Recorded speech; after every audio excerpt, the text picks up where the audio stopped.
Macmillan Audio presents In the Shadow of Vesuvius, written by Tasha Alexander, read by Bianca Amato.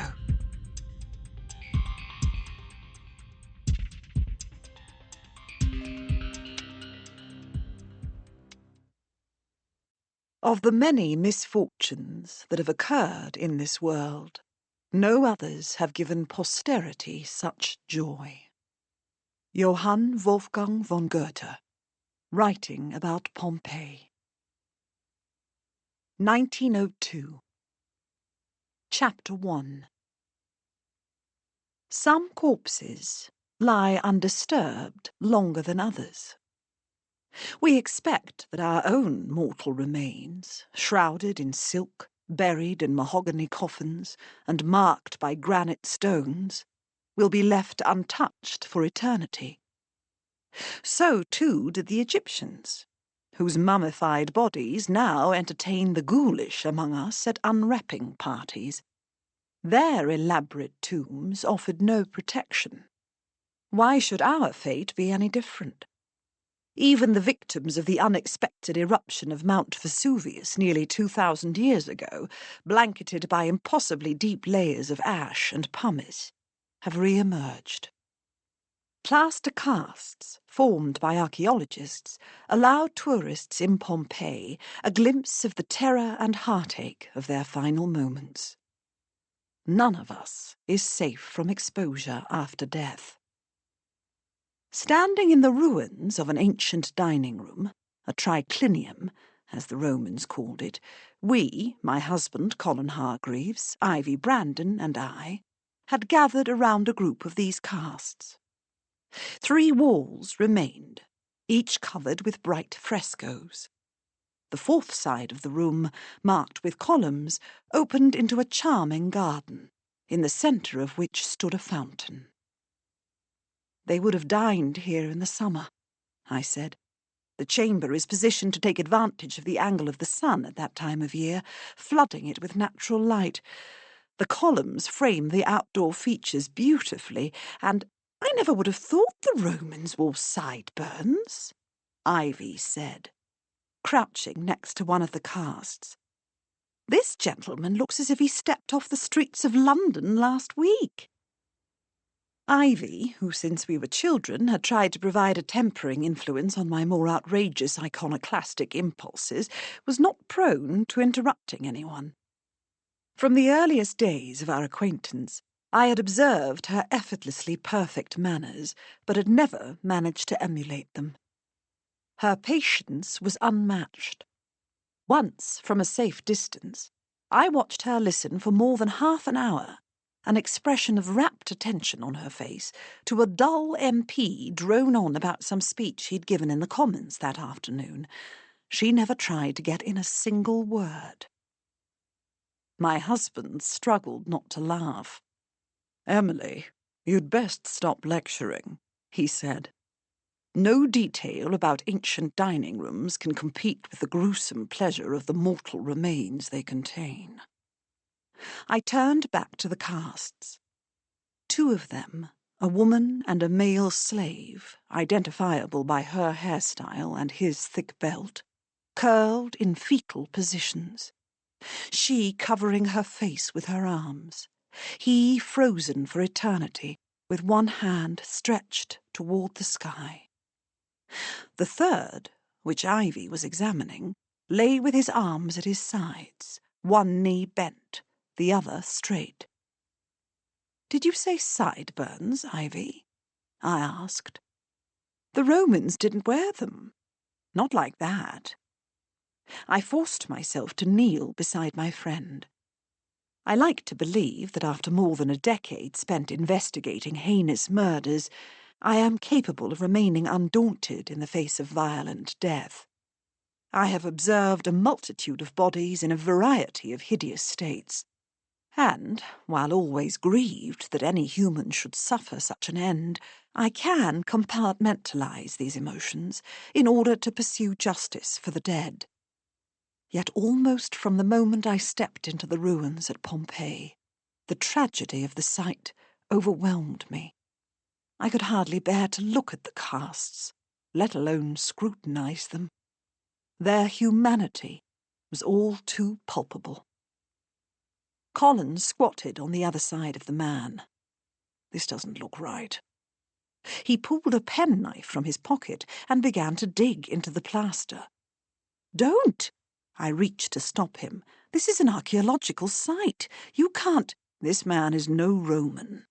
At least not an ancient one, he said, his deep voice calm as he continued to remove bits of the cast from the man's arm. Chalky flakes fell away under his blade, revealing a patch of greyish-blue skin. I shan't go any further.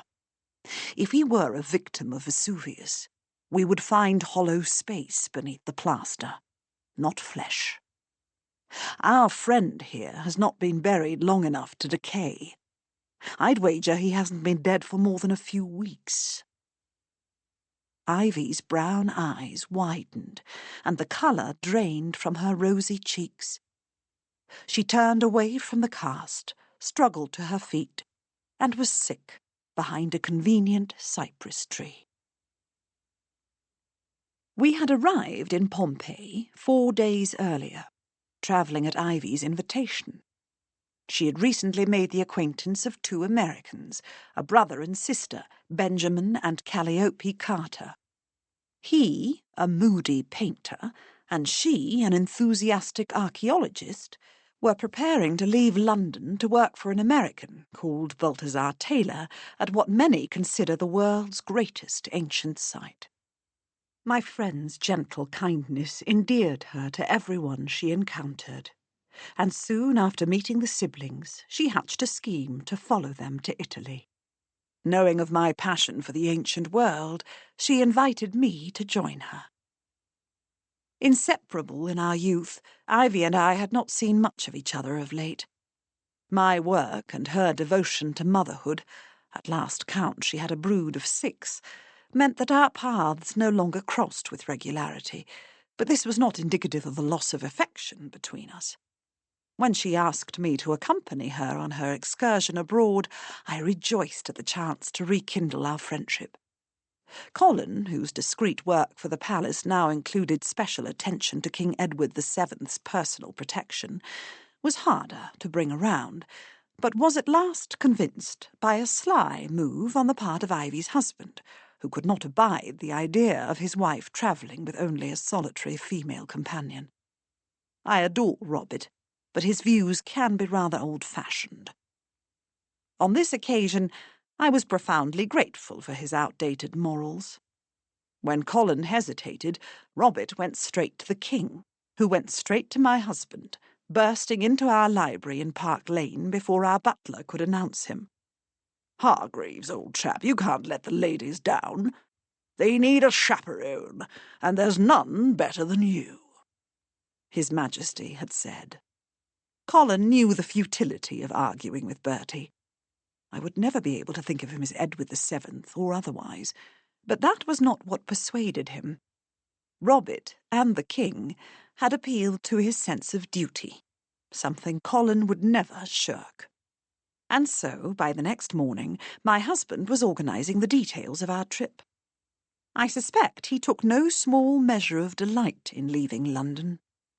A gentleman driven by honour and principle, he had never held the king in high regard.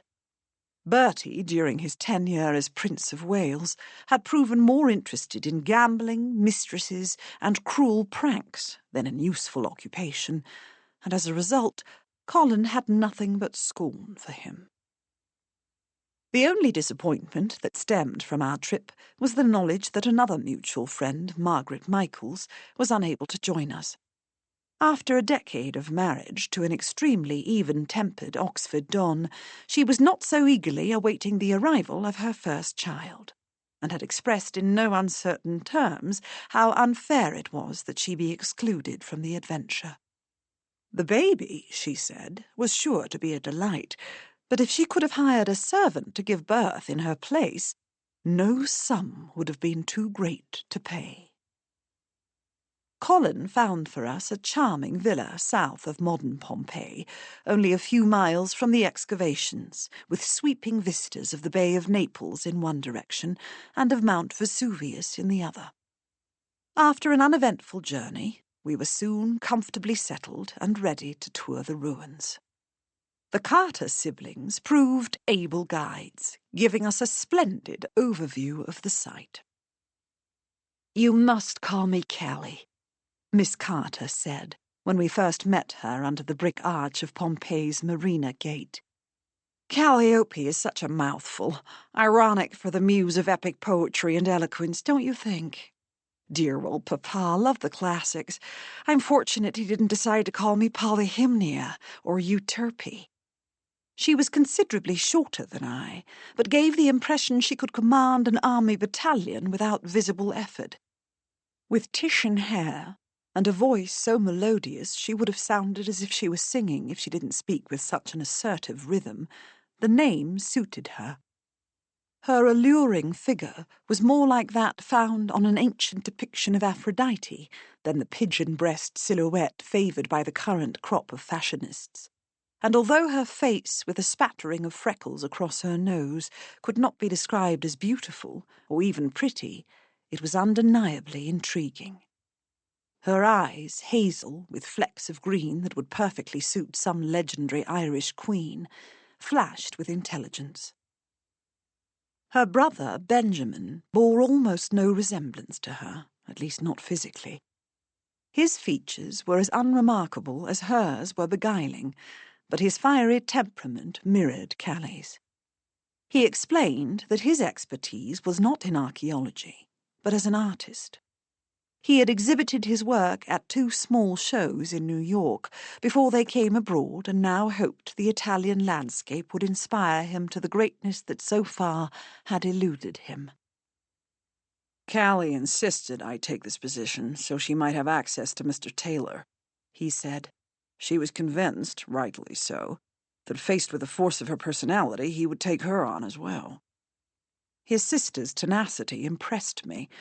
It was not so easy in those days for a woman to earn a place in an archaeological expedition. The excavations at Pompeii go back hundreds of years. We have records of accidental finds from as early as the late 1500s, but it was not until the 18th century that digging began in earnest. The kings of Naples, especially Ferdinand IV, who had the questionable taste to commission a sculpture of himself as Minerva, still on display at the museum in Naples, you may judge for yourself the value of this work, were responsible for the first large-scale exploration of the site. They were motivated not by the quest for knowledge, but for treasure, and were little better than the charlatans who pillaged Egypt in the early part of the 19th century. Desirous of acquiring personal collections that could rival those of other European monarchs, they ordered their minions to ruthlessly cut paintings from walls, destroyed items they deemed not valuable enough, and when faced with a group of sculptures of similar subjects, would keep the one in the finest condition and smash the others. All responsible scholars shudder at their methods. Fortunately, after the unification of Italy in the 1860s, a man called Giuseppe Fiorelli took charge of the site. A remarkable individual and an archaeologist beyond reproach, Fiorelli grasped the importance of his role. He mapped the city, numbering every block, building and door, and insisted that private residences and shops, as well as the spectacular public structures, be excavated. He sought information, not merely art, and cunningly began to create narratives about the lost city and its inhabitants that resonated with the public, ensuring widespread support for his work. He founded a national school for archaeology, and his perfection of the system, used for creating the plaster casts of the volcano's victims, forever preserved the memory of the city's ancient citizens, drawing droves of tourists to the site. I cannot condemn them, as I do those who unwrap mummies in their parlours. Humans have an infinite capacity for morbid curiosity, But Fiorelli's casts give us something more, a glimpse into individual personalities that we rarely see in the ancient world.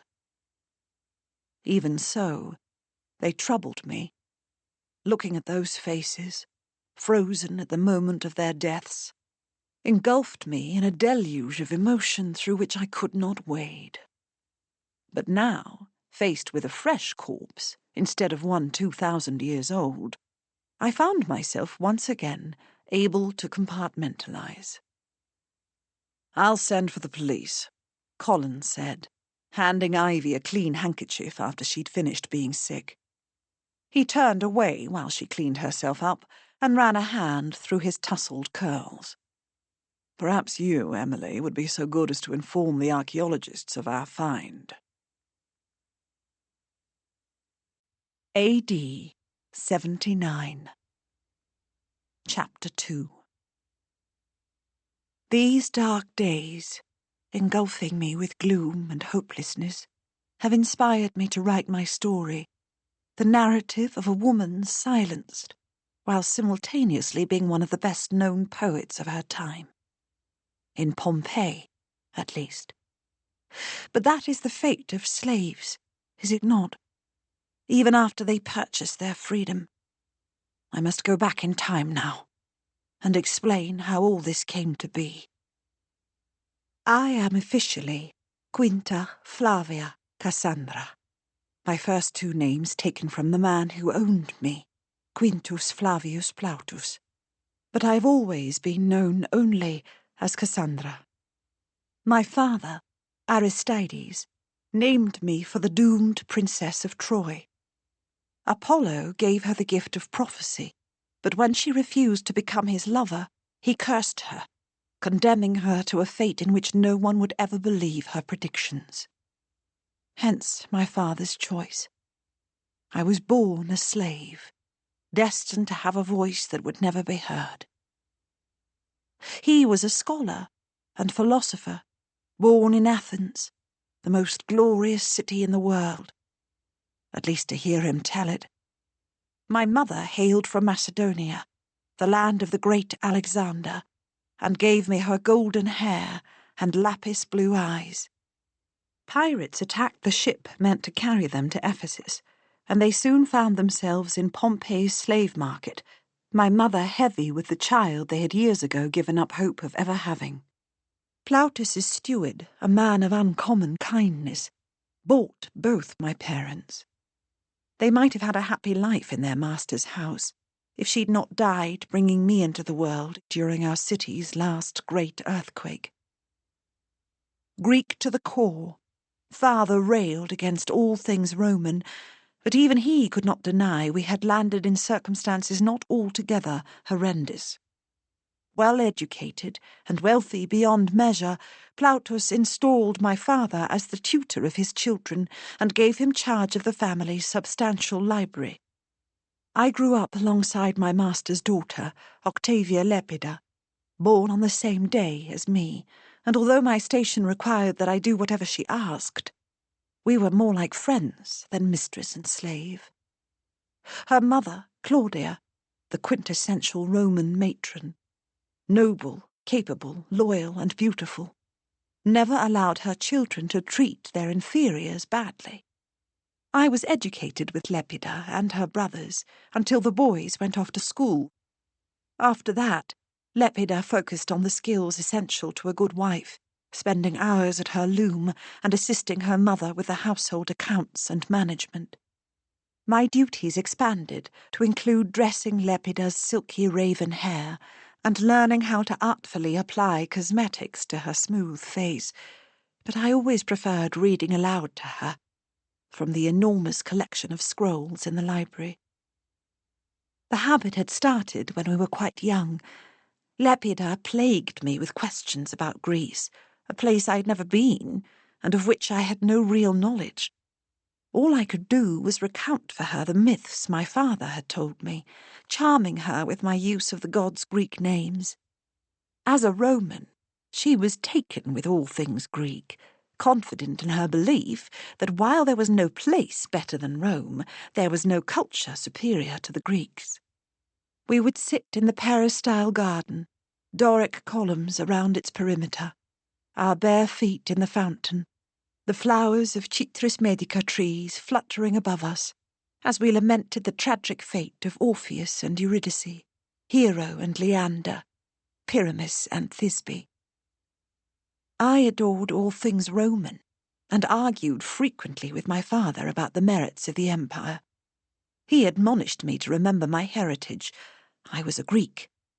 But how could this be, when I had been born under Roman rule and had never set foot in the land of my ancestors? By the summer of my 15th year, Lepida and I had grown out of telling myths, replacing them with poetry. I read Homer to her, she insisted, and then Virgil. We would hide from her mother and exclaim over Ovid's Amores and Ars Amatoria, half delighted, half horrified. We take no pleasure in permitted joys, but what's forbidden is more keenly sought. We wondered if we would ever fall in love. Lepida wanted a soldier, because the great poet wrote, "Lovers are soldiers." But I was more taken with another of his lines. Let love be introduced in friendship's dress. We stretched out on couches at the family's villa beyond the city walls, our eyes drawn to the endless blue of the Bay of Naples below us, and speculated about the men we would love. Lepida would have a husband, but I, a slave, could not officially marry, not until my father had saved enough money to buy our freedom. I knew he would, eventually, and then I would be on my way to becoming a Roman matron in my own right. Obsessed with our visions of strong men who would love us in all the ways Ovid promised, it was natural that we both noticed a newcomer to the house. Plautus, one of the top men in Pompeii, had many powerful friends, but until Titus Livius Silvanus appeared, we paid no attention to any of them. Tall, bronzed from the sun, broad-shouldered, with dark hair cropped close, he carried himself with an impressive air of confidence, his wool toga draped over his left arm.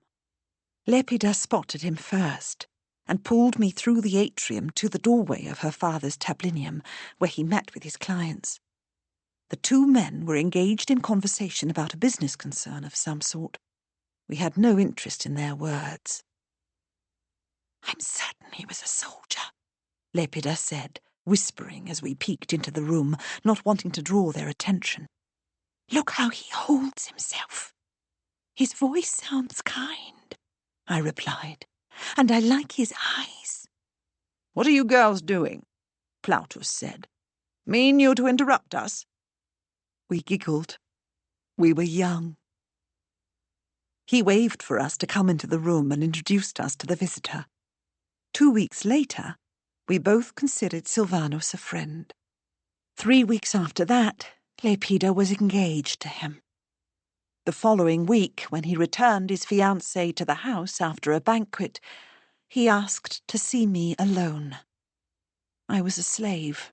I knew what that meant. My life would never be the same. 1902. Chapter 3. I left Ivy in Callie's capable hands, after informing Augustus Mau, an exceptional German archaeologist whose work at Pompeii will always be held in the highest regard, about our discovery, and then made my way back to the house containing the modern corpse. The building, only partially excavated, was out of the way of the better-known stops in the city. Whoever had placed his victim there had chosen wisely. Not many tourists would bother to make the trek to such an isolated location when there were so many other splendid places to explore. Here, instead of ancient facades, embankments of earth rose from the street on either side of me, waiting for archaeologists to uncover their hidden secrets. I picked my way through stones and bricks, thankful for my sturdy boots. Returning to the triclinium filled me with solemn sorrow, and I said a quick prayer for all 3 sets of mortal remains in front of me. Then I turned my attention to the one that did not belong. The man's clothes must have been removed, as there was no sign of them in the plaster covering him. If it were not for his facial hair, no one would have ever questioned his presence. Sideburns of that sort, thick and long, had gone out of fashion ages ago, but there were still some men who wore them. Perhaps our victim was older, clinging to the style of his youth, or perhaps he was an eccentric who cared not for the opinions of others. There was no sign of fresh plaster anywhere in the house, and an exhaustive search of the premises revealed nothing I could tie to the crime. I heard the crunch of footsteps behind me and turned to see Colin, Benjamin Carter, and another gentleman whom my husband introduced as Mr. Taylor. "It is an absolute pleasure to meet you, Lady Emily." He spoke with the brash confidence so often found in Americans, and swept up my hand to kiss it. "I apologize for the circumstances, but Hargreaves here tells me you're no stranger to death. If there is anything at all I can provide to make the situation more bearable, do not hesitate to ask." Thunder sounded, and a soft rain began to fall. A shiver ran through me. No one can feel entirely at ease hearing any sort of rumble so near a volcano. "You look anxious, Lady Emily, but fear not. It won't erupt." Mr. Taylor smiled, revealing an astonishing set of large white teeth. But then his face fell, and he turned to his employee. "I wish I hadn't agreed to let you work here, Carter. There's something unsettling about thinking of you painting so close to a fresh corpse." "Your dig is beyond the city walls," I said. "Why was Benjamin working here?" "Carter is an artist of astonishing technical skill. There's not much for him yet at our site. We're still in early days, and knowing watercolors are his preferred medium, I had a word with Ettore Pais, the director of the excavations. He agreed to let the boy do a series of paintings and put together a list of the places and objects he once included," Mr. Taylor said. "Various expeditions have done engravings and taken photographs of the buildings in the city, but I prefer paintings. They better capture the essence of the originals." "You're quite right on that count," Benjamin said. "Photographs are at once perfect and a cold, soulless disaster. I'm fortunate to have an employer who recognizes this." He glanced at the casts and then quickly looked away. "I was hoping to see the body before the police arrive. Does that make me sound morbid?" It did, but I refrained from answering his question. I was accustomed to this sort of creepy curiosity, and categorized the young man as someone likely to attend mummy unwrapping parties. "Were all 3 here when you were working?" Benjamin cocked his head as he studied the casts on the ground before us. "I can't say with any certainty. You begin to get inured to them. If you didn't, it would be impossible to get anything done." "True words, Carter," Mr. Taylor said. "I like to believe such things don't bother me, but I can hardly bring myself to look at them. Their faces, seeing them haunts me." This I could understand. Pompeii overwhelmed, not simply due to its scope, but because of the constant reminders of what Vesuvius did to the people in the city. The casts forced us to face mortality, that of those already dead, and our own as well. "You made no mention of them in your notes?" I asked. "I have no need for notes. I'd come only to copy the frescoes. They're in extraordinary shape, which is why this house was partially excavated, when nothing else around it was. I'm told some treasure hunters found it first, and were frightened off by the Germans." "When was this?" Colin asked. Benjamin frowned and squirmed, shaking his head. "A year or 2 ago, maybe. I'm not certain." "There's no reason you should know, Carter. This is only your first season.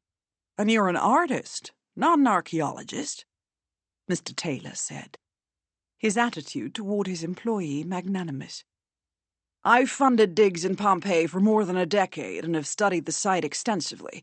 Mao excavated here 3 years ago, and no one, aside from Carter doing his paintings, is currently working in this part of the city." "Secluded and abandoned," Benjamin said. "The perfect place to stash a body. Who would notice another lost soul in a city of the dead?" He had circled the casts, but did not look closely at any of them, keeping a careful distance, as if their presence disturbed him, his actions at odds with his earlier eagerness to see the body. "Is there anything we can do to help, Hargreaves?" Mr. Taylor asked. "No, thank you," Colin said. "There's nothing to be done until the police arrive." "You know where to find me if you require assistance." Mr. Taylor adjusted his hat and took his leave, Benjamin following close behind. The police did not arrive for hours, and it took them an inordinately long time to remove the body. The chief inspector, prone to frequent sighs, inspired no confidence, and I insisted that we accompany them back to the coroner's office in Naples. By the time we returned to the villa, it was after midnight, but Ivy was still awake, a piece of embroidery she'd been working on the previous day untouched in her lap. "It's so odd," she said, scrunching her perfect brow and twisting a handkerchief in her hands. "I find myself unaccountably captivated by the ancient dead. I want to sketch all of them and imagine the stories of their lives. I am drawn to them, not out of morbid curiosity, but by something else, as if their mortal remains can somehow reveal their whole history as individuals. Yet this new death, that cast was identical to the rest on the surface, but knowing that his whole body was inside, intact, not just a skeleton, his family not yet aware of his fate, She swallowed hard. "It is a wholly different thing," Colin said, his deep voice reassuring. "You need not explain." "What did you learn from the coroner?" she asked. "Very little," I said. "Our victim was strangled and has been dead for approximately a month. The plaster slowed decomposition to some degree. The police, who are singularly unhelpful, haven't the slightest idea who he might be. I made a rough sketch of his face, but I haven't half your talent as an artist." Ivy, who breathed life into everything she drew, reached out and gently touched the paper I held in front of her. "He could be anyone. What a tragic end to a life." She sighed, and then started to laugh, softly at first, then more loudly, until it consumed her. "Are you quite well?" Colin asked. "Shall I fetch you something to drink? Some brandy, perhaps?" "No, forgive me," she said. "I assure you I'm not descending into hysteria, only thinking of my dear Robert. He wanted you, Colin, to provide Emily and me with a respectable chaperone on this trip, and here we are, embroiled in intrigue and investigating a murder.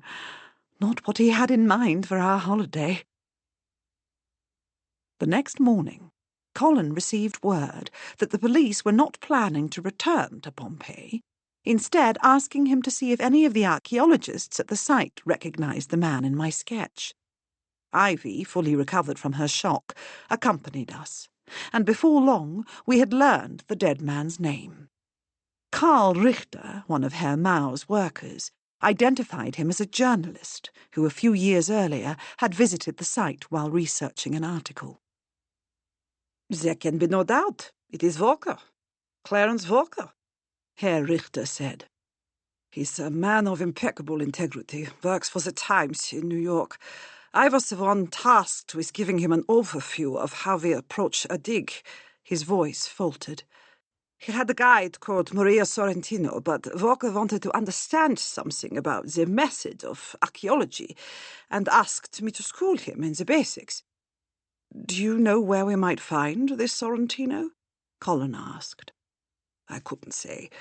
Assuming he still works here, you could try early or late in the day at the ticket booth. All the guides loiter around there. You say that Walker returned to Pompeii and was killed then? I can't imagine that he would have come back. It's not unusual for a person to want to revisit such a spectacular place, Ivy said. Quite right, he said. But the ruins didn't captivate Walker the way they do so many others. He appreciated them, understood their significance, but in an academic way. They did not target his soul. I do not mean this as criticism. He was attentive and asked probing questions. He wanted to do his job well. He had that uncanny ability to make you feel when he talked to you as if there was no one in the world more interesting or important. And he showed genuine enthusiasm for the excitement and pleasure I take from my work. I enjoyed my time with him, brief though it was. Did anything odd or unexpected happen when you were with him? Colin asked. Not that I can recall, Herr Richter said. The piece he was working on, was it published? I asked. Yes, I still have a copy at my home in Berlin. He sent it to me, thanking me for my assistance, such as it was. Did you see him when he returned to the site? I asked. It wouldn't have been much more than a month ago. No, I would have thought he'd get in touch, even if only to say hello. I had no idea he came back. Hello. I was hoping I might find you, Mr. Hargreaves, around here somewhere. It's always good to see you, Richter. A lanky gentleman approached, the fine layer of dust coating his clothes, identifying him as an archaeologist, his brash accent American to its core. I'm James Sterling, director of Taylor's Dig. Apologies for not waiting for a formal introduction, but I understand you're hoping to identify the unfortunate fellow you found yesterday. I wonder if I could see the sketch. My husband extended his hand to the man before introducing Ivy and me. You weren't at the dig this morning when we came by. No, Taylor and I had a meeting with Pais to go over some details of our plans, Mr. Sterling said. I handed him the drawing. I don't know him, I'm afraid, but how terribly sad that he's dead. His voice grew quieter, hardly above a whisper. Manibus date lilia plenis. Give lilies with full hands. What a lovely phrase, Ivy said. It's Virgil, from the Aeneid, the American replied. Walker was a journalist, Herr Richter said, but visited before you came to work for Taylor. This is only my second season at Pompeii. Taylor didn't bring me on board until he decided to embark on a bigger project than the ones he'd funded in the past, Mr. Sterling explained. Does Walker's family know yet? They must be devastated. No doubt they will be, Colin said. They have not yet been notified. The colour drained from Mr. Sterling's face. Forgive me. I am a coward in the face of death. The thought of receiving such news, particularly given the violent circumstances of the poor man's demise, is so very troubling. Mr. Walker returned to Pompeii about a month ago, I said. You might have seen him then. No, I didn't. He sighed. I wish I could offer more than condolences. Mors ultima linea rerum est. Death is everything's final limit. The poet, Horace. He turned and walked away without another word, Ivy staring at him as he went. Colin frowned. Strange bloke. Yes, perhaps, Herr Richter said, but kind to a fault. Kind or not, there's something odd about him, my husband said, as we left Herr Richter to his work. Emily, if you don't object to finishing these interviews on your own, you're more than capable, I could inform the police of our victim's identity. I don't like keeping this sort of news from a family longer than necessary. I'll plan to rendezvous with you later. Let's meet at the ancient amphitheatre. After he took his leave, Ivy and I spoke to every person working in the scuvvy, excavations, but learnt little more about Mr. Walker. A few of the Germans recognised him, but could offer no insight into his character beyond that which Herr Richter had already shared.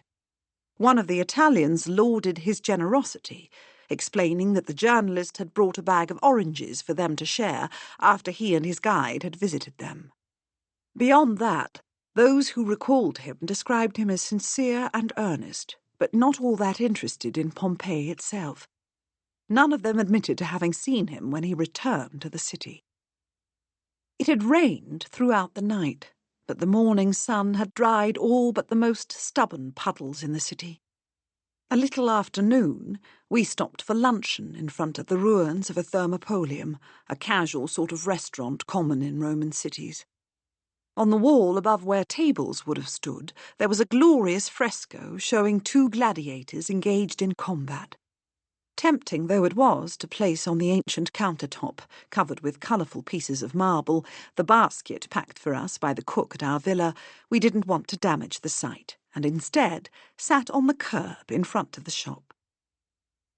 "A well-chosen location," Callie called to us, her voice like a song. Although, when the place was teeming with people, you never would have wanted to sit there. Your feet would have been dangling into the filthy water, constantly flowing through the streets, carrying the city's refuse with it. "I've been looking for you all morning. I hear you've got a picture of the dead man. Will you think me morbid if I want to see it?" "Not in the least," I said. "I was surprised not to see you at Mr. Taylor's site when we were there earlier. Apologies for that. I got a rather late start after a diabolical night. Argument with my brother. I adore the boy, but he can be a trial." I passed her my sketch. The colour drained from her face. She tilted her head, blinked twice, and then threw her hands in the air. "I know him. Well, I don't know him, but I recognize his face. We were never introduced. He was on our ship from New York. I saw him on deck nearly every day when I was taking my morning constitutional." "You never spoke to him?" I asked. "No. I don't engage strange men in conversation, unless they're intriguing in some irresistible way. This one was rather ordinary and old-fashioned. The sideburns were a dreadful mistake. Terrible to speak ill of the dead and all that, but there it is. There was another man, one of the crew, whom I found rather fascinating. Spent more than a few evenings with him, a sailor of exquisite skill." "Exquisite skill at reciting poetry, I assume." I was annoyed to feel hot colour on my cheeks. Callie flashed a wicked smile. "Quite, Emily. Reciting poetry. What a delicious man he was. Very strong. I do hope he's on board during my return voyage. But to the matter at hand, what do you know about Mr. Walker?" Ivy, who had sat as still as a statue while Callie spoke, stirred now. "Not much beyond his name. It's dreadfully sad." "Actually, we hadn't mentioned his name," I said. "How did you know it?" "Gossip flies faster than Mercury's winged slippers. Every archaeologist in Pompeii is talking about the murdered journalist." "Did you recognize his name when you heard it?" I asked. "No. I wasn't here when he was researching his piece for the newspaper." "But you were here when he returned," I said. "You arrived on the same ship. Did you see him after you disembarked?" "No, but I'd have taken notice if I had. The coincidence of running into him would have been quite a surprise. It's rather unnerving, all of it." She drew a deep breath and paused before she started speaking again. "I'd better get back to work. I do hope we can speak more about this. Not that I can contribute anything, but I admit to being hideously fascinated by the man. He's the only victim of murder I've ever known." "You said you didn't know him," Ivy said. "Correct. But I saw him when he was alive, and that's enough to give me chills." "Why don't you and your brother join us for dinner this evening?" Ivy asked. "Although I'd prefer we talk about archaeology rather than murder." "Thank you. I accept, for us both. Benjamin will be eternally grateful," Callie said. "He complains constantly about the quality of our meals." We watched as she walked away, her flaming hair barely contained under a pith helmet, and the neat suit she wore flattering her curvy figure. An interesting lady, I said. I suspect she knew Mr. Walker better than she admitted. Did you see her face when she looked at the picture? If she got a late start in the morning, why would she be wandering around Pompeii instead of getting straight to work? What do you think she meant by that story about the sailor? Ivy asked. Surely she didn't. She wouldn't. I'm quite certain she would, and she did. We aren't in the 19th century any longer. Morals are changing with shocking speed. Not that radically, I hope. I'm terribly fond of Callie, yet, well, you've always been more of a new woman than I, but surely this shocks even you. Yes, a bit, although it would be naive to believe this sort of thing doesn't happen. That she would be so free about referring to it in the presence of new acquaintances is what surprises me. It's one thing to do it, quite another to speak about it.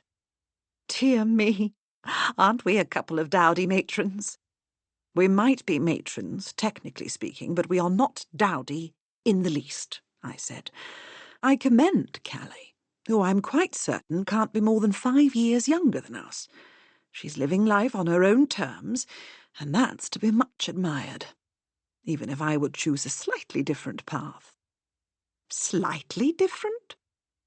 Colin was awfully tempting before we were married. Emily, you didn't. Of course not. I paused for a moment, basking in the memory of my husband's courtship, the way his dark eyes seemed to see through me, the rich, undeniably sensual tone of his baritone voice, and the ever-so-pleasant feelings that consumed me when we used to waltz in my library at Berkeley Square. Perhaps it was a lost opportunity. There's always a special thrill to the forbidden, or so they say. A.D. 79. Chapter 4. That fateful night, when I followed Sylvanus into a small room off the peristyle of Lepida's father's house, I was convinced I knew what to expect. Plautus didn't allow anyone in his family to use slaves in this way. He considered it weak and unbecoming. But I'd heard stories about what went on in other households. Nerves consumed me, delicious, tantalizing nerves, as he closed the door behind us and turned to face me. I could not imagine a man more handsome. His noble features were perfectly Roman. He ought to hold a high-ranking position in the government, be a tribune, a consul. Poets should write epics about him. I held my breath as he stepped toward me. I wanted to close my eyes and lose myself in the moment, but at the same time I couldn't bear to look away from his face. "You are a fascinating girl, Cassandra," he said, turning from me and lowering himself onto a chair. "I hear you are a poet. Is this true?" This question came wholly unexpected, and I hardly knew how to respond. I was a slave, he a patrician. He need not waste time seducing me with words. "It is true, yes, but my skills are not well developed. Not yet." "You speak freely." "You asked me a direct question. I gave you a direct answer."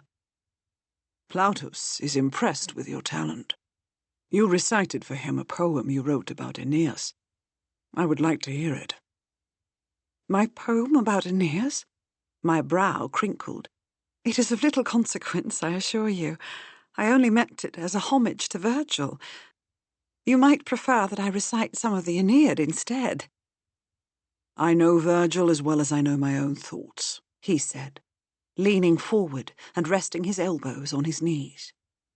"Give me your poetry." I stood in front of him, but said nothing.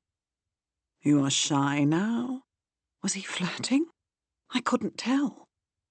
"I beg you to bring back your earlier confidence. A poem. One of your own. Now."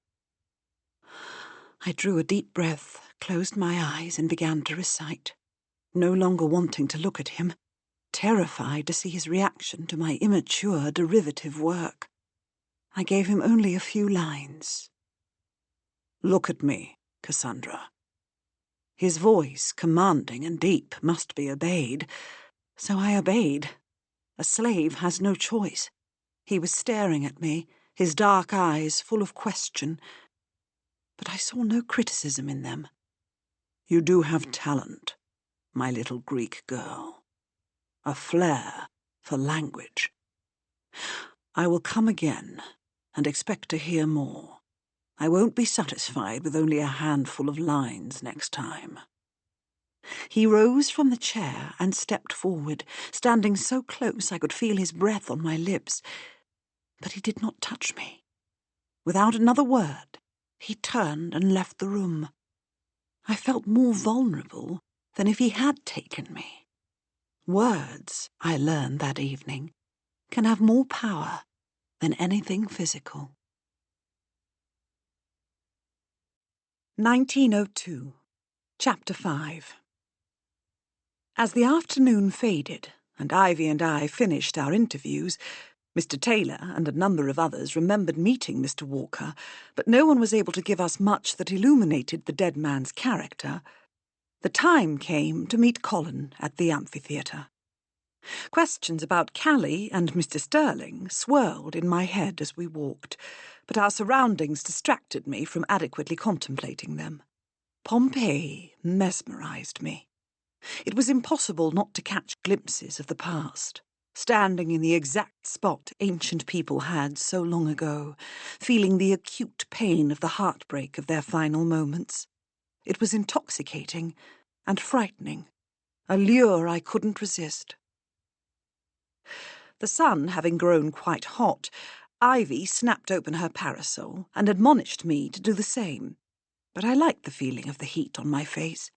"Your mother would be horrified and warn you of freckles," my friend said. Despite having spent most of my youth avoiding parasols, the promised freckles have not yet developed. At any rate, I welcome the ruin of my complexion. It will add character to my face. The clusters of tourists around us were all heading in the direction of the Teatro Scoperto, the great theatre, where the German archaeologists were currently at work. But we followed the Via dell'Abbondanza, past the Stabian Baths, to where it turned into the Strada dei Diadumeni. Much of this area was unexcavated, and we paused as we crossed the hill to look down on the ruined city beneath us. How can destruction be so beautiful? "It's a conundrum," Ivy said, slipping her arm through mine. "I wonder if before the city was raised, there were ladies like us, best of friends for ages. Then not so close after their families married them off to stern Roman politicians. Perhaps they found each other again, as Vesuvius started to rain fire down on their city, and they escaped together." Fire did not rain down on the city, more like pumice and ash. Don't spoil my romantic picture. Would our wretched, stern politician husbands have saved us, do you think? No, we would have saved them. Unless we were escaping from them as much as from the eruption. Perhaps we would have been in love with gladiators. They could have saved us. We wouldn't need saving, Ivy, in this time or any other, I said. But surely you don't find gladiators appealing? They were brutal killers. Handsome, strong, brutal killers, forced to do their evil work, Ivy said, her soft brown eyes glowing. I would have bought them all and freed them if I were alive then. I don't think it was quite so simple. That, my dear friend, is the beauty of fantasizing about the past. She said, we can make it anything we like. I shall evermore think of you as she who frees gladiators, I said. We had reached the amphitheatre, where the Pompeians would have watched Ivy's gladiators in spectacular. Built in the early days after the Romans colonized Campania, the structure was vastly older than Rome's famous Colosseum. When first excavated, its frescoes were nearly intact, But like so much else, they were destroyed or stolen in our supposedly enlightened modern age, and now all that remains are copies of the originals. We entered not through the vomitorium, as the ancients would have, but through the tunnels used by Ivy's gladiators, and saw Colin sitting high in the seats of the Summa Cavea, where the members of the lowest classes would have been relegated. He stood and hailed us as we climbed to meet him. "I assume you chose this spot because you object to the senatorial class and the wealthy being the only ones allowed in the best seats?" I asked, after giving him what could be considered a rather scandalous kiss of greeting. "You know me too well, my dear."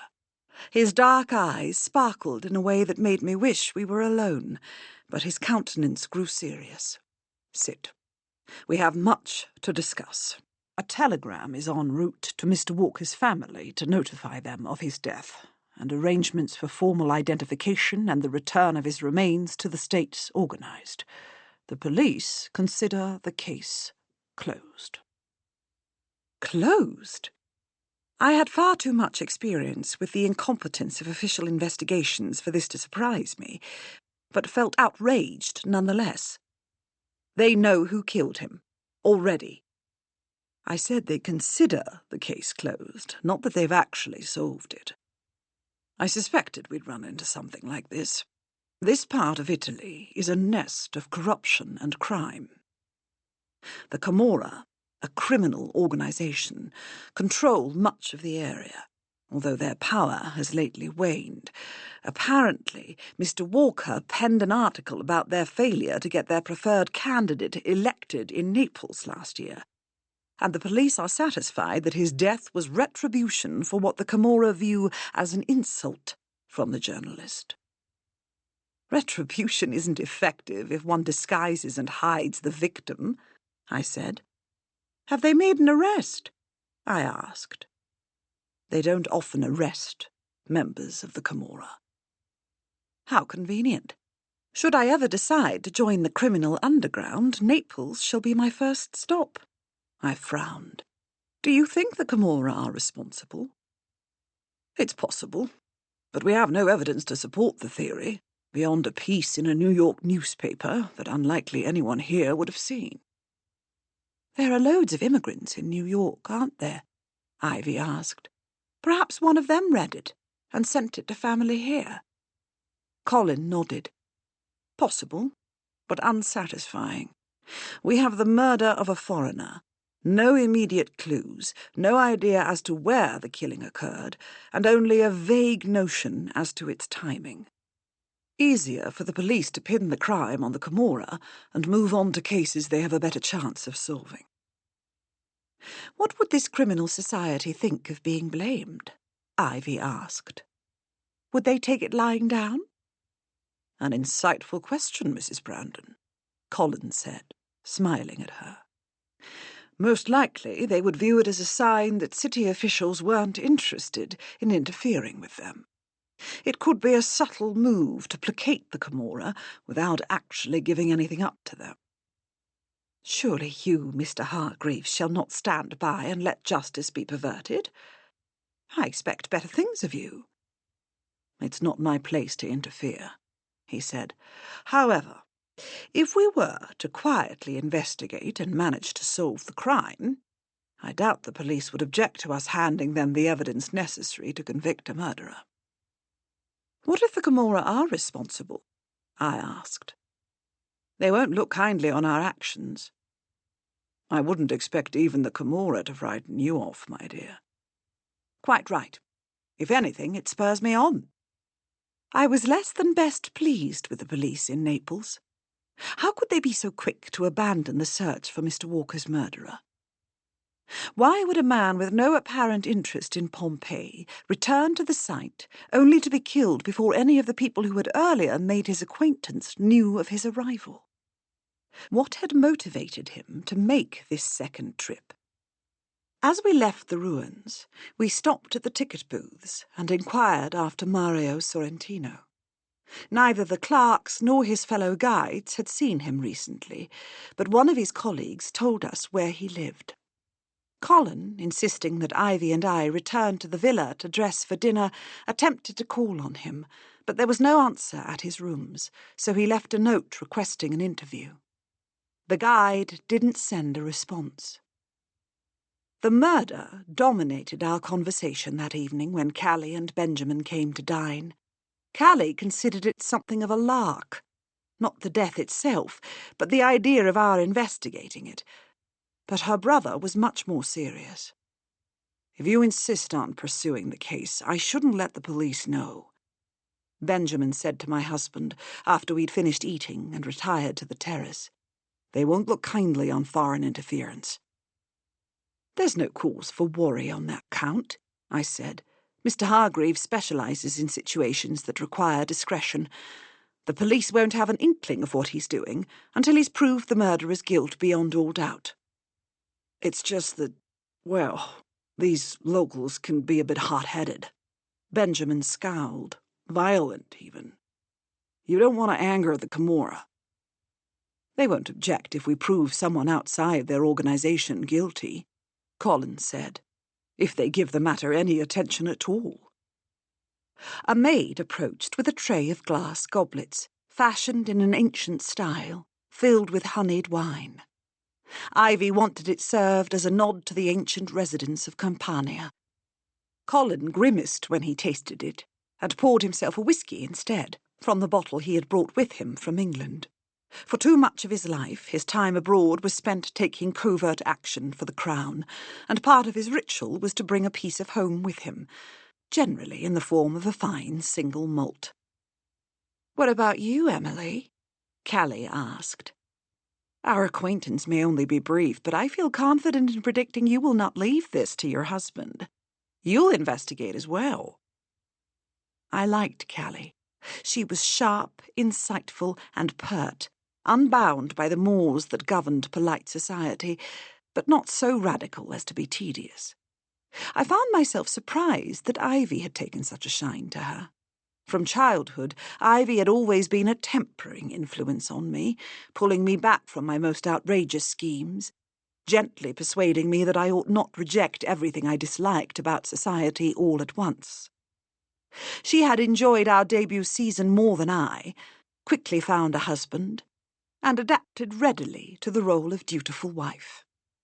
Through all of this, she never lost herself, because there was no hidden part of her longing for more, chafing against the chains that prevented women from voting or getting the educations they deserved. She was content, happy even, with the world the way it was. "Perhaps I should start by asking you a few more questions," I said, careful to modulate my tone so that it sounded neither threatening nor judgmental. "Now that you've had the day to think about it, can you recall anything else about Mr. Walker from your time on the ship? An overheard conversation, perhaps, that might offer insight as to his reasons for returning to Pompeii?" "I'm afraid not," Callie said. "As I told you, I noticed him while I was walking on the deck, but didn't form an acquaintance with him. His sideburns put me off." Benjamin was leaning against one of the columns on the terrace, turning his wine-glass in his hand. Small lights from boats dotted the dark expanse of the bay below. The villa was not electrified, but Ivy had placed oil lamps of the ancient style on tables and around the fountain. Their flames flickered bravely in the salty breeze, casting a soft glow over the scene and lending a certain nobility to the American's profile. One could almost picture him in a toga. Until he spoke, of course. His accent shattered the illusion. "I didn't see Walker when we were on the ship," he said. "I'm quite certain of it. But then, I don't have an eye for the gentleman like my sister does." The venom in his tone took me aback, but Callie's response came equally sharp. "My brother likes to flatter himself by thinking he can protect me from cads. I try not to let it irritate me too much. I didn't have an eye for Mr. Walker. If he noticed me, that's hardly my fault." "Did he notice you?" I asked. "Not so far as I know. But Benjamin judges harshly anyone he views as a potential suitor. Why he would have considered Mr. Walker as such is beyond me." "I never said I did." Benjamin's glass was in danger of shattering as he tightened his grip on it. Ivy stepped forward, ready to soothe him, but he got control of his anger and sighed. "I didn't see him on the ship, and I didn't see him in Pompeii." Commotion from the front of the villa and a booming voice prevented further discussion. No, don't announce me. I object to being announced. It quite ruins the surprise." Jeremy Sheffield, Duke of Bainbridge, companion of my childhood, whose oft-stated goal was to be the most useless man in Britain, marched past a maid. She muttered something in Italian, but did nothing to stop the advance of our visitor. "Ivy Brandon, passion of my youth, perfect English rose, quintessential example of all the best Britain has to offer, I throw myself on your mercy and beg you to give me sanctuary." He bowed low in front of her as he spoke. "Passion of your youth?"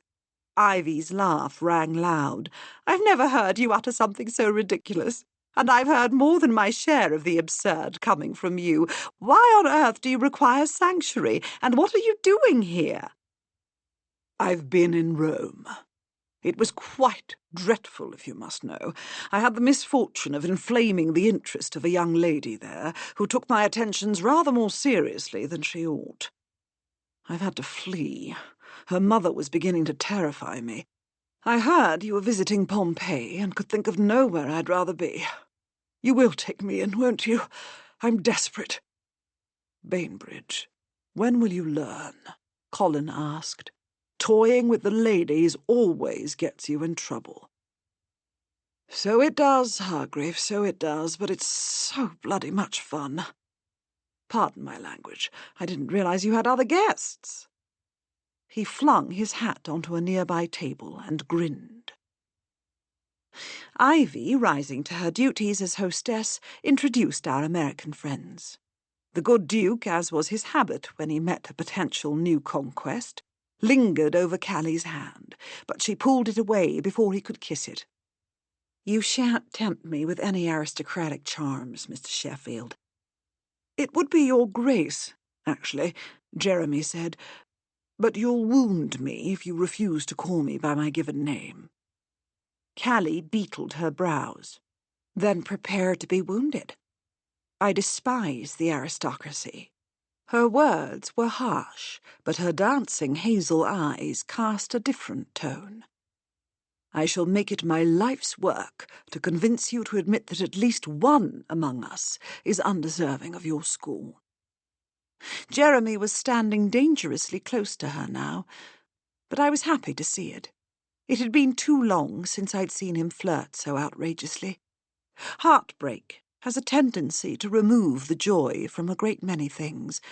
Heartbreak that comes from a once-beloved fiancé trying to murder one is even more unpleasant. 4 years had passed since Jeremy had suffered these horrors, and his recovery from the blow had come slow. A grin spread across his face as he bantered with the American. "None of which is to say I don't deserve a great deal of scorn, but all of it derives from my actions, not my birth." "Is that so?" Callie asked, making no attempt to hide the fact she was taking measure of his appearance and feeling great satisfaction with what she found.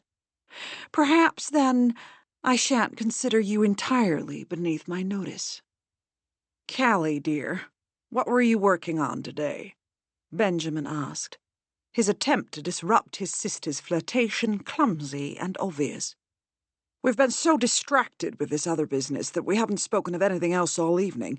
Did you finish with the trench you were digging?" "My dear brother, don't bother," she said, a wicked grin on her face. "I'm certain His Grace is even less interested in trenches than you are."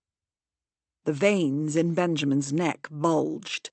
"Callie, I only—" Ivy stepped forward, her voice soft. "Jeremy, Of course you're welcome here, and may stay as long as you want. I'll have a room made ready. Are you hungry? We've eaten, but I can have cook put together a cold plate for you. She crossed to him and expertly drew him away from Callie without ruffling any feathers. I wouldn't have been able to do it so well. Perhaps I ought to have paid better attention to some, if only a very few, of my mother's lessons. We must bring you up to date on everything happening here. Colin, naturally, is investigating a mysterious crime. Callie is an archaeologist, and if you are very well behaved, I'll persuade her to take you on a tour of the ruins. Benjamin, her brother, is an artist, and though he doesn't yet know it, I'm counting on him to help me stage a Roman banquet in the ancient style. He'll be able to paint frescoes that would have delighted Nero himself. But before anything else, do tell me about the girl you abandoned in Rome. Is she English? I can only assume her mother's dearest hope is to see her married to a duke. Too right, Ivy. Too right. It's a blasted curse, this title. Callie all but howled. Marriage is bad enough in and of itself. Add a title to the mix and it goes beyond unpalatable. You object to marriage? I asked. Absolutely. It's nothing more than a glittering jail, minded by men who think all women care about are baubles and babies. No one could tempt me down such a ludicrous path. Is that so? Jeremy asked, scrutinizing Callie, albeit more subtly than she had him. How very interesting. I knew then we were in for a great deal of trouble. A.D. 79, Chapter 6. Even now, as I look back on the past with the benefit of age and wisdom, admittedly more wisdom than age, as only 2 years have elapsed since the events at the beginning of my story, I cannot quite understand how Silvanus misled me. Perhaps it was not his intention, but a man of his experience knew what a slave girl would expect from someone like him, and I can assure you it was not poetry. My father had a tiny cubiculum of his own in the back of the house, near the small secondary kitchen, but I slept on the floor of Lepida's room, which opened onto a narrow corridor leading to the open court of the atrium. Frequently, as my mistress slumbered, I lay awake, but after that first private meeting with her betrothed, I developed the habit of slipping out of the chamber and sitting in the atrium, staring at the stars above me.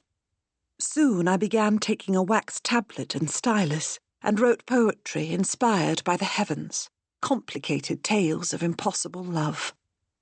For I had convinced myself that I loved Silvanus. He had asked for me the next time he visited Lepida. We retired to the same room as before, and again he did not touch me, only demanded more poetry. I tried Virgil on him, but he objected, insisting on something written by my humble self. I refused and gave him Ovid, but nothing too amorous. You would do well to obey me, Cassandra, he said, standing intoxicatingly close.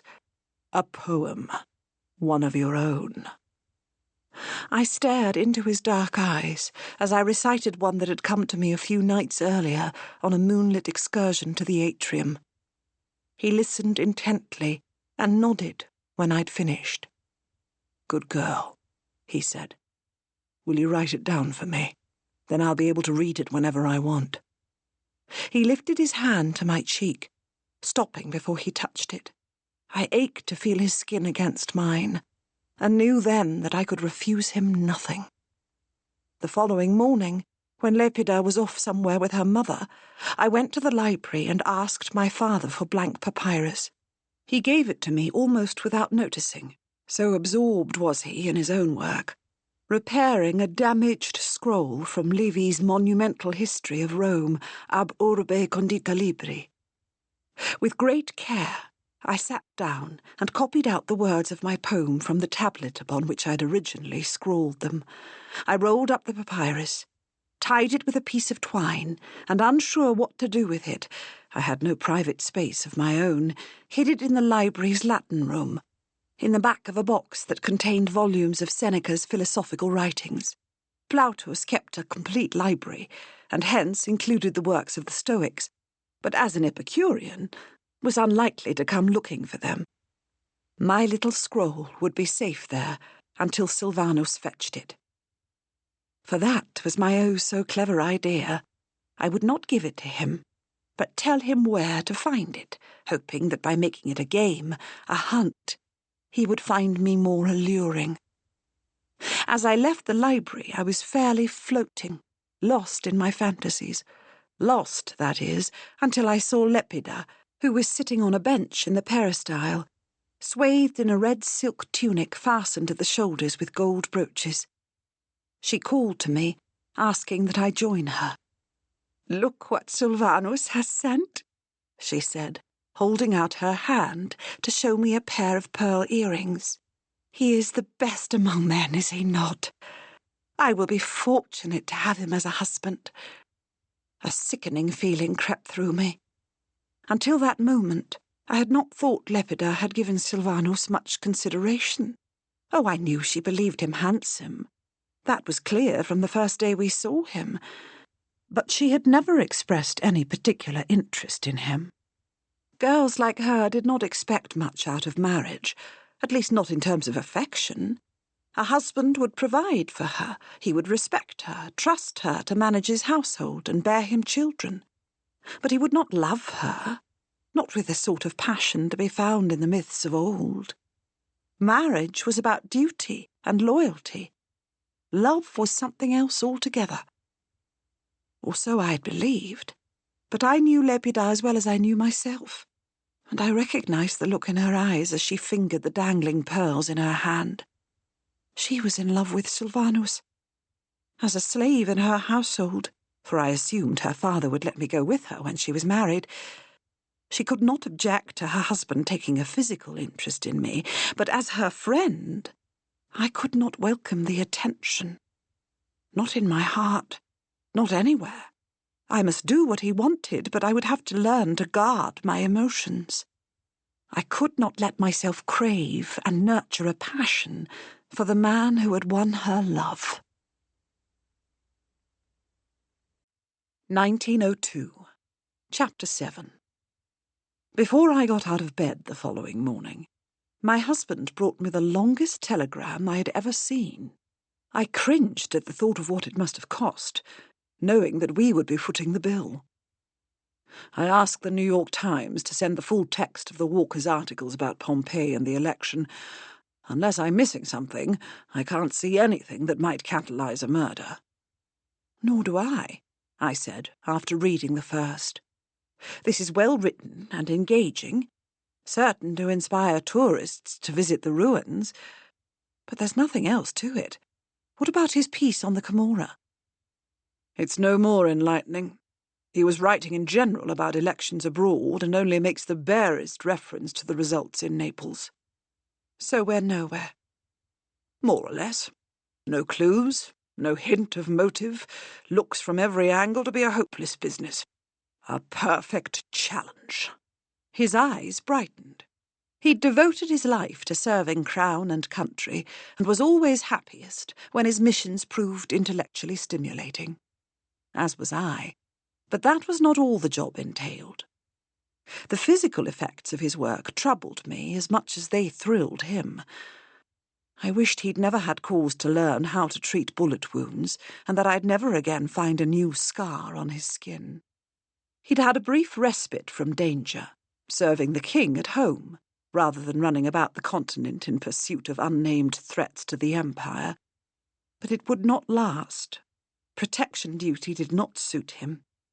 For now, though, I rejoiced at us being able to work side by side, reasonably confident that he would come to no harm. After dressing, we made our way to the terrace, having settled into a routine of taking breakfast there. Why spend time anywhere else when one had such a view? Looking at the Bay of Naples, deep blue with diamonds of sunlight dancing upon it, it was easy to see why the ancients had built their villas here. Ivy poured us tea.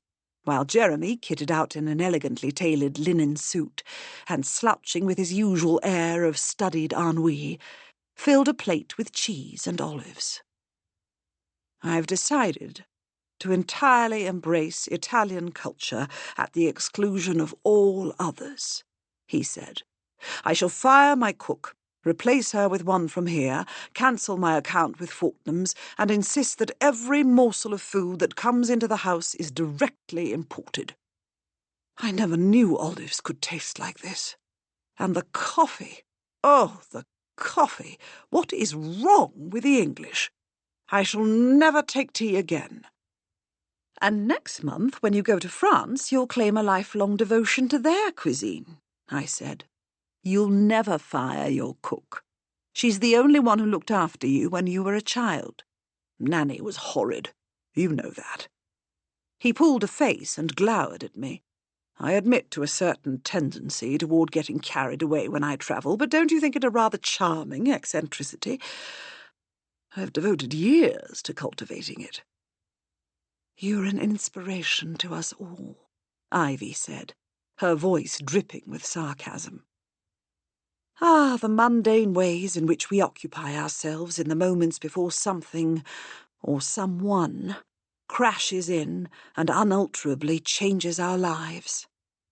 No morning could have been more ordinary, no conversation more banal. And then the maid announced a visitor, innocuous enough. But when she spoke the person's name, I was so taken aback that I, who refuse on principle to faint, grew light-headed. Katharina von Lange? Surely I'd heard her wrong. I remembered all too well Christiana von Lange. But she'd been dead for a decade. My confusion only increased when a young lady dressed in a smart walking suit stepped onto the terrace. Years before we met, Colin had forged a close working relationship with Christiana, the Countess von Lange, one of his counterparts in Vienna. She was more than a colleague, however. They had shared a long and passionate affection for each other that was severed after she refused Colin's proposal of marriage. She went on to wed a count, and so far as I knew, that was the end of their personal connection. I became acquainted with her 10 years ago, a few months before Colin and I married, when I found myself embroiled in a case that took me to Vienna. And though my then fiancé never gave me the slightest cause to doubt his fidelity, in the shadow of the Countess I always felt unsophisticated and awkward. She was stunningly beautiful, with dark hair and glittering emerald eyes, elegant, intelligent, capable, and cosmopolitan, while I was an extremely young lady of extremely limited experience. During the investigation, I uncovered a political intrigue of great import to the Austrian government. As one of their most trusted agents, the Countess's expertise was required, and in the course of her successful efforts to rectify a situation that could have had a catastrophic effect on her entire country and beyond, she was killed. The news of her death affected Colin like nothing I had seen before. Gone were his stiff upper lip and stoic reserve. He mourned her, the woman he had loved, and I understood his grief. We all carry our pasts with us, and his relationship with the Countess had helped form him into the gentleman I adored above all others. Still, one cannot help but wish one's husband's former lover was more unattractive crone and less enchanting goddess. Regardless, I had not thought about Christiana in years. Yet now, standing on the terrace of our villa, was a young lady who looked the very picture of the Countess von Lange, with one exception. She had the same dark, shining hair, the same refined features, the same elegant figure, but instead of the Countess's striking green eyes, the girl's dark orbs were a perfect match for my husband's. She held out her hand to shake Colin's. "Mr. Hargreaves, I am Katharina von Lange," she said, her manner cordial and casual. Everyone calls me Cat, so you may as well do the same. I thought I ought to come meet you. It turns out you're my father." Her voice had an exotic lilt to it, and there was a slight accent to her English. "I understand how you must be feeling in the face of this revelation, as I too was unaware of it until recently. My mother—" "Your mother? Christiana?" Colin, steady on his feet and showing no sign either of shock or dismay, stood in front of her. She nodded. His voice, low and calm, revealed to no one but me that he was choking back emotion. I searched for a hint of doubt in his eyes, and was stunned to find none. Ivy and Jeremy stared, silent. The girl continued. "I can't say we were close. She died when I was 8. I knew nothing about you until her solicitor came to me last week and delivered the news." "Please, sit," Colin said, offering her a chair. "You'll forgive me if I find myself at a loss for words. This is wholly unexpected." "I would imagine so, father." She grinned and laughed. "Forgive me, I couldn't resist. The Countess liked her secrets, didn't she? It's what made her so good at her job. Not that I knew about any of that until last week either. After her death, Herr Gruber, the solicitor, informed me of the news and brought me a letter from her. I was away at school in France in the care of Ursuline nuns. Lovely education, rotten social life. But I'm getting ahead of myself. Apparently, she penned a letter every time she was about to set off on a mission, so that if she was killed, she could explain things to me in her own way. As I was so young, it was rather short on detail, but I understood that she served Austria and lost her life as a result. From then on, Herr Gruber has forwarded to me a letter from her annually on my birthday. He tells me she left one for every year until I reached the age she was when she died." The maths were simple enough. The Countess's messages from beyond the grave would go on for close to another 20 years. The thought did not sit well with me. I hoped she hadn't left any missives for my husband. "Were you led to believe the Count von Lange was your father?" Colin asked. No. The Count knows nothing about me either," she said. "I've never met him. This year, Herr Gruber brought my birthday letter in person. In it, my mother explained why she kept me a secret. She had refused to marry you because she worried that a man of your occupation, if I may be so crass as to call it that, would be made vulnerable should he choose to have a family. When she found herself with child, she didn't tell you for the same reason, to protect you. I'm here now because she had instructed her solicitor to reveal your name when I completed my education, including a minimum of 2 terms at university in Vienna, but only if you already had other children, which evidently you do. Not everyone is so concerned with your safety as the Countess was."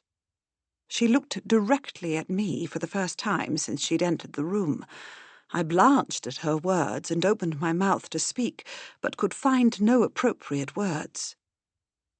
"Truth be told, I find the entire subterfuge rather absurd, but I accept that she thought she was doing what was best for us all," she continued. "I prefer a more direct approach and would never let myself succumb to such ridiculous fear. But she was of another generation, wasn't she?" She scowled at me. "I suppose you are, too, but I understand you are considerably younger than she. Well played, father. Well played." "I assure you," Colin started, "I'm teasing. You'll learn soon enough that I have a terrible aversion to propriety. It's what comes from too many years in a convent school. At any rate, here I am, desperate to know you all. You must introduce me to your friends. I observe that I've shocked them horribly, but if you don't offer me some breakfast soon, I may collapse. I'm utterly famished, and then perhaps we could all go to the ruins?" We can begin to forge a familial bond while looking at the wreckage of other families. The only wreckage I was considering was that she could cause my own family. We gave her breakfast, of course, but I can recall no details of what transpired while she ate, other than that she presented Colin with a letter written by her mother, this one addressed to him. The world no longer made sense to me, and I sat watching everything around me turn blurry and strange. Did I believe her claim? In that moment I couldn't believe or disbelieve anything. Confusion consumed me. I must have taken some tea, for I was holding an empty cup. My throat went dry, and my eyes smarted. I wanted to flee, desperate for a little privacy so that I might compose myself, but I didn't want the girl to judge me as weak and flighty, the way her mother had done before. "Emily, darling, would you be so kind as to come assist me before we set off?" Ivy asked. "You remember I bought that new camera, the Brownie? The clerk who sold it to me promised I need only press the button and that the machine will do the rest, but I can't make it work. You're better with this sort of thing than I, and I'm relying on you to take a look at it and help me learn how to use it. It's in my room." "Of course," I murmured, hardly aware of what I was saying. She looped her arm through mine and manoeuvred me off the terrace, but before we reached the wing that housed our bedrooms, Colin caught up with us and pulled me away. "A moment, please, Ivy, if I may," he asked. "Bring her to my room when you've finished," she said, her voice strong and sharp, as it was only when she was defending someone she loved. She gave my arm a little squeeze before disappearing into the corridor. "My dear girl, please tell me you believe I knew nothing about this," he said. "I am—" He pressed a palm to his forehead. "Shocked, speechless, cowed, terrified. Do you believe me? I had no indication that... Christiana never uttered a word. I saw no need to let him continue when he was so visibly upset, but I hated how easily her name formed on his lips. "I do. You must despise me, but I swear this happened long before I knew you, long before—" "It is of no consequence," I said, the words a lie. The fact was I wanted a great deal more information. I'd always believed their affair had ended after she turned down his proposal, or if not then, certainly by the time she'd married the Count von Lange. But I couldn't remember when they had wed. "Are you certain she's telling the truth?" "I have no reason to doubt her. I read the letter Christiana left for me. It confirms her story with more than enough detail to satisfy me.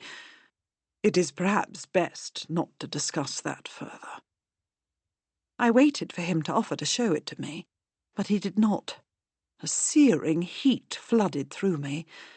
I hated that there was something new and private between him and the Countess. "She has your eyes. That, and your own belief, will have to suffice." He took me in his arms. I gave in to his strong warmth, melting against him, willing myself not to cry as I breathed in his scent, cinnamon and tobacco. What right did I have to judge him for actions that took place so long ago? Actions that had nothing to do with me. "What are you going to do?" I asked. "I've not the slightest idea, but I won't leave her alone and unprotected. She'll remain here with us for now, so that we can become better acquainted. The rest we will have to figure out later. If, that is, you don't object." "No, of course not. If she really is your child, how could I keep you from her?" I tried to smile. He would never shirk his duty to look after his daughter. His eyes brightened, and his features softened. I knew I'd said the right thing, even if it made me feel as if I were being consumed by flames. He kissed the top of my head. "I can only endeavour to deserve you." "You're certain, beyond doubt, that you're her father?" "Yes." I knew his tone well enough. He would say nothing more about it. Go back to her, I said, uncertain of how much longer I could hold my emotions in check. I wanted to scream and rail and cry, and I wanted him to see none of it. He kissed me again, this time on the lips, and started back down the corridor. Once he was out of sight, I raced to Ivy's bedroom, flung open the door without knocking, and threw myself onto the bed, where I lay face down, sobbing. There, it will all be fine in the end. She was rubbing my back and speaking in the voice she must use with her children when they were in need of reassurance. I don't know why I'm so upset, I said, sitting up and accepting the lacy handkerchief Ivy handed to me. This all happened so long ago it shouldn't matter. What an inane thing to say, Emily. Of course it matters. Beyond having just found out you're the stepmother to a nearly grown girl, whose mother, if memory serves, made you feel inadequate in every regard, you're being forced, again, to face the uncomfortable truth that your husband loved someone before he met you. But you know Colin adores you. He threw her over the instant he fell for you. Surely you don't doubt that now. No, I don't. I frowned. I trust him, absolutely. It's just that... I stopped. Everything inside me is a jumble. I'm afraid this girl, her daughter, will remind him of that old love and lead him to regret his choice to marry me. She gives him a glimpse into another life he might have led. It most certainly does not. To start, the Countess turned down his proposal. Presumably he was disappointed at the time, but he's given no indication since that he cares any longer. She turned him down in order to keep him safe. I said, I was not so considerate. It's all well and good for her to have said that, but it may have been nothing more than an excuse. Maybe she didn't love him enough to want to marry him. I appreciate your support, Ivy, truly I do, but she hid her own child away, so that even she couldn't see the girl often, to achieve the same end. You cannot tell me it's anything but self-sacrifice for a mother to have done such a thing. Well, Ivy pursed her rosy lips. I must say that in the course of my admittedly limited acquaintance with the Countess, motherly was not an adjective I would ever have chosen to describe her. She was dedicated to her work and likely sent the baby away as much for her own safety and convenience as for Colin's. It wasn't an entirely noble gesture. If he had no other children, the solicitor would never have revealed Colin's identity, I said. The Countess died a decade ago. Does that not prove she was concerned with keeping him from vulnerability? More concerned than I. Colin wanted to marry you, quite desperately. How many times did he propose before you accepted him? I lost count. He only asked the dreadful Countess once. Clearly, she didn't have the effect on him that you do. The poor man couldn't have made his adoration of you clearer. Did he not, after all, deed you all the books in his library? And all the port in his cellar. The memory felt so far away, almost like it belonged to someone else. Colin Hargreaves is a man who knows his own mind. You respected him enough not to second-guess him or to decide for him how best to conduct his life. The Countess refused to give him the same courtesy. I took her hand. Thank you, Ivy. You have offered supreme consolation. I believe I can bear to face the others now. I am pleased to hear that. But now I do need you to help me with my camera. You know me better than to have thought I would outright lie to get you away from them. Robert purchased it for me, and I despise it. Drawing is much more to my taste. If we could somehow jam the wretched thing, I'd have an excuse for coming home with not one single photograph. In the end, I convinced her to leave the brownie unmolested and present it to Cat, who was delighted with the gift. I stood apart from the others with Jeremy, who was leaning elegantly against a column on the terrace. "This is quite the development," he said. "Interesting times these, eh, Em? Will you have her presented at court? Host a debutante ball?" "Don't be impertinent." I whacked him on the arm. "I have no idea what we shall do. I'm leaving that entirely up to my husband." We both stared as Cat pointed the camera at her father. "You're too good for him, my dear girl. Far too good for him." AD 79. Chapter 8.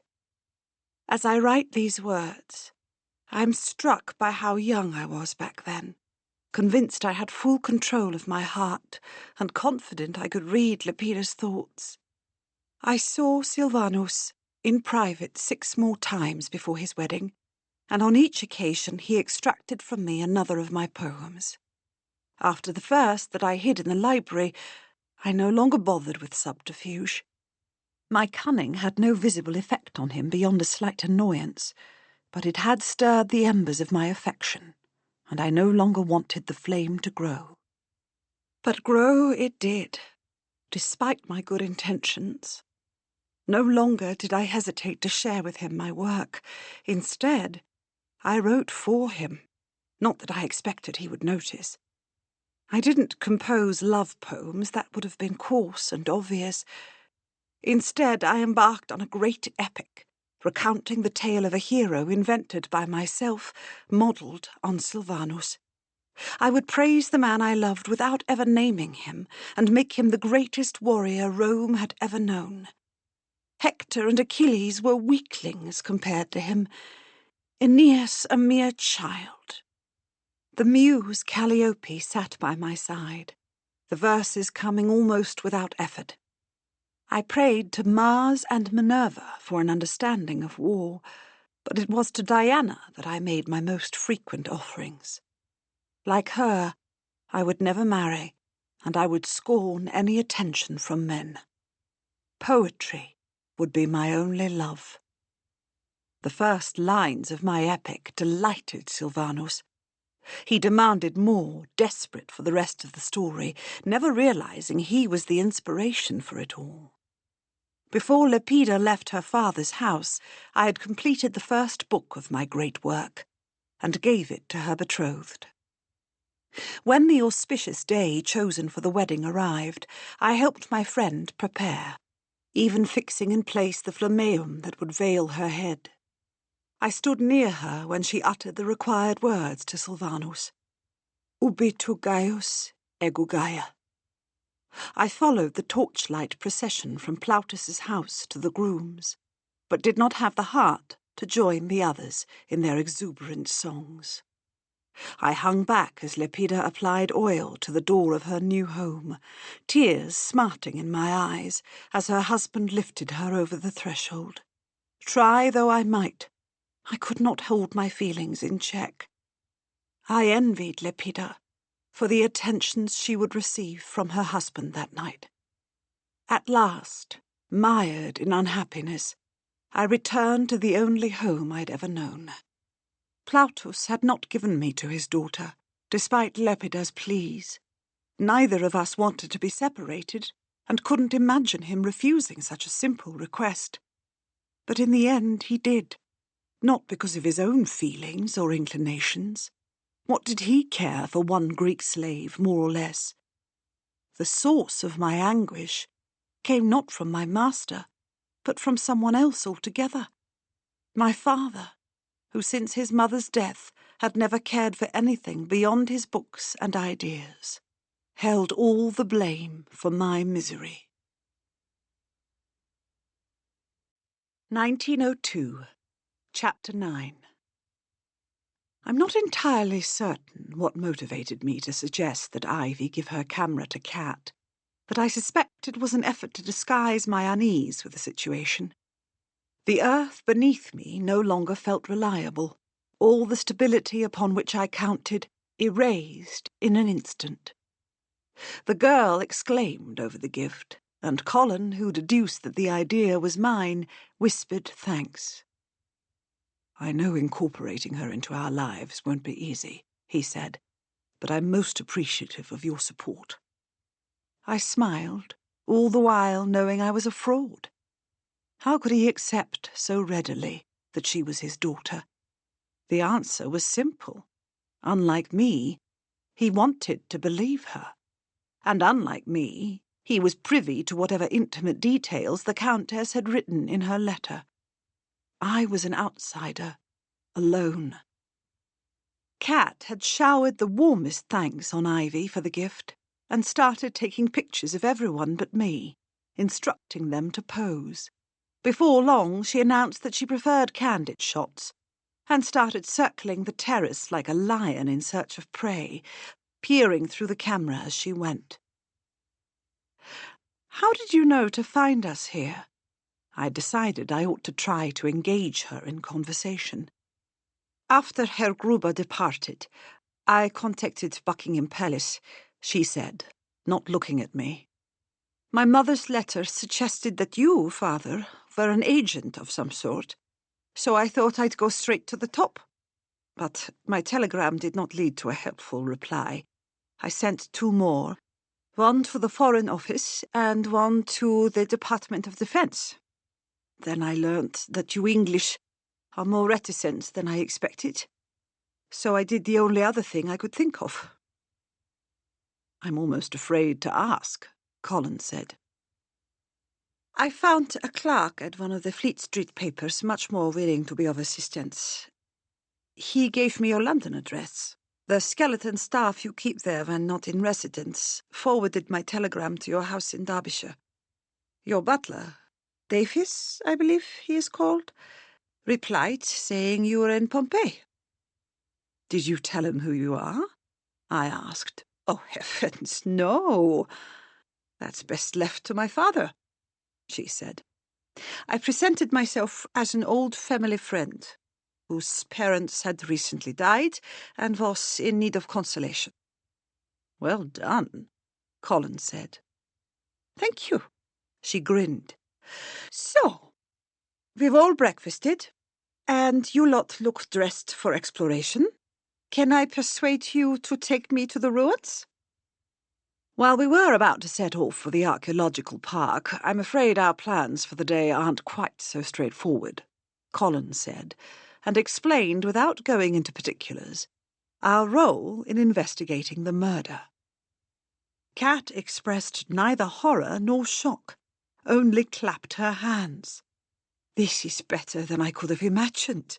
I can move right into the family business." Family business?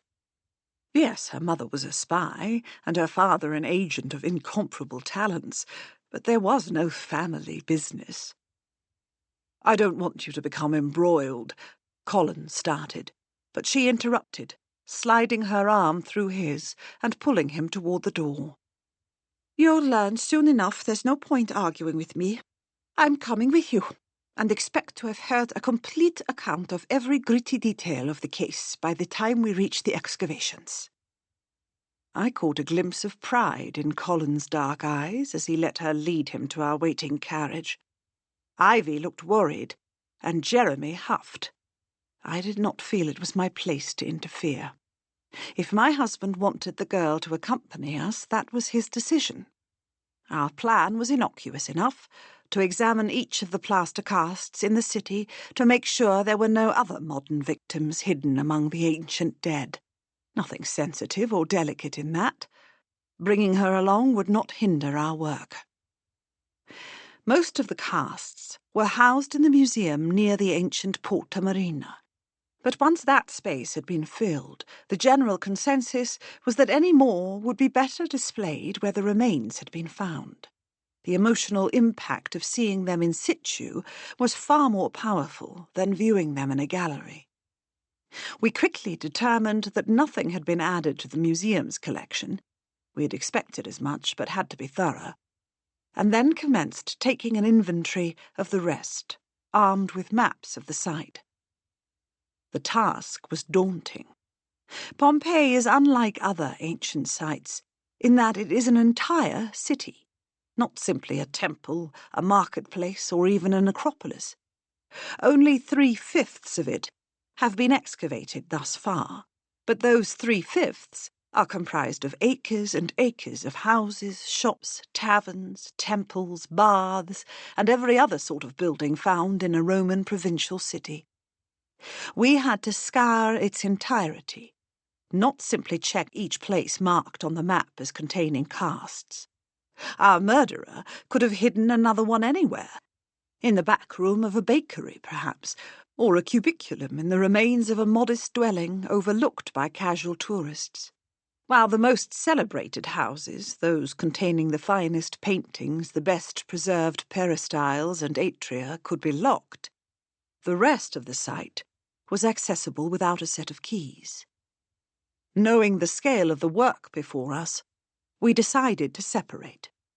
Colin announced his intention of taking Cat with him, leaving Ivy, Jeremy, and me together. Father and daughter would scour regions 1, 7, and 8, while we started with region 6. I watched as they walked away. Her raven hair was darker than his rich brown, and she had none of his curls, but there was something in her posture that mirrored the confident manner in which he always carried himself. Much though I despised myself for feeling so, I couldn't help but wish there was some way to deny the relationship between them. What would our lives be like now, with her in them? How often would I be left behind, as they went off together? "Don't wallow, Em," Jeremy said. "It's beneath you." "There's no need to scold her." Ivy poked him with the tip of her parasol. "She's every right to be unsettled by this development." "Thank you, Ivy," I said. "You're welcome. But don't think I shall let you sink into melancholy, even if Miss von Lunger is an unwelcome disruption." "You're a master of understatement, Ivy," Jeremy said. "She's like one of those storms in the ocean. What are they called? Typhoons? That barrels down and capsizes your ship." "You're such a comfort, Jeremy," I said. "Whatever would I do without you?" "If you'd let me finish, you would have heard the part when I mention your extremely sturdy lifeboat. Ivy and me. We'll make sure you skate through with grace." "You're mixing metaphors," Ivy said, "and I'm not certain I like being compared to anything extremely sturdy. But he's correct, Emily. You do have us, and we'll do all we can to help you, if I may, Jeremy, correct you, sail through." "I was picturing a steamship, not a sailboat," Jeremy said, "but I won't argue the point. All that matters, Em, is that you've got plenty of other things to occupy your mind. Like murderers, for example.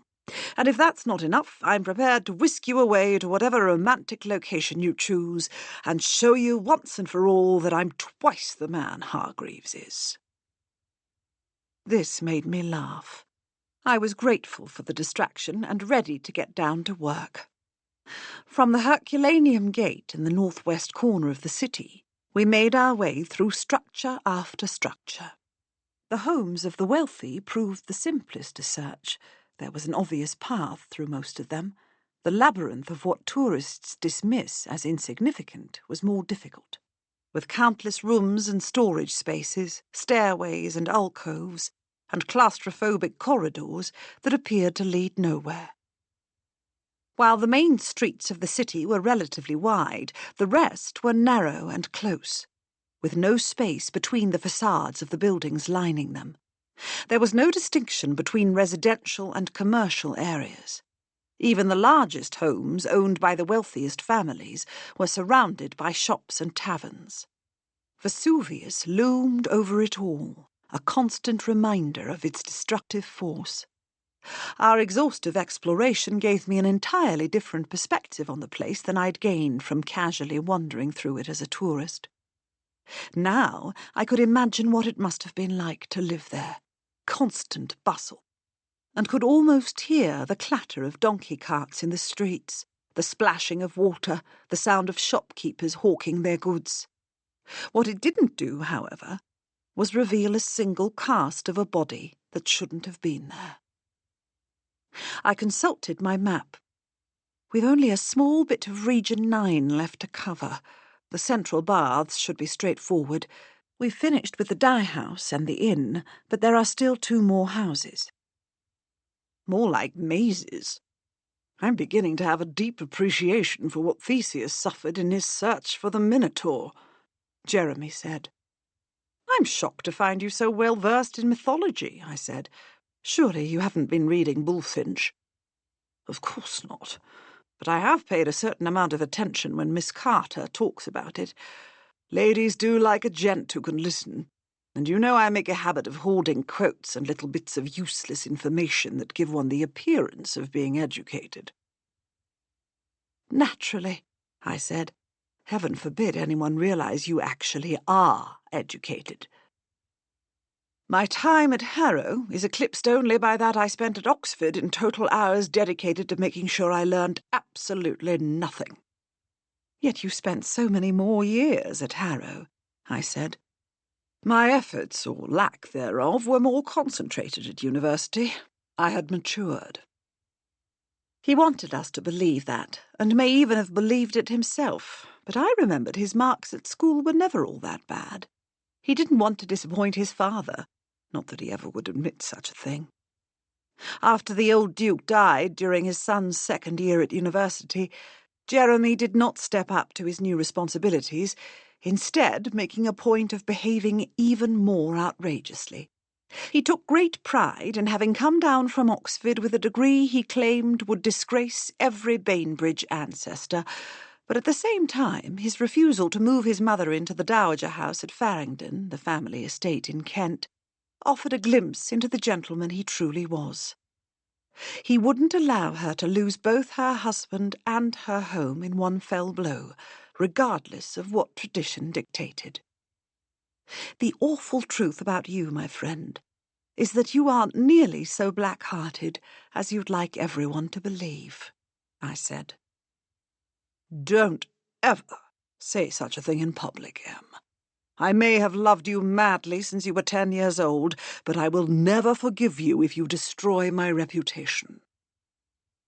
I can't decide which of you is more ridiculous, Ivy said, dropping onto a stone block in the middle of a bakery. Its large oven, fashioned from brick and shaped like a low beehive, I borrow the description from Herr Mao, looked strikingly similar to its modern counterparts, and 3 large mills that would have been turned by donkeys dominated the room next to it. I'm convinced my heels are bruised. How far do you think we've walked today, and how much further do we have to go? Pulling my friend to her feet, I all but dragged her through the central baths and the house of Marcus Lucretius. She rallied a bit in the expansive garden at the house of Epidius Rufus, rhapsodizing as to how it must have looked, filled with flowers and a tinkling fountain. Jeremy, apparently unmoved, lit a cigarette and paid more attention to its smoke streaming into the sky than to anything else around him. Then, in a room numbered 20 by Fiorelli, off the atrium, probably used as a triclinium, I noticed something that did not belong. The room was decorated with paintings showing the musical contest between Apollo, playing his lyre, and the Phrygian satyr Marsyas, the first to master the double flute, which Athena had invented and then discarded, not liking the unattractive way the instrument made her cheeks puff.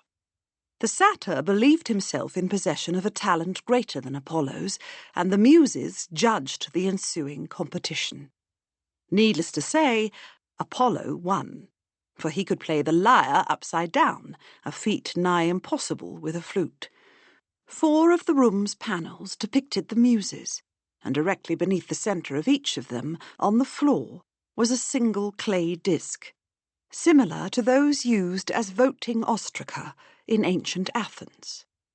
Once a year, the citizens would vote yes or no on a simple question. Is anyone a threat? to our democracy. If the majority said yes, they would reconvene a few months later, each person bringing with him an ostracon upon which he had written the name of the man he considered a potential tyrant. I need hardly mention the Athenian ladies were entirely excluded from this process. Whoever got the most votes was exiled. Like those used in Athens, the ostraca I found were painted black, with a small hole in the middle.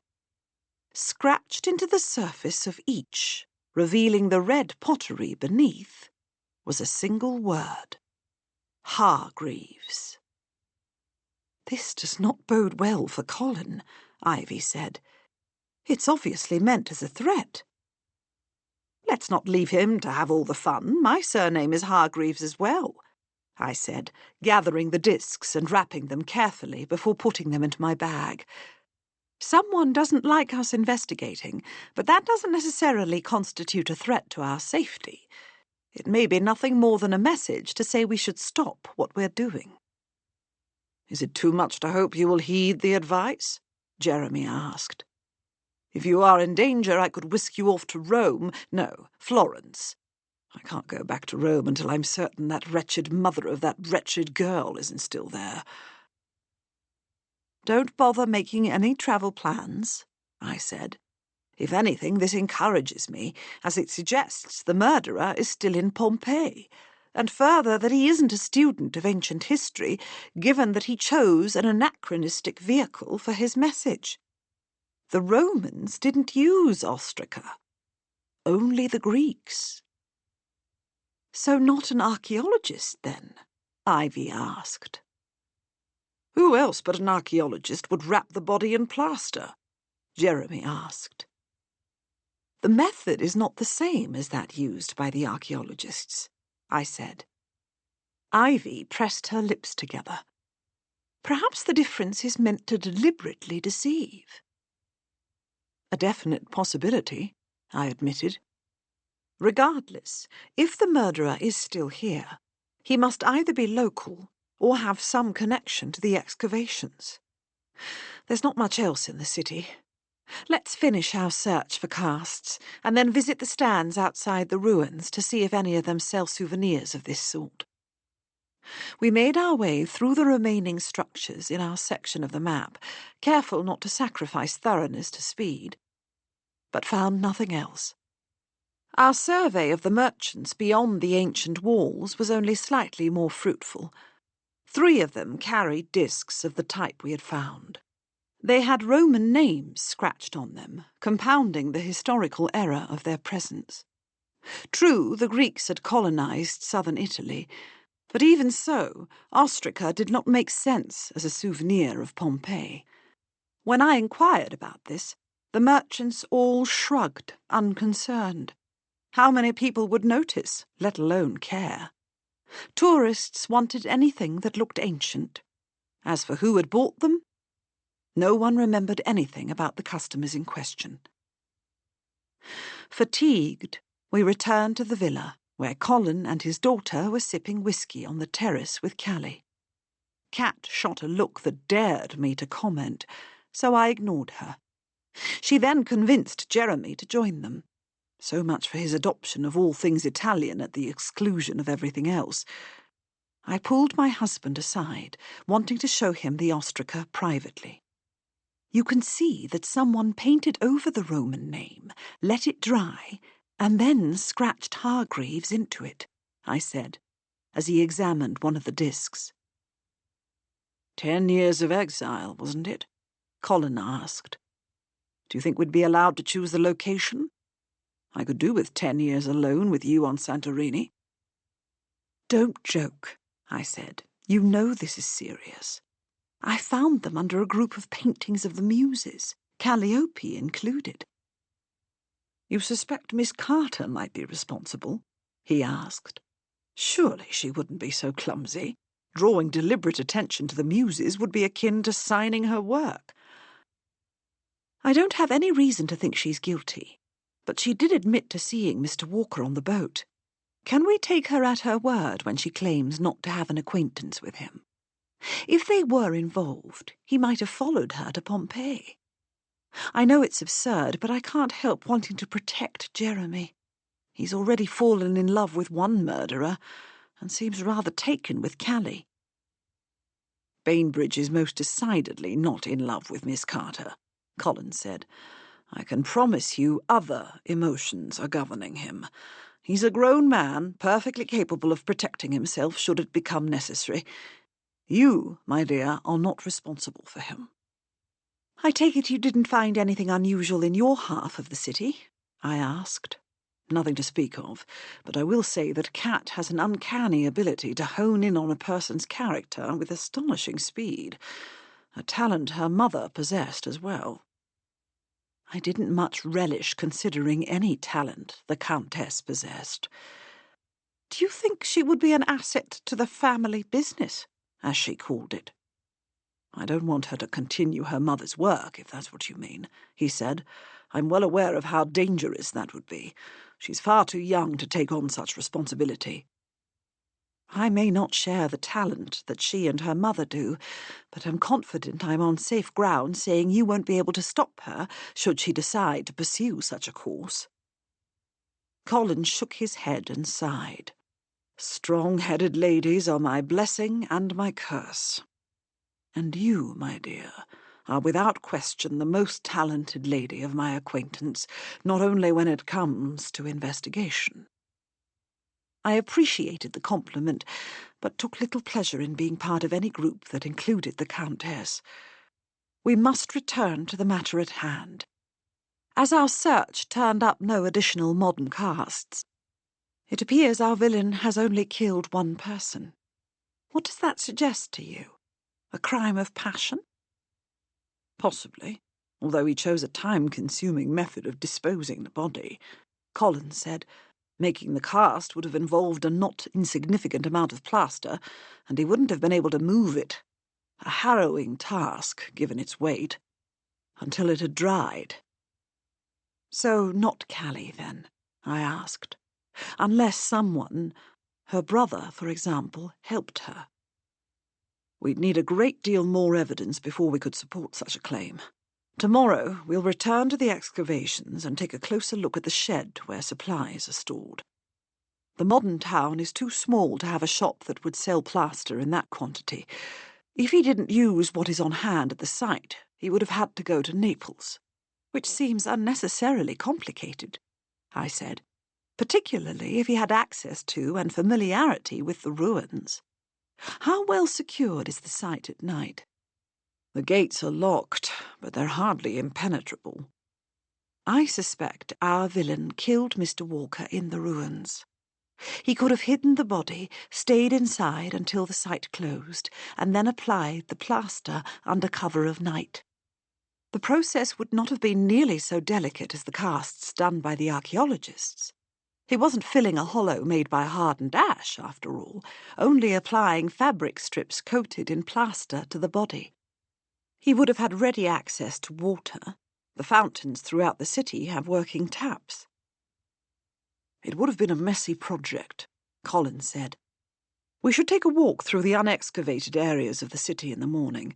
They're covered by vegetation, but we might be able to identify a clearing he could have used as a makeshift workshop. Have you had any response to the message you sent Mario Sorrentino? Not yet, but I'll keep trying. He touched my cheek. It's good to have a few moments alone with you. I know things are difficult with Kat, and I must apologize again for my choices that led us to this outcome. There's no need for you to. There is, Emily. He took my hand in his and raised it to his lips. I am fortunate to have such an understanding wife. Understanding was not a word I would apply to myself. I was still reeling, half angry, half stunned, all the way hurt. But how could I admit that to him, when I knew how unreasonable it was?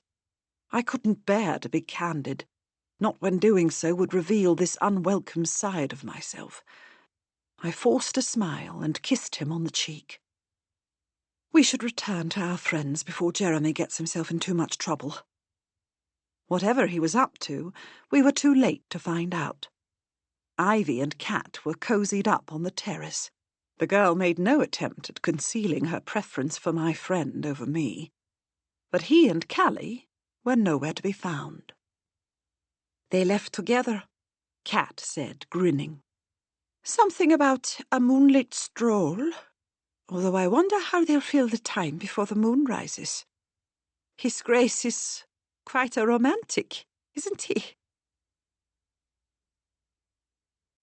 AD 79, Chapter 10. Most would judge me harshly for the criticism I hurled at my father. I hadn't been foolish enough to speak it aloud while we were in Plautus's presence, but I was no silly child, even then.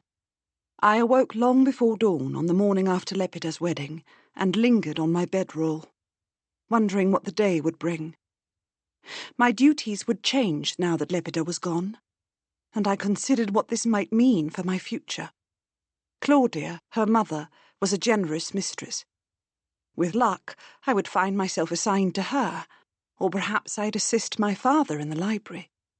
I was an excellent copyist, receiving frequent compliments on my penmanship, knew how to repair scrolls, and was as familiar with the contents of the library as anyone.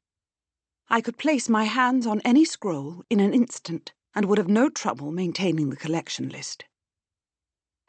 So when, after I had pulled on a simple wool tunic and grabbed a hunk of bread from the kitchen, my father summoned me to come to Plautus with him, I'd already half convinced myself that I was about to be made his assistant.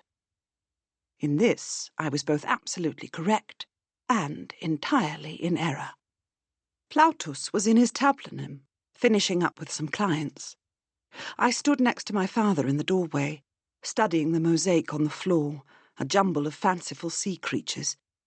The octopus was especially fine. The clients left, and Plautus waved for us to come forward. "I will always be grateful for the care you gave my daughter," he said, smiling at me.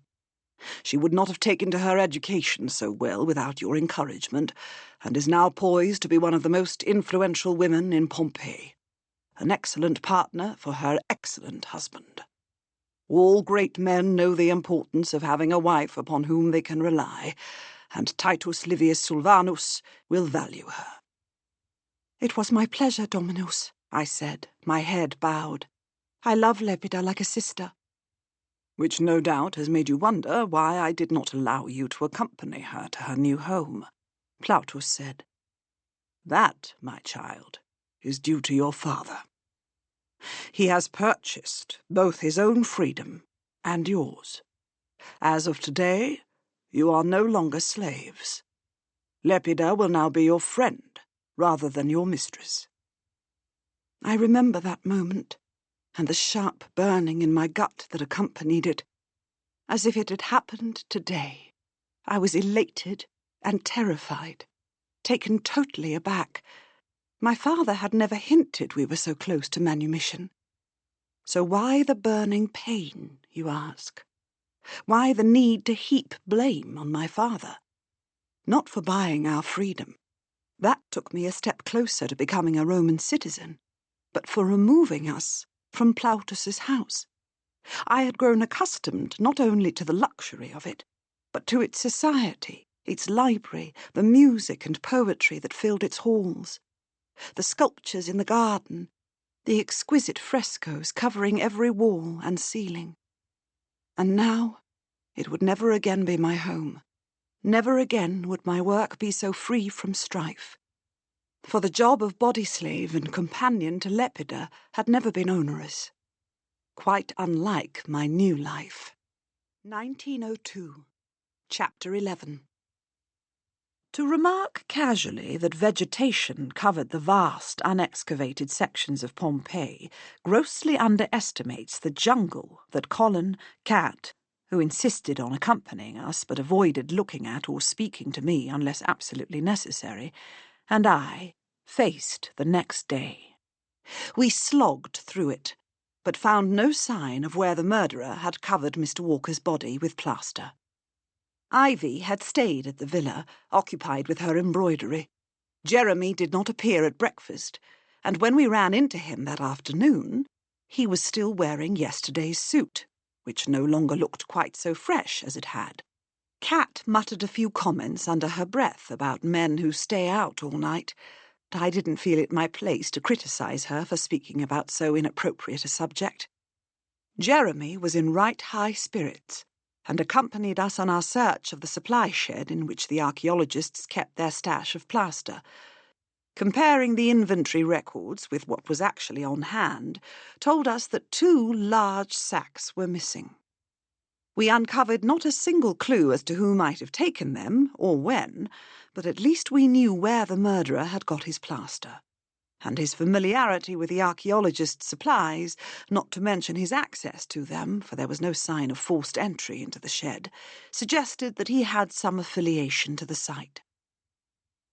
For the next 3 days, Colin and I conducted a new series of interviews with every single person employed in the excavations. Any of them might have committed the crime, but very few raised in us suspicion. I did not give full credence to Callie's continued insistence that she never spoke to Mr. Walker on the ship, and her brother's disproportionate anger when he talked about her potential suitors tugged at me. Mr. Sterling's behaviour, when he sought us out to see my sketch, struck me as odd, but so far we could not identify any connection to link him with the dead man. Kat elected to make plans of her own, rather than accompany us during this time. She wanted a darkroom of her own, and had arranged for Benjamin to take her to Naples to help her procure supplies. Colin balked at her going alone with a young man, and his daughter, all charm, begged Ivy to play chaperone. I didn't regret not being asked. I should have liked Kat. She was spirited and smart, and reminded me more than a little of myself at her age. But every time I laid eyes on her black hair and beautiful face, I saw her mother. That she spoke to me only when it was categorically unavoidable, and even then refused to make eye contact, didn't help. Some day, perhaps, we could be friends, but it felt as if that wouldn't happen until another geological era. Once our interrogations were complete, Colin and I turned to the hotels in Pompeii and scoured their registers. The Italian hoteliers were far more accommodating than others I have dealt with elsewhere, until we identified the place Mr. Walker booked to stay upon his return to the city. Arriving before his room was ready, he had left his luggage, a single small bag, at the desk, but never returned to collect it. "Is the case still here?" Colin asked. "Of course, sir," the clerk said. "We assumed Signor Walker had a change of plans, but that eventually he would account for it." "I'm afraid that won't be possible. Mr. Walker was murdered. We'll need to take possession of his luggage immediately." Colin's voice, strong and low, could persuade nearly anyone to do nearly anything. "I will get it for you without delay." He disappeared into a small room behind the desk and returned a few minutes later. "You are his family?" "No," Colin said. "We're the people who will bring his murderer to justice. I assure you, however, that his possessions will be returned to his next of kin." We did not open the bag until we were back at the villa. Its modest contents did little to illuminate its owner. Inside, we found a change of clothing, a nightshirt, a copy of National Geographic that included an article about Pompeii, a book, Red Men and White, a collection of stories set in the American West by Owen Wister, and a return ticket for passage back to New York on a ship sailing only a week after he had arrived. "He must have left the rest of his things at the dock," Colin said. "Probably with the shipping company. He would have needed more clothing for a transatlantic crossing. I'll send a telegram to them." In an effort to learn more about our victim, he also contacted the American Embassy in Rome, but when they replied the next day, provided only scant information. Beyond his 2 trips to Pompeii, Mr. Walker had never travelled outside the United States. He had left a steamer trunk with the shipping company, but it contained nothing of note. Neither his family nor his employer could offer the slightest insight as to who might have wanted him dead or why he had returned to Pompeii. His editor at the New York Times assured us that the reporter had not penned controversial stories, but focused more on culture and the arts. His election piece was originally assigned to someone who had fallen ill before completing it. Mr. Walker had not done the research, but had finished it on behalf of his colleague. "As if we needed more confirmation that the Camorra has nothing to do with this," I said, flinging down the folder the embassy had sent us. "So far as we can tell, Mr. Walker led a wholly unremarkable life until the moment of his death. Or at least until several moments before his death. Half an hour, perhaps." Colin and I were alone on the terrace. Callie, naturally, was working, but Jeremy and Ivy had abandoned us to spend the day at the seaside. Kat was with Benjamin, setting up her darkroom in a small chamber off the sitting room. Why did he revisit a place he supposedly found uninteresting? And how is it that no one saw him when he did? We know that he arrived in Europe on the same boat as Callie and Benjamin, but we have no way of accounting for his movements between the time the ship landed and when he was killed. "What about the ship?" Colin asked. "It's quite the coincidence that he was on the same vessel as the Carters. Perhaps they knew him better than they are willing to admit." Callie was adamant in her dismissal of him, but I suspect you're right, I said. Mr. Walker wasn't the sort of individual who would catch the attention of a woman of her tastes. Benjamin, however... Remember how they argued on the terrace when they came for dinner? There's something more there. Perhaps Mr. Walker had attempted a flirtation, angering Benjamin. Could he be a dangerously overprotective brother? Who went so far as to murder a man in whom his sister expressed no romantic interest? No, that's ridiculous. I frowned. Why don't we invite Mr. Taylor for tea and see what he can tell us about his industrious employees, the Carter siblings? Mr. Taylor arrived at the villa a few hours later in a motor car, dust swirling around him. He peeled off his goggles, hat, driving coat and gloves, thanking the maid as she took them from him. "I can't say how delighted I was to receive your invitation. I'm passionate about archaeology, but I'm no scientist. I prefer the results to the act of digging. And so far this season things have been slow going. I'm more than willing to wield a spade and do my part. Heaven knows I'm better at unskilled labor than anything requiring a delicate hand, but confound it, I do look forward to what will eventually come. Frescoes, Hargreaves, that's what I'm after. I'm convinced we've found ourselves a villa, and an enormous one at that, but it will take a long time before we get through the layers that have buried it." We took tea on the terrace, although both gentlemen refused the genial beverage in favour of Colin's whisky and cigars. Mr. Taylor was a cheerful guest, quick to smile, and eager to regale us with stories about his previous seasons in Pompeii. "As I said, I'm nothing more than an enthusiast, but an enthusiast with a great deal of money. I first saw Pompeii years ago, when I made my grand tour of the continent, but only later had the idea of digging here myself. Mao agreed to have his men train me, and they are taskmasters.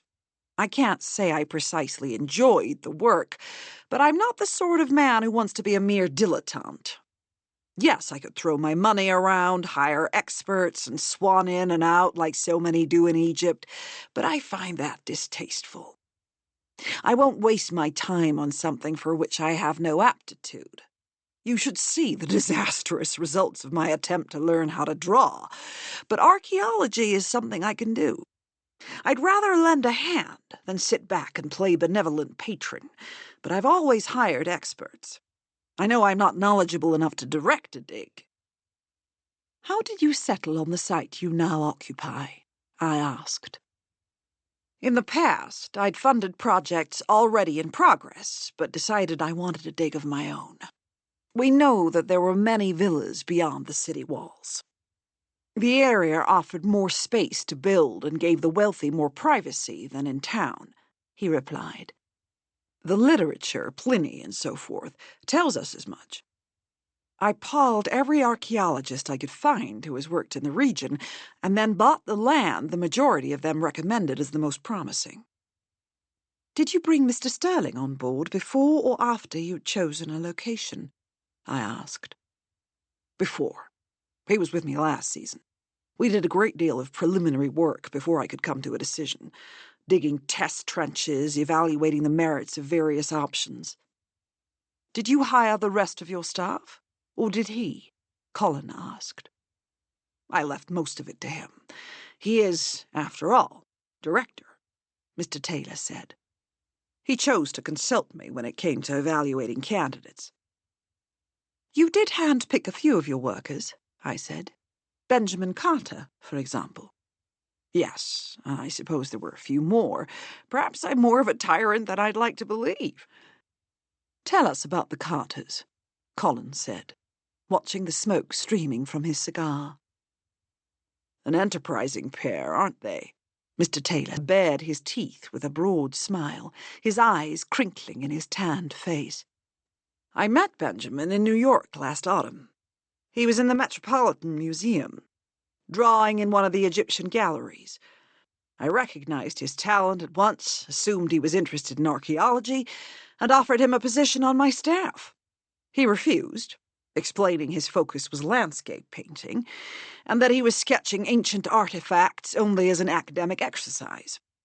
A month or so later, he wrote to me at the insistence of his sister. Miss Carter is a force of nature, as I'm sure you've noticed. She studied at Radcliffe, and after finishing there, took it upon herself to learn everything she could about archaeological method. That girl's going to be a real lally-cooler. Spent a season in Egypt with Flinders Petrie, one of the best-respected archaeologists in the world.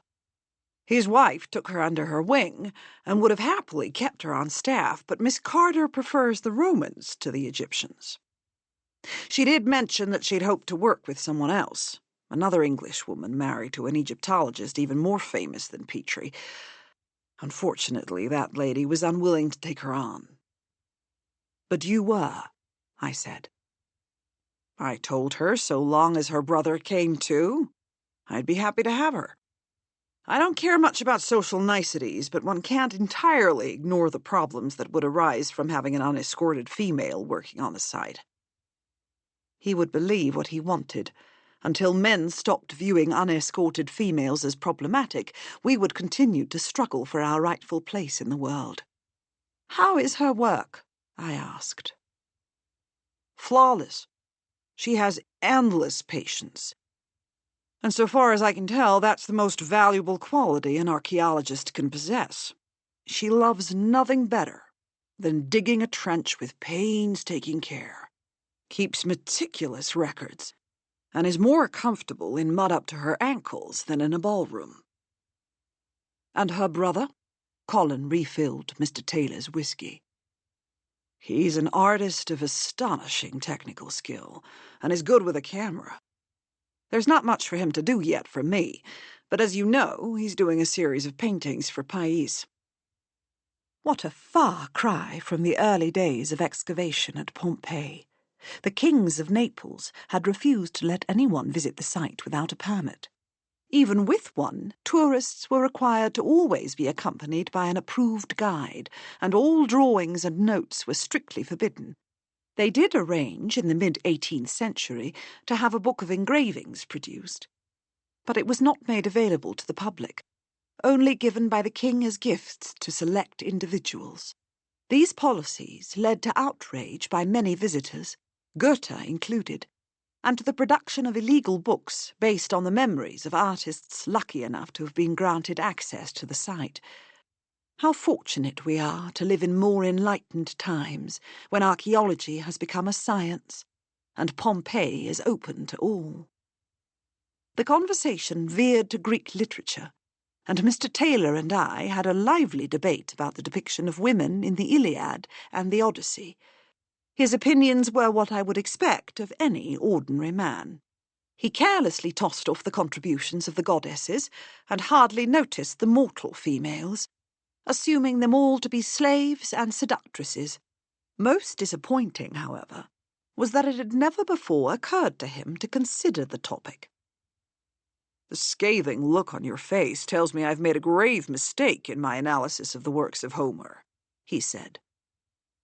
"I don't mean to offend," I said, "but so long as you gentlemen consider the female of the species as only slightly more useful than decorative furniture, we all lose out. Think of the contributions women could make, if only we were allowed a seat at the proverbial table. The ancients had better sense than we in this regard. Compare Ares and Athena. He is all blood and brutality, but she, equally talented on the field, brings an added dimension to war, concerned with the nuances of justice and a more intellectual approach to strategy. They provide an interesting contrast, and Athena's more feminine characteristics suggest we should value these things more. But you can't claim the ancients were more enlightened than us. Women in Pericles' Athens were little better than prisoners in their homes, kept out of view in the Gynaeconides. They had no public role." "Most did not, that is true, but it's significant that the goddesses were equally respected as the gods. Our culture and our religion don't give females so much, and as for us mortals, women have long been skilled at using backstage manipulations to achieve political ends. I've no doubt that was true even in 5th century Athens. Consider Aspasia, Pericles' mistress. Plato tells us she trained Socrates in rhetoric and wrote her lover's funeral oration. And Pliny tells us she was a woman of ill repute," Mr. Taylor said. "As men often do when faced with women of uncommon wit and education," Colin said. "Hence centuries of being forced into the background," I said. "I should like to see that change in my lifetime." "I can see why you and the intrepid Miss Carter get along so well. I'm impressed with your knowledge of the ancient world, Lady Emily. Should you and your husband ever wish to see Herculaneum, I'd be delighted to play guide. The ruins there are even better preserved than those at Pompeii. We take one day off a week, so consider this a standing offer for a picnic and a tour on the Sunday of your choice." "That would be delightful," I said, "but don't think you've distracted me from my defence of lady archaeologists." He grinned. "Callie is one of the best in the field. Yet as things stand, she would never be able to get permission to lead a dig. And even if she could, I don't think many of her male colleagues would take direction from her. Perhaps there's something in the nature of men that prevents us from giving you ladies your full due." "Nature is nothing but a convenient excuse," I said. "We're quick to blame our shortcomings on it, when instead we should be working to overcome those faults.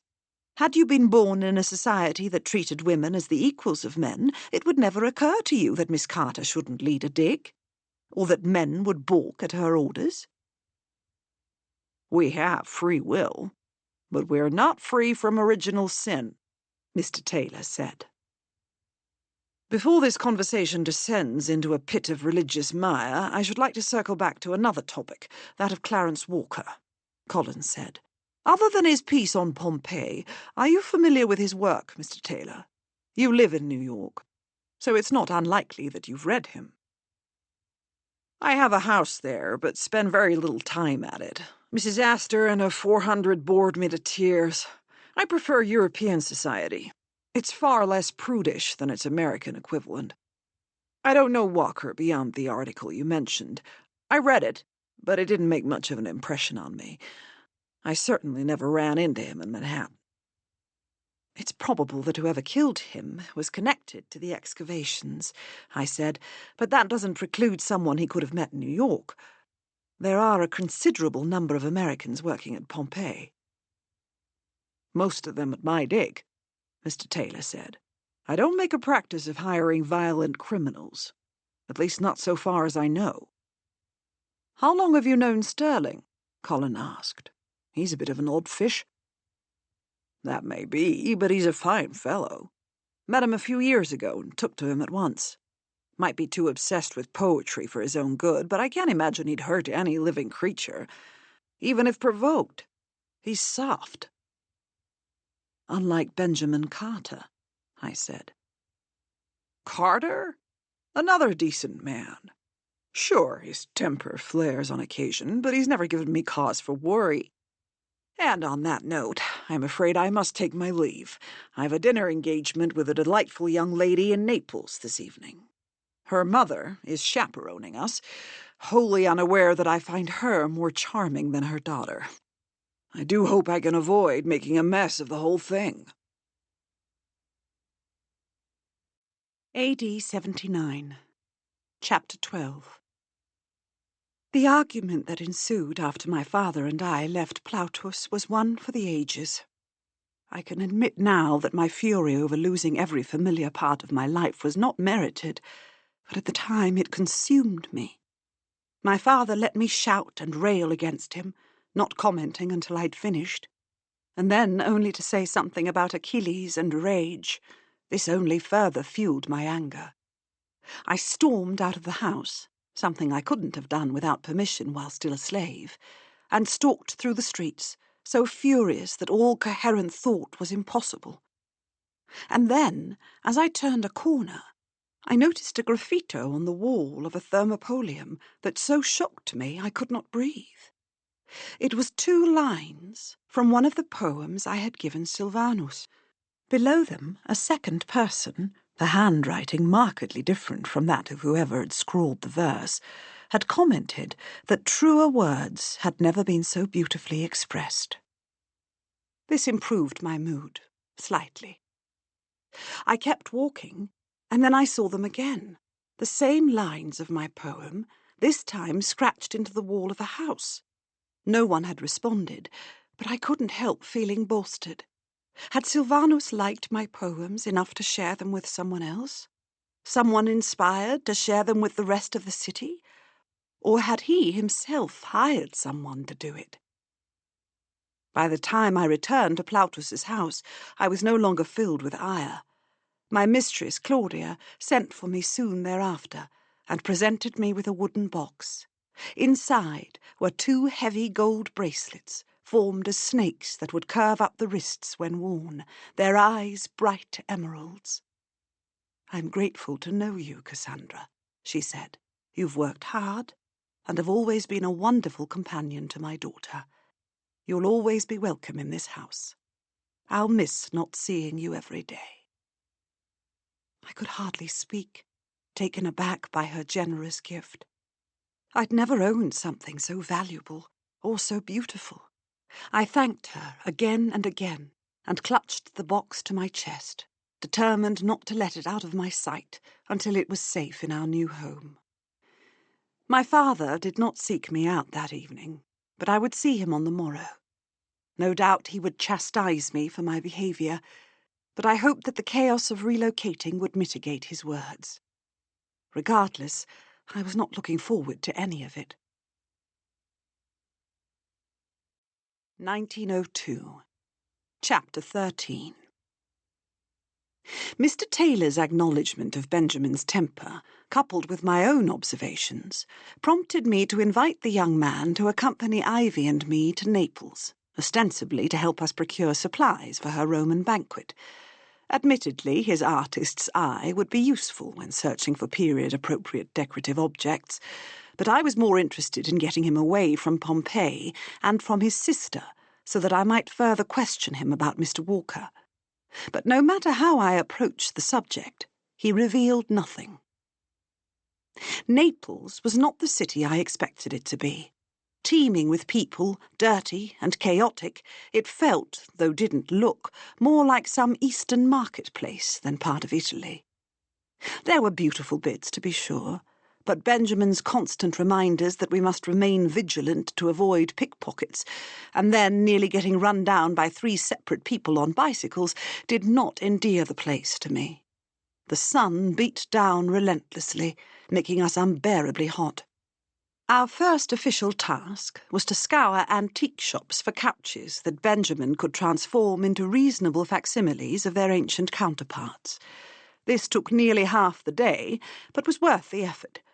Although the wood on the ones we found was shabby, their dimensions were perfect, and our friend was confident he could dress them up enough that they would have been welcome in any ancient villa. "A wealthy family would have had them made from solid silver," he said, after we'd entered an art store to buy supplies to decorate them. "But metallic paint will do the job for us. Solid silver is far too soft to be used in furniture construction." The clerk behind the counter said, "Bronze, maybe. If you're set on silver. The Romans sometimes covered wood with foil, but elaborate inlays were more fashionable. I'd suggest—" "I don't appreciate your interference," Benjamin snapped, "and would thank you for leaving us alone." "Forgive me," the man said. "I meant, no, perhaps we'll take our business elsewhere." He stormed out of the shop, leaving Ivy and me to apologize for his ludicrous behavior. "I didn't realize paint was such a volatile subject," Ivy said when we came out. "Forgive me," he said. "I have a tendency to overreact, particularly when my expertise is questioned. It's a disgraceful failing. Let me make it right." He went back inside, emerging a quarter of an hour later with a large parcel. As quick as he was to anger, he was equally fast to return to high spirits, apologizing again and again and thanking us for our understanding. I couldn't riddle out his character. It was as if he was trying to adopt what he believed was an artistic temperament, but not doing a very good job of it. For the rest of the afternoon, he was a perfect companion, helping us select silk for tunics and convincing Ivy to have a wig made in appropriate Roman style.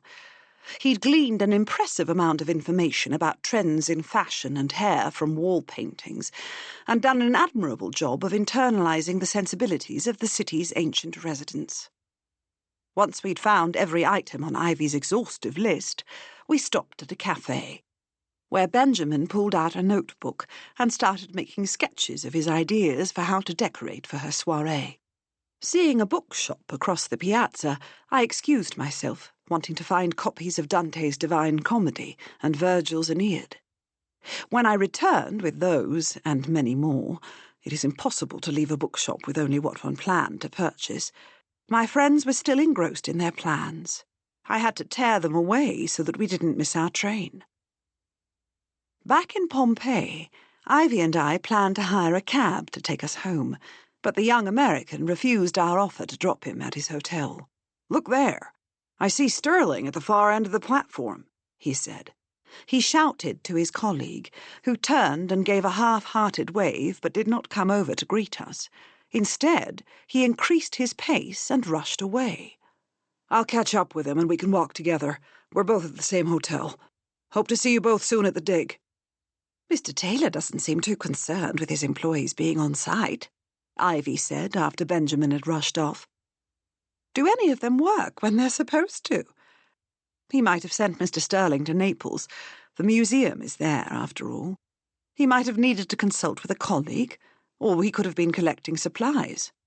"I suppose," Ivy said, wrinkling her nose, unconvinced. "More likely he was off in search of books of poetry. But it's wrong of me to think uncharitably of him. He's never anything but kind to us." When we reached the villa, the sun had started to sink into the sea, splashing gold and pink into the water below, and the air had grown chilly. Ivy retreated to freshen up and dress for dinner, while I opened my parcels from the bookshop. "Books, Em?" Jeremy asked. "You brought half your library with you. Surely you can't need more." "All thinking people are in constant need of more books. Where are you off to?" He was wearing evening kit. "A midnight excursion through the ruins." "I'm not sure that's the best choice of dress," I said. "I presume you're going with Callie?" "I am," he said, a shocking tone of mischief in his voice. "Would I also be correct to presume that when you stayed out all night you were with her as well?" He grinned. Your intuition is at once appalling and a wonder. But with her all night? Where were you? A gentleman never kisses and tells. I'm not asking for details, I said, and would sooner push you off a cliff than listen if you tried to share them. But all night? Too scandalous for you? His eyes danced. It wasn't quite that bad, Em, so you needn't fear for my reputation. We sat in a tavern until it closed and then walked around town talking until the sun rose. I escorted her back to her digs, where she assured me she would be able to slip inside and change her clothes without disturbing her brother. She came back down, we took breakfast at the perfectly respectable Hotel Suisse, and she went to work. Soon thereafter I stumbled upon you, Hargreaves, and his abominable daughter in the ruins, where I believe my contribution to the investigation of the plaster shed was critical to the enterprise. Callie changed her clothes, but you didn't. A lady has to be more careful with her reputation. I wouldn't have expected her to care about that, I said. She doesn't. But she does care about her job, very much. Taylor might not look kindly on her having stayed out all night. A duke, on the other hand, can come and go as he pleases. I studied his face. There was a certain glow about him, a brightness in his complexion that suggested he was falling in love. And while the logistics of their relationship might prove daunting, I liked Callie for him. More than that, I rejoiced at seeing him happy, and was about to say so when I noticed something I hadn't purchased mixed in with my packages of books, a small wooden case. Inside was a thin sheet of soft metal, lead, rolled into a tube, a single nail stuck all the way through.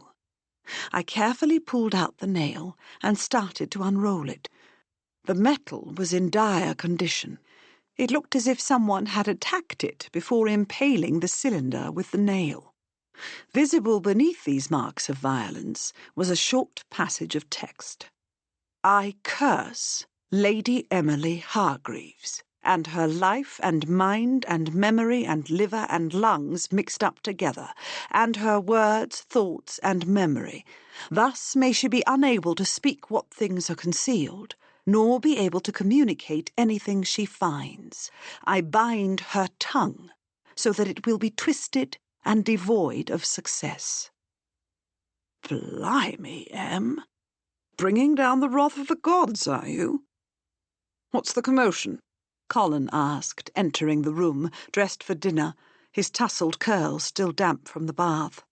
You're not trying to get Bainbridge to read, are you? This is far more interesting than any old book, Hargreaves, Jeremy said. Emily's been cursed. My husband did not look surprised. He was used to me attracting unusual attention. I handed him the message. Lead, fashioned in the style of a Roman defixio, he said. A curse tablet. They were quite common in the ancient world. The nail pushed through was meant to strengthen the potency of the words. Most of these other marks were made by a jab of the nail, but some are symbols. Magic symbols, I presume, I said. This is quite encouraging. Encouraging? Jeremy pulled a face. If I've managed to inspire someone to put a curse on me in an effort to stop my tongue, I must be doing something right. What's this about a curse? Ivy, in a divine dinner gown of crimson silk, entered the room, Colin's daughter following. My friend gasped when she read the tablet. Jeremy took her arm to steady her. Kat, on the other hand, whooped. I can only conclude the idea of my being cursed delighted her. This is brilliant, Lady Emily, and if you don't mind my saying, I agree that it's a positive sign. Maybe the questions you've asked the archaeologists have set someone on edge. Perhaps I had misjudged the girl. This is very serious, Kat, Ivy said. No, it really isn't, I said. First off, I don't believe in whatever pagan god is being appealed to. Second, curses do not work. The tablet, like the ostraca, may be a sign we've caught the attention of our murderer, but surely that's a good thing. It tells us he's worried we may be on to him. Whoever penned this, scratched it, I should say, has a fair knowledge of both the cultures of ancient Greece and Rome, Colin said. I believe I'm on safe ground suggesting that this delicate attention comes from the same person who put our surname on the ostraca. And I believe I'm on safe ground suggesting that we are looking for someone who prefers scratching to writing, Jeremy said. Must be an eccentric bloke. Must be a murderer, Jeremy, Ivy said, concern writ on her pretty face. Possibly, Colin said. The text doesn't threaten physical harm, only that Emily will be silenced. Similarly, being ostracized meant exile, not injury. Perhaps it's not the murderer sending these messages, but an associate, someone who knows what the villain is capable of and wishes to advise us to stop searching for him. He's cursing her organs, Hargreaves, Jeremy said. How is that not a physical threat? There are many examples of ancient curses that specifically call for bodily harm. The falling off of limbs, the shrivelling of... Never mind, Colin said. It's most likely nothing more than an attempt to warn us off the investigation. I like your idea of two villains, I said. One, the master, the other a mere accomplice. Someone who's not altogether comfortable with what has occurred. Feeling guilty about Mr. Walker's death, and terrified that we may bring violence upon ourselves if we cross his colleague, he's trying to stop our pursuit of justice. An excellent fiction, my dear. And also a theory worth consideration. Either way, I agree. It's encouraging. Ivy regarded him with astonishment, as he went off to collect the ostraca so we could compare the handwriting with that on the defixio. When he returned, we could see at a glance they were both penned, scratched, by the same individual. "Are you going to stand by and let them go on like this?" Ivy asked, turning to Jeremy. "Nothing else to do," he replied. "Can't stop them. As you see, they're excited by curses and threats and all sorts of other untoward things. Part and parcel of the work, or so I'm told. Don't try to dissuade them. They won't be distracted by anything else." He wasn't entirely correct in this observation.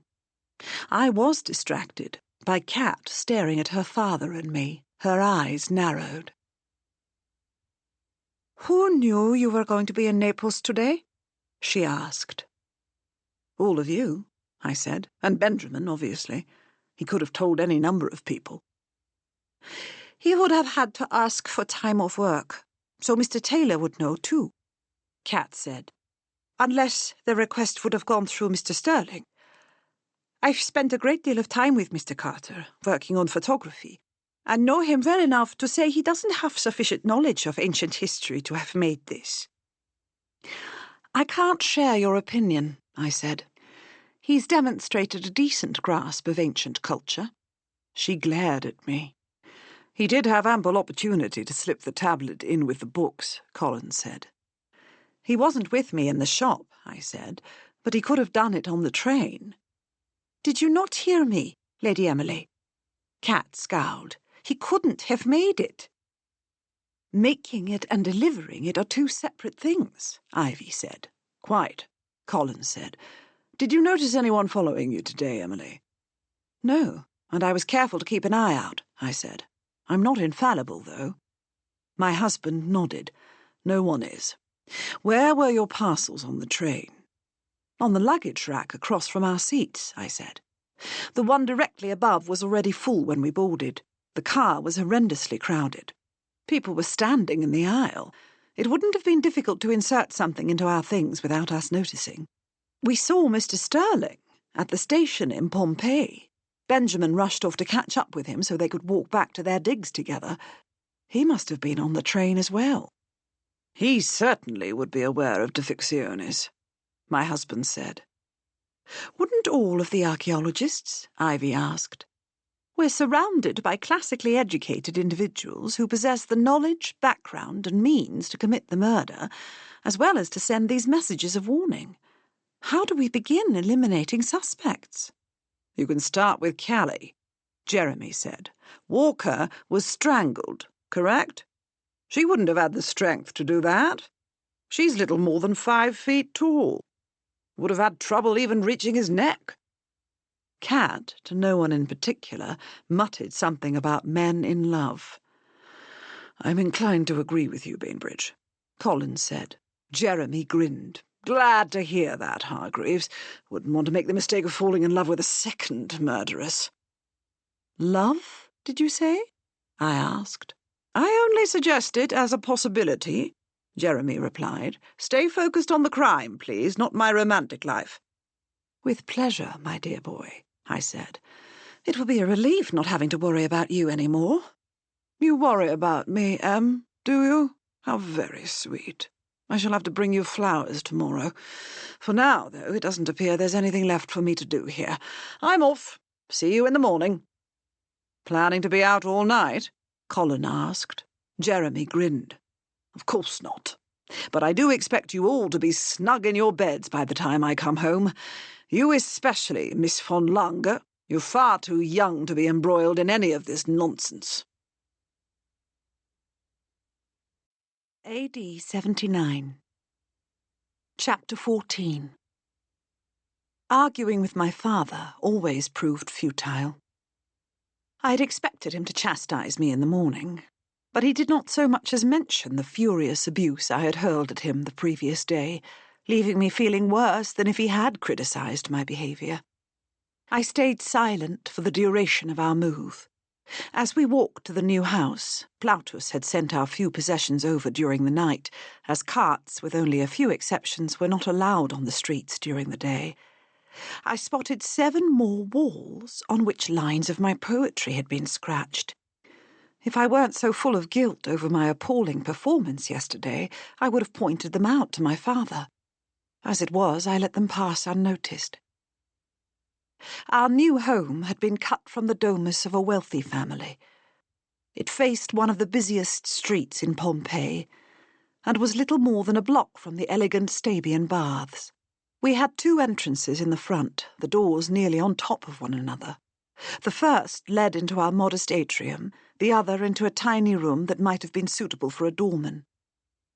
Instead, my father planned to use it as the business entrance to the house. He had become a bookseller, although he did still take responsibility for our former master's library, a duty that would provide a small income. He also offered his services as a tutor, and that task kept him busiest of all, as wealthy Romans always insisted upon a Greek education for their children. I assisted him, working as a copyist, a job I found tedious because most of his clients were interested in books of rhetoric, law, and bad poetry. I had hoped we could be discerning when it came to our customers, but if we wanted to eat, that was not to be. Even so, the quality of our meals had declined substantially since our elevation from slavery. We purchased most of them from the Thermopolium across the street, and even if we hadn't, our senses still would have been constantly assaulted by the odour it produced.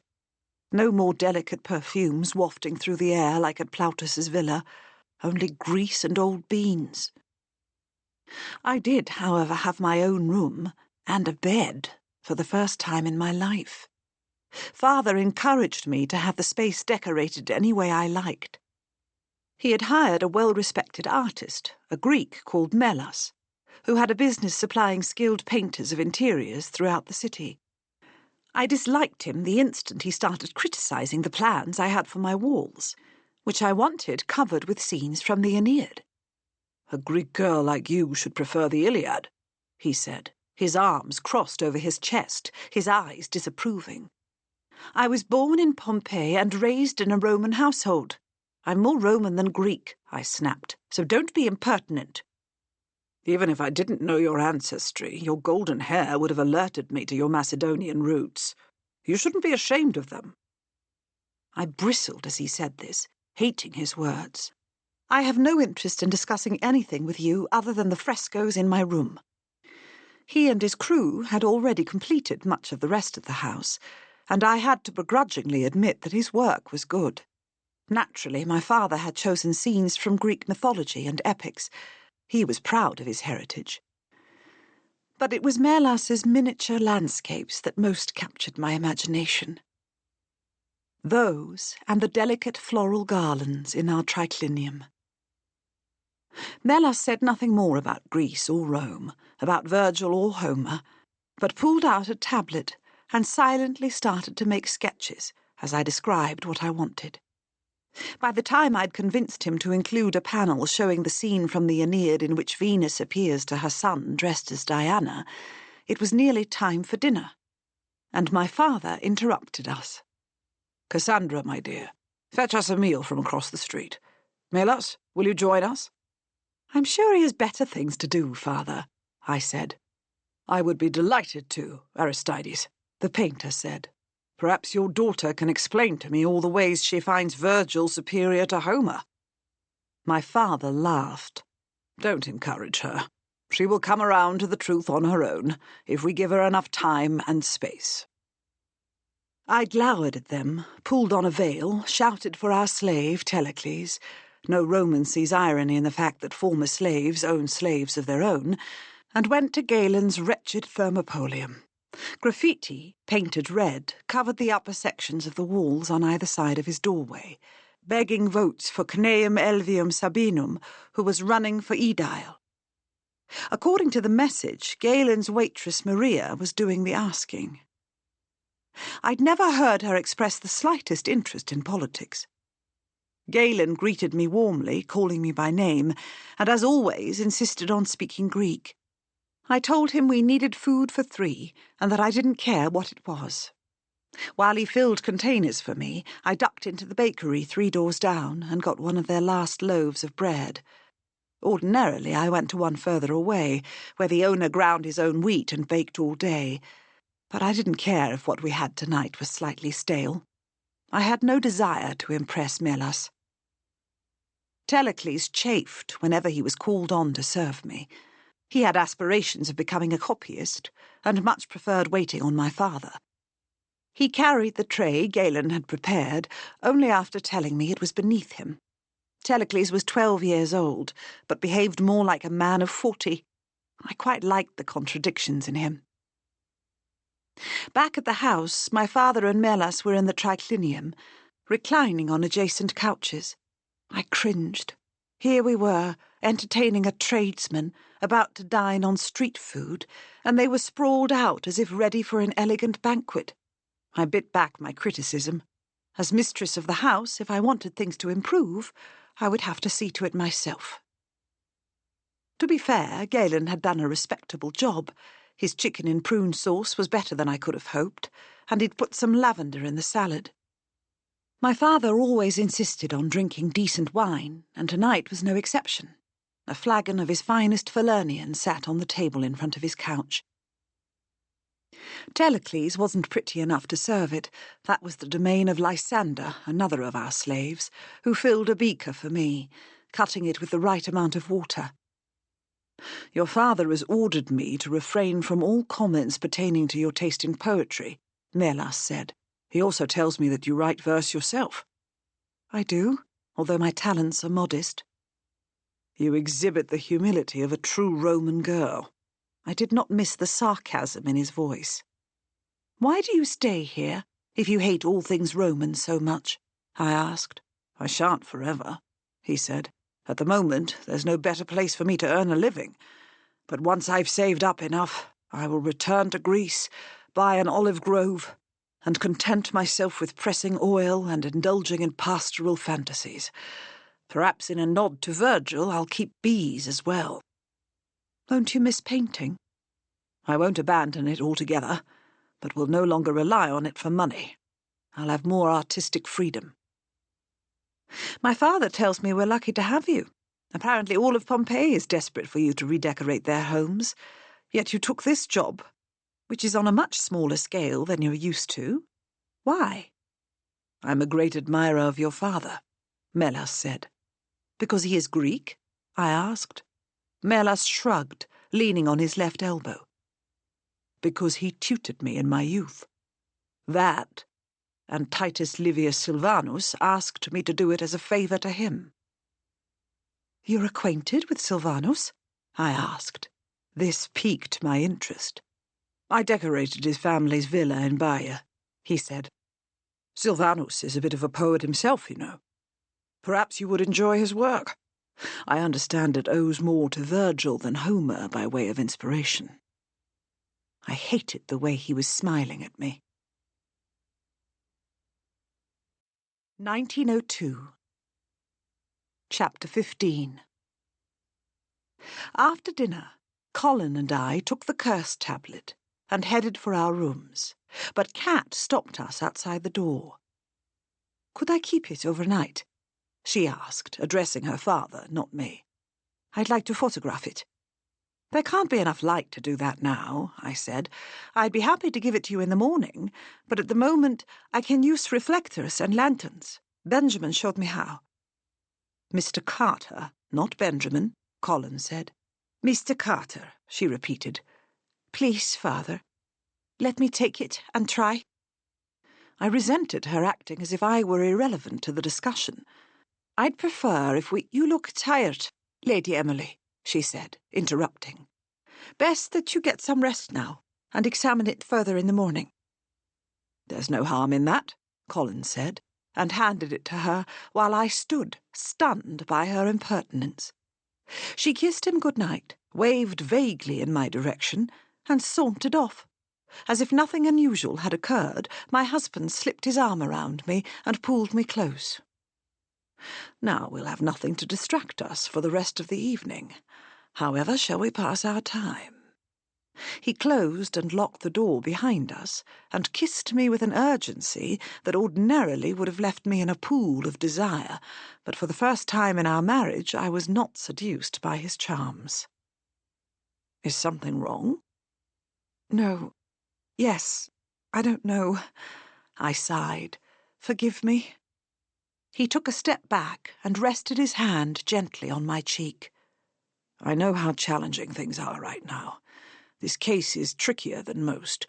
We don't have—" "It's not the case." "No? What then?" I turned away from him, debating how candid I should be. I crossed to the bed and sat on its edge. I had watched him with Kat, seen how proud he was of her sharp intelligence and buoyant personality, but I also sensed how guilty he felt at having missed so much of her life. She had grabbed a piece of his heart, and I could hardly begrudge her for that. I could, however, begrudge the shabby manner in which she treated me, as if I was some conniving seductress who had lured him away from her mother. Much though I tried to understand her position, the jealousy she inevitably felt for me, I was finding it catastrophically difficult to deal with her, particularly as my husband was blind to her habit of slighting me. How could such an insightful gentleman be so unaware? Was it because she looked so much like his former lover? Was he incapable of seeing the truth about her? And by her, did I mean Kat or her mother? This was my problem. My emotions were in such a tangle. Was I the one infusing tension into my relationship with the girl because I was unable or unwilling to forget how her mother had made me feel? Colin sat next to me, and with deft fingers started to unhook the back of my bodice while he kissed my neck. When I did not respond the way he expected, he stopped. "Something's distracting you. You're not worried about Bainbridge, are you? You can't possibly believe there's any chance that thoughts of Jeremy could enter my mind when you're doing that." I never like to assume. I should have been enjoying this, but I pulled away. "It's Kat." I couldn't bring myself to look at him. Maybe it was a mistake to address the subject. Eventually she'd accept my role in her father's life and stop tormenting me. I ought to be patient. At least that's what I told myself. In truth, I was too much of a coward to confront Colin about his daughter, and instead I turned to the other von Lange plaguing me. Not her exactly, but her mother. "Christiana?" He sat up straight. "Why?" "Kat is the very image of her, and hence a daily reminder of... I don't know. It's all ridiculous." He took my face in his hands. "It's not ridiculous if it's troubling you."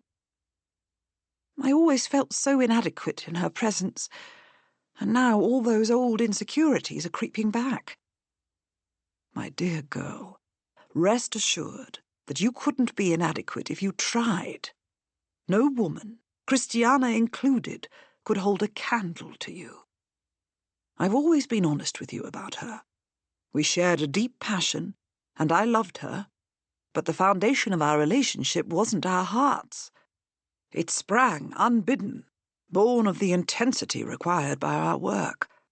You, Emily, you are the only woman who has ever reached inside and grabbed a piece of my soul. I adore you in a way I could never adore anyone else. Are there other contenders? I asked, swatting his arm and forcing something that resembled a smile onto my lips. Talking about Christiana never improved my mood. I wished I'd said nothing. He put a finger on my lips. You're letting your imagination run wild. Am I? You didn't answer the question. Are there other contenders? I don't deserve that, Emily. When had I ever given you cause, even for a moment, to worry on that count? You haven't. So why do you level the charge at me? I flung myself back so that I was lying on the bed and draped my arm over my face. I can't explain, I said. I can't understand it myself.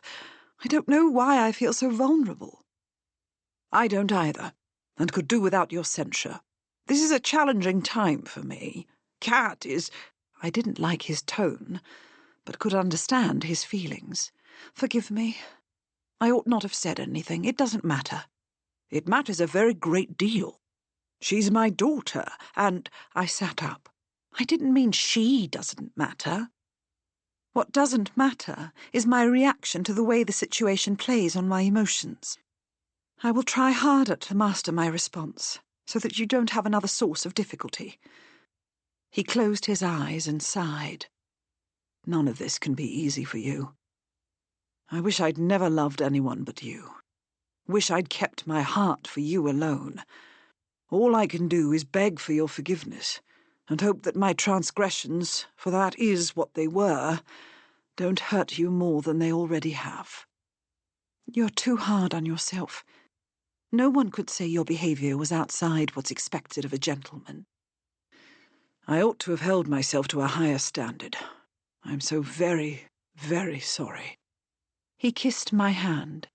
I shall take whatever measures are necessary to earn absolution. In the meantime, let me offer what comfort I can. Give me 1,000 kisses, then 100, then another 1,000, then a second 100, then yet another 1,000, then 100. Catullus's lines softened me, and so thorough and vigorous were his attentions that I could hardly remember the Countess's name when he finished. But I did not lose the sinking feeling inside me. If anything, I felt worse. How could I hold anything against him when he was so penitent? I had no right to be hurt by the past, but emotion, as it was wont to do, overpowered rationality. Breakfast the next morning was a tense affair. To start, Cat made a show of returning the cursed tablet to Colin, not so much as acknowledging my presence at the table. I had brought Mr. Walker's National Geographic with me, and was scouring the article about Pompeii, happy to have a distraction. Published 2 months before the murder, the article was well written and insightful, giving an overview of both the history of the site and its present status. Numerous photographs accompanied the piece, including portraits of Giuseppe Fiorelli and Augustus Mau, along with a series of lovely pictures of the ruins. A few of the latter included images of archaeologists at work. I paid the most attention to those, recognizing Mr. Richter, Mr. Taylor, and some of the Italian team, but found nothing that might have catalyzed Mr. Walker to return to Pompeii. I glanced at my watch, snapped it shut, and closed the magazine. We'd best set off soon, Ivy. Are you going to the excavations? Cat asked. If so, I'll join you. What a capital idea, Colin said. I need to go to Naples to check in with the police. Your, Emily would be delighted to spend the day with you. I've an appointment to question Mario Sorrentino, but you're welcome to come, I said. We had, at last, managed to track down Mr. Walker's elusive guide. "I do wish you'd train me in the art of interrogation," Kat said, the comment directed to her father, not me. "I understand you're something of a master. Why don't you send Lady Emily to Naples and interview Mr. Sorrentino yourself?" He raised an eyebrow, but smiled as he drained the last of his coffee. "My wife is at least as talented as I." "I suppose it would be a nice opportunity for the two of us to spend some time together." Her smile was sickly sweet. Not delighted at the idea of passing the day dodging her barbs and criticism, I wished I could think of a reason to prevent her from coming, but it didn't matter, because the moment we entered the ruins, she begged off to take pictures. Pretending to want to spend time with me was nothing more than a ploy to go off on her own. It wasn't appropriate for a young lady to wander around unaccompanied, but I was not her mother. I knew I couldn't stop her, but I had to try. She met my effort with derision, so I gave up. Ivy raised an eyebrow. She shouldn't go by herself. "If you can prevent her, have at it," I said. "She won't listen to me." "I'm afraid you're right, but I don't like it. It can't be safe for her to traipse around alone in a foreign country when a murderer is at loose. Do you think she'd care if we raised the point? It's not as if we can physically restrain her." I had no wish to discuss the topic further. We made our way up the Vicolo di Mercurio, in the northern part of the city, toward the house of the Vetti, where Mario Sorrentino was to meet us. The vestibule still displayed a considerable amount of its original paint, including a shocking depiction of the god Priapus. If the reader is uncertain as to why this deity of fertility might startle a lady of good breeding, I recommend consulting any book of Greco-Roman mythology. Bullfinch is my favourite. The ancient Romans did not share the prudish values of our current time, as one was constantly reminded in Pompeii, not only by this Priapus, but by the frequent use of the phallus throughout the city. There is an entire room in the National Archaeology Museum in Naples that displays erotic art. Today it is kept locked. Its contents horrified King Francis I of Naples on a visit to the museum with his wife and daughter in the early 19th century, and only gentlemen of mature age and respected morals are allowed to enter it. Apparently we ladies are too delicate for such a thing. I managed to lay eyes on Priapus only because the metal shutters covering him had been unlocked for 2 English gentlemen who paid to have it opened. When they noticed me, they quickly motioned for the guard to close it.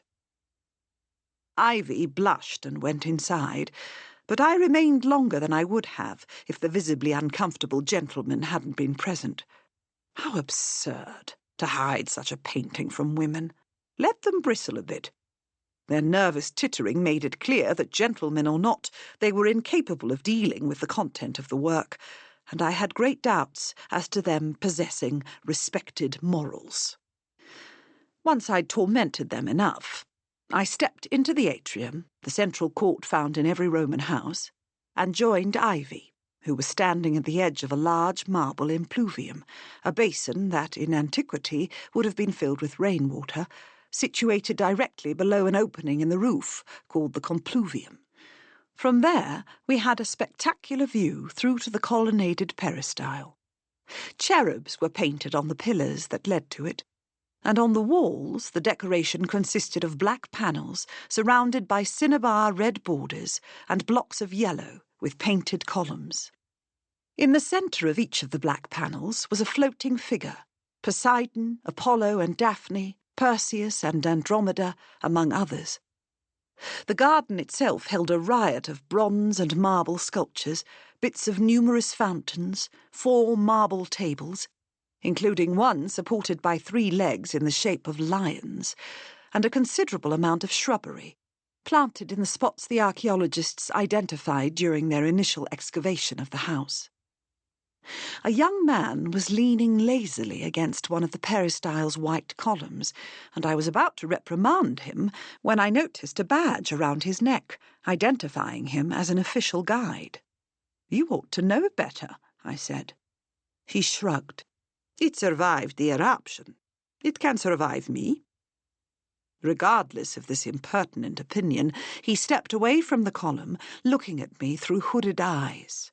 The expression in them told me he was too well aware of his dashing good looks. "I suppose you're Mario Sorrentino?" I asked.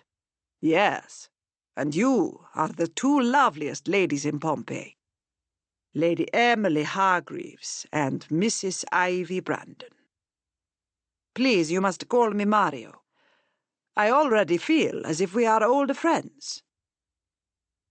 "I'm only interested in speaking about Clarence Walker." Mario grinned. Yes, your husband said as much in the many notes he left for me. What do you wish to know?" But before I could ask a single question, I heard someone calling my name, and turned to see Kat rushing toward us, blood streaming down her cheek. "I'm hurt. Help me, please." A quick examination revealed the scratch on Kat's cheek superficial.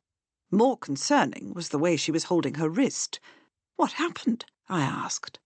"I was taking photographs when someone pushed me, and I lost my balance. I broke the fall with my hand and injured my wrist. Fortunately, my camera escaped harm." "Someone pushed you?" Horrified, I felt my heart pounding. Colin would never forgive me for having left her alone. I should have tried harder to stop her. I wish I knew more about first aid. How does one tell if a bone is broken? "Do you want me to fetch a doctor?" Mario asked. "Let me see what I can do," Ivy said, her face grey, her eyes wide and serious. "Can you move it, Kat?" Kat twisted her hand and nodded. "Yes, but it hurts." Ivy gently touched the girl's wrist. "I don't feel a break. Make a fist." Kat did as instructed. "Now wiggle your fingers. Good. There's quite a bit of swelling, but it doesn't appear to be broken. Probably a sprain.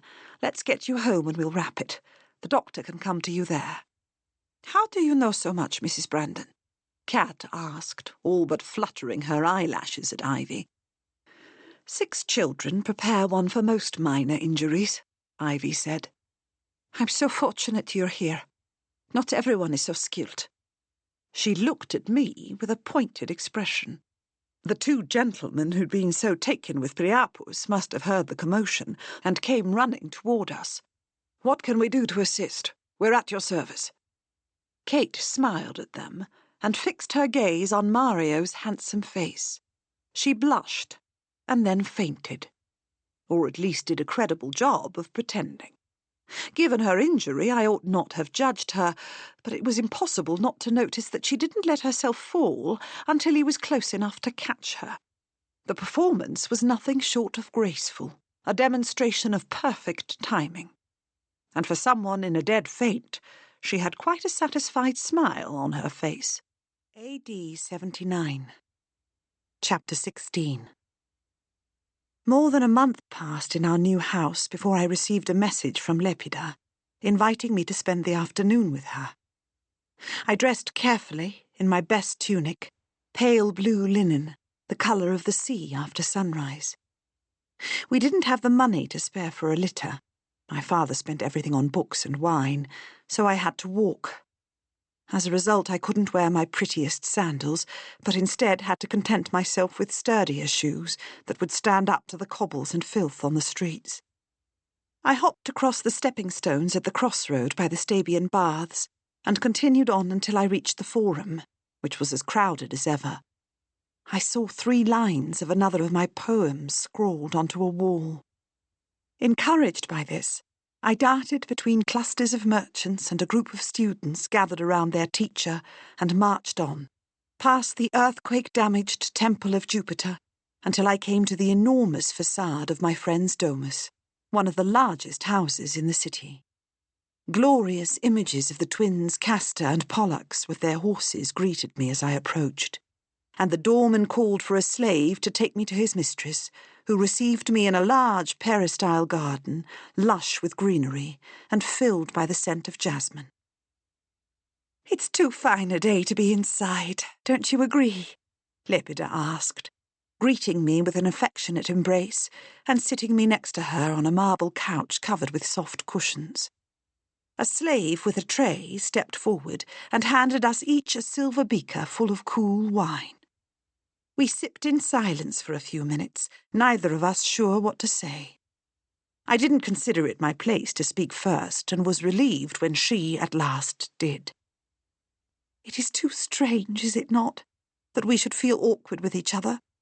You have been my closest friend since birth, my partner in every scheme of my childhood, and here we are with nothing to say to each other. Tell me true, has your elevation from slavery led you to renounce my friendship?" We both laughed at the inanity of the question. "It's odd to feel no obligation to fulfill your every whim," I said, adopting her teasing tone as my own. "I prefer it," Lepida said. "I've never considered you anything but my equal. Probably because I was no more skilled at doing your hair than you are. I see you're in better hands now." She was the perfect image of a fashionable lady, her raven tresses elaborately styled, enormous pearls dangling from her ears, and a remarkable emerald necklace strung around her neck. "Sylvanus does like to see me well turned out," she said, a sly smile creeping onto her face. "Married life suits you. I am fortunate my father chose for me such a fine husband." "As fine as you had hoped?" "Finer," Lepida said. "Extremely skilled, in every way he ought to be. Not that I have anyone to compare him to. If you have no complaints, he must be worthy of the compliment." My cheeks and neck went hot, but Lepida didn't seem to notice my blush. I was embarrassed at ever having longed for the touch of the man to whom she was now married. I'd given him very little thought since their wedding. There was no time for it, between moving and adapting to my new life as a freed woman. But now, in his house, I couldn't help but recall the time I had spent with him.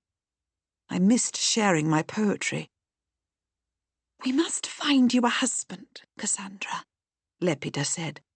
"Have you met any men whose attention you long for?" "No," I said. "My life is much duller than it used to be." "Surely not. You have your freedom." "Yes, but am in a position to do very little with it. Your father's house spoiled me, and you know I had the kindest mistress in all of the empire." "You still write poetry, I hope?" Lepida asked. "Not so frequently as I used to. The bulk of my time is spent bullying the painter decorating my room into following my orders, and copying boring books of rhetoric for my father's customers." "Then you must start coming to me more often.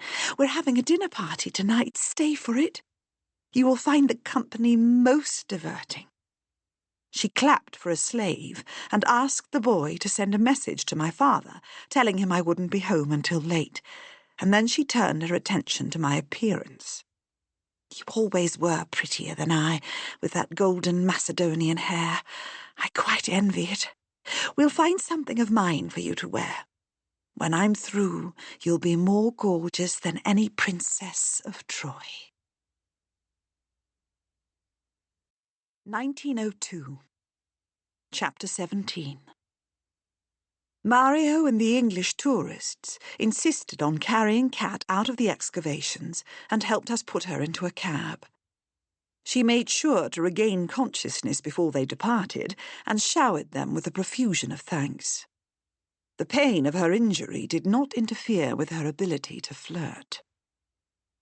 Given how elusive Mario had proved, I made a point of arranging to meet with him the next day so that we might discuss Mr. Walker. He offered to accompany us back to the villa, but I assured him it wasn't necessary. When we arrived, Kat begged us not to send for a doctor and shut herself up in her room after Ivy neatly bandaged her wrist and secured her arm with a sling. We did not see her again until Colin returned from Naples. I started for the foyer the moment I heard the carriage, but didn't look forward to telling him what had occurred. No sooner had I opened the door than Kat appeared behind me, her pretty face pale, her sling on prominent display. When he saw she was hurt, Colin brushed past me, picked up his daughter, and carried her to a settee in the sitting-room, barking for a maid to bring a blanket and ordering a footman to send for the doctor. What happened? He asked. I could tell Lady Emily wouldn't be comfortable having me watch while she was interviewing that guide, so I offered to get out of her way, Kat said, her voice barely audible. I went to the house of the tragic poet, where I was taking photographs of a fresco, when someone came up from behind and pushed me hard down onto the ground. I broke the fall with my hand, injuring my wrist. I never suggested, I started, but Colin interrupted. The details don't matter, he said. Not now. Did you see who did this to you, Kat? No, but after I fell I thought I caught a glimpse of heavy black boots, running away. Did the attacker say anything to you? He asked. No, it all happened so fast. I hardly had time to get my bearings. Could I please have some water? Colin, motioning for the maid to bring her some, turned to me. Why hasn't a doctor examined her? She wouldn't allow it, Ivy said, stepping forward. And neither Emily nor I did anything to suggest Kat should go off on her own.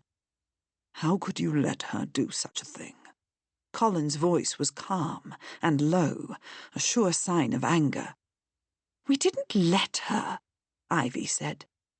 I'm too weak to talk any more, Kat said. Could we send the others away, Father? There's too much commotion with everyone here. Ivy took me by the arm and dragged me out of the room.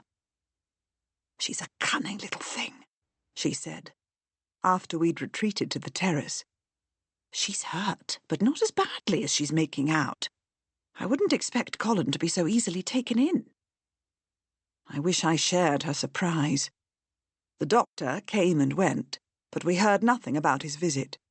Nearly 2 hours passed before Colin came in search of me. Will you excuse us, Ivy? He asked, not turning to me until she disappeared into the house. How could you stand back and watch her go off like that? He fairly spat the words at me. I'd never seen his eyes so full of anger. I tried to stop her. She doesn't listen to me and does what she pleases. She is a young lady who needs to be looked after. Quite, I said, biting back the words I wanted to say. I'm sorry I wasn't able to control her. She insists she has no idea who pushed her. Apparently she was alone in the house of the tragic poet when it happened. Did you speak to anyone in the area? I thought it more pressing to get her home. By the time she'd reached us, whoever pushed her could have been miles away. He scowled, but I could see that he knew I was correct. Ivy and I dined alone that evening. My husband and Kat had trays sent to her room. I spent the rest of the evening on my own, reading in bed, and fell asleep without seeing Colin again. He was already downstairs when I woke the next morning. Breakfast was excruciating as usual, Kat doing everything in her not inconsiderable power to make me as uncomfortable as possible. She was more grating than ever that day, going so far as saying how much she wished I had possessed the strength to keep her from going off alone the day before. Instead, here I am, plagued by this injury, she sighed, looking down at her sling. We all bear our crosses. I only wish mine weren't the design of someone else. Lady Emily did not force you to abandon us, Ivy said. That was your choice alone. Oh, I know, Mrs. Brandon. Yet if only she had intervened. She stopped and looked at her father. My wrist is more painful than you can imagine. I am so full of regret. I wish that everyone... Ivy interrupted. Emily, isn't it time for you to leave for your appointment with Mr. Sorrentino? I'd like to accompany you. I'm finished with breakfast and could use an excursion. I'm off myself, Kat said. I promised Benjamin I would help him develop plates today. Colin lowered the newspaper he'd been reading and raised one eyebrow. Mr. Carter, not Benjamin. You ought not be so familiar with him. I hadn't thought he'd been paying attention. You're not to go anywhere today. I want you here and resting. How could you suggest such a thing? Kat cried. "I'll collapse under the weight of so much boredom," she said. "Then I'll stay and keep you company." "Thank you, Father." Her smile turned salt sweet. Ivy and I left before the situation grew even less tolerable. My friend had always possessed an uncanny ability to see through me. Colin's fatherly warmth is something to behold, but he's unconscionably oblivious to the way she slights you.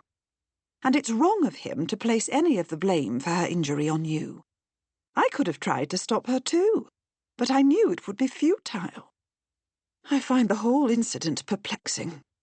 The house of the tragic poet is one of the most popular sites in Pompeii.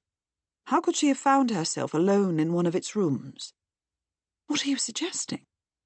I shan't admit it to anyone, even you. Could she have invented the attack to gain her father's attention?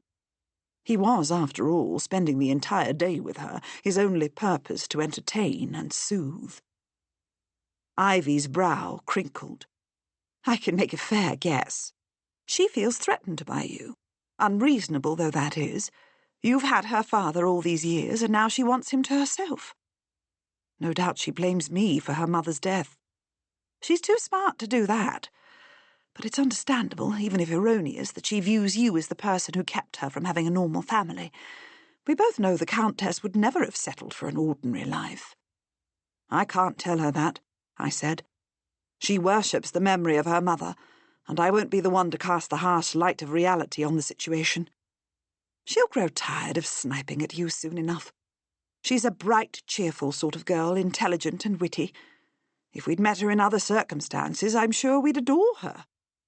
I'm trying very hard to adore her in these circumstances. Colin at least deserves that. I wish she didn't make it so difficult. Mario was waiting for us at a small cafe near the excavations. He ordered coffee for us, ignoring me when I said I didn't care for the beverage, and told us about his background. He had never set out to work as a guide, but there were few other options in Pompeii. As a boy, he'd done menial jobs for the archaeologists, carrying baskets of rubbish and fetching supplies. He'd never shown a particular aptitude for more academic work, nor had interest in training as an archaeologist. A consummate storyteller, excelling in creating vivid, if often fictional, accounts of the ancient city, he was soon one of the most popular guides in the area. "What do you remember about Mr. Walker?" I asked. Mario shrugged. He was like any tourist, aside from taking many notes as we walked through the site. I recall he had not before travelled abroad. Signora Walker, he does not like boats. They make him ill. He hated every minute of his crossing of the Atlantic. He came only for his job. I told him he should visit Rome and Florence, but he wanted to go home. He liked the ruins well enough, but had no appreciation for the soul of the place. So it would be correct to say you weren't fond of him? Ivy asked. Oh, no, Signora. I would not have you so misled. He was a good man, kind, paid me well, and was grateful for my assistance. We cannot all be moved by the same things, and Signora Walker, his passion was New York, his home. He loved the city, and wanted to write only about that. The people and their secrets, he said, were richer than those anywhere else in the world. Are you surprised that he returned to Pompeii? I asked. Si. As I said, he showed no affinity for the site, but something must have inspired him to come back. This was long ago, Lady Emily, and the guide meets new people every day. It all feels like a different lifetime to me now. I'm afraid I can only remember that Signora Walker was a decent, honourable man, who deserved a better end than that he received. I couldn't fault him for being able to provide no further information. What reason did he have to remember one client out of hundreds? That done, my mind returned to Kat. In an attempt to ease my guilt about her, no matter how stubborn she was, I ought to have prevented her from going off on her own, Ivy and I spent the bulk of the day seeking out anyone who might have witnessed the attack on her. I questioned guides, tourists, archaeologists, and guards. The only person who had pertinent information was the man stationed at the entrance of the house of the tragic poet. There was no moment, Signora, when the house was empty. You see how busy it is. We are full with tourists all through the day. I don't remember seeing the young lady with the camera, and I swear there was no commotion, no attack, not here. Have you heard any talk about an attack occurring elsewhere? I asked. No, Signora, he said. That sort of thing, it does not happen in Pompeii. There's been a murder here, I said. That sort of thing does, in fact, happen in Pompeii. Please be alert, and should you learn anything that might be pertinent, let me know. This is most unexpected, Ivy said, as we started the long walk back to the villa. I was in no rush to reach it. Will you tell Colin? What good would it do? None that I can see. But dishonesty is a dangerous path, Emily. He should know the truth. Do we know the truth? I asked. She was injured and upset. She might have been confused about where the incident took place. Or her attacker might have done his work quietly. There's no point bothering Colin with it. He'll only be angrier if I come to him and suggest she's lying. I don't need more strife. We walked the following 2 miles in silence. At the villa, I found Colin coated in a layer of fine dust, the tub filling in the private bath connected to our bedroom. Cat got tired of staying home and begged me to take her to Taylor's Dig, he said sheepishly, tossing aside his now grimy tweed jacket and unbuttoning his shirt. How is her wrist? The injury is nominal, he said, though it ought never have happened. No, it shouldn't have, but I will not stand here and take the blame for it. You've said your piece on the subject, and there's no sense discussing it further. It's not that You've already made your feelings clear, I said. All I will say is this. You wanted her to rest today, yet she convinced you to take her on an excursion. It is not so easy to bend her to your will, is it? He did not reply. I hated the tension hanging in the air between us. There was a telegram downstairs from Mr. Walker's editor at the New York Times. I held the paper up to him. Apparently their correspondent in Rome was one of his closest friends. I thought I'd arrange to meet him. An excellent plan, he said. That could prove most enlightening. Finished undressing, he lowered himself into the tub and looked up at me. I'm sorry, Emily.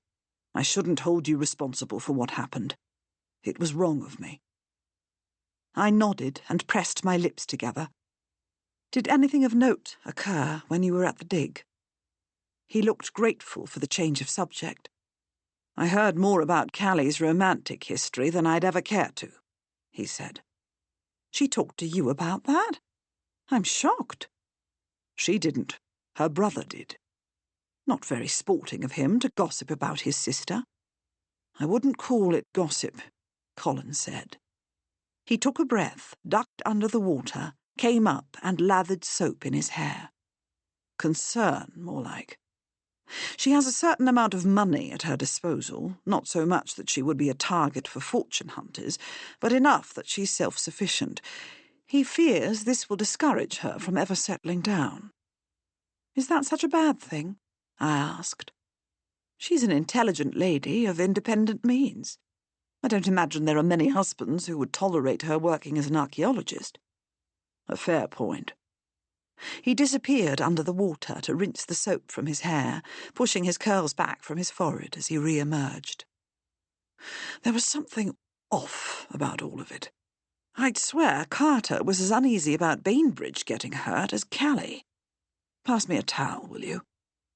He rose from the tub, temporarily shattering my ability to think rationally or speak.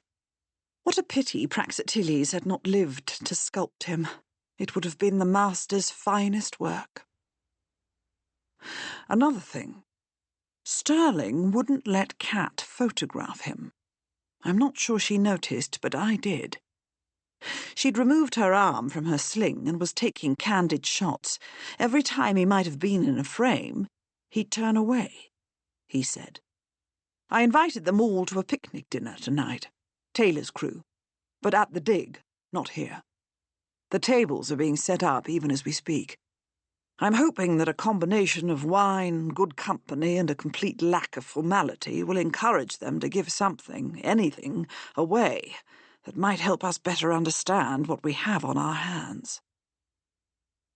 When we informed the others of the plan, Jeremy balked at the idea of informality and insisted on full evening kit, but Ivy and I, after consulting each other, decided to wear walking suits and sturdy boots. Kat took our approach a step further, donning a slim pair of trousers, a fitted jacket that reached to her mid-thighs, and knee-high boots. Her father's eyes widened with horror when he saw her, but he said nothing. By the time we reached the site, servants from our villa had set up a long table laden with a sumptuous array of cold food.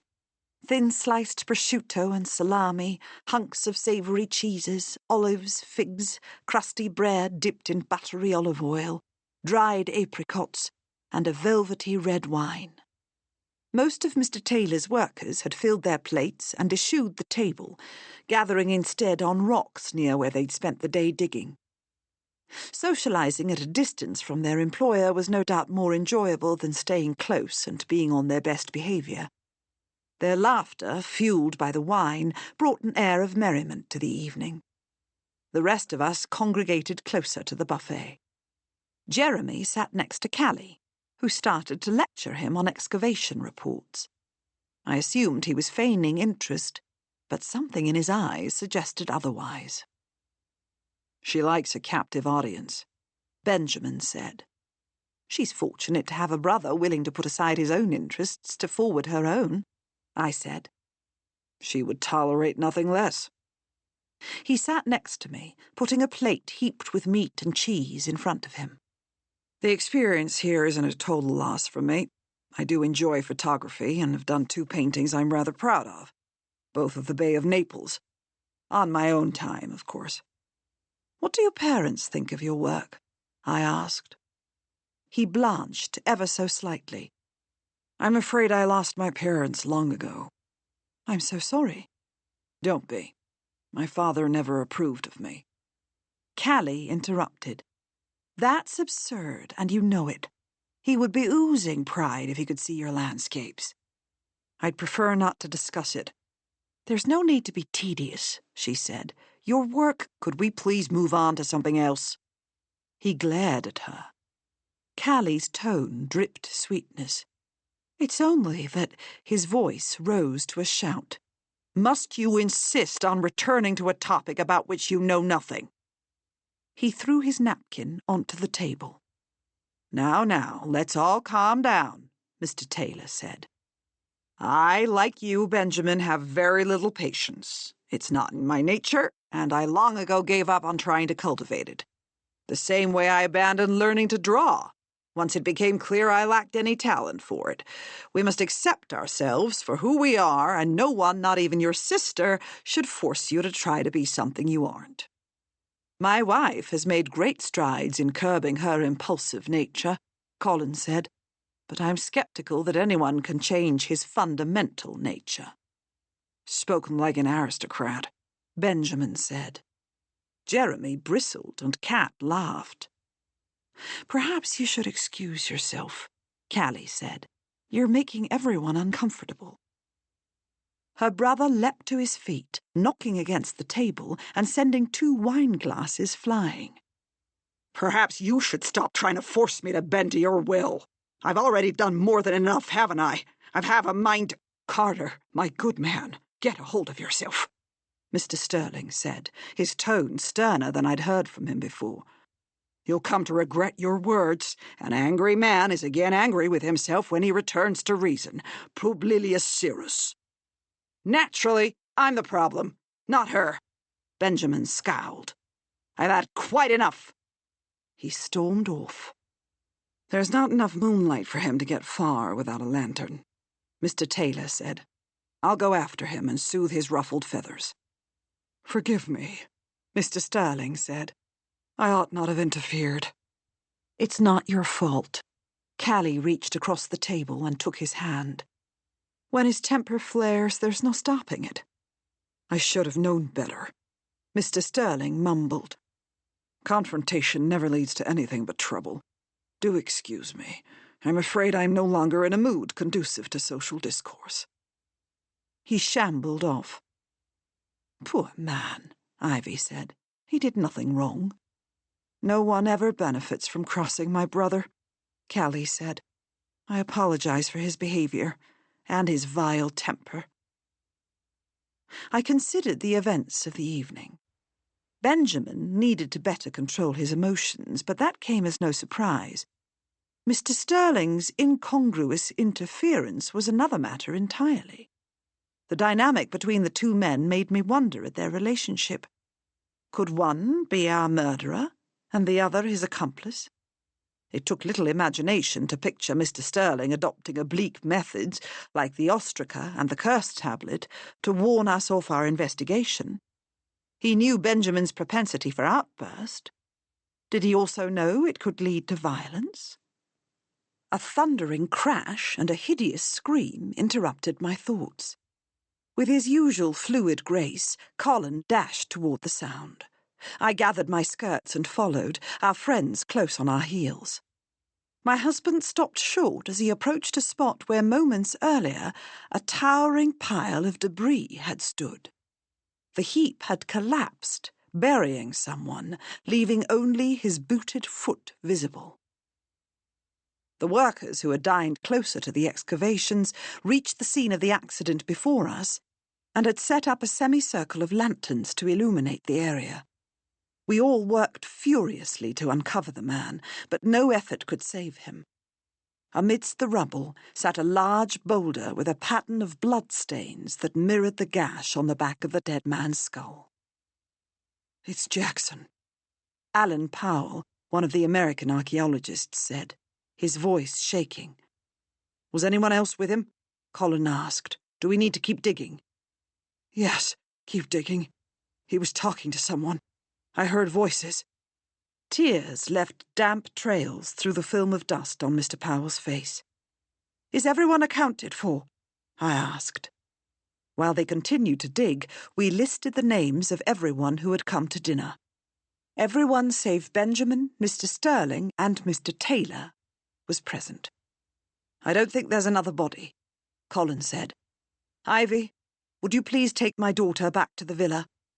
Kat made a noise of protest, but the look on her father's face warned her off argument. "Bainbridge, find Carter, Sterling, and Taylor, they may have gone to their digs, and bring them back. Someone else summon the police." "We're too late to need a doctor," Mr. Powell said. "I'm sorry." Colin rested his hand on the man's shoulder. "He could not have survived the blow to his head, no matter how quickly we'd found him." "But why the police?" Mr. Powell asked. "This is obviously an accident. There's been so much rain lately. We should have expected a landslide." "In the midst of a murder investigation, we cannot assume anything is an accident," I said. "Why was Mr. Jackson here, away from the rest of you?" "We'd all had a certain amount of wine," Mr. Powell said. "But Jackson, more than the rest of us, he decided to head home." "Had he been arguing with anyone?" Colin asked. "No," Mr. Powell said. "We'd had a jolly evening, absent of all strife." "You heard him talking to someone after he left?" I asked. "Well, I heard voices coming from this general direction. I can't be certain his was one of them." None of the others could confirm who was speaking. Two of the men thought the conversation had come from our table and started arguing with the rest about the vagary of travelling sound. When Jeremy returned nearly an hour later, he brought only Mr. Taylor with him. He had not managed to locate Mr. Sterling or Benjamin. Mr. Taylor's voice trailed. "I don't know what to say. We're careful about how we stack debris. The pile shouldn't have been unstable, but why was anyone near it in the dark? Did he have a lantern?" We didn't find one, Colin said. Then there must have been someone else with him, Mr. Taylor said. You're quite certain there's not another body? Yes, my husband said. Mr. Taylor looked at the bloody boulder and winced. Please tell me there's no chance this was deliberate. We'll know more after the coroner has examined the body, Colin said, wiping sweat and dust from his face with a handkerchief. In the meantime, could you please tell me where you've been since you left our table? I followed Carter, as you know. Caught up with him quickly enough, but he refused to talk. Went off in a huff, headed toward town. I decided there was no point in pushing him, so let him go. Why didn't you return to us? I asked. Truth be told, I was more than a little irritated with the boy, he said. Didn't feel much like a party anymore, so I went back to my house. Did you walk? Colin asked. Yes, it's only half a mile from here. Did you see anyone en route? I asked. No. Colin nodded. We'll need to speak with Sterling and Carter as soon as possible. Of course, Mr. Taylor said. What a dreadful thing. We won't work tomorrow. It wouldn't be respectful. I'll contact Jackson's family and arrange for his body to be sent to them. Another fresh death in the shadow of Vesuvius. It doesn't sit right. He glanced in the direction of the volcano, but the night was too dark to reveal its hulking shape. Makes a person start to wonder. Wonder what? I asked. He shrugged. Maybe nothing good comes from disturbing the ancient dead. A.D. 79. Chapter 18. I succumbed to the attentions of Lepida's slaves with pleasure. My friend chose for me a gap-sleeved tunic of the finest silk, pale rose in colour, and put strands of pearls around my neck and silvered sandals on my feet. She removed the earrings she had worn that afternoon and handed them to me. When I looked into her polished silver mirror, I hardly recognised myself. My lips bloomed with colour, and the shadow painstakingly applied to my eyelids with a tiny spatula made them look bluer than ever. If I was like a pale rose with alabaster skin and golden hair, Lepida was the richest jewel in the empire. Her amethyst tunic set off her dark eyes, and her gem-encrusted gold bracelets, necklace, and earrings glistened in the light of the oil lamps that filled the triclinium where we now reclined. My inclusion in the feast had thrown off the numbers, but rather than have another couch brought in, Lepida insisted that I sit next to her, crowding the one she shared with two of their other guests. Silvanus greeted me warmly when he saw me, exclaiming that he was happy to count me among his friends. His words were kind, but formulaic. From where I was sitting, I couldn't easily speak to him, but as those around me, Lepida excepted, showed little interest in my presence, I took the opportunity to watch him. He was even handsomer than I remembered, his face an ideal example of Roman nobility, with an aquiline nose, square jaw, and pleasingly full lips. Most attractive of all was his voice, deep and rich, full of authority.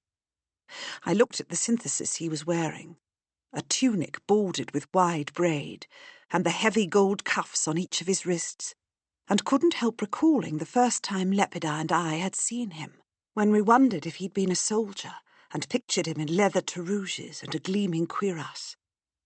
I remembered hiding near the door of her father's tablinum, flushed with excitement at the sight of this new visitor. And now I could not help but laugh, thinking of it. "What is it you find so amusing, Cassandra?" Silvanus asked. He stared directly into my eyes, his face ever so slightly flushed, but not with wine. "Nothing of consequence, I assure you, sir," I said, my cheeks turning at least 6 shades darker than the rose of my tunic. I couldn't bring myself to return his stare. There was a brief pause in conversation. I was certain he'd expected me to say something witty, but I could think of nothing. The poet had lost all her words. Soon enough the moment passed, and everyone went back to discussing whatever it was they'd been discussing before. And then they started talking about a poet whose work had captivated the city. "No one knows who he is," the man said. "But everyone's obsessed with the lines of his that keep showing up in graffiti. He has an unparalleled talent. Plays with words in a way that I wouldn't have thought possible. The rumour is he's written an epic worthy of Virgil." "I've heard the same," Silvanus said, "and I'm quite certain there's no more talented poet in all of Pompeii." He stared directly at me. "How do you know he lives here?" Lepida asked. My heart was pounding. Could they be talking about my own verse? "It's much discussed by reliable sources," her husband replied. He glanced at me, and our eyes met for the barest instant. I knew then, without doubt, that it was my words being complimented. I hardly knew what to think. I was delighted and terrified and utterly unable to form a coherent thought, while they continued to laud my work, going so far as to quote their favourite bits. Bits that Silvanus had paid to have written on walls throughout the city. When the conversation veered in a different direction, Lepida leaned closer to me. "Are you enjoying yourself? You're awfully quiet." "I'm wholly out of my element." "Not any longer, you aren't," she said. "You're free now, and this is your world. You don't belong in a poky little house with no entertainments. You must spend more time with me, so that you can get used to moving in fashionable company. I don't think your fashionable company knows what to do with me. They'll learn. You're too pretty not to attract their attention. Give them time, my dear, and before you know it, we'll find you a husband who suits you." "Lepida, you're too kind to me," I said. "We both know the men of your acquaintance have no need for a recently freed slave who has no hope of ever acquiring a fortune." "Your father could easily acquire a fortune," Lepida said. "He's the most sought-after tutor in Campania, and now a bookseller as well. All he needs to do is save up enough to buy a few vineyards, and he'll be well on his way." Much though I adored my friend, she did not grasp my economic circumstances. It was true many freed men earned vast fortunes, but not as tutors or booksellers, and my father had no interest in other, more lucrative business endeavours. But there was more to the issue than simple money. Romans cared about their history and their ancestors. Yes, a citizen of good family, desperate for an infusion of cash, might be persuaded to take a rich bride of decidedly lower social standing, but that was far from the ideal. After dinner, when the guests began to depart, Silvanus, faultlessly polite, put me in one of his litters and instructed the bearers to take me home. As I sat on the cushioned bench, he leaned in through the curtains, his face close to mine. "You see how everyone adores your verses. It's time, Cassandra, that I hear more of your poetry." This time I had no trouble meeting his stare. 1902. Chapter 19. The next morning, Colin woke me with a cup of tea and a small bouquet of wild flowers. "I need to interview Carter and Sterling this morning, as well as speak with the coroner, and I want Cat nowhere near any of this." His dark eyes met mine. "I know you plan to leave for Rome today to meet with Mr. Walker's friend, the Times correspondent. Would you take her with you? I have no right to ask, given the way I treated you after she was attacked, but I hope you know that despite my dreadful mismanagement of that situation, there's no one I trust more than you." I tamped down a smile, irritated at the pleasure his words brought me. "Of course. She can keep me company. I'll inform her of the plan. Thank you, my dear. Thank you." He squeezed my hand and kissed me on the cheek. The trip was somewhat less pleasant than trekking through the Sahara on an ill-tempered camel and with inadequate supplies of water. Cat spoke not a single word on the way to Naples, nor while we waited for our connection on the overnight train deluxe that would take us to the capital city. We sat silent at our table in the dining car. I didn't try to engage her in conversation, instead focusing on the book I'd brought with me. She made no effort to hide her relief. The next morning, soon before our arrival in the city of Caesar, Julius, that is, I have never been able to tolerate that wretched Octavian, or, as he and his enormous ego would have it, Augustus, she slipped into our washroom to dress. When she emerged, I hardly recognized her. I couldn't quite ascertain how she'd done it, but she had utterly transformed her appearance. Gone was the forward-thinking, direct young lady who had worn trousers to a dinner party. In her place was a beguiling, rural Italian girl with a sly smile who gestured wildly when she spoke. She'd removed her sling, but that did not surprise me. If she meant to provoke me, she would not get the reaction for which she hoped. "What a lovely dress! The colour suits you," I said, and bustled her into a cab that would take us to our appointment at a cafe near the Trevi fountain. "You don't object?" "Why should I?" I asked. "If you choose to visit Rome as a fetching peasant, who am I to argue? You've made a nice job of it." I only remember meeting my mother a handful of times. She wasn't looking at me, but her voice had lost the hard edge it usually had when she spoke to me. Each time, she took on a different persona and introduced herself to the nuns as a close relative. I now realize she didn't want anyone to know her true identity. But she always told me, whispering in German, although they insisted we speak French at school, that she was my mother. I was in awe of her ability to slip effortlessly from language to language, and applied myself to studying as many as possible in an attempt to emulate her. And then, when I could, I turned my attentions to the art of disguise. The nuns weren't helpful in that regard, but I've done a credible job, don't you think? "Indeed you have," I said. "How many languages do you speak?" "German, obviously.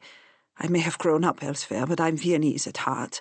French, English, and Italian are second nature to me. I'm competent in Russian and can translate Latin with ease. I've never bothered with ancient Greek." This last she stated as if it were a challenge, knowing my passion for translating the works of Homer. I didn't rise to the bait. "A most accomplished young lady." "Are you being ironic?" she asked. "A bit, perhaps, but only in a manner that might offend Lady Catherine de Bourgh." "You reference Pride and Prejudice." She laughed, and then her eyes narrowed. "I adore Austen. You're well read, but also no slouch when it comes to academic achievement. Where were you educated?" "At home, with a governess who was more interested in teaching social skills that would endear me to eligible gentlemen than in serious studies. Fortunately, my father was not averse to expanding my horizons. His library provided me with everything I could want." "So you taught yourself?" She met my eyes for the first time since we left Pompeii. "I did the same, with languages. But they come so easy to me, it's not much of an accomplishment, truth be told. There were loads of foreign students at my school. I talked to them. It's the simplest way to learn." "Not many people would have figured that out," I said. "Don't ever denigrate your talents." She looked away from me again. The cab was approaching our destination, so I said nothing further. Mr. Richards, waiting at a small table, leapt to his feet and greeted us warmly. Cat introduced herself as Floria Tosca. She was fortunate the journalist was not an avid fan of opera, and answered all of his questions in Italian, giving the impression that she could understand but not speak his native tongue. I let them banter for a few minutes before inserting myself into the conversation and asking Mr. Richards about his friend. "I only heard about Mr. Walker's death last week. I'd been hiking in the Dolomites and missed the news when it was first reported. He was a good man, Lady Emily.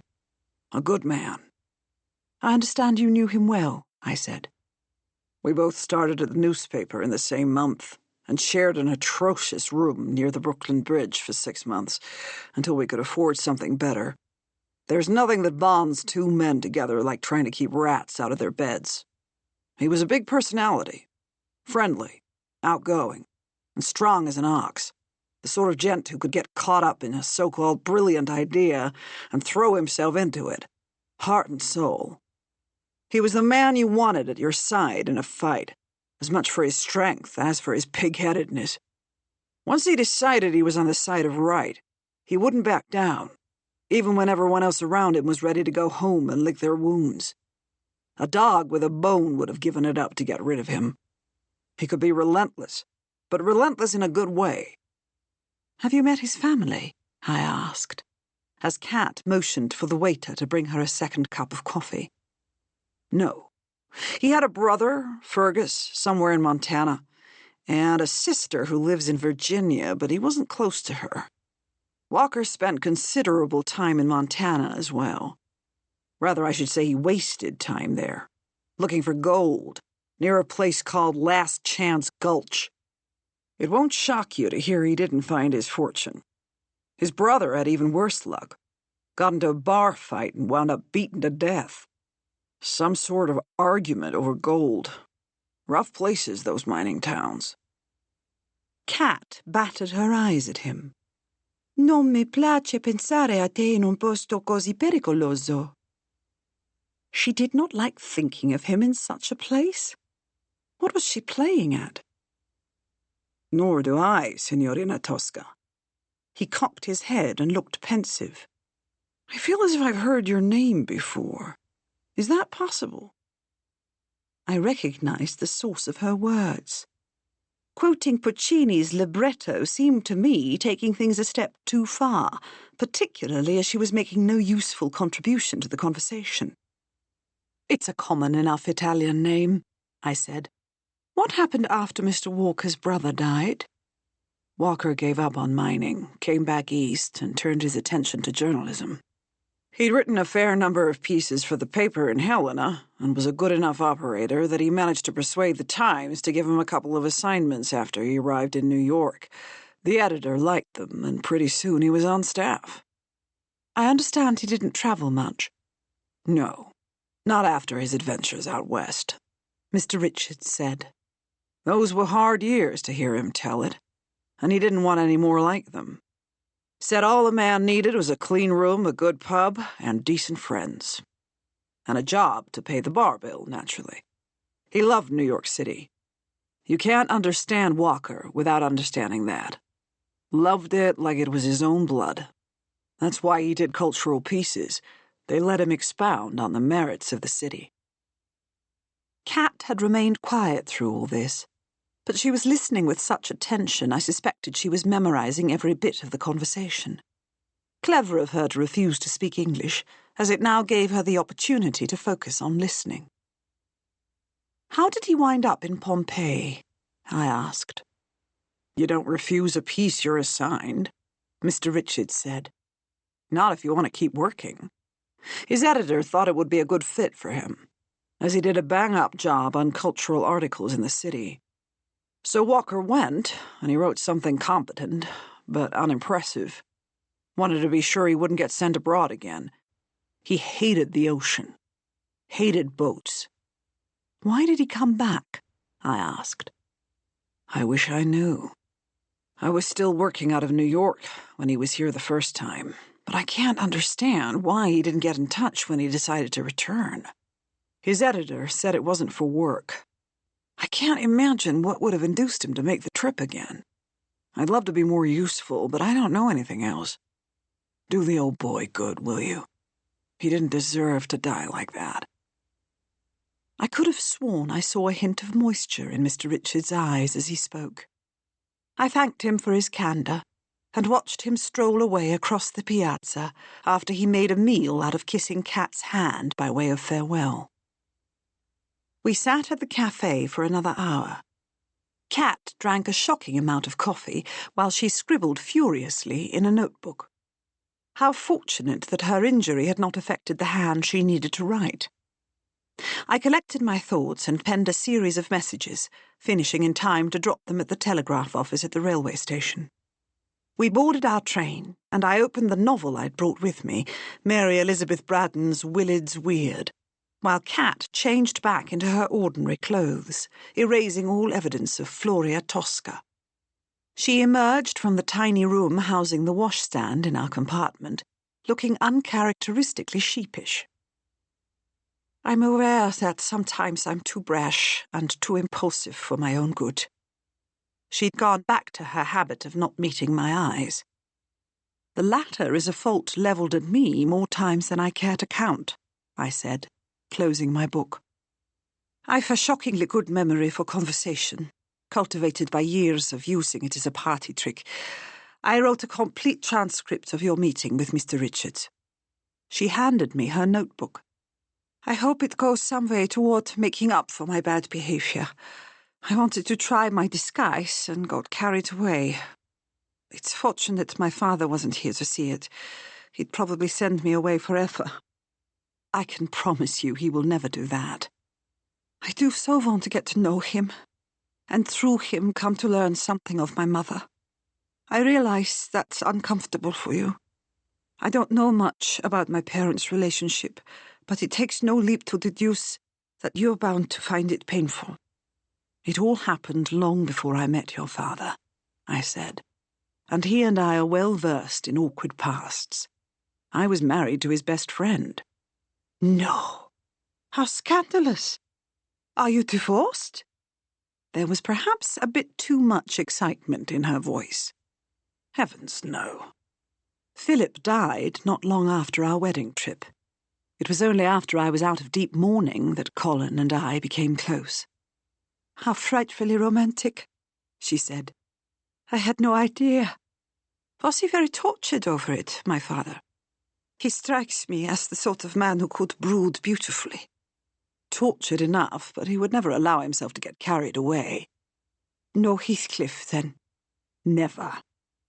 I arrived in Pompeii determined to despise you, she said.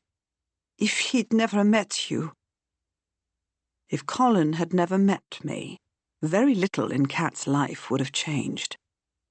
Her mother had chosen to marry someone else. But the way Kat swallowed when she choked back those last words made me see the little girl she'd once been. A girl who dreamed that her mother would collect her from school, take her home, to a real home, and give her a reassuringly ordinary life.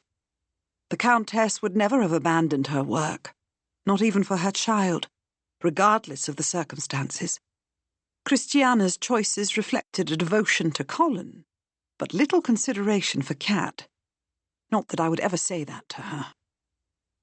Your mother did what she believed best for you. As for her relationship with your father, it never fell within the bounds of society's norms.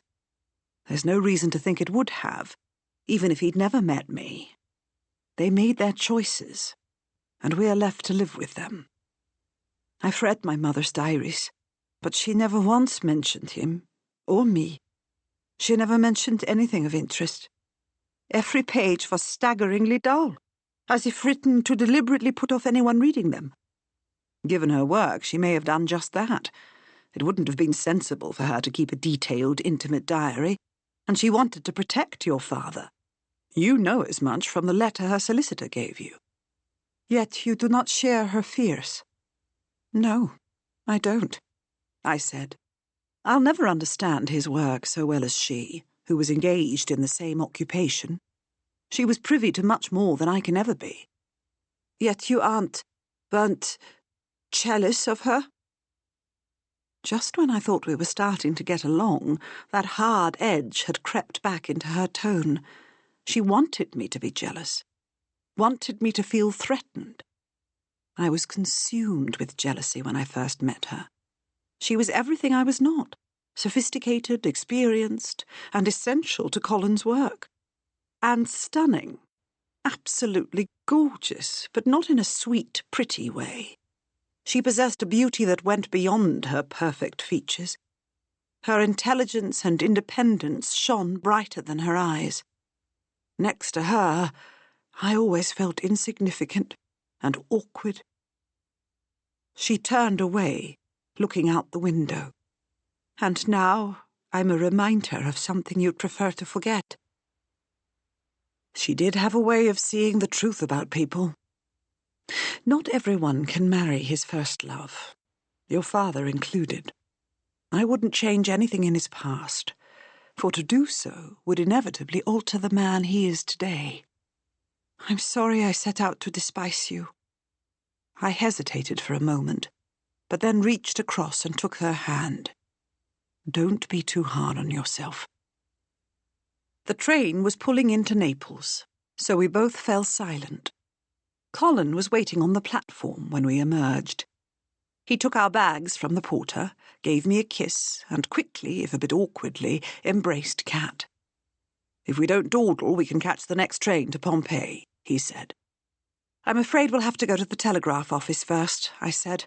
"I'm expecting a reply." Fortunately, it was waiting, and after I ascertained it did not require immediate response, we rushed to catch the train. Once settled into our seats and speeding away, I employ the term with irony, it would be difficult for a train to move at a more sluggish pace than the local from Naples to Pompeii, I recounted for him my conversation with Mr. Richards, not mentioning Kat's disguise. She didn't utter a word and gave every impression of being wholly uninterested. "This is from the sheriff in Last Chance Gulch, Montana. Helena, Montana, actually, as that's what they call the place now." I held up the telegram. "I sent a message asking for information about Mr. Walker's brother, Fergus, who died in the aftermath of a nasty bar fight there. In effect, he was murdered, and Felix Morgan, the man who struck the fatal blow, fled the scene. These American territories are violent and backward. It's a wonder anyone survives them. I've already requested that the American embassy in Rome check if they have any record of Mr. Morgan having come to Italy, but I don't hold up much hope. Surely he would have changed his name." "And adopted a new identity as an archaeologist?" Colin asked. "Possibly, but most likely not. What if he invented a new life for himself, settled down, got married, had children, and one of those children caught the attention of Mr. Walker? Benjamin?" Kat sat up straight, her eyebrows raised. "Never." "Mr. Carter," Colin said. "He was in the States the first time Walker came to Pompeii." "Precisely," I said. "And nothing happened to Mr. Walker on that trip. Then, a few years later, the journalist returns because on the ship he spotted Benjamin's striking resemblance to his father, Felix Morgan." "Why would he have got on the ship in the first place?" Colin asked. "Mr. Walker wrote cultural pieces about New York. Surely that would have included openings of exhibitions at the Metropolitan Museum, where we know Benjamin spent a considerable amount of time drawing. It's where Mr. Taylor first met him." Colin nodded. "It's possible. But why wouldn't Walker have confronted him there? Why come all the way to Pompeii?" "For all we know, he did. Benjamin turned down Mr. Taylor's initial offer of employment. It was only later, perhaps after Mr. Walker approached him about the true identity of his father, that he agreed to join the staff. He wanted to protect himself and his sister from a man bent on revenge." "Benjamin would never hurt someone," Kat said. "Mr. Carter." Colin frowned. "If Walker was bent on exposing Carter's father, and tempers flared, which we know Carter's is prone to do, Benjamin might have killed Mr. Walker in a blind rage," I said. "He wouldn't do that," Kat said. "Furthermore, his father died years ago. What would it matter if he were exposed?" "Do we know where Carter was when you were attacked?" Colin asked her.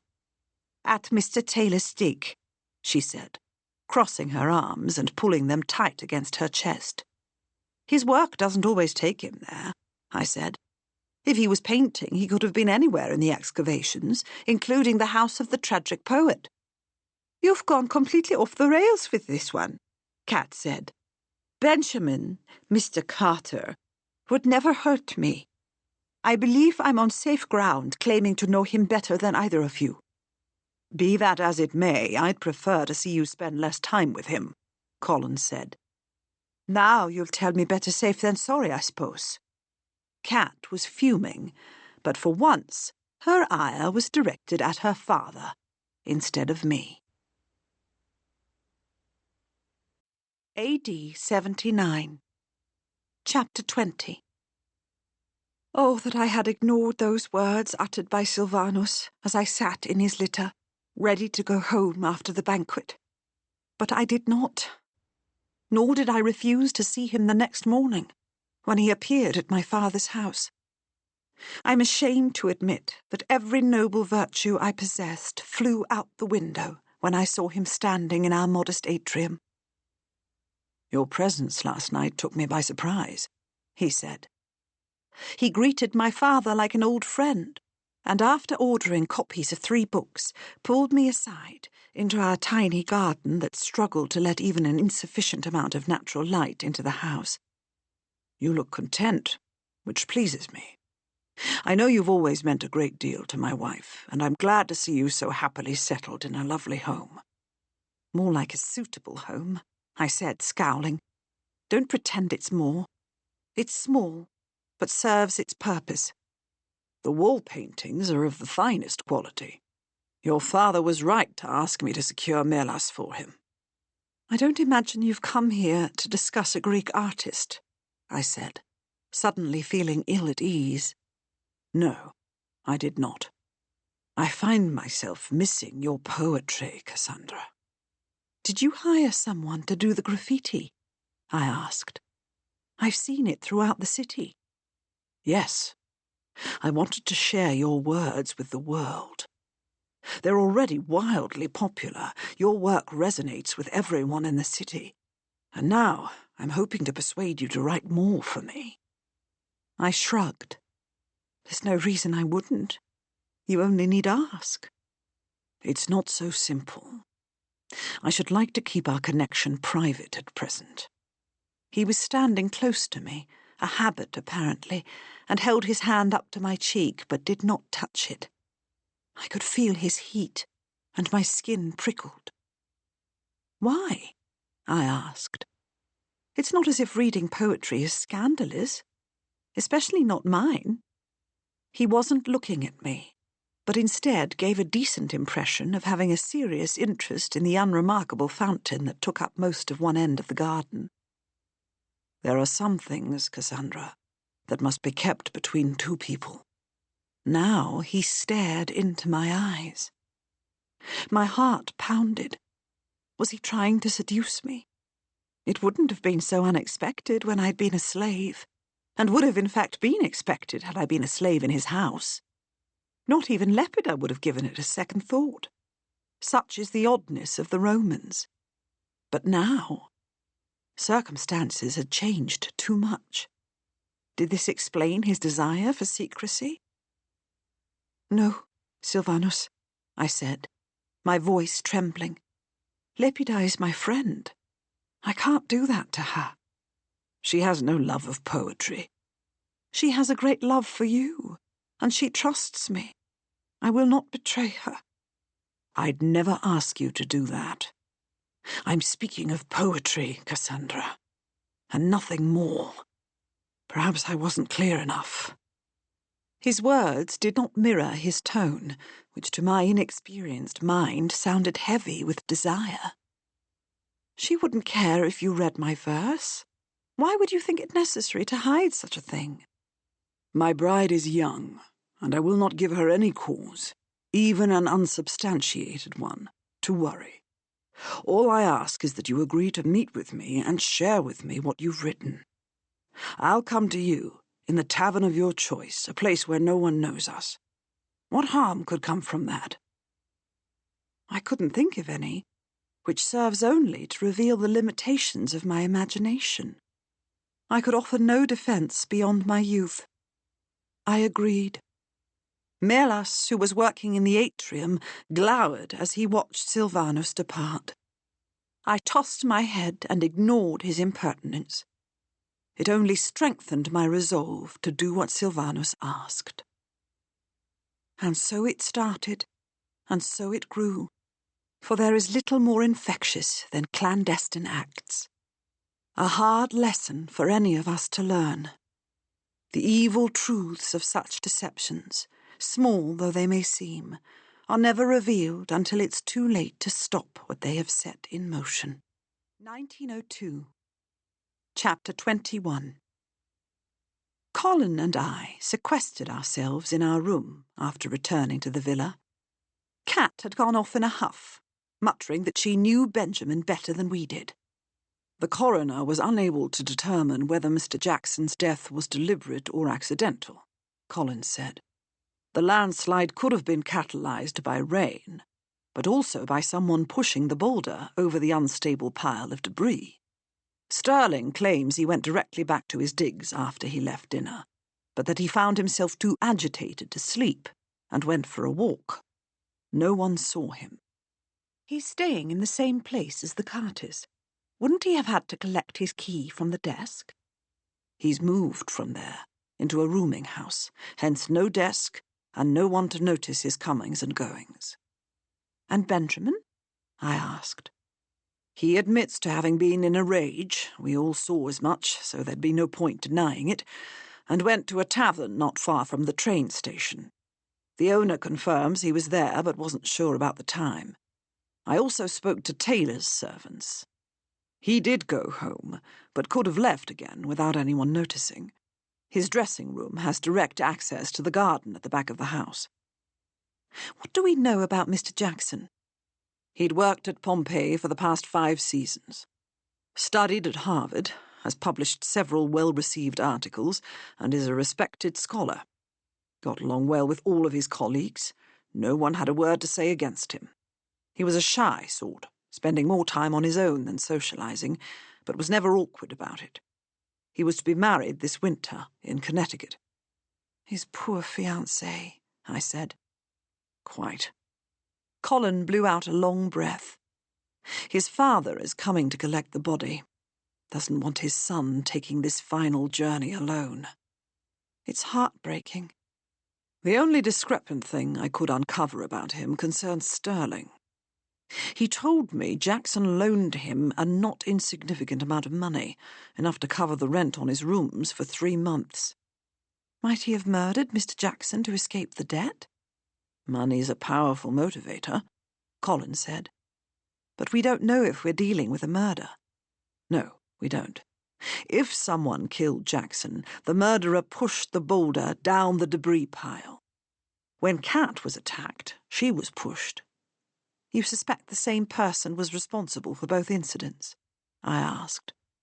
I do, and I'd very much like to lock her up to keep her safe.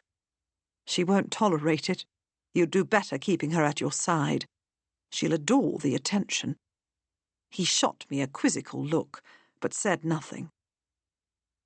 The next morning, I set off for Mr. Taylor's dig, leaving father and daughter safely ensconced at the villa. Benjamin waved at me as I approached, then bowed his head and offered an apology for his behaviour the night of Mr. Jackson's death. My temper occasionally gets the better of me, he said. I know I must learn to master it. I would encourage you to do just that, I said. In the meantime, could you please account for your time the day before the incident? Were you here, at the dig? I believe so. His voice trailed. As I recall, I took a few photographs here, and then spent the rest of the day painting in the main excavations. Where exactly? The House of the Veti. I was copying one of the frescoes of Cupid's. What time did you get there? His cheeks coloured. I don't remember exactly. Fairly early, well before noon. You're certain? Of course. Ivy and I were at the House of the Veti that morning. You weren't there. Why are you lying to me? I'm not. I can show you the painting. I must be confused about the day. Let's see. The day before Jackson died. That's right, I'd already finished in the House of the Veti. After that, I moved on to the Forum baths, in a room with a vaulted ceiling. I can't remember what it's called. The Forum bath stood almost directly across from the house of the tragic poet, the site of Cat's attack. "Did you see Cat?" I asked. "She was near there all morning." No, I didn't, but I was quite focused on my work, which I ought to get back to now. Before you go, what do you know about Felix Morgan? Morgan? He shook his head and turned on his heel. Never heard of the man. He stalked away. I turned my attention next to Mr. Sterling, whom I found cataloguing a collection of small objects discovered at the site. Rather than repeat the questions Colin had posed the previous day, I instead tried to draw out more information about his background. Why did the director of an important excavation need a loan to pay his rent? "How do you find working for Mr. Taylor?" I asked. "Does he take good care of his staff?" A sad smile crept onto his face. "There's no need to be subtle, Lady Emily. You want to know why I couldn't afford my rent. As I told your husband, I am a disaster with money. Always spend more than I make. No matter how hard I try to reform, I get myself into predicament after predicament. There's no one to blame but myself." "How bad is your situation at present?" "I'll be able to pay off my debt to Jackson by the end of the season. I moved into cheaper digs a few days ago." "Mr. Jackson worked under you, so presumably his salary was smaller than yours." "It was, but Jackson had family money." "Where did you work before you came to Pompeii?" "I was in the States, digging up native burial mounds in Illinois and Missouri.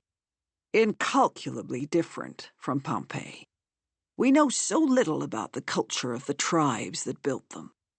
I was always a classicist, fascinated by Latin literature, so quite the fish out of water, but I managed to enjoy it well enough. I was able to further hone my archaeological skills. Sometimes we must take the job that is offered, rather than the one of which we've dreamed." "How did you come to work for Mr. Taylor?" "Pompeii was always my dream. There's no site comparable to it," he said. "I did my best to keep current on all the work being done here. I memorized Mao's excavation reports and attended every academic lecture I could on the subject. It was at one of those that I met Taylor. He shares my love for this place, and we hit it off immediately. He asked me to join his team the following season." "How do you feel about working for a non-professional? I'm aware that they often prefer methods that aren't the best, scientifically speaking." "Taylor's a decent man. He's no treasure hunter and wants things done properly. He's hired a top-notch staff, doesn't try to impose his own agenda on us, and thinks conversation is more important than racing through an excavation. Exposure to the elements takes its toll on ancient paintings from the moment they're uncovered. As Ovid tells us, the workmanship excelled the materials." "Is he aware of your financial difficulties?" "No. I prefer to keep those close to my chest." "I was not the one who interviewed Mr. Jackson about Mr. Walker," I said. "Do you know if the two were acquainted?" "He didn't recognize the sketch, if that's what you mean. But he was working here when Walker was researching his article." "Are you acquainted with a man called Felix Morgan?" "Morgan?" He frowned and looked toward the horizon. "The name is vaguely familiar. Is he an archaeologist?" "I'm not sure." "If so, Taylor's more likely to know him. He's been here longer than I." He shouted for his employer, who was nearby, spade in hand but not working on the trench he was standing by, to join us. "Felix Morgan, do you know him?" Mr. Taylor cocked his head as he approached. "Sturdy fellow, red hair. He was here for part of a season some years back. Can't recall who he was working for. The Italians, most likely.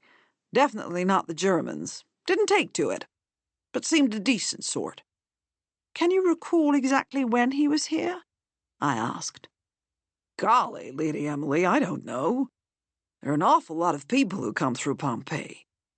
"Could it have been about the same time Mr. Walker was researching his article?"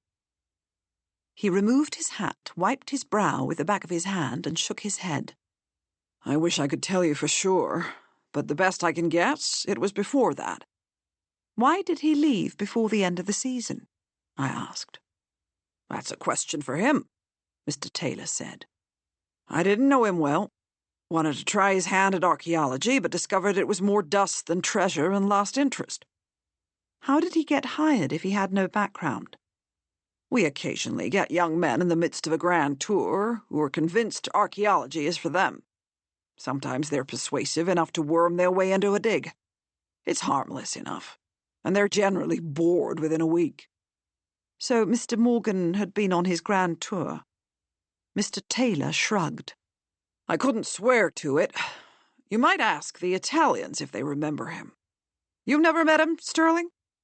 Not that I can recall. I've heard the name, but couldn't say more than that. I could swear you were both from St. Louis, but maybe I'm wrong. I have no memory of him, Mr. Sterling said. Something in his voice tugged at me, and the way his eyes darted made me question his sincerity. I wanted to talk to him more, but away from the dig and his colleagues. You told me you don't work on Sundays, I asked. That's right, Mr. Taylor said. Then you won't mind if I steal your director for the day? I smiled broadly. Ivy and I have been hoping he'd give us a tour of the ruins. A capital idea, Lady Emily, Mr. Taylor said. You couldn't find yourself in better hands.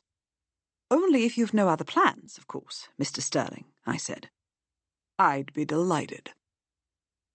After we'd arranged the details, I went back through the city walls to speak to the Italian excavation team. None of them remembered Felix Morgan, so I asked their director if I could see the records of employees over the past 10 years. The name was not listed. Perhaps, Lady Emily, he worked for the Germans, the director said. More likely he was a dilettante tourist who spent a week or so amusing himself by playing archaeologist. It happens sometimes. We humor them, let them dig a trench, and hardly notice when they go. Whatever his story, I can assure you he is not an archaeologist who specializes in the ancient Romans. I'd recognize his name from the literature, if nothing else. To be thorough, I checked with the Germans, but they had no memories or records of him either. Felix Morgan seemed more ghost than man. Sunday morning, the carriage dropped Ivy and me at the ticket office by the Porta Marina, and we walked toward Pompeii's Basilica, on the southwest edge of the Forum, where we were to meet Mr. Sterling. Once there, we saw a crowd of tourists congregated near one of the walls. A lady of a certain age staggered from its midst and collapsed in an inglorious heap on the dusty ground. No one appeared to take even the slightest notice of this, so Ivy and I rushed to her assistance, my friend pulling smelling salts from her reticule. One whiff, and the lady blinked her eyes and shambled back to consciousness. Too horrible, too horrible. She threw one arm over her face. Don't make me look at it again. Mario stepped out of the crowd, grinning. Tourists, eh? What's going on? I asked. He whistled and shouted, Luigi, your client! Another guide emerged, looking irritated to be pulled from the excitement. He nodded at Mario, gave himself a little shake, and knelt beside the woman. Come, come, it's not so bad. We will sit in the shade for a little before we continue. My friend will collect your husband. He got her to her feet and led her away. Mario shrugged and went back to the crowd, evidently in search of the woman's woefully unconcerned spouse.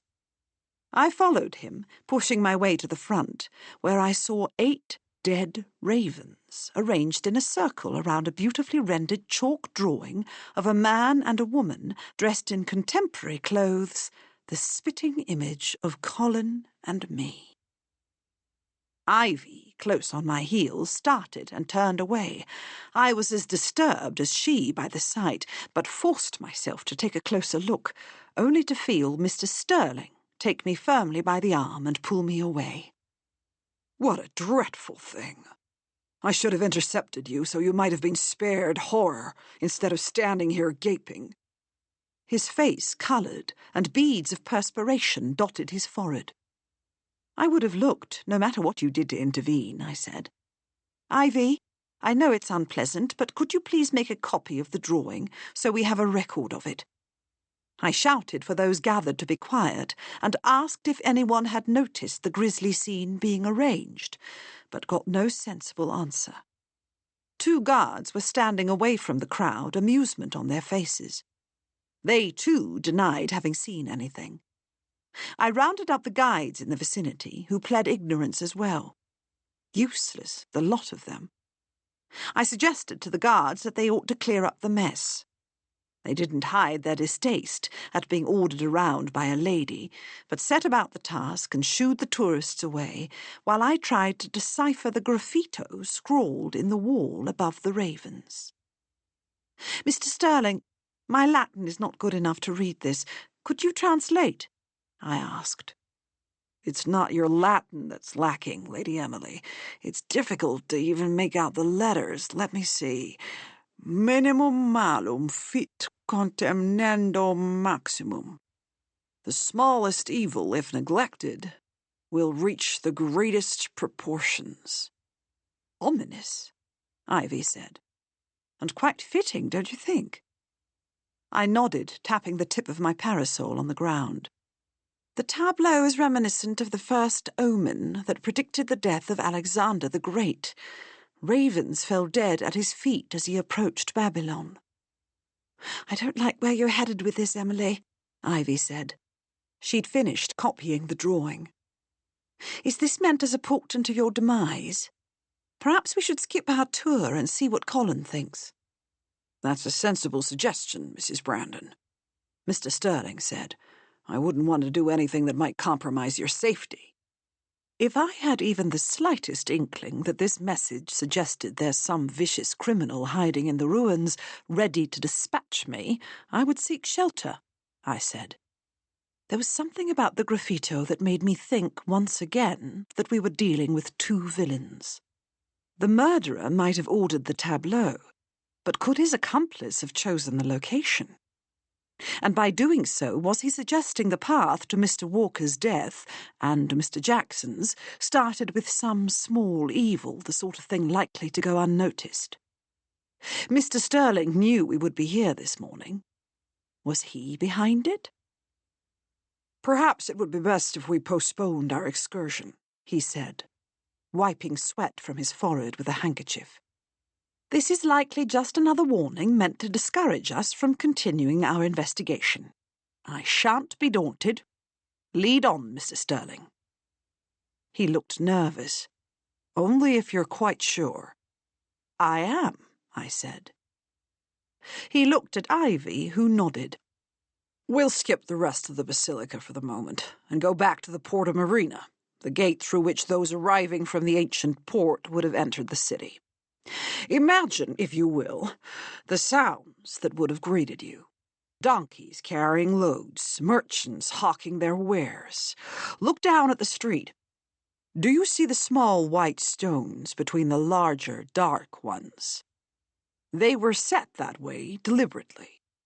The bright color reflected the moonlight, making it easier to pass this way even at night. Pompeii was nowhere near the size of Rome, but it benefited from every ingenious advance made in the empire." The picture he painted of the ancient world was striking in its detail, and all the more moving because he focused on the people who had lived here, rather than on the buildings or the politics of the place. He took us through the Stabian baths, with their ornate ceilings, and left me half expecting to see a slave with a strigil, ready to scrape from his master's glistening skin the olive oil massaged into it. When we stood in the atrium at the House of the Silver Wedding, named not for some ancient event, but for the 25th anniversary of the marriage of Umberto I, King of Italy, and his wife, Margherita of Savoy, celebrated the year the house was discovered, he asked us to picture the life of the family who had inhabited it. "This is the largest atrium in the city, more than 50 feet long," he said, It had Corinthian columns. The wax masks of the family's ancestors would have been displayed here, and large chests filled with their wealth would have lined the walls. The patriarch would have met with his clients in this room here, the tablinum. He pointed to a room at the far end of the atrium. Some of the family's slaves might have shared tiny rooms or cubicula, but many of them would have slept on the floor, spreading out bedrolls after their masters had gone to sleep. Much as I was enjoying our tour, I was focused more on observing Mr. Sterling than on the stories he was sharing. As always, he quoted poetry and appeared good-natured and even-tempered, but I could not deny he seemed nervous, starting when I asked questions and frequently looking back over his shoulder as if he expected someone to be following us. In this, he wasn't alone. Twice I caught glimpses of shadowy figures in buildings, but found nothing when I tried to catch them. As Ivy and the archaeologist explored the atrium, I felt a prickling on the back of my neck, like someone was watching me. I turned around, but no one was there. At least not that I could see, so I went into the room that was behind me, its window looking onto the atrium. It was empty except for an artist's pencil, stamped A. W. Faber, its barrel painted dark green. Had someone been there, keeping an eye on me? Benjamin, perhaps. He always carried drawing supplies with him. I dismissed the idea.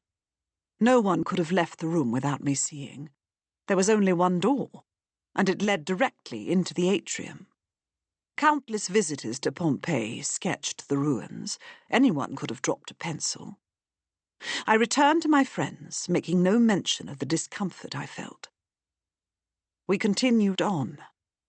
Mr. Sterling talked about the theatre and the games. Ivy peppered him with questions about gladiators and translated for us bits of the graffiti so prevalent through the city. He pointed out the holes cut into the curbs outside shops, through which a rope could be slipped to secure a donkey while its owner shopped.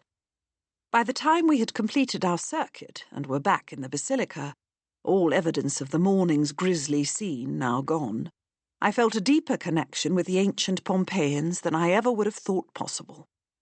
Mr. Sterling had a profound understanding of the people who had lived in this town. Could a man with such sensibilities and so innate a sense of humanity commit a brutal murder?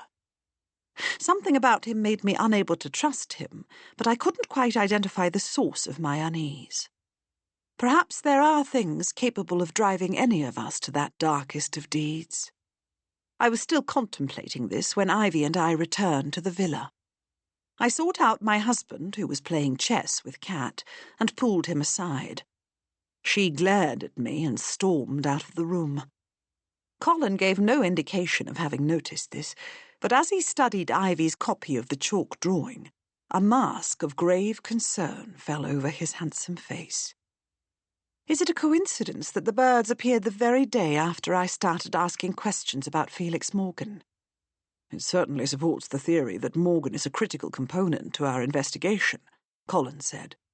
And I agree, it's likely the graffito is a significant clue. Who might be hiding some small evil from his past? Mr. Sterling could have any number of old debts, I said. He might have done something underhanded to avoid paying one of them. And Carter's temper could easily have got him in trouble. If only we could find some connection between either of them and Felix Morgan. The American Embassy has no record of anyone of that name coming through Rome, he said. We could ask the New York Times to search their files. I already did. He's never been mentioned in the paper. Perhaps he adopted a nom de guerre after the incident in Montana. I shook my head. No. Both Mr. Sterling and Mr. Taylor recognized the name. We'd best go back to focusing on Mr. Walker. Mario is the person here who spent the most time with him. Now that we know more about Montana and Morgan and all the rest, let's question him again. Mr. Walker may have mentioned something about it that seemed insignificant to Mario and to us, until now. Let's find him without delay. AD 79. Chapter 22. With what innocence a tangle of lies begins. I met Silvanus the next day, in the middle of the afternoon, when I knew the bars would be relatively empty. I chose one as far from his house as possible, by the large theatre, near my own domicile. It was a dingy place that gave no indication of ever aspiring to serve a high class of clientele. We sat across from each other at a table in the back garden, although to call it a garden is to give it more of a compliment than it deserved. There were no flowers or shrubs within, only a grimy open space with a pounded dirt floor and an ill-maintained wall surrounding it, covered with obscene graffiti. A surly waiter with a bad attitude plunked a dish of half-shriveled olives down in front of us, and Silvanus ordered 2 beakers of wine, the best they had. The waiter sneered. If my companion thought we'd get better service by spending more, he was wrong. Eventually the man brought the drinks. After taking a sip, I couldn't say he deserved any thanks. Silvanus drained his glass, as if he didn't notice how sour the wine was. "Recite for me, Cassandra. Recite." I hadn't had much time to write since leaving Plautus's house, but knowing I would be seeing Silvanus today, had stayed up half the night working on my epic. My hero was still very much an idealized version of Silvanus, but he didn't seem to notice. In a hushed voice, I leaned across the table and gave him 50 or so lines, before passing him a scroll onto which I had copied them, and more, for him. "You tell a tale of war so unlike any I would expect from a woman," he said. "How do you know the sounds of battle? The way it rings in a soldier's head for days, haunting his sleep." "So you were a soldier?"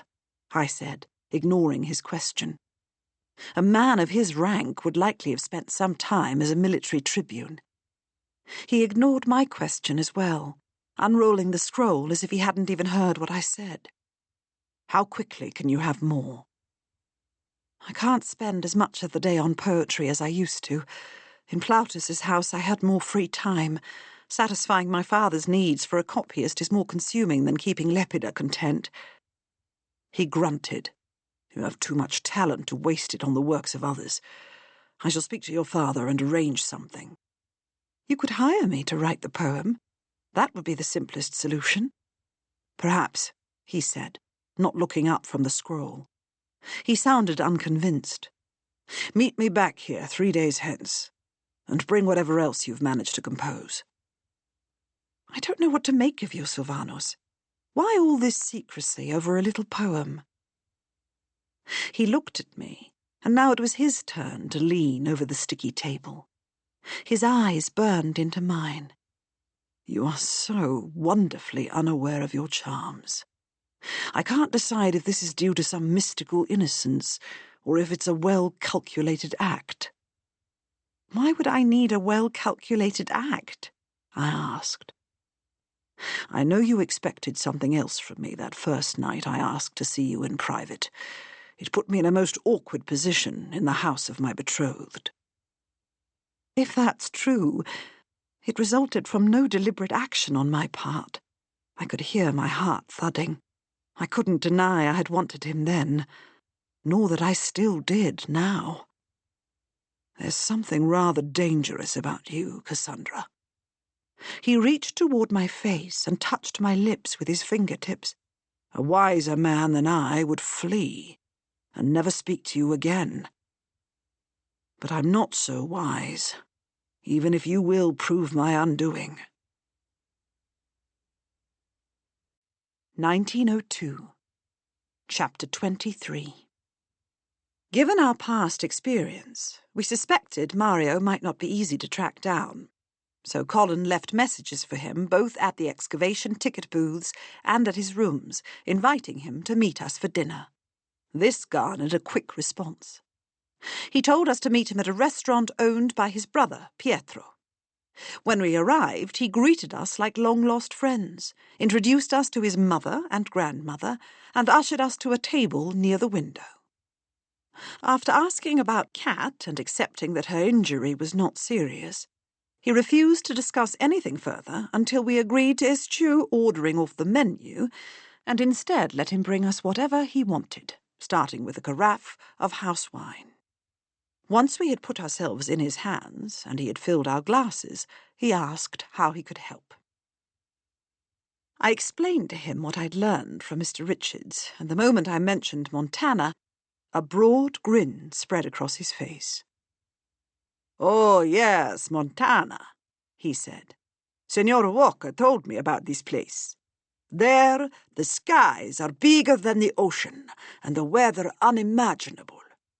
He says there is snow as high as a man's shoulder in the winter, and that the wind will burn the skin right off your face."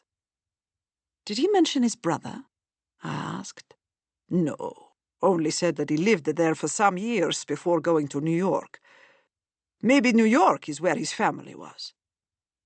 What else do you know about his time in Montana? I asked.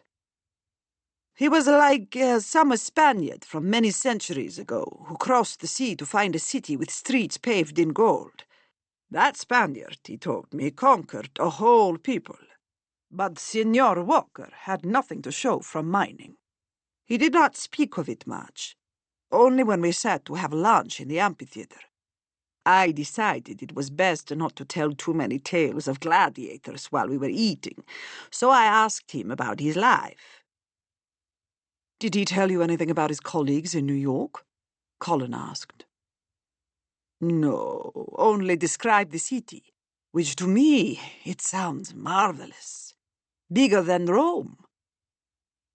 Can you remember anyone else, a client perhaps, who has mentioned Montana? I asked. You are very curious about this place, Lady Emily, Mario said. I think it may be the key to figuring out who killed him, I said. Are you absolutely certain that you did not see him when he returned to Pompeii? I am, but then I was not working at the time. I'd gone to Naples to visit an old friend. That is why it took me so long to speak to you in the first place. Can you think of anything else that might be significant? I asked. Mario closed his eyes, contemplative. I cannot remember anyone else speaking of Montana, but I can tell you this. You have told me when, approximately, he died. In the weeks before then, there was a strange atmosphere in the ruins, as if nothing would be right ever again. The birds did not sing. The rain did not come. I began to wonder if Vesuvius, she was going to erupt again. I sent Mama and Nonna to the north, just in case. But nothing happened. Nothing at all. At least that is what I believed, until Signora Walker's body was found. What are you suggesting? Colin asked. Mario shrugged. I do not believe in ghosts, Signor Hargreaves, but something somewhere was trying to warn of a great tragedy. I cannot prove it is so. But we men do not know everything, do we? There are signs, omens that we miss. Who knows how often? I have heard there was a circle of dead ravens in the basilica today. What evil does that portend? When we'd finished eating, we thanked Mario and his brother, gave his mother and grandmother compliments on the excellent food, and stepped outside. We had a carriage waiting, but Colin ordered the driver to meet us some distance away. I'm in need of a little walk, he said, looping his arm through mine. We crossed the tree-lined street and strolled alongside the wall of the excavations. I don't believe for an instant that there are mysterious forces at work, warning of imminent danger. Odd things happen before volcanic eruptions, but that's not what these things Mario described point to. There's no sign of seismic activity, or of the springs drying up. Yet, His voice trailed, and he stopped walking. "There's something about this place," I said. "Perhaps it is a result of the immense and tragic loss of life that feels so close one can almost touch it. It's otherworldly, but simultaneously all too familiar." "It's unnerving, and at the same time deeply and profoundly moving." "Precisely. Could this so-called strange feeling Mario described have in fact been managed by the murderer? Not the weather, obviously, but it's simple enough to convince people something's afoot. Man has a seemingly insatiable desire for the inexplicable, as if always looking for something supernatural." "So what are you saying, my dear?" Colin asked. "That we are looking for a person skilled in the art of deception, who deliberately manipulated the way the broader populace here, that is, those working in the immediate vicinity of the ruins, viewed natural phenomena before the murder?" "Quite possibly so," I said. "But more importantly, could this individual have used those same skills to lure his victim here?" "You think Walker came to Pompeii because he was summoned?" "Not in those precise terms," I replied, "but I do think it possible that the murderer reached out to him somehow." Colin laughed. "I fear we are in danger of letting tonight's wine go to our heads, Emily. Walker came here to research a story. Perhaps in the course of doing so he learned that someone involved in his brother's death was connected to the site, but we have no evidence to suggest the murderer exerted some sort of pull over him. He returned, so far as we can tell, of his own accord, and although we don't know his motive for doing so, I refuse to believe he was driven here by some mystical force." "We know he didn't plan to stay long. His return ticket told us as much. He had some specific purpose, and that purpose must have got him killed almost as soon as he arrived. He never returned to his hotel after dropping off his bag," I said. "When I asked Mr. Richards about it, he didn't even know his friend had returned to Italy. You'd think that an uneasy traveller would have wanted to rendezvous with, or at least speak about the journey, to someone he knew and trusted." "Unless he wanted to keep the trip a secret. So what, my dear, was Mr. Walker trying to hide?" Colin and I agreed that one of us should speak to Benjamin again. He had lied to me about his whereabouts the day Cat was attacked, and stalked off before I'd finished asking him about his father. I sent him a note when we returned from dinner, asking him to let me know where I could find him the next morning. My husband stayed back with Cat, still uneasy letting her out of the villa, while I set off for the house of Marcus Lucretius Fronto. Arguably the most elegant and sophisticated in all of Pompeii, where Benjamin had said he would be copying a fresco showing Bacchus and Ariadne in triumph, oxen pulling them in a chariot. When I arrived, he was packing up his easel. "Hoping to avoid me?" I asked. "Not at all. I wouldn't have left before you got here, but I do need to get back to Taylor's Dig." "I'll walk with you if you don't mind. I have a few questions for you." "Should I be nervous?" "Only if you've something to hide." We passed through the garden, with its frescoes depicting wild beasts and hunting scenes, and left the house through a smaller entrance rather than the main one, Benjamin explaining this enabled us to cut through an unexcavated part of the city and reach the dig through the Vesuvius gate. "It's far less crowded. The longer I spend here, the less tolerance I have for tourists." "I sympathise. Had you been to Pompeii before this trip?" I asked. "Never. As I may have already shared with you, my father was a shopkeeper. My family didn't have the sort of money required for a grand tour, nor did we move in that echelon of society where such things are de rigueur." "Tell me more about your father." "What is there to say? He was a hard-working man, but narrow-minded and judgmental when it came to me." "Where was he from?" "New York. Lived there all his life." "And your mother?" I asked. "They were childhood sweethearts." "Did he ever tell you about his days in Montana?" Montana? I'm afraid you're mistaken, he said. He never traveled. What about you? I asked. I haven't been west of Connecticut, but there are striking views to be found in New England. He went on to describe in intricate detail, and at a pace so rapid I could hardly keep up with his words, the splendour of the red maples in the autumn, and the way the sun, at a certain time in the afternoon, illuminated to glowing the riot of colourful leaves that covered the mountainsides. Where did you study?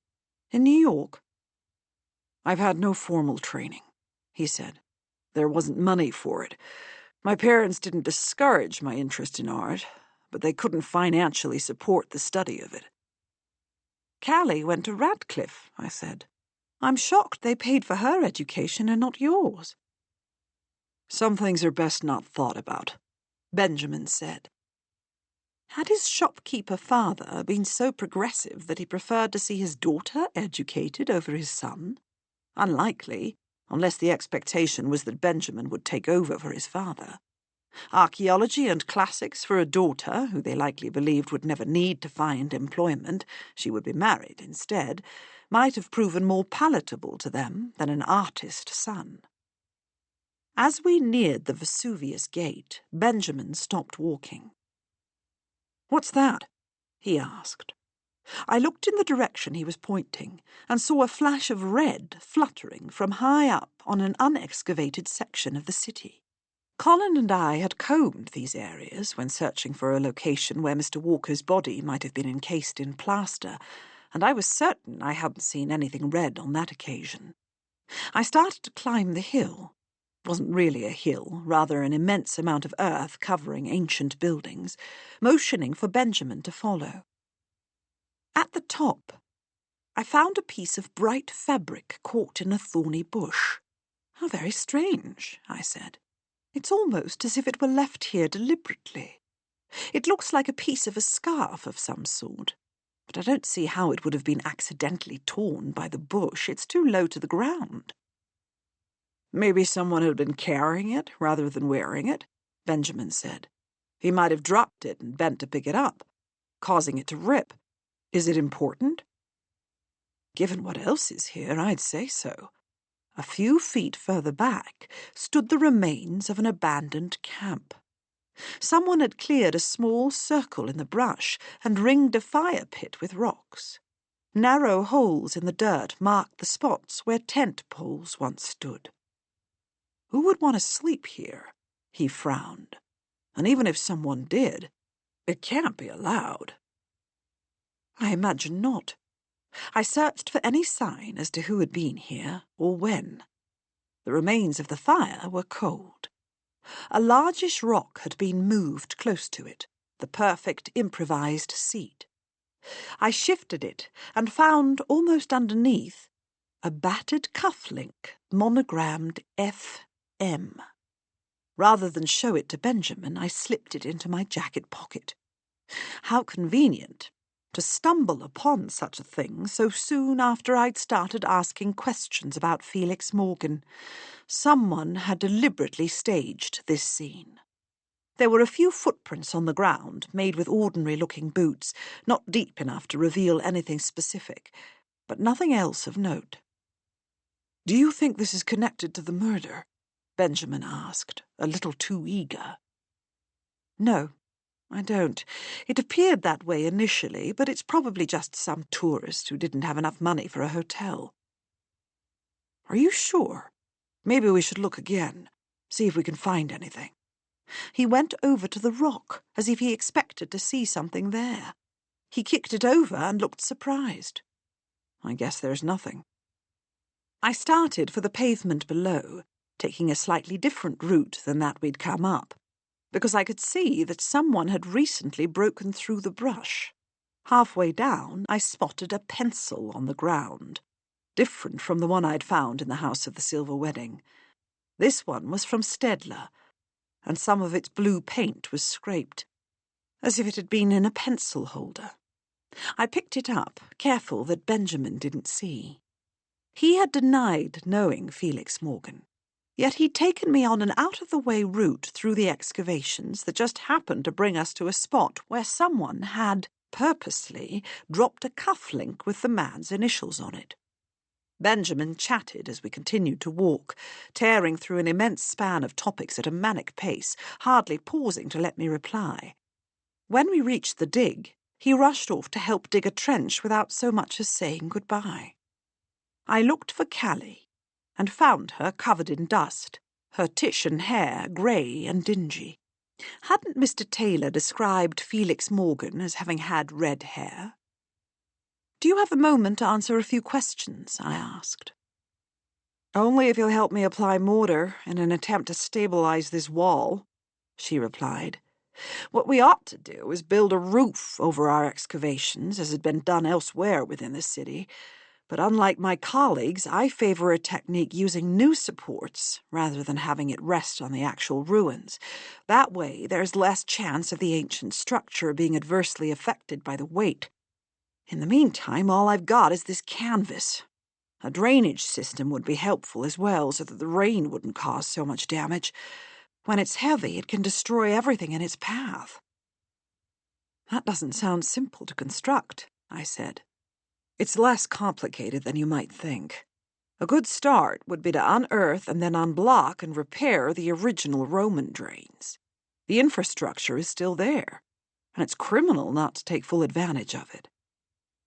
Her suggestion, simple and elegant, had not, she explained, been appreciated by those in charge. Not surprising, but disappointing. Had one of her gentleman colleagues proposed the idea, it likely would not have been summarily rejected. "Forgive me, I'm wittering on. You had a question?" "Can you think of any reason why someone would have wanted Mr. Jackson dead?" "Jackson? Heavens, no. I didn't know him well, but he seemed altogether ordinary, boring even. A top-notch archaeologist, and that's all any of us care about here. I'm sure you'll find his death was an accident. He wouldn't have inspired murderous passion in anyone." "Are you acquainted with Felix Morgan?" "No," she said. "I don't recognize the name. Did Jackson know him?" "It's possible, but Mr. Morgan also might have been a friend of your father's from Montana." "If so, I was never aware of it. My father certainly never went to Montana, and never introduced me to anyone who lived there." "Your parents must have been quite enlightened," I said, "funding an expensive education and supporting your pursuit of a decidedly unfeminine occupation." "The money was the easy part," Callie said. "Convincing them that archaeology is a suitable occupation for me would have been impossible. As I lost both of them soon after I completed my studies, I never had to try." The money was the easy part? This did not reconcile with what Benjamin told me about the family finances. "There are few things less interesting to discuss than my family. I really must get back to work." With that, she dismissed me, leaving me to wonder about this shopkeeper father who couldn't afford an education for his son, but was in possession of an extensive library and enlightened enough to pay a small fortune to send his daughter to Radcliffe.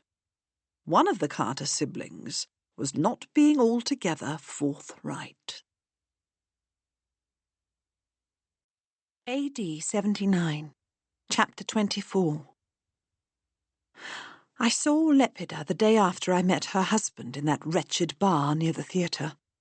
She came to my house, 6 slaves carrying her litter, bringing with her an antique Greek vase that she presented as a gift for my father. "To brighten your new home," she said. She would never before have been in a dwelling so unfashionable as the one in which she now stood. Embarrassment coloured my cheeks, but my friend gave no indication of finding it any less splendid than her own. My father thanked her for her kindness and returned to his work. Lepida took me by the hand and demanded to see my room. I did as she asked, knowing that Melis's paintings would dazzle her. On this count, I was right. The painter had completed 3 of the 4 walls, and his scenes from the Aeneid were nothing short of breathtaking. They, however, were not what best impressed my friend, who had enthusiasm only for his delicate floral garlands until she noticed the sweet expression on Venus's face. "Why, he's made her face yours," she said, stepping closer to the image of the goddess, appearing to her son Aeneas in the guise of Diana. "I don't see that at all," I said. "Either you're a liar or you have no idea what you look like." I didn't argue with her, because she was quite correct. I was a liar. I'd been so shocked when I first saw the fresco that had Milas still been in the house, I would have violently reprimanded him. But Fortuna favoured him. He'd finished work for the day. By the next morning, I had reconsidered my actions, not wanting to draw attention to what he'd done.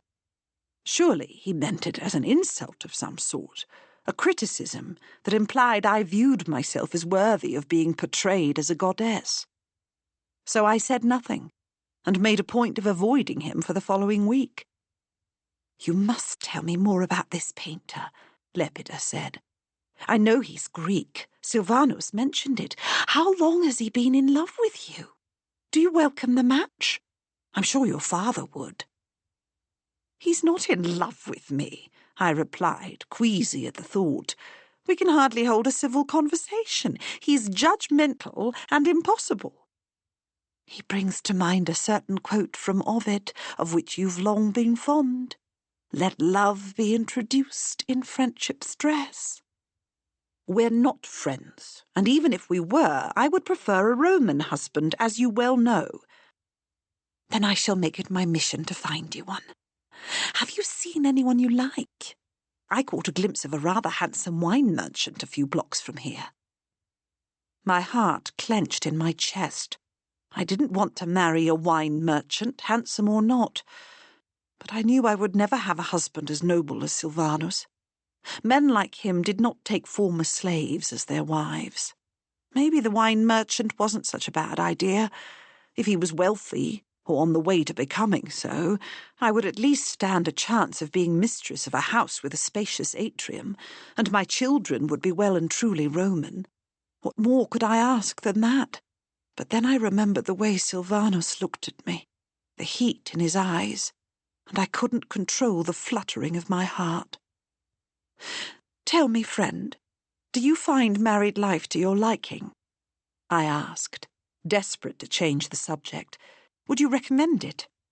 Lepida giggled. "I certainly would. Silvanus is all kindness. I don't see that much of him, but I've plenty to occupy myself. You wouldn't believe how my skills at the loom have improved. When he does come to me, he's most attentive, an ideal husband. He's pushing me to become a priestess of Venus, something to which I have no objection. It's natural for a woman of my rank, and I've always had an affinity for the goddess of love." "I've always longed to serve Isis," I said. "A foreign priestess for a foreign goddess." "Not so foreign," I said. "My parents may be Greek, but I was born in Pompeii."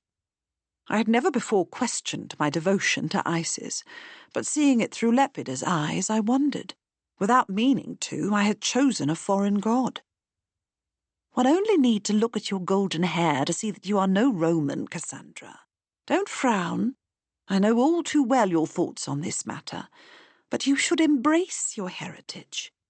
It makes you an exotic flower in a tedious world, which means you will be all the more appealing to that handsome wine merchant, or maybe to another who owns vineyards as well as a shop. You'd stand out from the stolid Roman girls who would bore him to death." Standing out was something I'd never desired, but I could see the wisdom in her words. "I'll consider your advice. I assure you it's sound. Now, Carissima, I have a favour to beg. You are so skilled with words. Would you write me a little poem for my husband? I want to give him a gift, one that's personal and a bit romantic, something not too sweet but perhaps not so shocking as Ovid." She blushed as she asked. "Of course," I said, and promised to bring it to her the day after tomorrow, only later realizing that was the same day I was to meet Silvanus. After she left, I retreated back to my room, telling my father I was unwell, blaming a badly made pie I'd had for lunch.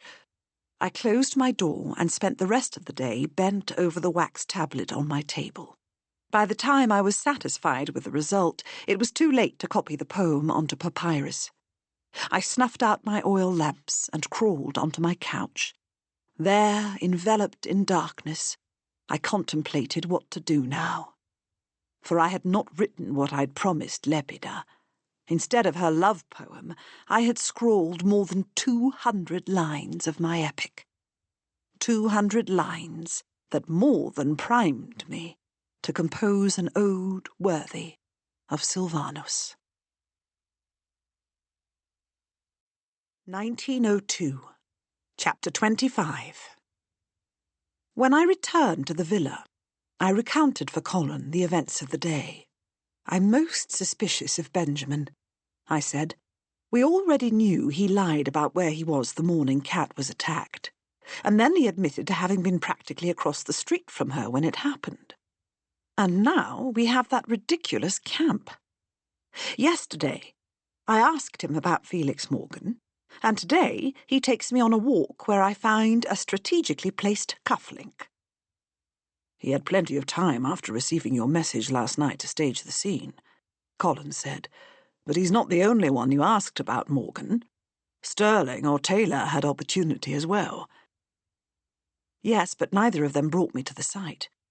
And I could see that Benjamin was expecting to find the cufflink when he moved the rock under which I had found it. It was as if he already knew it was there." "In the morning, I'll take the pencil you found at the camp and the one from the House of the Silver Wedding and compare them both with those in Benjamin's art supplies." We stayed up half the night discussing the case. He was already gone when I awoke the next morning and had left a note for me. "Sleep, rest of nature. Oh, sleep, most gentle of the divinities, peace of the soul, thou at whose presence care disappears, who soothest hearts wearied with daily employments, and makest them strong again for labour. Heed Ovid's wise words, my dear. I could not bear to wake you." I dressed and went to the terrace, where I found Jeremy alone, still breakfasting. "Ivy went off to the ruins to draw, and your industrious husband is long gone. Cat shut herself up in her dark room after he refused to let her accompany him, and then forbade her to leave the house unaccompanied. What are your plans for the day, Em?"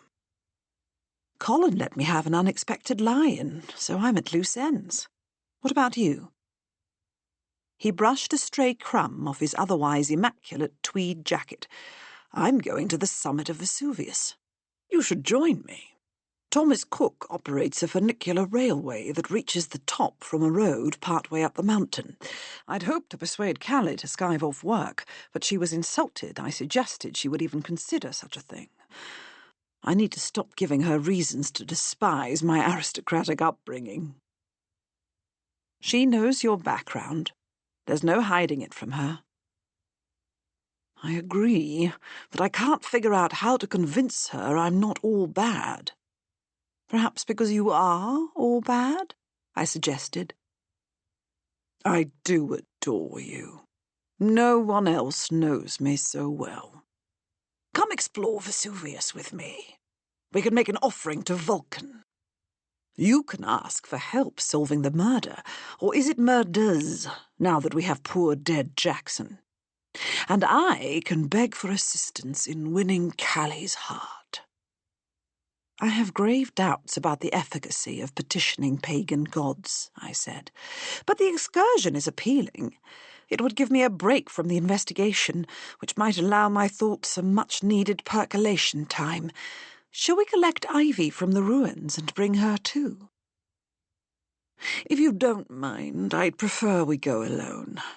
I'm not in the mood to be on good behaviour today, and I'd hate to horrify Ivy. She's a lovely, sweet thing, and shouldn't be subjected to me at my worst." The carriage he had ordered arrived at the villa as I finished breakfast. and we set forth across the sweeping, fertile ground that led to the slopes of the mountain. Oh, the irony of that land! Vesuvius was at once a blessing and a curse. The very things that made this area appealing to its ancient residents, the tremendous crops that could be grown in the volcanic soil, had led them to their doom. And now, more than 1,800 years later, the slopes were as verdant as they had been before the catastrophic eruption. While the ancient Pompeians had no idea Vesuvius was a volcano, it hadn't erupted for 700 years, their contemporary counterparts could not claim that same ignorance. They knew all too well what the mountain could do, yet this neither dissuaded them from living in its shadow, nor from farming the same fields destroyed so long ago.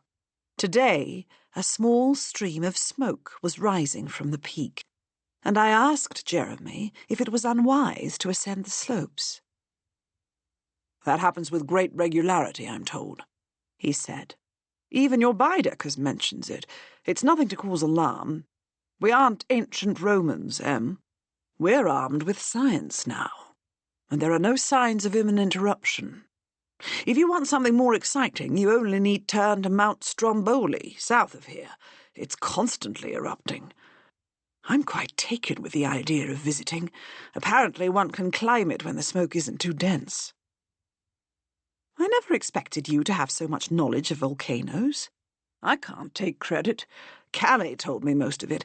She puts my ignorance to shame." "I thought you've always cherished your ignorance," I said. "It's a much-lauded pillar of your charm." He frowned. "Quite.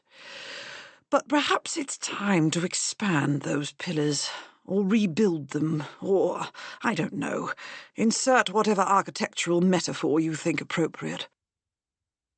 The sky had begun to clear, and Vesuvius loomed directly in front of us. I tried to imagine what it must have looked like before the eruption, when it rose far above its current height, in the shape of a perfect cone.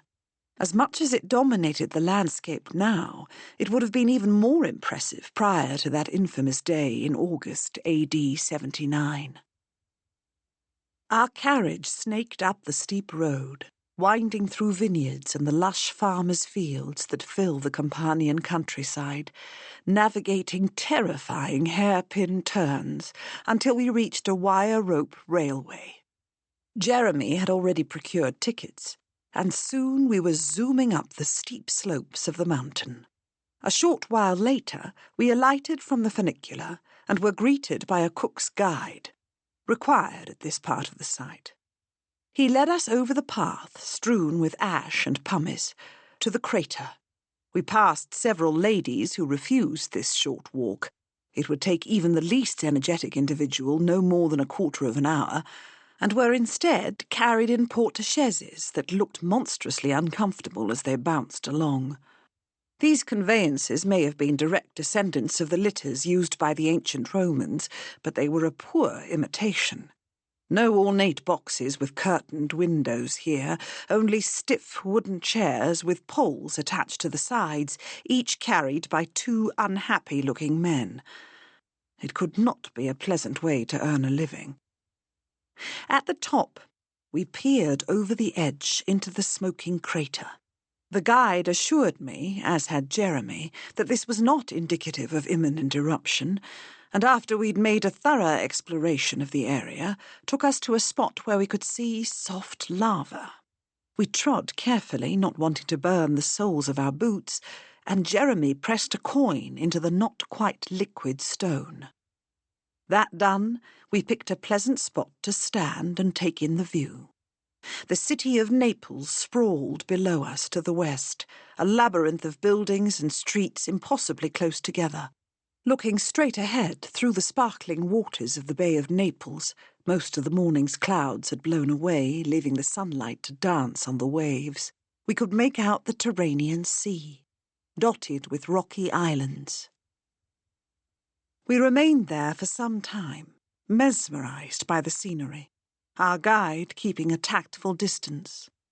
At last, sated with beauty, we headed back toward the footpath. But before we reached it, Jeremy came to a dead stop and grabbed my arm. "What is Callie doing here with him?" he asked, pointing at two figures standing next to the crater. "That's Mario Sorrentino, the guide who took Mr. Walker around Pompeii. She must have hired him to bring her here," I said. "Only Cook's guides are allowed on this side of the mountain," Jeremy said. "So he's not acting in any sort of official capacity. And Callie refused to come with me today, because she had work that could not be neglected. Something about a wall she thought might collapse. Yet here she is. Apparently the wall was not so important as Mario." The tone in his voice made it all too clear what he suspected Callie wanted from Mario. They were standing awfully close together, engaged in a conversation that could be described either as heated or passionate, but without seeing their faces more clearly or hearing their words, I couldn't tell which. Jeremy made a sound akin to that of a bear growling. "She knew I would be here, and is deliberately slighting me." "You've no evidence for such an outrageous claim. There's no sense standing around writing fictions when we can so easily learn the truth." I took him firmly by the arm, and we trudged back to the crater, our guide keeping an even greater distance than he had before. I hailed Callie as we approached, careful to ensure that my tone was all enthusiasm. "I see you too decided it was an excellent day to explore the summit of Vesuvius." "Not quite," Callie said, turning to avoid looking at Jeremy. "Mario told me he'd found some artifacts up here yesterday and thought I would be interested in them. I was skeptical, as the area is so well-travelled it's unlikely anything new would turn up. My concerns were merited.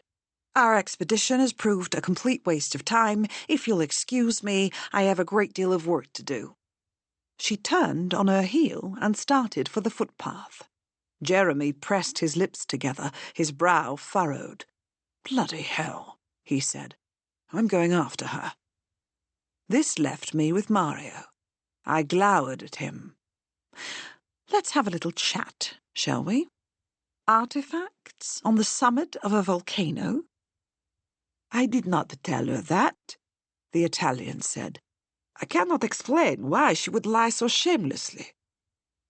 "How do you know her?" "I see her and Signora Carter around the ruins," he said. "We all work there, so it is no surprise, is it? She stops to speak with me on occasion, and sometimes goes to my brother's restaurant." I could well believe Callie would talk to him. He was far too handsome for her to ignore. So why were the two of you here, if not for archaeological purposes? "It is irrelevant." "I should prefer to draw my own conclusions after hearing all the facts," I said. "If it was for a romantic assignation—" "Why would you think that?" "The Duke invited Miss Carter to come here with him today. She refused, and now she comes with you. Why?" Mario shrugged. "Perhaps she does not like his grace." He all but spat the words.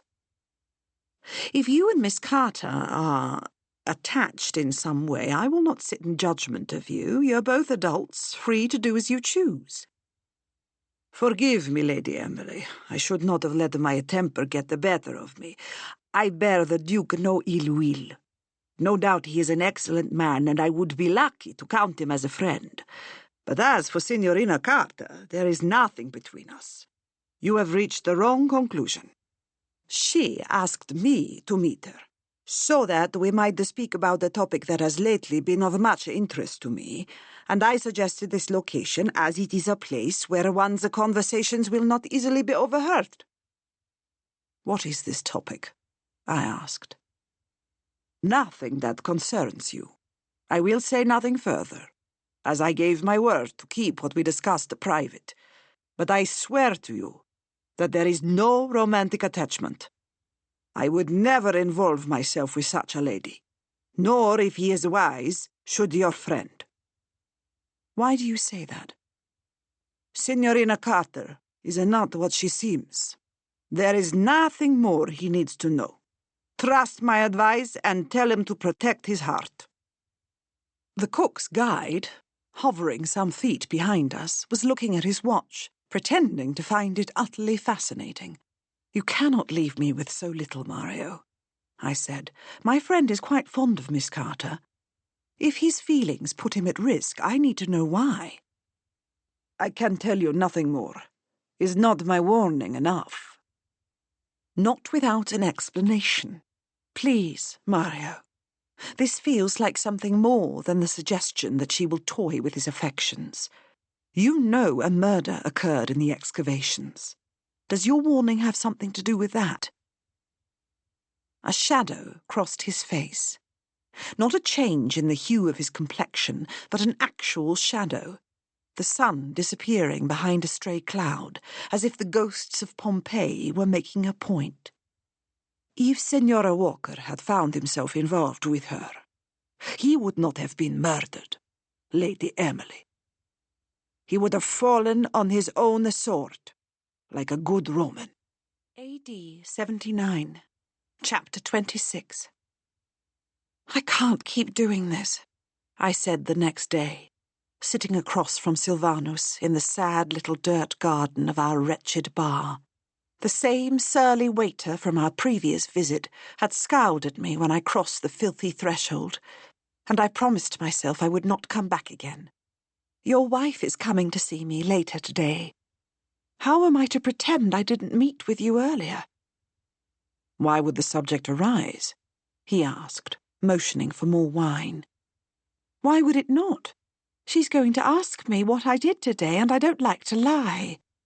There's no need for this secrecy. You should tell her you're interested in my poetry. Such generous treatment of an unknown poetess would make you rise in her esteem." "I have no need to rise any further in her esteem," he said, "and my wife has little interest in poetry." Perhaps he did not know his wife so well as he thought. "I have no need to deceive my dearest friend, and will not be persuaded to do so. I'm no longer a slave who must obey whatever you command." "You were never compelled to do what I asked." He leaned in close to me. "I wasn't your master." "Then what are you?" "I'm trying to be your friend and your patron." Once again, the intensity of his tone and the fire in his eyes belied his words. "A patron does not hide in the shadows." "Is that so? You're an expert on how patrons behave. Have you given any consideration to what I'm trying to do for you? You're a woman, a Greek, only recently freed from slavery. You have no money and no status. Do you think the intellectuals of Rome would embrace you as a poet? Speak of your work as they do that of Virgil or Horace? You're nothing to them. They wouldn't deign to read you, nor would they hire anyone to recite your work at their dinner parties." Angry tears smarted in my eyes, infuriating me even more than his words. I didn't want Sylvanus to think I was some feeble-minded woman with wounded feelings. I had no such expectations, and did nothing to seek out your support. I know my place all too well. "I want to change that place," he said, his voice soft now. "I want to elevate you, and I have proved that by making sure the entire city has seen your work. Everyone here reads graffiti. By keeping my patronage a secret, even from my dear wife, for despite her best efforts I fear she would be unable to resist telling others of your gift for verse and how I'm trying to nurture it, we ensure that no one knows your identity. Not yet. Let them come to love your poetry. Let them clamour for more. And only when they know your talent is as great as Virgil's will we reveal who you are." "You're mad," I said. "My talent is nowhere near that of Virgil." "Spare me the modesty. You're too intelligent to be unaware of your worth. Finish your epic. Keep bringing it to me here. I'm a busy man, Cassandra. Memorizing poetry is a time-consuming act, but one I'm willing to do for you." "You're memorizing my poetry?" so that I can recite it for a group of specially chosen guests when the time is right." There had long been a craze for poetry recitation at banquets, and some patrician men had proven expert at the art. Others hired poets or actors to do it. I should have expected that Silvanus was one of the former. "Why do you make this difficult for me? I can easily walk away and never speak of this again. I can find another poet, but it is you, Cassandra, whom I want." "No, don't find another." The words escaped my lips before I could even think. "I'll write for you, and we will keep it secret until you're ready." He reached across the table and squeezed my hand. Every nerve in my body trembled with pleasure. "Great things will come from this. I promise you that." One ought to trust the promise of a well-respected nobleman, but I was anxious when Lepida arrived at my house. I had penned her poem in the heady moments after returning from my meeting with her husband, flush with ambition and hope, and no small measure of lust. The emotion readily transferred to my tablet. There was not enough time to copy it before she arrived, so I let her read it and decide for herself if it was good enough. She liked it, so I suggested that she copy it in her own hand. She balked at the idea. "I'm not trying to claim I wrote it myself," she said, "and your handwriting is far superior to mine." "Will you tell him I wrote it?" I asked. "I had thought I would. Why? Do you think I shouldn't? You needn't worry. He would never think you were writing it from your own emotions. A poet can use her words however she chooses, summoning the feelings required for each piece. Silvanus understands that. But if you prefer, I won't identify you as the author. We can let him think it's Sappho, if you like. He would recognize my verse as unlike hers. I haven't that much talent. Perhaps you would be happier having me copy something of hers. Once again love, the loosener of limbs, shakes me. That sweet, bitter, irresistible creature." "No," Lepida said. "I want him to have something uniquely his. Commissioned by his loving wife. I'll be vague as to who wrote it. I can tell him I hired someone my father knows. There are countless poets in this city." I considered her last statement as I carefully copied my poem onto papyrus, knowing that my identity would be no secret. Silvanus would recognize my handwriting. There was no shortage of poets in Pompeii. So why had Silvanus singled me out? He might claim to appreciate my talent, but he had no real knowledge of it when he first approached me. What, then, had spurred him to pull me aside that night at Plautus's house? He said he had heard I was a poet. Perhaps Plautus had told him, as he'd initially led me to believe. Or perhaps my friend's noble husband was hiding his true motives alongside the identity of his hired hand. Did he want more from me than poetry? 1902. Chapter 27. When I returned from Vesuvius alone, Jeremy having stayed behind to speak with Callie, I found the villa empty except for Kat, who was still holed up in her dark room. I retreated to the terrace and gazed across the bay, thinking about Mario. He had not budged, refusing to utter a single word more about Callie, and why he was meeting with her at the top of a volcano. The entire situation was so bizarre I hardly knew what to make of it.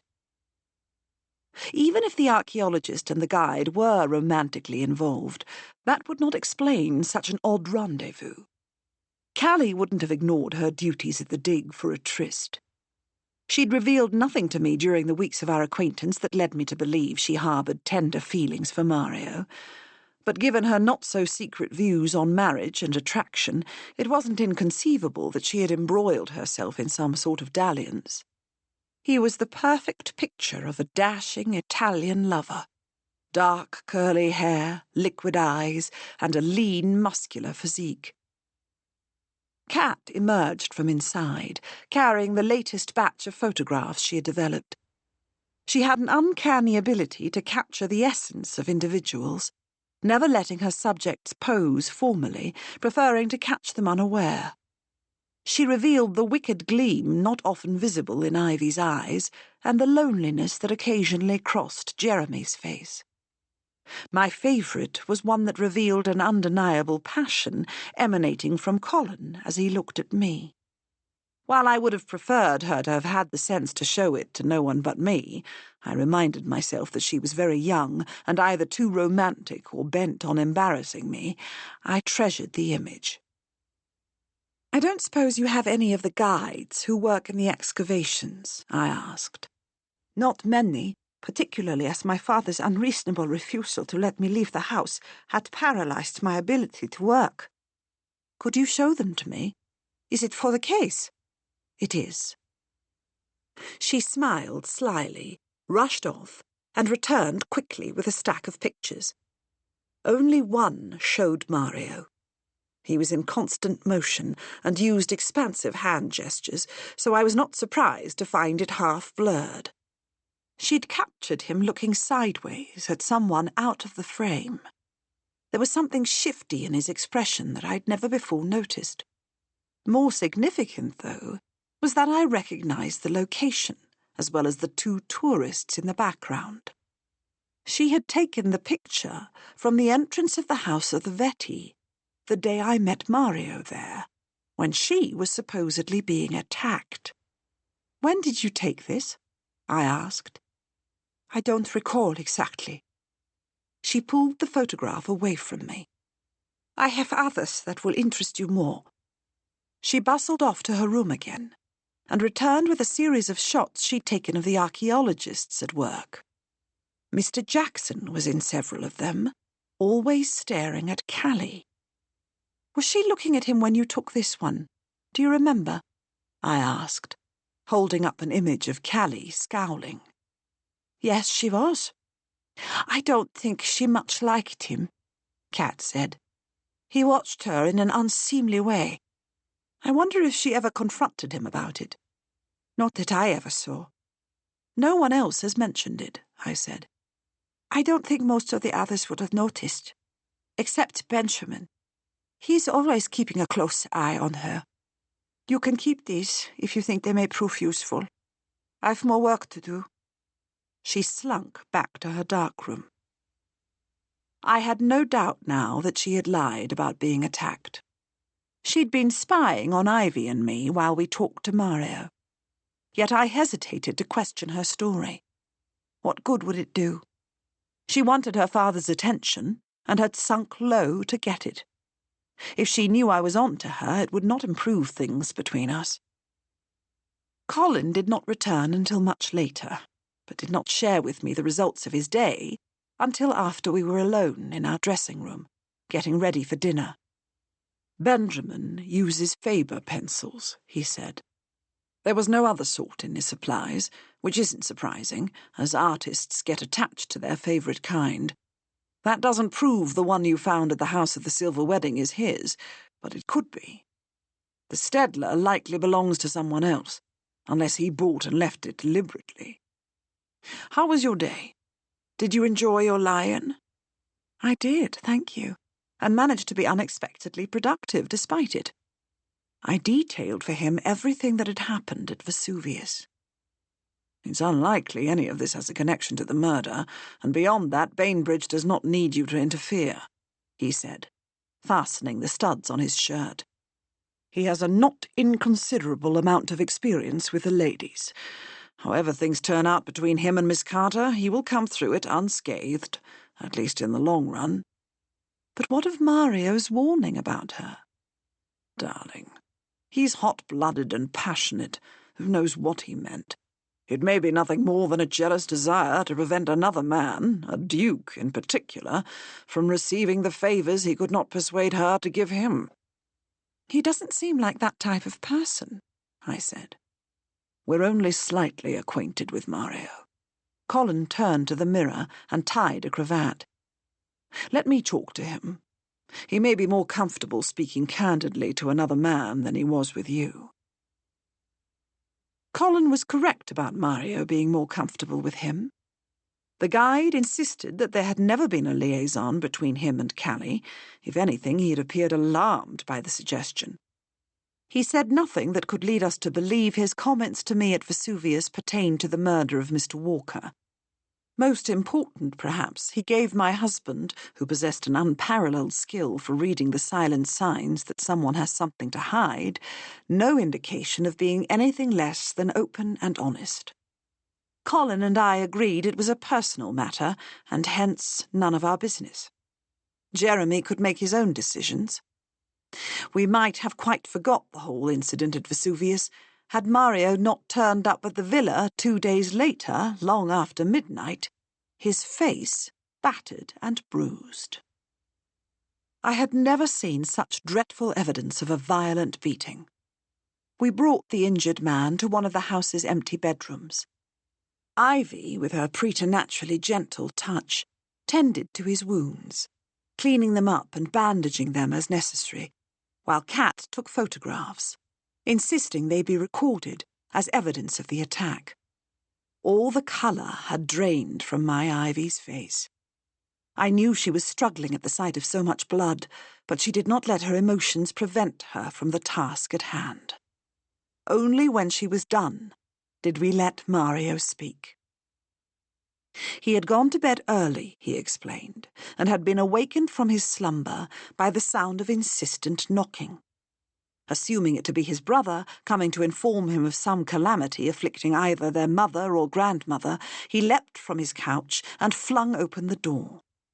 Instead, he saw a man dressed all in black, wearing a strange mask, with wide openings for the eyes and mouth over his face.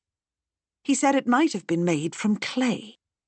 It reminded him of those worn by actors in ancient Rome, similar to the ones depicted on the walls of many of the ruins of the houses in Pompeii. I was terrified, as anyone would be, he said, accepting the glass of water Ivy handed him. Before I could speak or even think, he grabbed me and flung me down the stairs. I smashed into the landing and could hear his boots on the steps coming for me again. I tried to stand up so that I might fight him, but I was too unsteady to rise. He beat me badly and kicked me many times. Then he goes. He says not one word the entire time. I waited for a while, to be sure he would not come back. And then I somehow find the energy to drag myself here. You walked the entire way? I asked. The villa was at least 4 miles from where he lived. I had no choice. I did not want to trouble my brother with this. To do so in the middle of the night would only upset Mama and Nonna. So I come here, knowing you will help. Many families live in your building, do they not? Colin asked. Did anyone open a door when they heard what was happening? No, Senora Hargreaves, Mario said. They know better than to interfere when they hear such a thing. Are you suggesting the Camorra is behind this? Colin asked, his face deadly serious. No, it's not them. They do not wear masks. They want you to know who they are. Who, then, do you suspect? Kat asked. Mario had sunk back into the soft pillow on the bed. I have no idea, Signorina Fonalong. I am very careful not to anger anyone. Except Callie, I thought. The doctor we had summoned arrived, shooing us ladies from the room. Do you think, Emily, that we should return to England? Ivy asked, her face still pale and drawn. And abandon Mario after someone has savagely beaten him? No, I don't think that would be the right course of action, I said. It's time I have a long, candid conversation with Callie. She's lying about something, but I don't know what. AD 79. Chapter 28. It was growing more and more difficult to hide from my father what I was doing, first because it was a time-consuming endeavour, and second because it took me away from my work as his copyist. He was too generous and too indulgent to reprimand me for the latter. He knew I was spending all of my free time writing, often staying up half the night. Our slaves would have reported this to him, Telecles in particular, and he admired my diligence. Poetry, he told me, when I confessed that was the object of my work, was a far better occupation than making copies of exemplars. He would hire someone else before telling me to abandon my verse. This heaped more guilt upon that already consuming me over my feelings for Sylvanus. Nausea plagued me whenever I saw Lepida. Was it my fate to deceive everyone I loved? Melas and his assistants had finished the decoration of our house. I had hoped this would mean I'd no longer have to see him, but unfortunately he and my father had struck up a friendship, and he dined with us at least twice a week. A boon for the painter, as it saved him from paying for his own food. "Your father tells me you're writing," he said, helping himself to a heaping portion of one of Galen's less successful dishes, pork in a caraway sauce too thin to be satisfying. "A noble endeavour. What is your subject?" "I prefer not to discuss my work." My father nodded. "A new idea is delicate. It can be killed by a sneer or a yawn. It can be stabbed to death by a quip and worried to death by a frown on the right man's brow." "Ovid," I said, "an extremely wise man. I do not, however, consider Melas the right man to criticize my ideas." "I don't know whether to be wounded or pleased," the artist said. "Am I the wrong man because you care not for my opinion, or because you can trust that I would never seek to undermine you?" "I'm afraid it's the former," I said. "Ought I to have some great interest in your opinion? You've given me no cause to. Instead, you have criticized my preference for Virgil over Homer and balked at my taste in art." "I didn't take you for the sort of boring girl who wants only to hear her own opinions mirrored back. Perhaps I was mistaken." "You don't know me well enough to mirror my opinions." "Then I shall have to work harder to learn them," Melas said. "I shouldn't bother," I said. "I've no time for idle distraction. And even if I did, why should I argue the relative merits of verse with a painter?" "You believe that a painter can only appreciate his own medium? Then I'm afraid you know me no better than I know you. A blow to us both, as anyone engaged in a creative endeavour ought to possess sufficient powers of observation to read the characters of those around him, or her." "It is precisely because I'm able to read your character that I lost interest in you, Melas." "You can't lose what you never had." The painter smiled. If I had hoped he was insulted, my words were not having their desired effect. My father laughed. "You must stop, Cassandra, lest our guest refuses to dine with us again." That outcome would please me greatly, but I was not so unkind that I wanted to see my father abandoned by his friend. "I wouldn't be that petty," Melas said. "I appreciate your daughter's spirit, Aristides, even if it is more Roman than Greek. Cassandra cannot change her spirit any more than you can, Melas," my father replied. "She is Greek. No matter how much she longs to be Roman, she never will be." "Perhaps you could keep me locked up at home as they used to do in Athens. We could build a gynaeconitis so that I might be shielded from shocking and inappropriate conversations. Didn't Aristotle believe women to be nothing more than failed men?"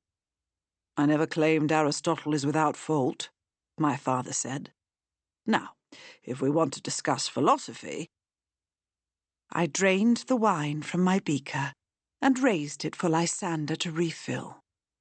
This would be a long night. 1902. Chapter 29. The doctor had assured us that Mario would make a full recovery. The next morning, at the guide's request, Colin and I took him to his mother's house. Signora Sorrentino, after first giving Pietro a hard smack on his arm for not having, magically, so far as I can tell, realized his brother might be attacked and taking action to stop it, set her younger son up in a bright bedroom, and ordered his grandmother to sit with him. This freed her up to retire to the kitchen, where she started forming meatballs for a soup that she explained would help Mario heal more quickly. She initially refused my offer of assistance, sizing me up and finding my potential in the kitchen lacking, but eventually was persuaded by Pietro's wife, Giannetta, to let me chop vegetables. Apparently I did not do it well, as before I'd made my way through the stack of celery stalks in front of me, Giannetta pushed me aside and took over. Neither of the women spoke English, but my Italian was good enough to communicate with them, and I soon learned that Mario's mother was more than a little disappointed. In her words, her heart was indelibly wounded, that her younger son had not yet married, despite being the most handsome boy in all of Pompeii.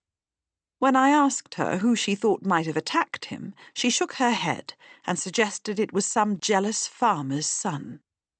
Further inquiries told me she had no specific individual in mind, only, if I may summarize, a firm belief that every other single man in Campania envied Mario.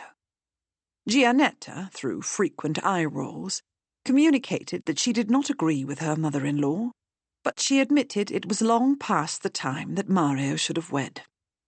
When she started to list the girls in town she considered the best potential matches for him, I excused myself and went to find Colin and Pietro. Pietro was stunned by the attack on his brother. "It was not the Camorra," he said, echoing Mario's opinion. "There is no one with whom we are feuding, so it is not a family situation. Only a coward would cover his face with a mask, knowing that I would come after him for retribution. And I do not know any men who are cowards." "Are you acquainted with the Carters?" I asked. "Signorina Cali and her brother. They come to my restaurant on occasion, but I cannot say I know them well." "Do you know any of the other American archaeologists?" I asked. "I imagine some of them are patrons of your restaurant." "Signor Taylor comes with some frequency, and I consider him a friend. He is usually on his own, so I make a point of talking to him." "Why does he come alone?" Colin asked. Pietro shrugged. "Perhaps he is tired of his colleagues by the end of the day and desires a little peace. Sometimes I think it is more that he is not so skilled at excavation as they are. He loves it, and has an appreciation for Pompeii that goes beyond the scientific, but he does not know so much about the methods as his workers. He is no useless dilettante, which makes him somewhat discontent with his situation." "Discontent how?" I asked. "His staff seemed to like him well enough." "Forgive me, Lady Emily, I use the wrong word. Not discontent, but maybe embarrassed. He is a strong man, intelligent, the leader of his expedition. All this is because of his money, not his knowledge. You understand?" "I believe so. Do you see any of the other members of his staff regularly?" "Signor Sterling, he comes, too, but not alone. I don't much like his acquaintance. He is with the Camorra. I know better than to interfere when they are around, so I never speak much to them." "Do you know the man's name?" Colin asked. Pietro shook his head. "Even if I did, I would not share it with you. I pay the money to them necessary for protection, but otherwise stay away from the Camorra. He may tell you the man's name, but only if he is irredeemably foolish." We went straight from Pietro's to Mr. Taylor's dig, where Mr. Sterling proved himself, if Pietro was to be believed, irredeemably foolish. He claimed to have no idea that his friend, Michel Fabricino, was connected to the Camorra, and offered to introduce us to him. Colin assured him that was unnecessary. He would seek out the man on his own and question him. That settled, we asked Callie for a private word, walking with her along the Strada dei Sepolcri, the street of the tombs. The Romans did not inter their mortal remains within their cities, and hence graves lined the streets beyond their city walls. Every informed visitor to Rome is familiar with those found on the Appian Way. Pompeii was no different.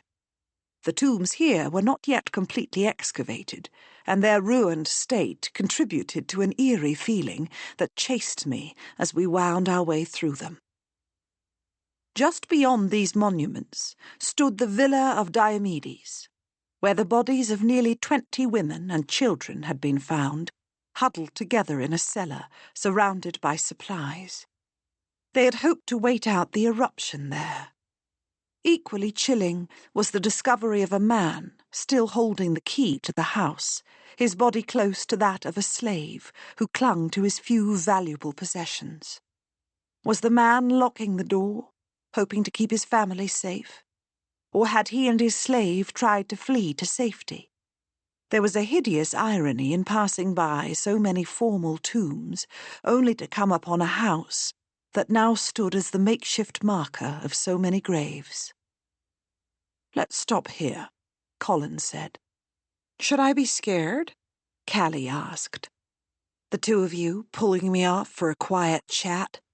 Am I about to be accused of murder? What do you think?" Colin asked. "The fact that Mr. Walker and I crossed the Atlantic on the same ship might have aroused your suspicions," she said, "but I can assure you that if I had killed him, I should never have been careless enough to draw your attention to having seen him before he arrived in Pompeii. And if I wanted him dead, wouldn't it have been easier to fling him overboard than to dispatch him here and have to deal with the disposal of his body?"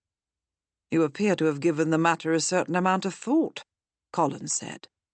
"I have," Callie said, sitting on the villa's stone steps. "I've never before found myself in the midst of a murder investigation, as we ladies are rarely allowed anywhere near such tawdry things. Mr. Walker's death troubles me. I can't claim an acquaintance with the man, but I do remember him, and knowing he was violently struck down is unsettling." "Violent death is always distressing," I said, "and all the more so when one has any personal knowledge of the victim. But we haven't come here to discuss that." "What, then?" she asked. "I'm sure you can guess," Colin said.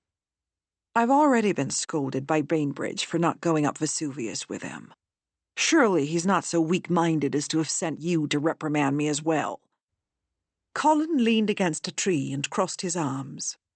"I would never agree to such an absurd errand, and although it pains me to give him a compliment of any sort, not even Bainbridge would stoop to such underhanded methods." "He didn't seem the type, but one never knows," she said. "So why are you here? Am I to understand that you can think of no other reason we would seek you out today?" I asked. "Yes, because I certainly cannot." "What about Mario?" I asked. "Mario?" She sneered. "So that's what it is it? Not even Bainbridge had the audacity to accuse me of that." I was about to rebuke her, but Colin spoke before I could. "Bainbridge's mind doesn't work that way. So you didn't do it?" He was being deliberately vague to draw out a response from her. "Mario is a friendly enough man," she said, "but a certain sailor excepted, I prefer more educated bedfellows." I know I blushed a shocking shade of crimson, but Colin continued to speak as if she'd said nothing extraordinary. "I've no interest in your romantic entanglements, Miss Carter. I'm more concerned with Mario being flung down the stairs." "What?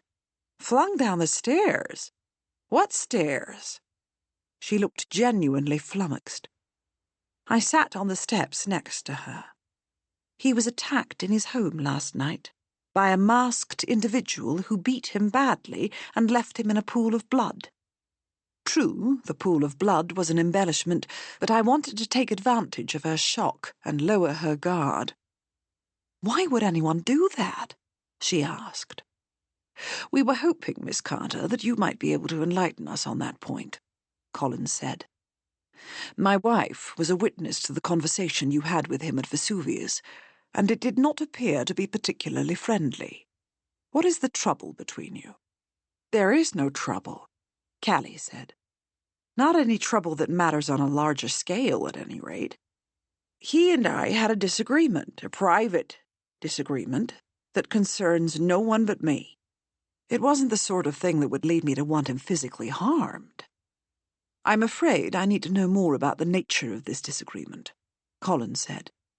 And I'm afraid I'm unwilling to divulge any further details, she said, rising to her feet and stepping to stand in front of him, her hands on her hips, her chin jutting out defiantly. If you believe me to be guilty of some crime, send the police. Otherwise, I have nothing to say. Why are you so defensive about this? I asked. That is no one's business but my own, she replied. I appreciate that the two of you have taken on the investigation of Mr. Walker's murder, and I'm more than willing to be interrogated on that topic, as I've already proven. The same goes for Mr. Jackson. My private life, however, is not up for public review. I'm quite accustomed to people like you taking advantage of any excuse to nose in and offer advice, but it never endears them to me. You misunderstand us entirely, I said. We have no desire to give you advice. A friend of ours has been savagely beaten, a friend who argued with you not long before the attack. Your private life can be as private as you like, but we have every right to question what happened between you two that might have catalyzed this terrible event. If you have evidence that I set out to harm Mario, give it to the police. I assume the incident has been reported to them, and I further assume that you will tell them, if you haven't already, every nasty thing you can think of to make sure they are as suspicious of me as possible. In the meantime, as I've already communicated, I have nothing to say on the subject. I'm at quite a loss, Miss Carter, Colin said, his voice low and deliberate. You, of course, have an absolute right to your private life. My wife and I have no desire to create fictional stories in an effort to make the police think ill of you, for fiction is what they would be. I have seen nothing in your behaviour that I consider out of line. Perhaps you are so used to being judged for choosing a life more colourful than that usually offered to ladies, you can no longer recognise friends when they stand before you, and I find that terribly sad. We won't press you to reveal whatever secrets you want to keep. If you give us your word that you had nothing to do with the attack on Mario, that will be the end of it, so far as I'm concerned. Thank you, she said, lowering her eyes and looking cowed. I apologize for responding with such venom. As you surmised, I'm used to being judged, for wanting to pursue a career, for refusing to marry, and for any number of behaviors society considers unladylike. I know the feeling all too well, I said. We have more in common than you realize, Callie. I never would want you to think we're judging you in such an odious manner, when in fact I find much in you to admire. That surprises me, she said. Her words wounded me. I hated to think that anyone could believe I would sit in judgment in such a reprehensible manner. I had never in my life approved of the rules that shackle us ladies, and have suffered from much censure as a result. Had I become the sort of person one could mistake for a society lady, bent on matchmaking, and horrified by the suffragette movement? I, who had marched with the Women's Liberal Federation in support of the right to vote? If so, I would have to correct the situation without delay. AD 79. Chapter 30. I had fallen into a strange new routine, completing the little work I still did for my father by the time the sun reached the top of the sky, and then retreating to my room, where under Melas's frescoes of the Aeneid I wrote scroll after scroll of poetry.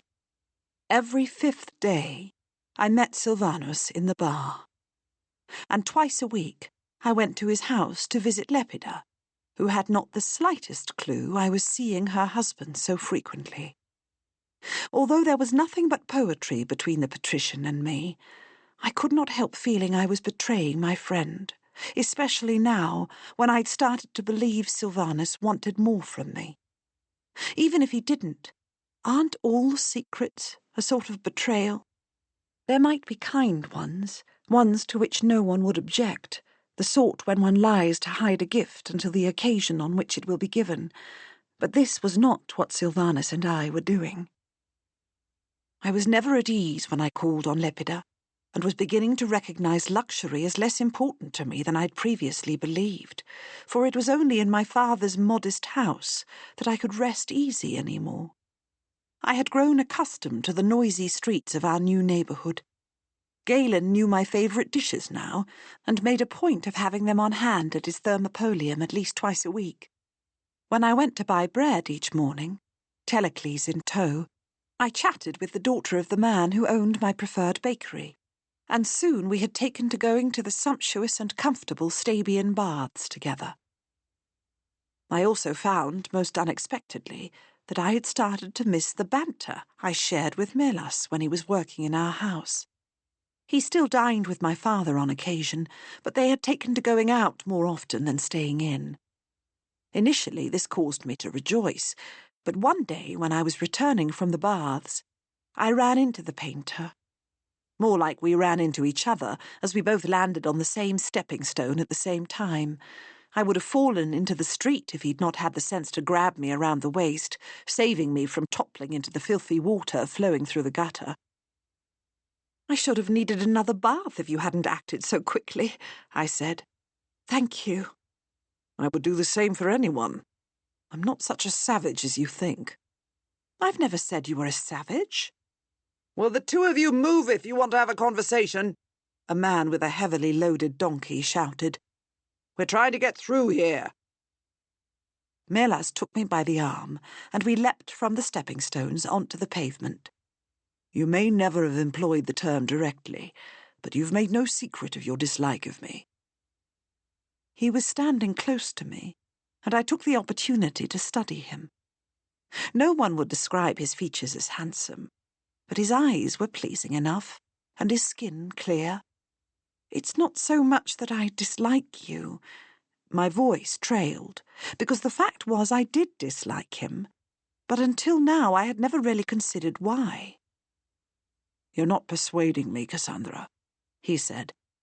"Allow me to buy you a beaker of wine, and perhaps we can find a path to friendship. If nothing else, it would make your father happy." "Why would he care, one way or another?" "He knows it irritates you when I dine with him. Why do you think we sit at Galen's table so often? Your father would be much more comfortable in his own house, but he doesn't like to see you unhappy." "You're both making more of this than you ought. I don't give you all that much thought, Melas." I sighed. "And now you will say my protest disproves my claim. Go ahead, pick a bar and buy me some wine. I will try to be your friend, but do not expect things to change between us too quickly." He grinned. "Dripping water hollows out stone, not through force, but through persistence." The Greek painter could quote Ovid. 1902. Chapter 31. Colin left Callie and me outside the villa of Diomedes so that he could interview Mario's neighbours. Callie insisted that she needed to return to work, so I accompanied her. As we walked, the friction between us started to fade. I told her about my childhood, and how my mother cared for nothing but seeing me make a good marriage, and then about my first husband, whose proposal I had accepted only because it presented an easy way to escape her house. "And then he died so soon," Callie said, sighing after I explained how Philip's friend had murdered him not long after our wedding trip. "You left to mourn a man you hardly knew." "It was not all bleak," I said. "Had it never happened, I wouldn't have discovered my passion for the ancient world. Society forces widows into lengthy mourning, and in doing so, inadvertently gave me the time to develop intellectually, without anyone judging me for wanting to read Homer or spending too much time in the British Museum." "We do have more in common than I assumed," she said. "I know how close you and Bainbridge are. He raves about you. But now that I know you better, I find it a most unlikely friendship." "There are ways in which it appears to be so," I said. Yet, if you understand his character, you'll find that he and I are more similar than a cursory glance would reveal. I know how much you despise the aristocracy, but imagine the pressure on him to marry and provide the dukedom with an heir. His refusal to do so is anything but easy. He doesn't object to the inherent unfairness of the system, only to the rules he's supposed to follow as part of it. He's perfectly happy to embrace the trappings and wealth of his title. Yes, he is, but don't assume he is altogether content in a role he did not choose. I'm not defending the system, Callie, only asking you to consider this. Is it not as inane to reject a man's affection because he possesses a title as it would be to seek it because of his rank? I don't think it's the same thing at all, she said. He may not have chosen to be a duke, but he is one, nonetheless, and shows no signs of renouncing his title. I cannot, in good faith, ally myself with a man whose life is dependent on a system I find unfair and revolting. Why, then, are you spending so much time with him? I asked. Because he's so bloody charming, she said, coming to a stop and flinging a well-formed arm over her face. I can't recall ever having so thoroughly enjoyed the company of a gentleman. This whole act of his, pretending to want nothing more than to be the most useless man in England, would be maddening if it weren't so obvious that beneath it lies the heart of an individual who would sacrifice anything for a friend. You do know him well, I said. It's not so difficult to crack that silly surface if one is willing to persist. Yet you are determined to push him away, simply because he's a duke? You're a beast, Emily. I am when it comes to defending Jeremy. She blushed ever so slightly, but said nothing. How did you get along with Mr. Jackson? I asked. I understand he was rather fascinated with you. She bristled. I did not appreciate his admiration for my person, but can assure you that it did not catalyze in me murderous impulses. And now I must return to work. She stalked off before I could ask her another question. I let her go and returned to the villa, where I found Ivy on the terrace. She had just come from Mario's bedside. His mother is terrifying, Emily, but you know that already. An absolute force of nature. If her son isn't fully recovered by the end of the week, well, I shouldn't want to be there to see it. He's already much better. Bruised and battered, but more upset that he didn't manage to stop his attacker than he is troubled by physical pain. He claims he could be back at work tomorrow, but fears that the colourful appearance of his face would prevent him from securing clients. A valid concern. He was so covered with bruises it hurt to look at him. He's fortunate not to have sustained worse injuries. The poor man. Ivy's voice faltered, but then she steeled herself and asked about my day. I told her about my conversation with Callie. I'm more than a little surprised you and Colin were so quick to accept her refusal to talk about her relationship with Mario, Ivy said. I don't think it's a relationship per se. Call it what you like. I'm not suggesting there's anything serious between them. She may reject the notion of aristocracy, but I see no sign that she's keen to dabble with the lower classes, that sailor excepted. Regardless, she must be the most likely suspect behind Mario's beating. We know she was upset with him before the attack, and the fact that she will not reveal the content of their conversation is... Her voice trailed. What? I asked. Well, if she were not the sort of lady whom you admire, I don't believe you would go so easy on her. You're willing to give her the benefit of the doubt because she shares your intellectual leanings. I don't mean this as criticism, my dear, but I do wish you would make yourself amenable to the possibility that she may be involved in something rather odious. I frowned. You raise an excellent point. I shall strive to keep my mind open on the subject, even though I find that I like her very much. As do I, Ivy said. If only she would be willing to marry Jeremy. That is, should it turn out she is quite innocent. We don't know that she wasn't involved in Mr. Walker's demise. She couldn't have killed him, I said. She's too small. Not if she subdued him first and immobilized him, Ivy said. What if she whacked him on the head with a rock and then tied him up? She could have strangled him then. What a ghastly imagination you have, my dear. I saw Kat's photographs of her with Mr. Jackson. She could have pushed that boulder onto him too. No, she couldn't have. She was sitting at the table with us at the time, remember? But Benjamin wasn't, she said. What if they planned to stage his argument with Mr. Sterling so that he could rush off and deal with Mr. Jackson? I recall what happened with absolute clarity. Mr. Sterling was a bit stern with him, but not so much that any rational person would have taken offence. Benjamin was looking for an excuse to run off. That doesn't mean his sister knew what he was doing. Perhaps not, but neither does it prove she didn't. When Colin returned from interviewing the residents of Mario's building, he found me in our room, where I'd retreated with a book, tired of watching Kat do her best to ignore me in favour of Ivy. He explained that at first none would admit to having seen or heard anything at the time of the attack on their neighbour, but once he had managed to convince them that the Camorra were not involved, he discovered two useful clues. First, that the front door had been propped open as early as 10 o'clock that night. A man, returning from an evening out with his friends, found it held open by a brick. Assuming someone had lost a key, he left the obstacle in place. Which suggests that our attacker neither had a key of his own nor picked the lock, Colin said. I didn't find anyone who owned up to having opened the door for a stranger, or who noticed someone slipping into the building behind him, but it would be easy enough to lay in wait for a resident to come home and slyly catch the door before it closed.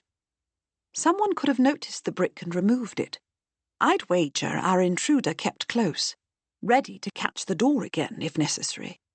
Why did he wait so long between opening the door and going to Mario's room? It's sloppy, the sign of a novice, Colin said.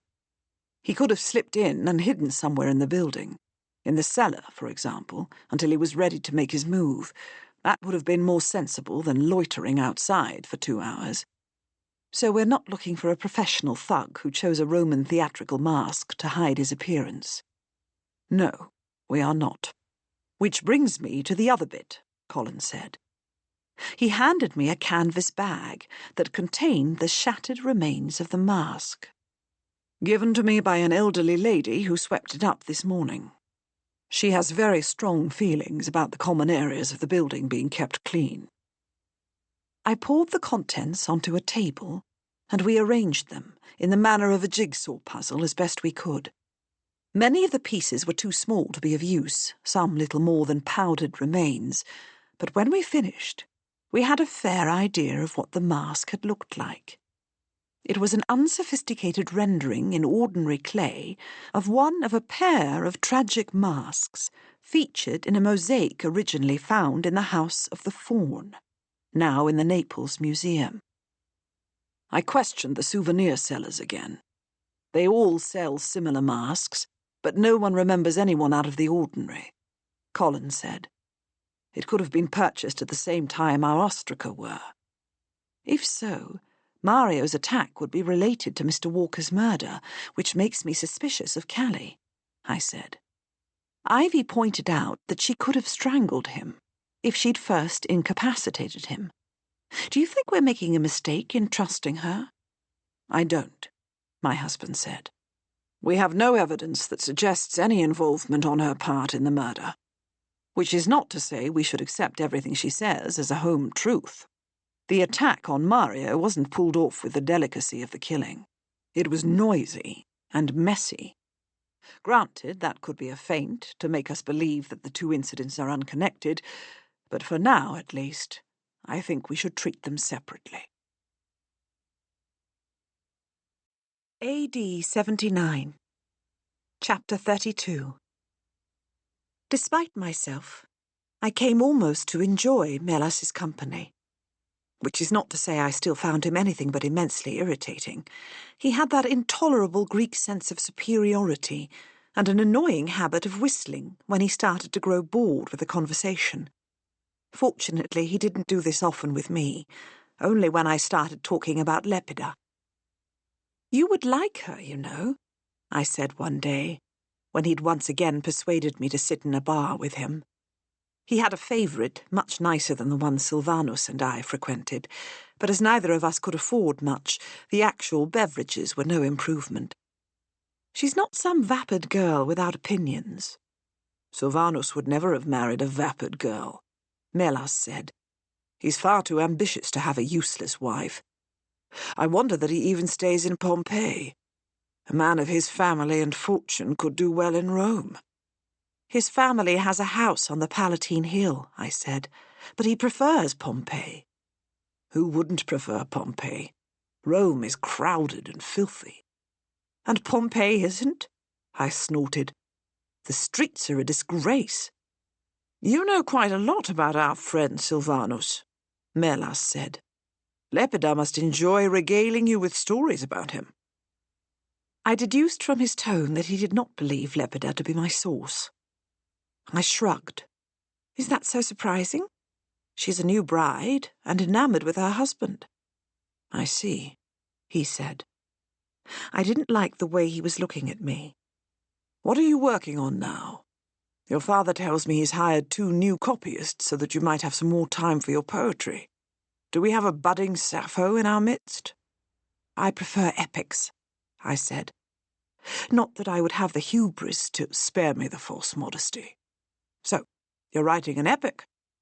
Is it of Rome or of Greece?" It tells the tale of a hero making his way back to Rome after the end of the civil wars. "A Roman Odysseus?" Melas asked. No, nothing like that. The wars took him away from the city, but his discovery of a set of sacred vessels in the deserts of Egypt sends him on a new journey. The 1,000-year-old crone, who had protected them for centuries, is dying and incapable of returning them to their rightful place. "Which is?" "I'm not quite sure yet, nor is he.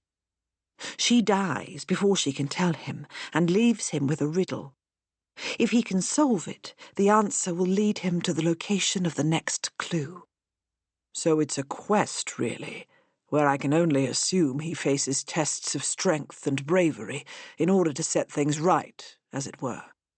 "Yes, and feats that require intellectual prowess as well," I said. "I'd love to read it." I laughed. "Not before the entire work is complete, and then only if I deem it worthy." "It worthy, or I?" "It," I said. "You've a decent appreciation for poetry, so if it's not good enough, I'd prefer to be spared your teasing about my shortcomings." "You could let me see the beginning now, so that I might offer useful insight into what you've already got." "Not a chance, my friend," I said. "You'll see not one single line before I've written the last." "You called me your friend," Melas said, "which makes it likely I will die of shock long before you have finished with your great work. At least tell me the name of your hero." "Gaius Antonius Vitalis." "Very Roman, Cassandra. Very Roman, reminiscent of both Julius Caesar and Mark Antony. Do you long for a return of the Republic?" "My politics don't come into it, and at any rate everyone calls him Vitalis. There's no reason to consider the rest of his name." "No need to get defensive," Melas said. "I've always known Antony deserved better than Augustus's slander. But then, I'm not really Roman, am I?" "Sometimes, Melas, more often than not, I despise you." 1902. Chapter 33. I had come to dread breakfast. All the progress I had made in Rome toward forging a civil relationship with Kat seemed to have eroded into nothing. On this particular morning, she asked why I had the bad manners to pour milk in my cup before tea, and then informed Colin she was tired of being kept home and out of our investigation. I admired her pertinacity, but her father was having none of it. wanting to protect her from the darker sides of the world, especially after her attack. Rather than holding this against him, she adjusted her sling and blamed me. "I've little tolerance for ladies who are happy to follow their own unconventional paths, but throw stones at anyone else who tries to follow," she said, picking at the eggs on her plate. "They're worse than men because they're hypocrites." "What are you three planning for the day?" Ivy asked. "I'm going to work on a watercolour of the Forum Baths for Robert. Perhaps it's time you had a family outing, with no talk of murder. Cat, your stepmother knows a great deal about ancient plays, more Greek than Roman, admittedly, but perhaps she could—" "I despise the theatre," Cat said.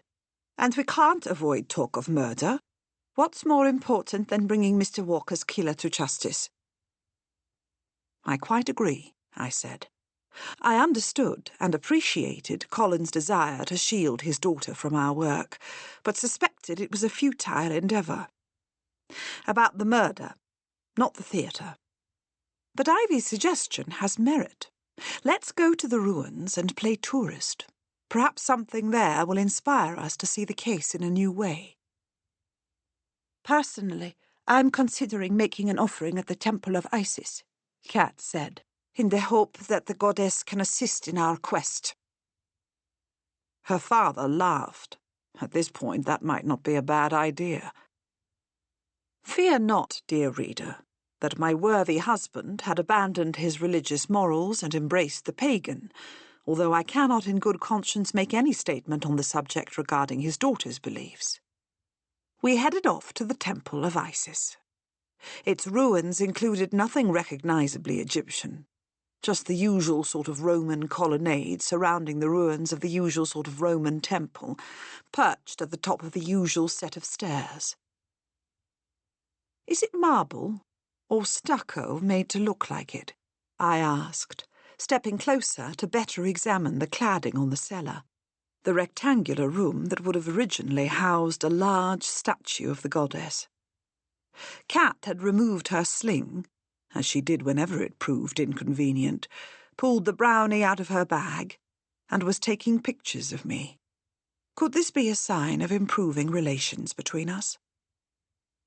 Colin did not respond except with a grunt. I turned around and saw his hand raised to his temple, which was bleeding. I cried out and rushed to him. "Some sort of projectile hit me," he said. "The injury is superficial." So far as I could tell, he was right. After pressing my handkerchief against the wound to stop the flow of blood, I told him to keep pressure on it, and fairly flew through the temple grounds. Cat close on my heels, in search of the miscreant who had injured him, but found no one. I poked my head out of the entrance. The street beyond was empty. Whoever had struck him had disappeared. "Don't move," I said, when we returned to his side. "You may have a concussion." "I don't have a concussion," Colin grimaced, "and head wounds always look worse than they are. Here's what hit me." He showed us a piece of marble, approximately 6 inches square, upon which there was painted a finely rendered image of a lion being savaged by a decidedly tame-looking ass. I recognized the scene. Alexander again, the second portent of his demise. The noblest lion in his menagerie was kicked to death by a previously docile ass. I wiped a smear of my husband's blood from the corner of the piece. "Did you notice anyone following us? You're better at detecting such things than I." "Not from the villa, I'm certain of that. Once we entered the ruins, it became more difficult to tell. Someone who knows the site would be able to remain unseen by ducking in and out of buildings." "You must teach me your methods," Cat said, frowning. "I want to be able to know when someone is following me." "My methods, such as they are, failed in this case, unless I'm to believe whoever flung this stone at me was lying in wait, which seems unlikely, as this was a spontaneous excursion. As for you, I'd prefer you keep out of situations that might lead someone to tail you." Naturally, Cat said, grinning. Still, I should like you to teach me all the same. That we shall discuss later, Colin said. Much later. If ever, I thought, recognizing the stubbornness in his tone. I looked back down at the stone and touched the lion painted on it.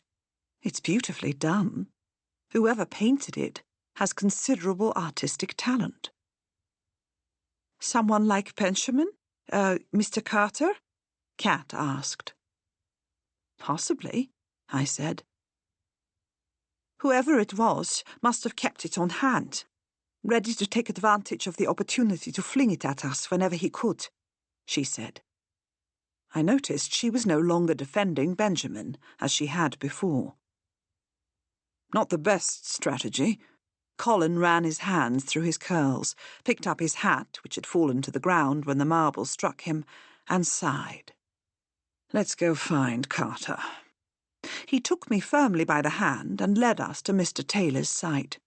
Callie hailed us as we approached the excavations, and after we asked where we could find her brother, pointed us to a trench opposite of where she was working. Colin told Cat to stay with her, and he and I went off to talk to Benjamin. He was kneeling on the ground, photographing some small glass objects. Once he was finished, we begged a quiet word, walked with him to the edge of the dig, and showed him the marble. "This is exquisite work," he said, taking it from Colin and examining it. "Is it ancient? I'm no archaeologist, but the colours look too bright to be old." "We don't believe it is ancient, no," my husband said. "Do you recognize the scene it depicts?" "No, I can't say I do. It's certainly unusual. One doesn't expect an ass to be capable of overpowering a lion. Where did you find it?" "Have you been on site all morning?" I asked. "Yes," he said, his tone turning harsh. "Why do you ask?" "You have not left Taylor's dig at all?" Colin asked. "No painting in the main excavations?" "No, I plan to go a bit later when the sun is lower in the sky so that I might—" He stopped, and anger clouded his face. "What are you getting at, Mr. Hargreaves?" "If I ask your colleagues whether you've been here all day, will they confirm what you've told me?" "Yes, of course." He looked nervous and started bouncing on the balls of his feet. "What are you implying?" "Someone threw this piece of marble at my husband, striking him in the head," I said. "You are a skilled artist, capable of having produced the painting." "I'm more than skilled enough, but surely you're not suggesting I would try to harm anyone. That's outrageous." "If you didn't throw it at me, you still could have painted it, whether or not you knew the piece's intended purpose." I see, Benjamin said. Rivulets of perspiration ran from his temples down his face. "Of course you weren't accusing me of trying to injure you. You know I would never do that.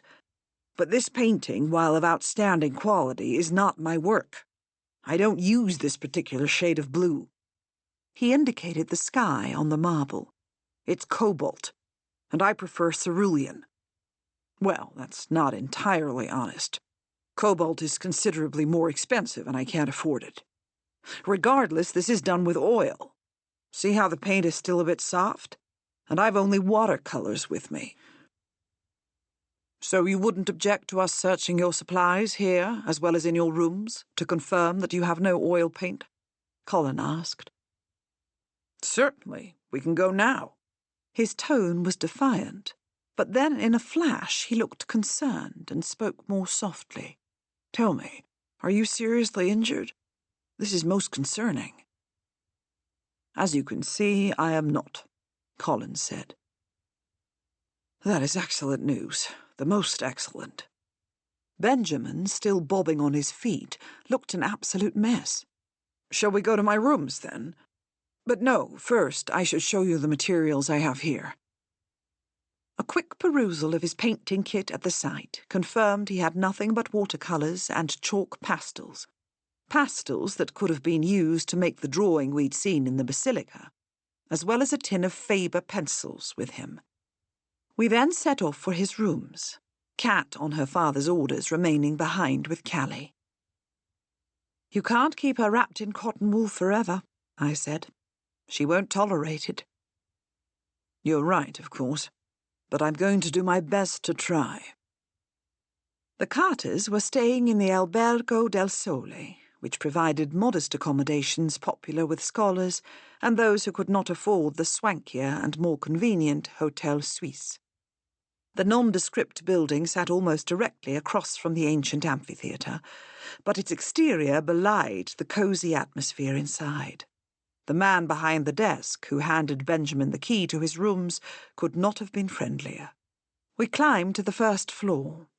The Carters had a small sitting room between two impossibly narrow bedrooms. The space was surprisingly bright and comfortable. "Do whatever you will," Benjamin said, standing back from us, hovering near the door. "I've not the slightest idea how this sort of thing works. All I can ask is that you handle our possessions with respect. Callie is unlikely to be happy if she finds her things disturbed." We uncovered nothing that could connect Benjamin to the marble slab, but it was impossible not to notice the striking difference in quality between his clothing and possessions and those belonging to his sister. Her dresses, shirt-waists, and suits were beautifully tailored, many from respectable fashion houses in Paris. Benjamin's suits, in contrast, were adequate examples of what I believe is called ready-to-wear. It was most peculiar, as if their parents' judgment as to who was held in higher esteem carried on long after their deaths. What had his parents done to him that Benjamin was willing to accept a station in life so far beneath that of his sister? Callie could have an education, but he couldn't. She had access to a decent income, while he didn't have the money to buy cobalt blue paint. The Carters truly were a strange family. AD 79, Chapter 34. After I had confided in Melas about my work, despite having given him very few details, I plunged into an absolute crisis of confidence. First, I found myself oddly distracted by thoughts of him. Much as I disliked him, he was more interesting than I had first assumed. He knew poetry as well as art, and had proved capable of valuable insights. He might look Greek, but I no longer found him quite so unattractive as I once did. I tried to force myself to focus on my poetry, not the painter, but my words sounded clunky and banal to me, and days later I could not free myself from the cruel bondage of self-criticism. I was paralyzed, unable to think and unable to write. When I next met with Silvanus, I had no new lines for him. "The muses have abandoned me," I said, burying my head in my arms on the table between us. The mistake of this action was immediately apparent. I was sticking to the filthy wooden surface. "Work is impossible." "Then you must sacrifice to them. Calliope in particular. I can get you an ox." "You don't understand how hopeless it all is." I was well and truly wallowing now. "It's not so simple as a sacrifice. Especially if you are the one buying the ox. You're more likely to win their inspiration than I." "There's no need for sacrilege," Silvanus said. "All poets feel like this on occasion. It's inevitable." "How would you know?" I lifted my head and looked at him. His noble brow was creased, his eyes dull. I'd never seen him so worried. "Are not such things obvious?" he asked. "There's always struggle in creation. I've dabbled enough myself to know as much, and you, so favoured by the muses, cannot be ignorant of it." "I tell you, they've abandoned me." "Well, get them back." His voice startled me with its sharpness, but then immediately turned softer and enticing. "We'll start with a sacrifice tomorrow. I'll arrange the details. And then you must work uninterrupted until you have your stride back. Perhaps you should go to the country. My family's villa in Baia."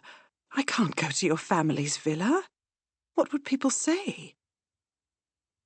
He waved his hand as if shooing away an irritating fly. Of course. A silly suggestion. You must see, Cassandra, how seriously I take your work and your talent. I will find a suitable pauper to carry out the sacrifice, and speak to the editus in charge of the Temple of Apollo. He will know what we should do. And that was how I found myself the next day in the temple, waiting to hear if the priest, after inspecting the entrails of a pig, Silvanus did not have time to find an ox he considered acceptable, would tell us that the signs were favourable. At last he did just that. And now, Silvanus insisted, the muses were back at my side, with Apollo taking an interest as well. We'll meet again tomorrow.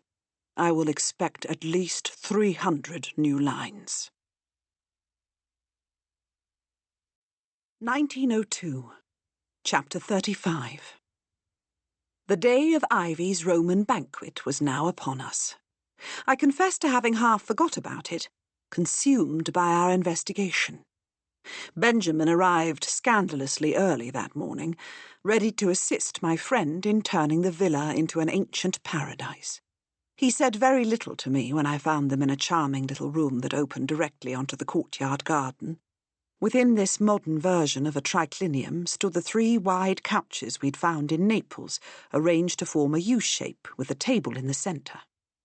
Benjamin, following the advice he'd earlier rejected, had painted them to look inlaid, and covered them with plump cushions and bolsters upholstered in varying shades of purple silk. "Imperial purple," I said. "The Republic is well and truly dead." "The Republic was long gone by the time Vesuvius erupted," Ivy said. "And I mean us to dine in the manner of the patricians in the last days of Pompeii." "Perhaps I should have suggested a different colour," Benjamin began. I interrupted him. "Not at all," I said. Clearly our searching his rooms had left him ill at ease. He was back to bouncing on his heels, and his eyes, bloodshot, showed signs of strain. A maid came to fetch Ivy, telling her that the cook had run into some sort of problem and wished to consult her, leaving me alone with the young American. He sidled over to me. "Lady Emily, I hope to take this opportunity to speak to you privately," he said. "I know you don't entirely trust me. That much became clear yesterday, and I cannot claim your suspicions are entirely without merit, but I must assure you that they are not—" He stopped. I waited for him to say more, but nothing came. "Yes, Benjamin? What is it you wish to tell me?" A ragged sigh escaped from his lips as he looked around nervously. "I ought not speak of it now. Tonight, after the banquet, would be preferable. Will you come to me then? We could meet below the terrace at midnight." "You can tell me now. No one will disturb us." As if he had been born with the sole purpose of proving me a liar, Jeremy burst into the courtyard, his voice booming. "Look at this toga. Is it not the most spectacular thing you've ever seen?" Yards of heavy white fabric with wide purple borders were half wrapped around him, the rest of it dragging in his wake. "All I need now is a laurel crown." Colin, 6 paces behind, called out greetings. I ignored them both. "Let's slip away for a moment. I can fend them off." No, Lady Emily, this is not the right time," Benjamin said. "This evening, under the cover of night. That will be preferable in every regard." "Tonight, then, at the first possible opportunity." He swallowed hard and nodded. "I am more grateful than you can know. This burden—" "You, Carter, you're an artist. Can you make me a crown?" Jeremy was upon us now, tripping on his toga, Colin laughing at his antics. I ordered my friend to stand still, crossed to him, unwound the cloth, brushed it off, and folded it over my arm. "I'm certain I can come up with something," Benjamin said. His cheeks were bright crimson. "There's a bay tree not far from the house. Why don't we see what state its leaves are in and take it from there?" Capital, my boy, capital. Let's be off at once, Jeremy said. You look perturbed, Colin said after they'd left. What happened? Benjamin was about to confide in me. He admits to... well, I don't know precisely what yet. Jeremy is a master of the art of interruption, but he made it clear that we are correct to be suspicious of him. Benjamin, that is, not Jeremy. I have many, many suspicions about Bainbridge, my dear, but don't like to discuss them in polite company. He slipped his arm around my waist and pulled me close. Would it help if I intervened? I could take our friend to find his ridiculous crown, so that you and Carter might speak now. He's awfully skittish, I said. I told him I'll seek him out this evening. There are too many people bustling around here at the moment.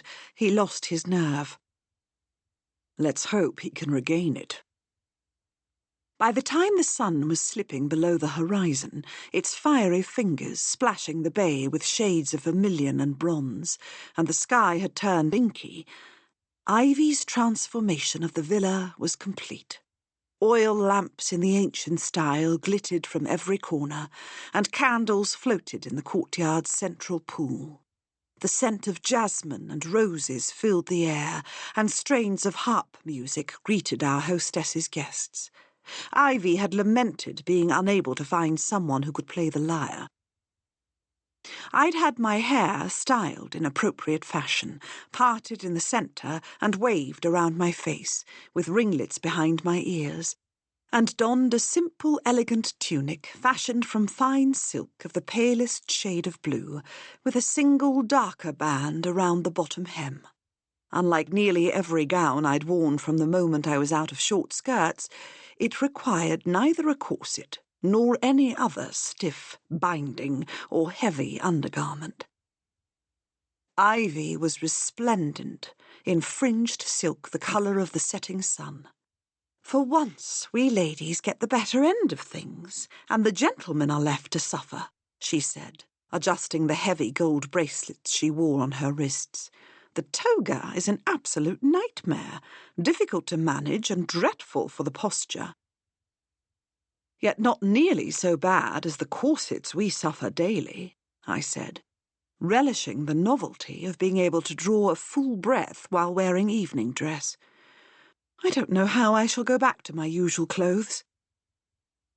Ivy had provided crisp linen tunics and soft leather sandals for the servants, who were making sure none of her guests were without honeyed wine. Mr. Sterling chose to dress as a Greek philosopher and sported a perfectly dreadful false beard, explaining that was the fashion, even in Rome, for scholars. Mr. Taylor was fully kitted out as a general, complete with plumed helmet, leather skirt, and reddish-purple cloak. I couldn't help but think how much better Colin would have looked in the ensemble, with his well-developed muscles and strong legs, but such digressions have no place in this narrative.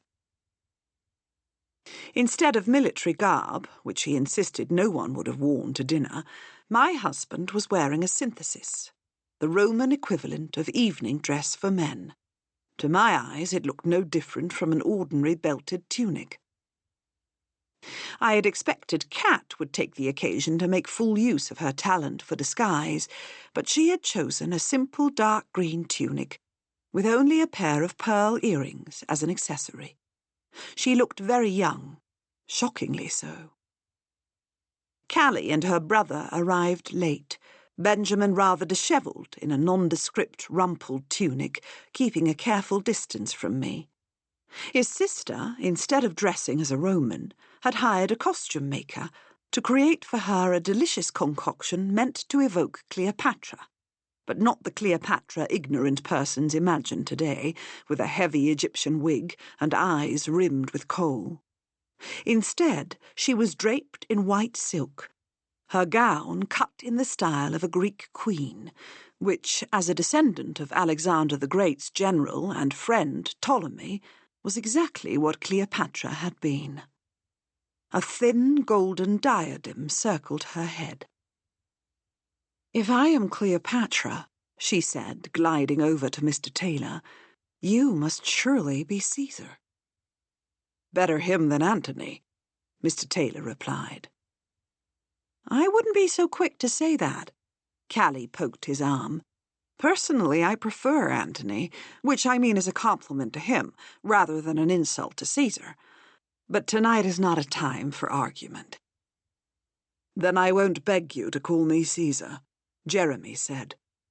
With the assistance of his valet, he had managed to get his toga properly folded and draped, and had a neat wreath fashioned from bay leaves and floral wire on his head. Ivy gave Mr. Sterling her arm and ushered us into her makeshift triclinium. Tell me the number of guests and at what price you wish to dine. Don't add another word. Dinner is ready for you, he said. The poet Marshall. Servants helped us remove our sandals before guiding all of us, save Mr. Sterling, onto the elegant couches. He alone had no trouble situating himself. The rest of us found reclining to dine not so easy as it looks, and quite a bit of chaos ensued as we tried to make ourselves comfortable. Jeremy, hopelessly tangled in his toga, jumped up, flung it off, and then dropped back onto his couch. I understand now why they didn't wear these bloody, blooming things, forgive me, Ivy, to dinner parties, he said, straightening his laurel wreath. I should have listened to you when you tried to tell me that, Hargreaves. The tunic beneath is far preferable, even if it doesn't look so noble. Your aristocratic nature, Bainbridge, shines through regardless of what you wear, Mr. Taylor said. Clothing does not make the man. Cheers, Jeremy said, raising his beaker of wine in response, and then glancing toward Callie. I do hope you can ignore any references to things aristocratic that are directed at me. What would be the point? Callie asked. If nature, not clothing, makes the man. You are bent on tormenting me, he said, but she smiled at him, her hazel eyes flashing. Having a quiet word with Benjamin during dinner would have been impossible. Mr. Sterling lay on our couch between me and the young man, regaling us with pertinent epigrams from Marshall and quotes from Ovid. He was a delightful dinner partner. I had never before seen him quite so animated, but I could not decide whether to credit the wine or the fact that he so enjoyed poetry. The servants brought out tray after tray of scrumptious dishes, herbed cheese, dried apricots in honey, mussels seasoned with wine and cumin, fried anchovies, melon dressed in a vinaigrette, and grilled lobster. The flavours were unusual, particularly the melon, but delicious all the same, exotic and delightful. For our final course, Ivy gave us a pudding made from pears poached in white wine, pureed and baked with honey, spices, eggs, and milk. There was also a silver bowl filled with nuts, and a matching tray heaped with fruit, dates and figs, pomegranates and sweet oranges. All in all, I am confident I could have adapted nicely to ancient life, with its comfortable clothing and surprisingly good food. I had quite taken to honeyed wine, as had Ivy. In the end, we all managed nicely on the couches. The wine helped. Sated, we climbed down from them, slipped our sandals back on, and retreated to the courtyard, where I motioned to Benjamin to follow me to the terrace, walking all the way to the far end so that our conversation could not be overheard. He closed his eyes, his breath shallow. I can delay no longer, he said, but I hardly know where to start. I directed him to sit on one of the comfortable chairs placed to take advantage of the view of the bay. It was dark, but the moon was nearly full, bathing us in its silvery light. I find going back to the beginning often simplifies things. Yes, I suppose you're right, he said. It is so very difficult. There are things that once said cannot be unheard. Pandora could not put all those evils back in her box, could she? Some stories, no matter how painful, must be told, Benjamin. Even when uttering them will destroy lives? He had a horrible glint in his eyes, and for an instant I wondered if I should be afraid of him. There can be more evil in keeping secrets than telling them. He started. Oh, not evil. This isn't quite so bad. Shocking, yes, appalling even, and sure to cause more harm than good, I'm afraid. Unless... Unless what? I asked. Well, things change when there's been a murder, don't they? What once could have gone unsaid. I had begun to worry that he would never get it out, whatever it was. Tell me now, Benjamin. No matter how bad it is, I promise I will do everything in my power to minimize the aftermath. Granted, if he had killed Mr. Walker, there wasn't much I could do for him, but I could lend support to Callie. He did not reply for some time, and as I have found considerable persuasive power in silence, I did not prod him further. Instead, I thought about Callie, wondering if Mr. Taylor could be persuaded to let her keep her position, even if her brother was a vicious killer. I was weighing the possibilities when at last Benjamin spoke. Callie is not my sister. A.D. 79. Chapter 36. Praise be to Apollo and all the muses, Calliope in particular. Silvanus's sacrifice worked. No sooner had I returned from the temple than inspiration struck. All the problems that had tormented me vanished, leaving my mind once again clear and agile. I had bought 3 honey cakes on my way home, and left them as offerings at our lararium, raising my hands and giving thanks to the household gods. And then I remembered having told Lepida of my devotion to Isis. I promised myself I would go to her temple tomorrow. No pig this time, but I had some very fine olive oil I was certain the goddess would appreciate. I retreated to my room, pausing only to give my father a kiss hello, closed myself in, and started to write. After so many days had passed without a single coherent phrase entering my head, I now could not move my stylus across the tablet fast enough. Ideas swarmed like the Furies. I brought 3 scrolls the next time I saw Silvanus, and noticed that the wine at the bar no longer tasted so sour to me, which probably meant I'd been spending too much time there. I didn't linger, wanting to get back home to write more. As I rose to leave, he grabbed me, tight around the wrist. I have enough now that I can start to introduce your work to my friends. 1902, Chapter 37. Callie is not my sister. Benjamin repeated the words. Shock had prevented me from replying at once, but now I shook my head, as if the act might render me capable of sensible speech, and stared at him, my mouth hanging open. Not your sister? No. I could hardly gather my thoughts. Yet you are living together, sharing. Yes, I realize how bad it looks. This news would come as a dreadful blow to Jeremy. He might not care much for society's opinion of him, but continuing to believe oneself in love with a lady who is living with another man would be hard to do, no matter how modern one's morals may be. Why haven't you married her? He laughed, and the sound, almost maniacal, bounced across the water of the bay in front of us. Callie? Marry? That would never happen. But you misunderstand the situation. We're not lovers. That is, not anymore.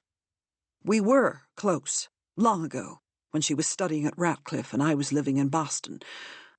But we've been friends, and only that, for more than 2 years.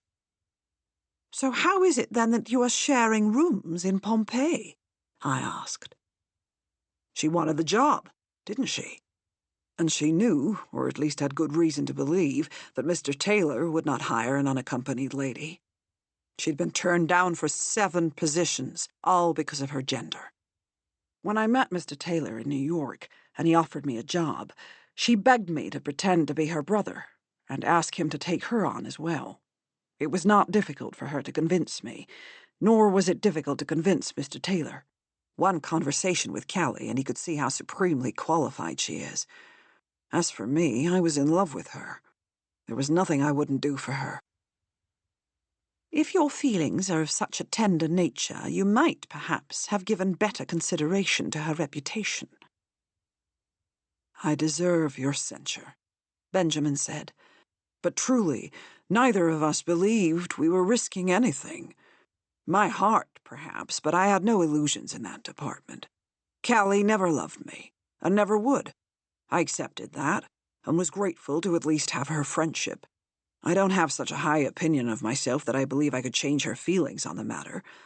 At any rate, we knew we would not be recognized here, and as soon as Mr. Taylor comes to consider her an essential member of his staff, I'll be able to leave to pursue my own work. I only agreed to a single season of this charade. This explains the disparity in your educations and your possessions, I said. I couldn't help but notice when I searched your rooms. Yes, I'd begun to worry that you were harboring deep suspicions of our relationship, and then I realized that my own behavior was only making matters worse. I was tense and uneasy, and probably couldn't have looked guiltier if I tried. You are kind, Lady Emily, and have an understanding of life that goes beyond most ladies of your station. I knew I'd be safe making my confession to you. Much as I hate to betray Callie, it would be worse if your investigations had uncovered the situation in a more public way. You cannot expect me to keep your secret, I said. You and your, friend have both lied to your employer, taking advantage of his good nature, not to mention that you've practiced a grievous betrayal on all your friends. He lowered his head. I know. Your accusations are all true. I can offer no defense.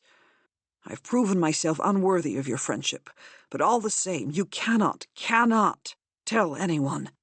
Callie will lose her position, and it will all have been for naught. Mr. Taylor isn't wholly unreasonable. There is a possibility, slim, I admit, that he will overlook her scandalous behavior and allow her to remain in her job. However, that decision must be his to make. Benjamin rose from his chair, fell to his knees in front of me, and clutched my hands in his. Please give me a little time. Let me tell Callie you know our secret, and together we can come up with a way to make the situation more palatable to Mr. Taylor. I pried my hands from his. Stand up, I said. You are debasing yourself, Mr. Carter. I shall give the circumstances careful consideration and speak to Mr. Taylor myself. It would be best if you and Miss Carter, or whatever her true name is, left me to handle the matter. I see no reason, however, that we have to do this at once. I would like a few days, I was being deliberately vague, to consider how to proceed. You are kindness itself, Lady Emily, he said. I will never be able to adequately thank you. Does anyone else know of your deception? No one. I swear. We wanted to keep it quiet. You'd best return to the party, I said. I want some time to think, and if we're here much longer, your absence will be noted. I watched him all but dance away, back toward the others in the courtyard, and was glad to be rid of him. What an outrageous story! On balance, I believed much of what he said, despite the fact that he was a proven liar. Yet I doubted he had told me everything. There was too much glee in his relief, as if he knew he had got away with something more than hiding Callie's true identity. He and Callie had encountered Mr. Walker as they crossed the Atlantic. Had the journalist uncovered the truth about them, and learning of their plans to work in Pompeii, decided to come to the site and expose them to Mr. Taylor? Benjamin had admitted to a passionate and unrequited love for the girl. Had he killed the man who stood in the way of his would-be sweetheart's dreams and aspirations? Did he think that eliminating Mr. Walker would endear him to Callie, making her understand how much he loved her? Considering the boy's devotion to her and his utter lack of concern for protecting her reputation, he wouldn't have left her unaware of his dark deed. He would be compelled to let her know he was her saviour. Would Callie stand by in silence, fully aware of the identity of a vile murderer? Surely no one could value a job, any job, above a man's life. I heard Ivy's soft footsteps. "Are you quite all right, Emily?" she asked. I rose and gave her hand a reassuring squeeze. I've had the strangest conversation, and it's placed me in a most delicate situation. I can't explain the details right now, but I'm in dire need of your help. "Of course," Ivy said. "Anything you require." "Can you somehow manage to arrange things so Callie stays here, at the villa, tonight? She mustn't think there's anything behind it. And Benjamin must believe it was her idea. I cannot express how critical this is. I didn't want the two of them to have the possibility of consulting each other before I had decided what to do. I am the wife of a politician, Emily. This is the sort of thing at which I excel." She looked deliciously self-satisfied. "Neither of them will have the slightest idea they've been manipulated." The rest of the evening passed in a blur. As promised, Ivy handled the situation with flawless ease. Expressing concern that Callie had perhaps partaken of too much wine, she took her inside and ordered a tisane for her.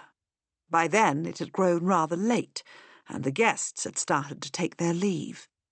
Ivy crossed to Benjamin, brought him to Callie, and softly explained that she was worried about his sister. He wouldn't mind waiting to depart, would he? So that she could be certain the girl was all right. How early was he due at the dig? I watched her with admiration. It took only a few sentences after asking about the time Mr. Taylor expected him the next morning for Callie to ask Ivy if it would be too much trouble for her to stay at the villa, so that her brother would have at least the chance of a decent night's sleep. To this day, I do not understand how Ivy convinced the archaeologist that she'd had too much wine. Once Benjamin had gone, Ivy spirited Callie away to an empty bedroom. Jeremy, his face full of concern, tried to follow, but Ivy rebuffed him. "She'll be quite fine in the morning, I promise," Ivy said, "but for now she needs her privacy." His laurel wreath had slipped and was precariously perched on his head. Did she really drink all that much? It didn't appear so. "You're more perceptive than I would have guessed," I said, noticing from the incredulous expression in Kat's eyes that she was no more easily deceived than Jeremy. Perhaps Ivy could sense that she preferred to stay over tonight instead of going back to the hotel. "You ladies are extremely strange. Incomprehensible, really. I'm off to bed." Colin, who had watched the scene from a chair in the corner of the room, walked over to me, his arms across his chest. "It would appear there is a great deal you need to share with me." The night had grown chilly, so I picked up Jeremy's discarded toga and pulled it around me like a cloak before following my husband outside, down the stairs at the end of the terrace, and onto the path that skirted the rocky cliff upon which the house was situated. We sat on a convenient boulder, and I detailed for him my conversation with Benjamin. "You were right to let him think you planned to take no immediate action," he said when I had finished. "If he's guilty of more than lying, he won't feel the need to act in haste. The situation to which he confessed does provide him with a potential motive for Walker's murder, and Jackson's too, if he had discovered the truth about the Carters, but it's still a stretch.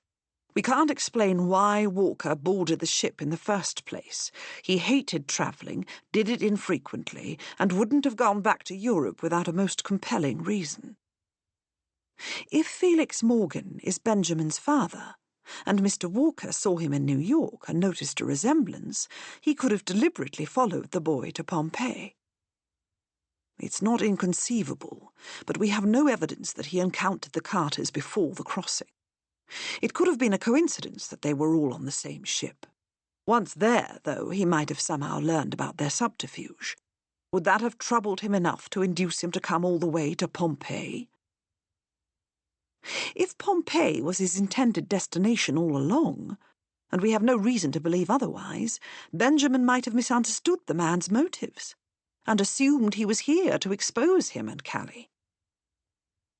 If Carter killed Walker, he knows admitting the lie about Callie will be a distraction, and possibly give him time to flee. I'll keep a close eye on him.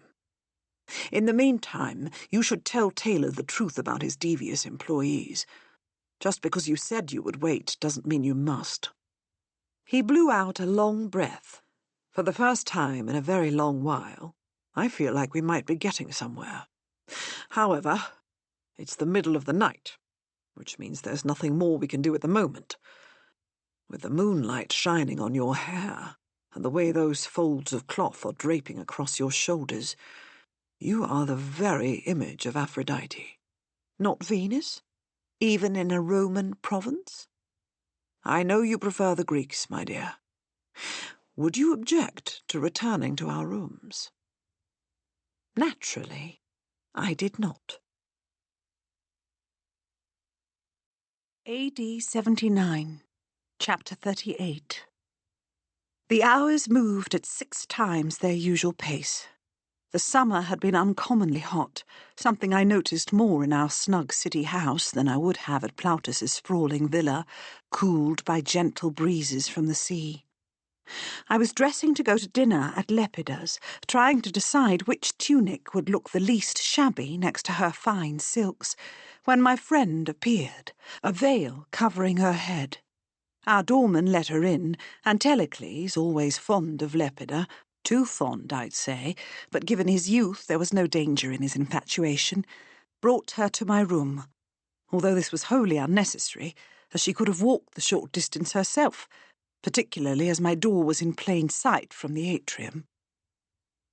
Cassandra, I had to come myself, because what I have to say is wholly unexpected and more than a little upsetting.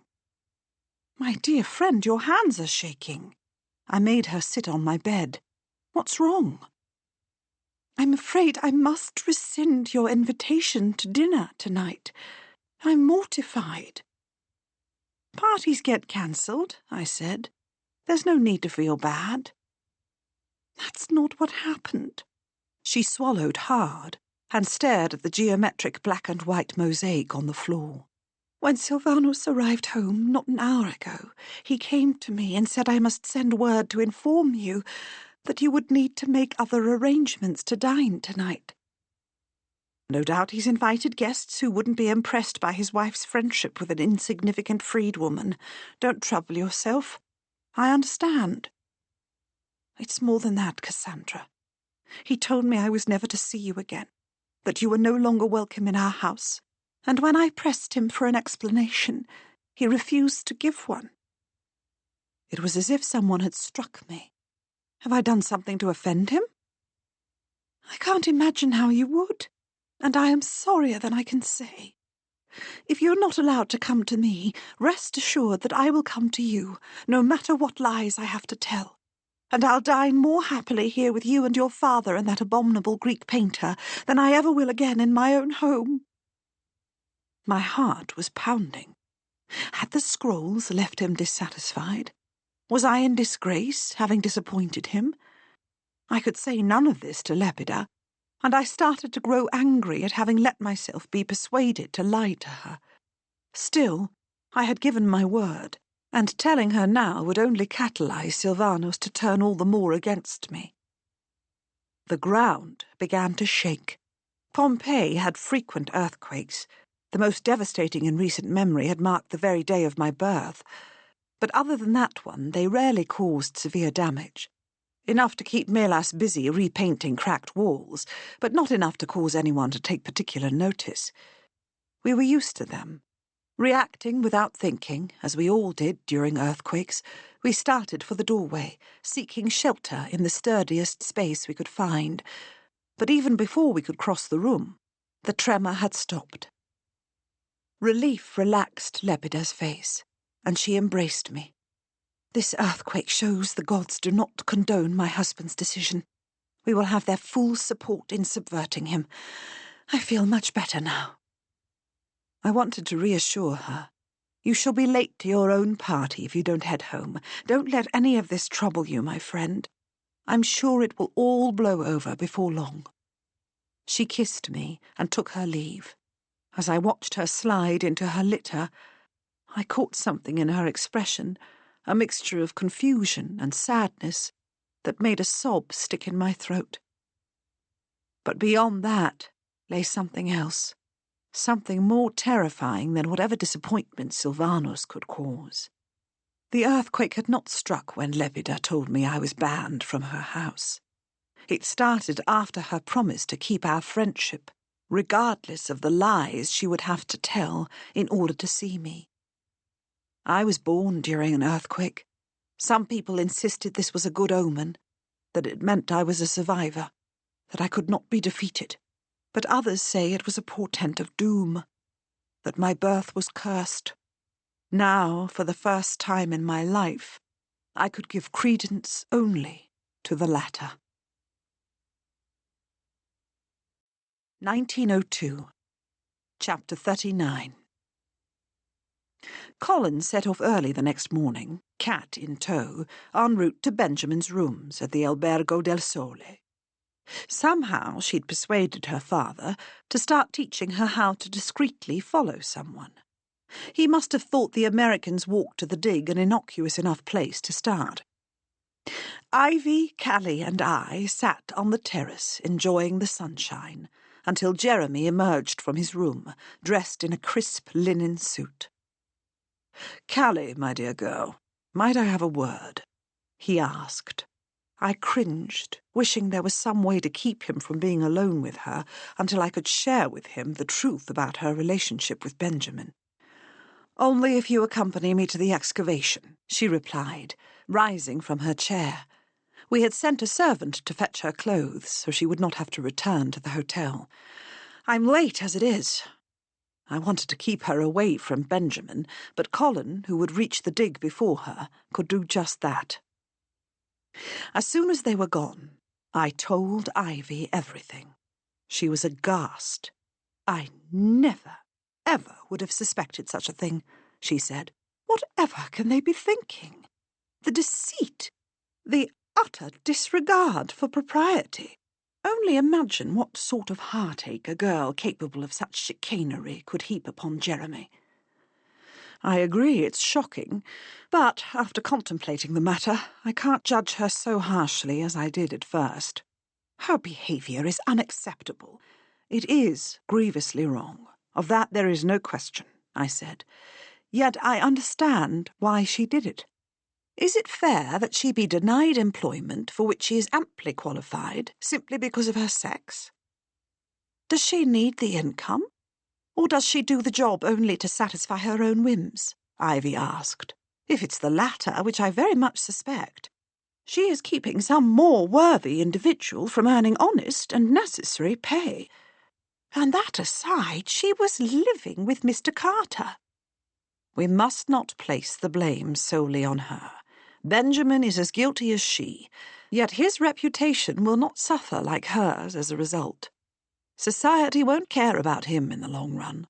Oh, he may feel the lash of harsh tongues for a few months after their ruse is exposed, but in the end, it's only Callie's name that will be remembered. This did not placate my friend. Then perhaps she is fortunate that no one cognizant of the situation knows her true name. Benjamin swears there is nothing but friendship between them. Although he did admit to an attachment in the past, he's obviously in love with her, but I've seen no indication that his feelings are returned. Well, of course you haven't, Emily, Ivy said. She's been pretending to be his sister. Anyone capable of pulling off such an act would be far too clever to reveal any of her true feelings. He's in no doubt of her indifference to him. You believe him? Despite his propensity for deception, on that count I do. Oh, what a tangled web we weave when first we practice to deceive. Ivy frowned. How does exposing these two liars impact your suspicions regarding Mr. Walker's murder? A question, Ivy, I wish I could readily answer. Now, though, I must tell Mr. Taylor the truth about his employees. The poor man! He'll be mortified at having been so cruelly tricked. More likely he'll be furious to lose such a skilled archaeologist, I said. At least he ought to be. I sent a message to Mr. Taylor, asking him to meet me in the main excavations of the city.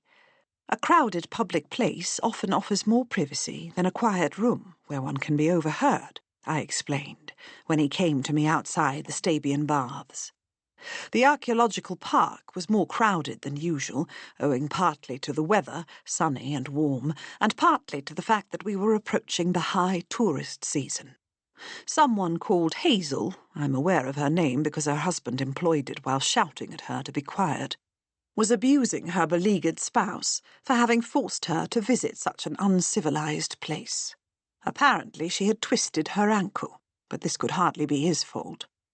She was wearing the most ridiculous shoes, with narrow pointed toes, thin soles, and heels inappropriate for navigating ancient cobbles. She could not have been badly injured, as she was still walking unassisted, holding her skirts up so that she might step with ridiculous deliberateness. Travel does bring out the worst in many of our fellow humans, doesn't it? Mr. Taylor asked. Too right, I said. Ignoring a twinge of nerves, I twirled the handle of the parasol in my hand. The sun had grown hot enough that even I wanted a little relief. I cannot, in good conscience, delay any longer revealing to you the reason I asked for a private chat. I've learnt something that I must share with you, difficult though it may be to hear. Now you've alarmed me, Lady Emily. His face was too brown from years spent in the sun to blush, but there was no mistaking the concern in his eyes. Shall we find somewhere else? It might be an idea to get out of the sun. We ducked into the baths, crossed through the palestra, and took advantage of its shaded portico. There's no easy way to say this. It has come to my attention that the Carters are not, in fact, brother and sister. I explained to him how and why the subterfuge came about. He listened without interrupting, his face revealing no hint of emotion. When I finished speaking, he shook his head slowly back and forth and took 3 steps away from me. Well, now, this is unexpected. I'm at a loss for words, and that's something that doesn't often happen. I like both of them, and they've done good work for me. Thought they were good eggs, but to know that they so callously lied. I didn't press him to continue, wanting him to have adequate space and time to take in this information and give it due consideration. He turned away from me, walked to the end of the colonnade and back 3 times, and then, returning to stand in front of me, looked me square in the eyes. "Did you suspect anything?" he asked. "No," I said. "Benjamin confessed to me because he erroneously believed I was on to them." "Did anyone else know their secret?" "No. If he hadn't told me, I'm confident they would have got away with the scheme. They gave no one any reason to think they were not siblings." "I half wish they had got away with it," he said. "I'm no monster, Lady Emily, but I'm as vain as the next man, not wanting to be made a fool of. But if no one else picked up on their trick, I'm no stupider than the rest, am I? Which means it would be tough for me to claim I've been embarrassed or humiliated." "No one could consider this a humiliation," I said. "I didn't grow up wealthy, you know. My parents were simple folks, content with their lives, but I always wanted more. I was raised in Ohio, in a perfectly ordinary small town, but no matter what I tried, I couldn't make my fortune in America. I went from one failed venture to another. So I came abroad, where I talked my way into a position working for a bank in Vienna. Now, I'm not ashamed to say that when I first met Augustus Beta, the man who changed my life, he had no reason to hire me, but he was willing to give me a chance, because he saw something in me that he recognized. Grit, probably. That position led me to where I am now, rich enough to do anything I want. Callie Carter, or whatever her name is, came better prepared than I was at that interview with Herr Bader. She's educated and impeccably trained. And her work is as good, better, truthfully, than most. She's capable, efficient, and determined, I said. And although I cannot condone such blatant lying, I do understand what motivated her. She had already been rejected 7 times for positions on other archaeological teams. The sole reason given in each case was the fact that she's an unmarried woman without a chaperone. Hence the need for a brother. She believed I'd be no different than the others who wouldn't take her on. Mr. Taylor tugged at his hat, removed it from his head, and stared at it, while he turned it in his hands. I'd be lying if I said I would have hired her. I'm a creature of my times. Perhaps that should change. She does outstanding work. They were wrong to lie, but it would also be wrong to ignore their respective talents and let one mistake destroy their lives. He plopped the hat back on his head. That's the only fair way forward, and it's what I'm going to do. I must say, Mr. Taylor, it's more than they deserve.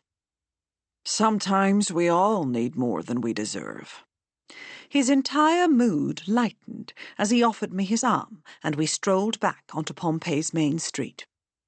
Given this conversation, I might as well confide in you that I have a habit of collecting strays. I can't resist it. Sterling, for example. What a mess he was when I found him. He'd got into some trouble over unpaid debts he'd left behind in Cambridge. Our Cambridge, not yours. He studied at Harvard. Had a devil of a time finding a position. Scandals can destroy a reputation, and the world of archaeology is small. He spent years working on small excavations of burial mounds in the United States, but he always wanted to be at Pompeii. He kept up with the current research here, read all the excavation reports, and before he'd so much as set foot in the city, knew every inch of the site better than most people who've worked here for years. A man obsessed, if you will. I can well understand being drawn to this place, I said. It's unlike anything else. Magical and cursed, all at once. He sighed. I'm grateful to you for telling me the truth. Now, if you'll forgive me for abandoning you, I'm afraid I must return to my excavations and have a conversation with my disingenuous staff members. AD 79. Chapter 40. I met Silvanus 2 days after the earthquake. I had gone to the bar early, wanting to be there before he arrived. Sitting down, I waved over the same surly waiter who always served us, and directed him to bring 2 beakers of the cheapest wine they had. Your friend, he prefers the best, the man said. His preferences aren't my concern.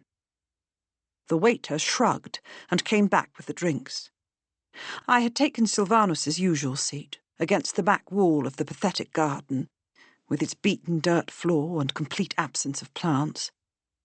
Silvanus raised his eyebrows when he saw me there, but said nothing, only sat down and took a swig of his wine, which he immediately spat onto the ground. This is worse than ever.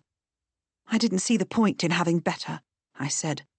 I assume this is to be our last meeting? You're angry.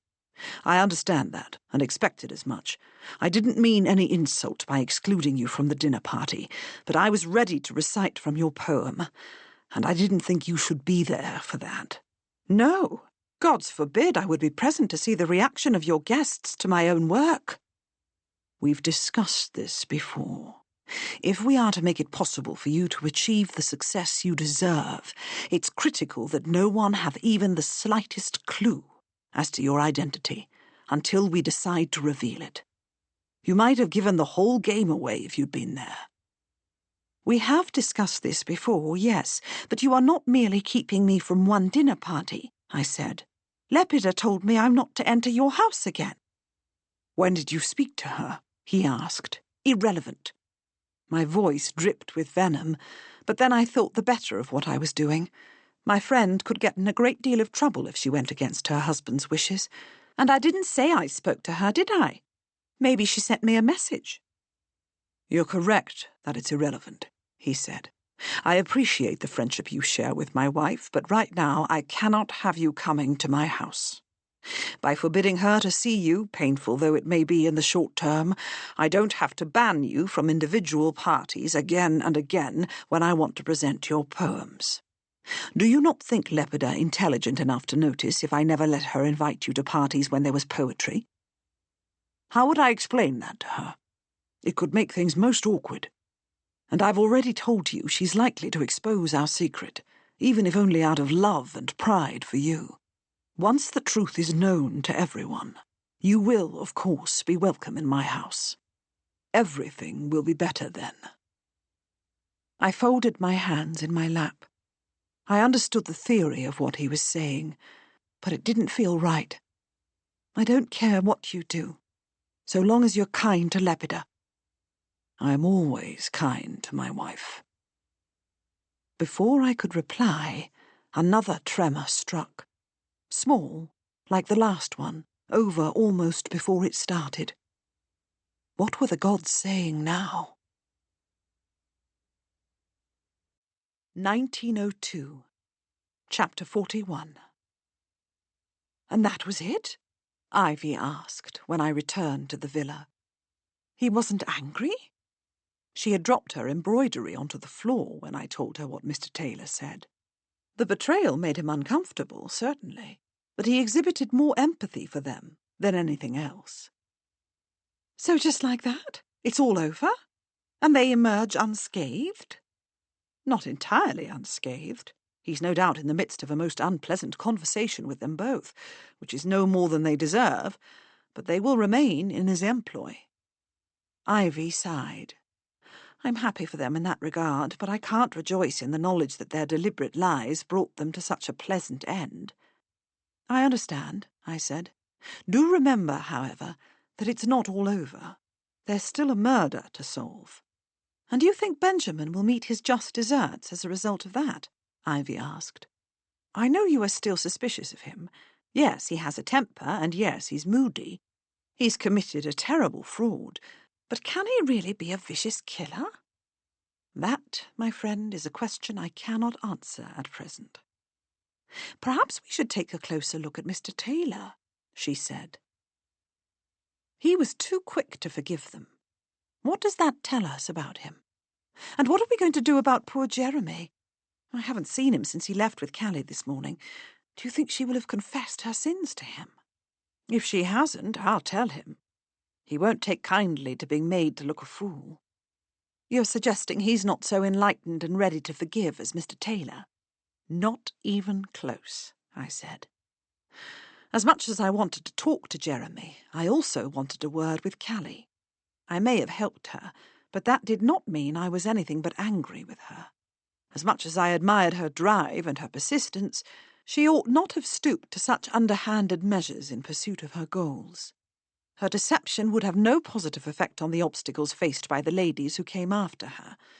Once it became public knowledge, and I had no doubt that eventually it would, her methods would provide ammunition for those who wanted to thwart the progress of women. Colin and Kat returned more than an hour after the sun had set, exhausted and dusty. They'd been at the dig when Mr. Taylor had gathered all his employees around, told them everything, scolded the world at large for forcing young ladies of spirit into constructing such lies, and sent them back to work. Callie broke down into tears and all but flung herself at his feet in thanks. Benjamin took the news more stoically, asking to speak to his employer privately, but upon doing so he, too, made profuse apologies. It's turned out well for them both, Colin said, as I was dressing for dinner. Ready before me, as gentlemen always are, their toilettes far less complicated than ladies, he dropped onto a chair with elegant ease. I'm intrigued by the story of Sterling's difficulties. It sounds like Taylor glossed over them to you. I don't see how a handful of unpaid debts at university would entirely destroy a man's career prospects. Surely not even the Americans can be that puritanical. No doubt there's more to it, I said. Mr. Taylor admitted to collecting strays, so it might be worth interviewing his staff again. Mr. Sterling may not be the only one of them with a checkered past. After my husband assisted me with the pale green sash on my dress, a delicious Worth concoction of cream silk and lace covered with Chinet flowers that reminded me of a Monet painting, we went down to dinner. Well, not precisely down, as all the rooms in the villa were on a single level. We found Ivy, Cat, and Jeremy on the terrace, drinking champagne and engaging in a lively, light-hearted conversation. My temples started to throb. "You're in awfully good spirits," I said, as Jeremy pressed a glass into my hand.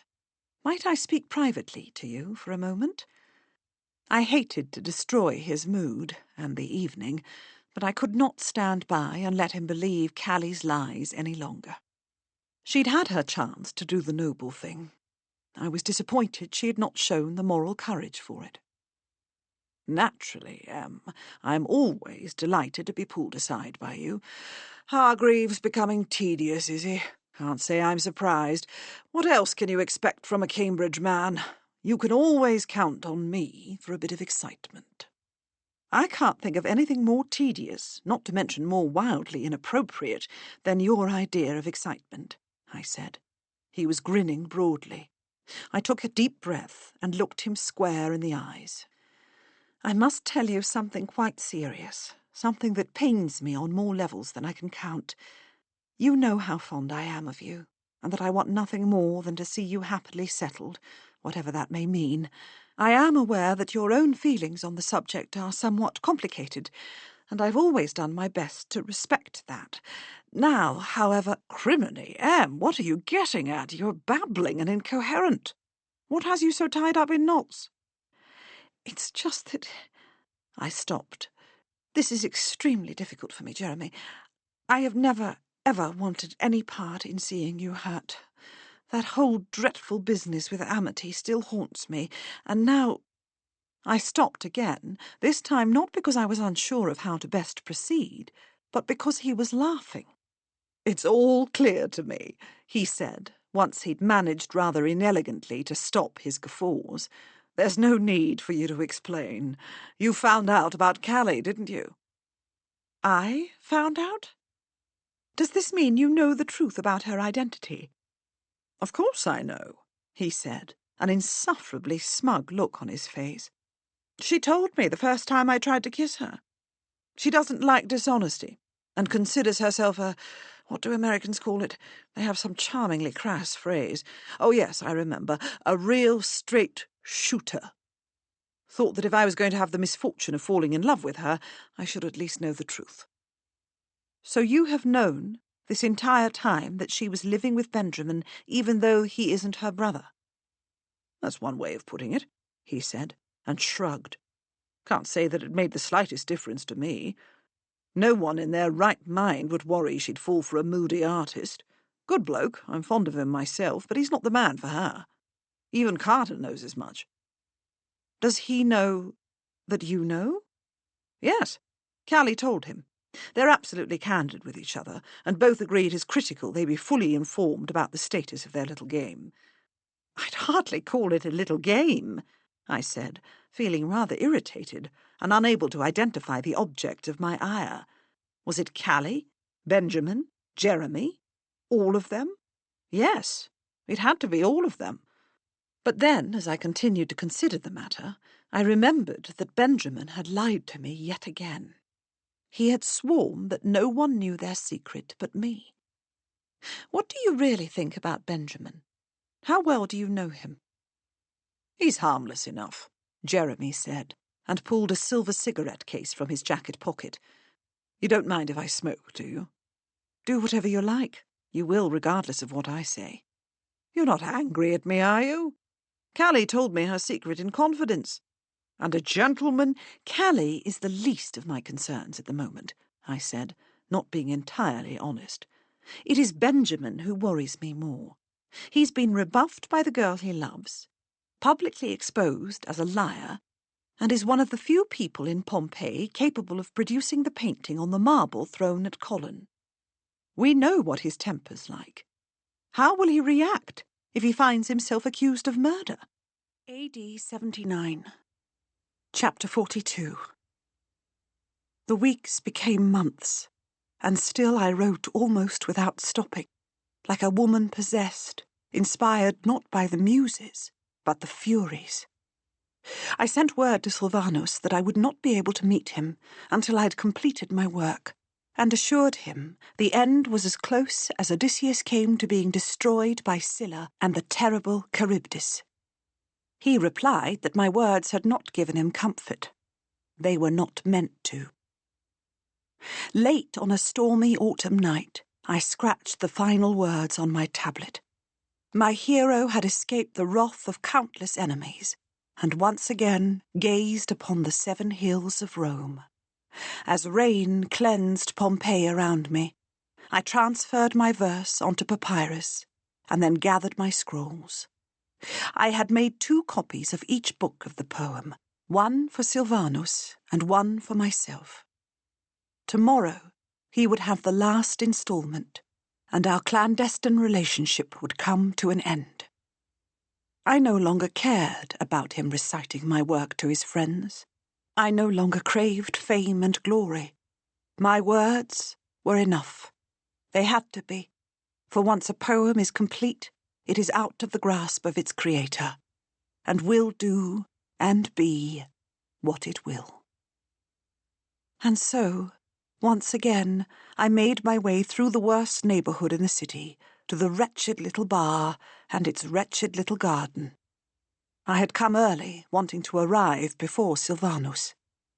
In this I was successful. I did not, however, arrive before Lepida, who was sitting at our regular table on the bench usually occupied by her husband, a look of incandescent rage on her face. Rage that would have been worthy of Achilles himself. 1902, Chapter 43. I was of 2 minds after conversing with Jeremy.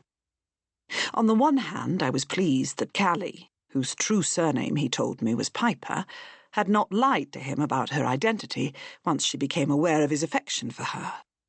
She wasn't so devious and depraved as I had feared. But at the same time, could I rejoice at seeing one of my dearest friends so blind with love that he would attach himself to someone with a known capacity for deception? I could not entirely share Mr. Taylor's confidence that, given a second chance, she would never again turn to such tactics if faced with adversity.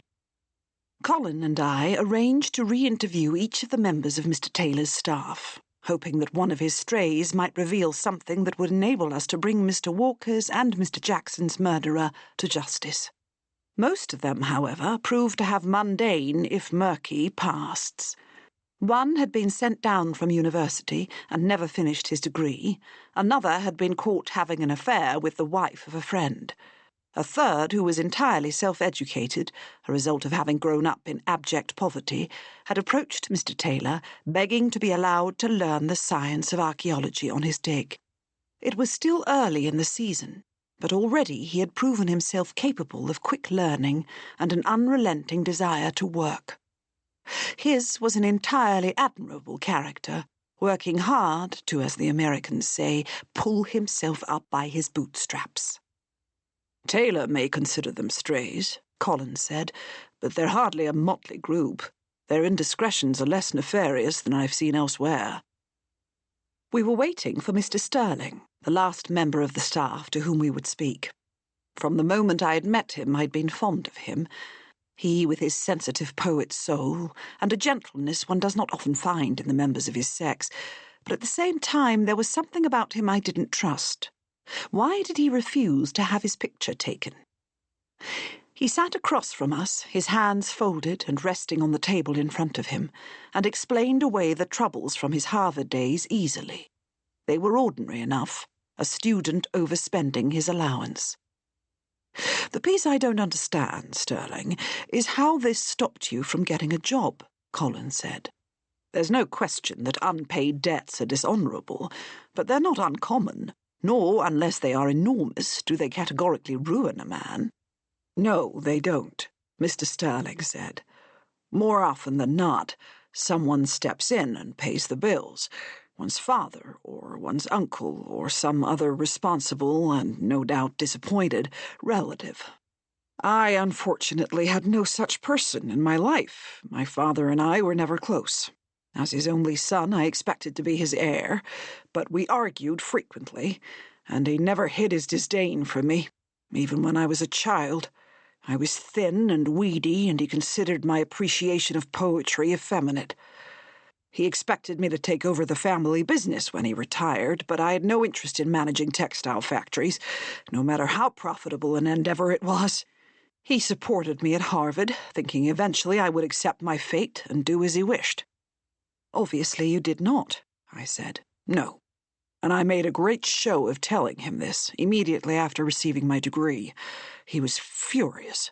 That very night he changed his will, completely cutting me out, and at the same time he stopped my allowance. It was the latter that made it impossible for me to cover my debts. 2 days later, he was dead from a stroke. I'm very sorry, I said. Thank you, but I'm not worthy of your condolences, he said. Finding myself unable to settle my accounts, I made a terrible decision. I was out with a group of friends, and one of them, the eldest son of a family of fabulous wealth, you would recognize the name, had taken rather too much to drink. Seeing the state he was in, I helped him back to his rooms and put him into bed, where he passed out at once.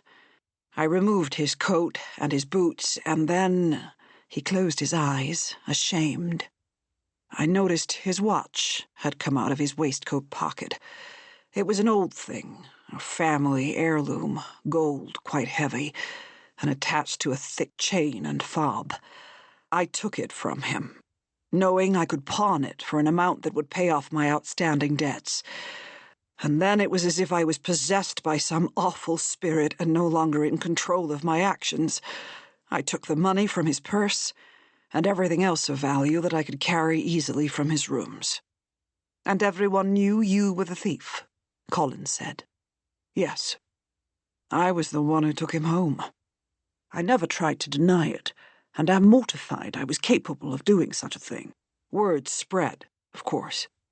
Who would want to hire a man who would steal from one of his closest friends? No matter how desperate I was, and believe me, I was in dire financial straits, I ought never have stooped to stealing from a friend. Did you confess all this to Mr. Taylor? I asked.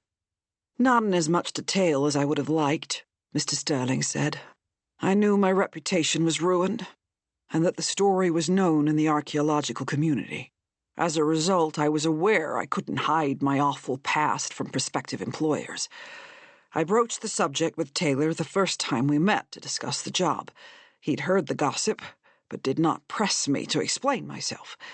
It was enough, he said, that I was willing to take responsibility for my actions. How did you take responsibility for your actions? Colin asked. Were you arrested? Tried for your crime? No, that's not the way things are done for we people of the higher classes, is it? He frowned. My friend refused to press charges, not wanting the scandal to wind up in the papers. I returned to him everything I had taken and begged his forgiveness. Believe me, there is nothing I would not do to erase the dreadful incident altogether. But one can never escape one's past. My punishment is living with my crime. The first and greatest punishment of the sinner is the conscience of sin. Seneca the Younger? I asked. Mr. Sterling nodded. When he had first sat down across from us, the archaeologist had placed a notebook on the table, the notebook in which he recorded the daily results of the dig. I asked him if I might look in it. He nodded. Page after page was filled with his neat handwriting. More interesting, in the current circumstances, were the sketches he had also included. They showed him to have considerable talent as an artist. "These are lovely," I said. "What sort of pencils do you use?" "Faber, and nothing else. They're the best." He returned to work, and Colin leaned toward me and spoke in a low voice. "There's something about him that doesn't ring true. He's admitted to being a thief who succumbed to desperation, and his notebook proves him a capable artist. Could he have painted the scene of Alexander? I want to search his digs. Will you remain here and make sure he doesn't leave?" I kept Mr. Sterling distracted until Colin returned, all smiles, to collect me. "Sterling, old chap, I've not seen my wife look so radiant in ages. Is she basking in your attention, or has she discovered a passion for archaeology?" Mr. Sterling sputtered a reply. "I'd never do anything that might lead her to—" Colin slapped him on the back. "I'm only teasing. A passion for classics, which Lady Emily has in abundance, naturally leads to a passion for archaeology." The archaeologist sighed. "Forgive me, I'm a bit flustered. I'm not used to—" "Nothing to forgive." Colin grinned at him and took me by the arm. "What was that about?" I asked as he helped me into the carriage. "Testing the waters, my dear. I wanted to see how agilely he'd react to an unexpected situation." "What did you find in his rooms that made you want to test the waters?" I asked. 4 notebooks in which he's collected research on Alexander the Great, complete with detailed descriptions of each of the omens foretelling the Macedonian's death. Not what I expected of a man who claims to be obsessed with Pompeii and nothing else. That evening, after dinner, a maid brought us a small parcel that had been left on the stoop. It contained a scroll of papyrus covered by a scene painted to look like a mosaic. The informed reader will already have guessed its subject, the third and final portent of Alexander's death. A man, bound as a prisoner, was shown seated on a throne, dressed in royal robes, a Macedonian diadem on his head. "Does this confirm that Mr. Sterling is our man?" I asked, after retiring to our room to dress for dinner. We hadn't told our friends about the scroll. "It makes him a prime suspect. But we still can't connect him to Walker," Colin said. "And what would have been his motive for killing Jackson? They could have argued about the money Mr. Sterling owed him. Or perhaps Mr. Jackson discovered that Sterling had killed Mr. Walker and threatened to expose him. We still can't tie Sterling to Walker. But we can connect Benjamin to Mr. Walker, even if only tenuously. I recall Taylor offering to give us a tour of Herculaneum on the Sunday of our choice. Let's see if it's possible to do the excursion tomorrow and include Carter, Sterling, Callie, and all of us here. Our suspects might be at ease if they believe we're playing tourist, and we might be able to encourage one of them to admit something significant." I sent a note to Mr. Taylor, who replied without delay, delighted to organise the expedition. Colin and I rose early the next morning and took breakfast in our room, rather than with the others on the terrace, hammering out the details of our strategy. We would approach Mr. Sterling first, and then, if necessary, turn to Benjamin. We made a large and lively party as we piled into carriages and set off. Kat insisted that Colin sit next to her, leaving Ivy and me across from them. I've no doubt that if she could have got me into a different vehicle altogether, she would have. As it was, she monopolised her father's conversation during the drive. This irritated me less than usual, as it gave me time to collect my thoughts, review our plans, and compose myself. The scavi at Herculaneum are much smaller in scope than those in neighbouring Pompeii. Most of the ruins remained buried, not only by approximately 80 feet of solid volcanic rock, but also by a modern city. The original excavations at the site were conducted on behalf of the kings of Naples, and as at Pompeii, were done with an eye toward enhancing the royal collections. Instead of systematically removing the layer of rock over the ancient structures, early excavators dug narrow tunnels into the buildings, enabling them to pop in, search for treasure, and pop back out. The rediscovery of the Roman city was made by Ambrosio Nocerino while he was digging a well in 1709. He did not hit water, but instead found something of far greater value, the remains of Herculaneum's theatre. Thrill and terror must have filled him as he descended into the shaft, probably with nothing more than a single candle, to find himself standing on an ancient floor, staring into the eyes of long-forgot bronze statues, while he breathed in air that had been sealed away for more than 1,000 years. Years of plunder followed that accidental discovery. The theatre, whose marble decorations had been almost completely intact when Nocerino found it, was now completely stripped. In the 1750s, a Swiss mining engineer, Karl Weber, excavating for the king, happened upon an astonishing find. A villa nearly 1,000 feet long, containing, among other treasures, the contents of its owner's library, approximately 1,800 papyrus scrolls, the only complete ancient library known to modern man. The gases that swept over Herculaneum during Vesuvius's eruption resulted in temperatures much hotter than those in Pompeii, instantly carbonizing and preserving the organic material there instead of consuming it by fire. Imagine the excitement that must have passed through the soul of every scholar of classics upon learning that at last the world would have access to volumes of ancient writings previously believed lost. And then, if you can, envision their disappointment, not only because the King of Naples planned to keep most of the scrolls for himself, but also because every attempt to unroll them caused the papyrus to crumble. In 1753, Antonio Piaggio, a Vatican priest, developed a machine that enabled him to gently open the scrolls without damaging them too badly. The process was painfully slow, and the revealed text difficult to read, but it was better than nothing. To this day, scholars continue the struggle to find a more effective method for dealing with them. Most have been left untouched, in the hopes that someday a better way will be found. What else waits to be discovered? The lost plays of Aeschylus? Early copies of Homer's epics? Someday, I hope, we will know and be able to read the complete collection of this astonishing library. As we approached the site through the Vicolo di Mare, Colin gave Cat and Ivy a cursory explanation of our plans. Cat, naturally, wanted to play a part, but her father refused. "This is not the time for someone of so little experience to lend a hand," he said. She glowered.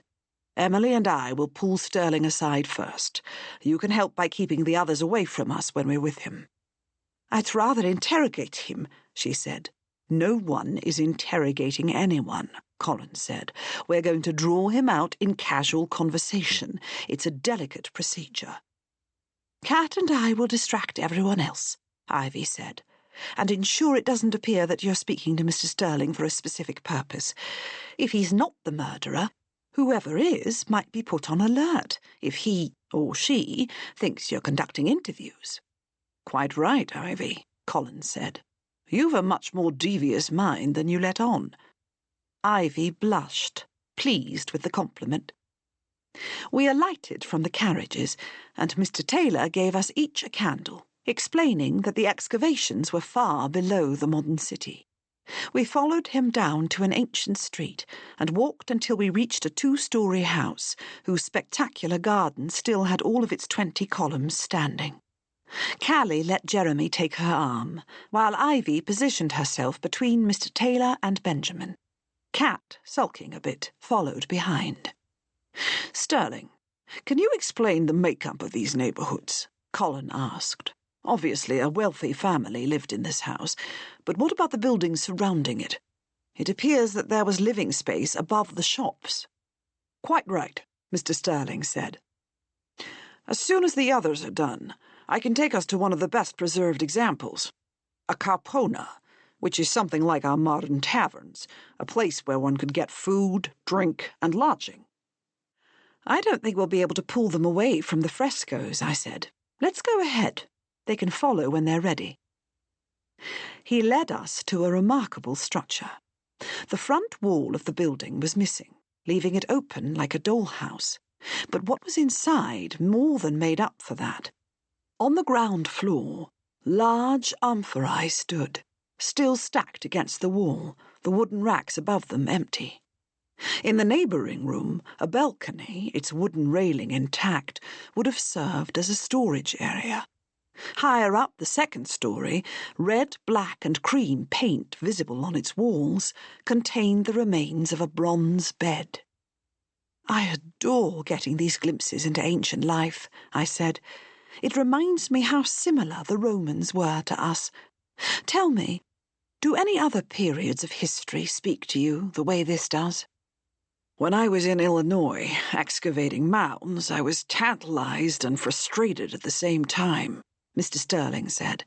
We know so little about the daily life of the tribes who built them. I desperately wanted to learn more, but that was nothing more than flirtation, really. The Greco-Roman world is my first love. Was it always Pompeii? Colin asked. At school, I ran through any number of obsessions: Julius Caesar, Genghis Khan, Alexander the Great. All little boys are taken with Alexander, Mr. Sterling said, the words tumbling too quickly from his mouth. Fascinating man, so much to admire, but for me, nothing compares to Pompeii. Sterling! Mr. Taylor popped his head out of the house next door and called down the street. We're heading for the theatre. Join us? I believe that was an order, not a suggestion, Mr. Sterling said. We returned to the others, hanging back, so that we might continue our conversation. Taylor's lucky to have you, Colin said. You've an admirable intellect, and both the patience and the eye for detail so critical to archaeologists. You're kind to say so, but I'm fortunate as well. Given my history, I'm relieved to have any position. We all make mistakes, I said. We reached a gloomy flight of steps, damp and chilly, and it felt more like we were descending into some icy version of Hades than into a theatre. I can't count the number of mortifying things I've done. Some situations offer no decent way out. True words, Lady Emily. None of us like to act dishonourably, but sometimes there's no other option. The Stygian darkness at the bottom of the stairs swallowed us, our candles all but useless.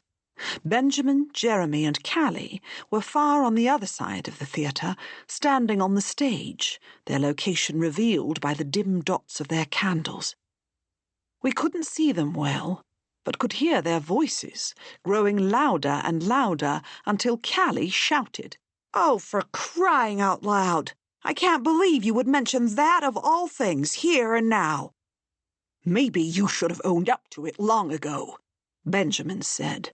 The anger in his words echoed against the ancient walls. "But he's dead now, so it doesn't matter. As usual, everything's neatly taken care of, at very little cost to yourself." "What are you suggesting, Carter?" Jeremy asked. "You'd best keep out of it," Benjamin said. I heard scuffling and footsteps, and then the sound of a fist against flesh. Jeremy grunted. Then another punch, and the thud of a body hitting the floor. Colin raced forward, barking orders. "Callie, get upstairs. Emily, make sure she obeys." I grabbed Callie's arm and propelled her toward the daylight at the top of the steps, the non-combatant members of our party close behind. The sounds of fighting followed us, and in a few minutes the remaining gentlemen emerged, Benjamin sporting a split lip and Jeremy limping ever so slightly, his left eye turning dark purple. Colin had a firm grip on the American and motioned for me to come to him. "I don't think Sterling's our man," he said to me in a voice so low it was difficult to hear. Callie slipped up and said something that caused Carter to accuse her of having had an interlude with Mr. Walker on the ship. She admitted it, infuriating the boy, who started hurling abuse, accusing her of ill-treating every man of her acquaintance. Bainbridge stepped in to defend her honour, such as it is. I stopped them before they could do too much damage to each other. I'm taking Carter back to the villa, where I can interrogate him in private. It would be best if no one else followed. Give me 3 hours, at least. AD 79. Chapter 44. I almost fell over when I saw Lepida there, in the grotty garden of that awful bar. She was scowling at me, rage evident on her noble face and in her clenched fists. I bit my lip so hard I drew blood, and considered turning around and running away. I would never have to see her or her husband again. It was tempting, but I couldn't do it. I owed her more than that. "I never believed you capable of so thoroughly betraying me," she said. "Sit, why don't you? I've ordered wine in the hopes that it might dull the pain of your evil deeds." "I've never betrayed you, Lepida," I said. "For a poetess, you have an inadequate grasp of the meaning of words. Have you not been meeting my husband here, in this disgusting place? Don't bother to deny it. I know the truth. I had a slave follow him, and he saw the two of you. I didn't think he liked the slums so much, but I'm told men have strange and varied tastes. He took you first when you were still a slave, I'm sure. I may not like it, but I accept that such things are common and to be expected. Does he like it better now that you're free? Now that your relationship is forbidden and illicit?" "Lepida, you misunderstand entirely. I've never been intimate with Silvanus. We did meet here, yes, but not for any nefarious purpose." She raised one perfectly arched eyebrow. "That you have the audacity to try to foist such a feeble lie upon me is a worse betrayal still. Silvanus came to me, like you did, wanting a poem, I said. That is all. We met here, yes, but only so that I might give him more of my poetry." "Your poetry." Her words, venom-laced, matched the hatred in her dark eyes. "I don't deny you have a certain talent, but you are young and maudlin. What use would he have for your verse?"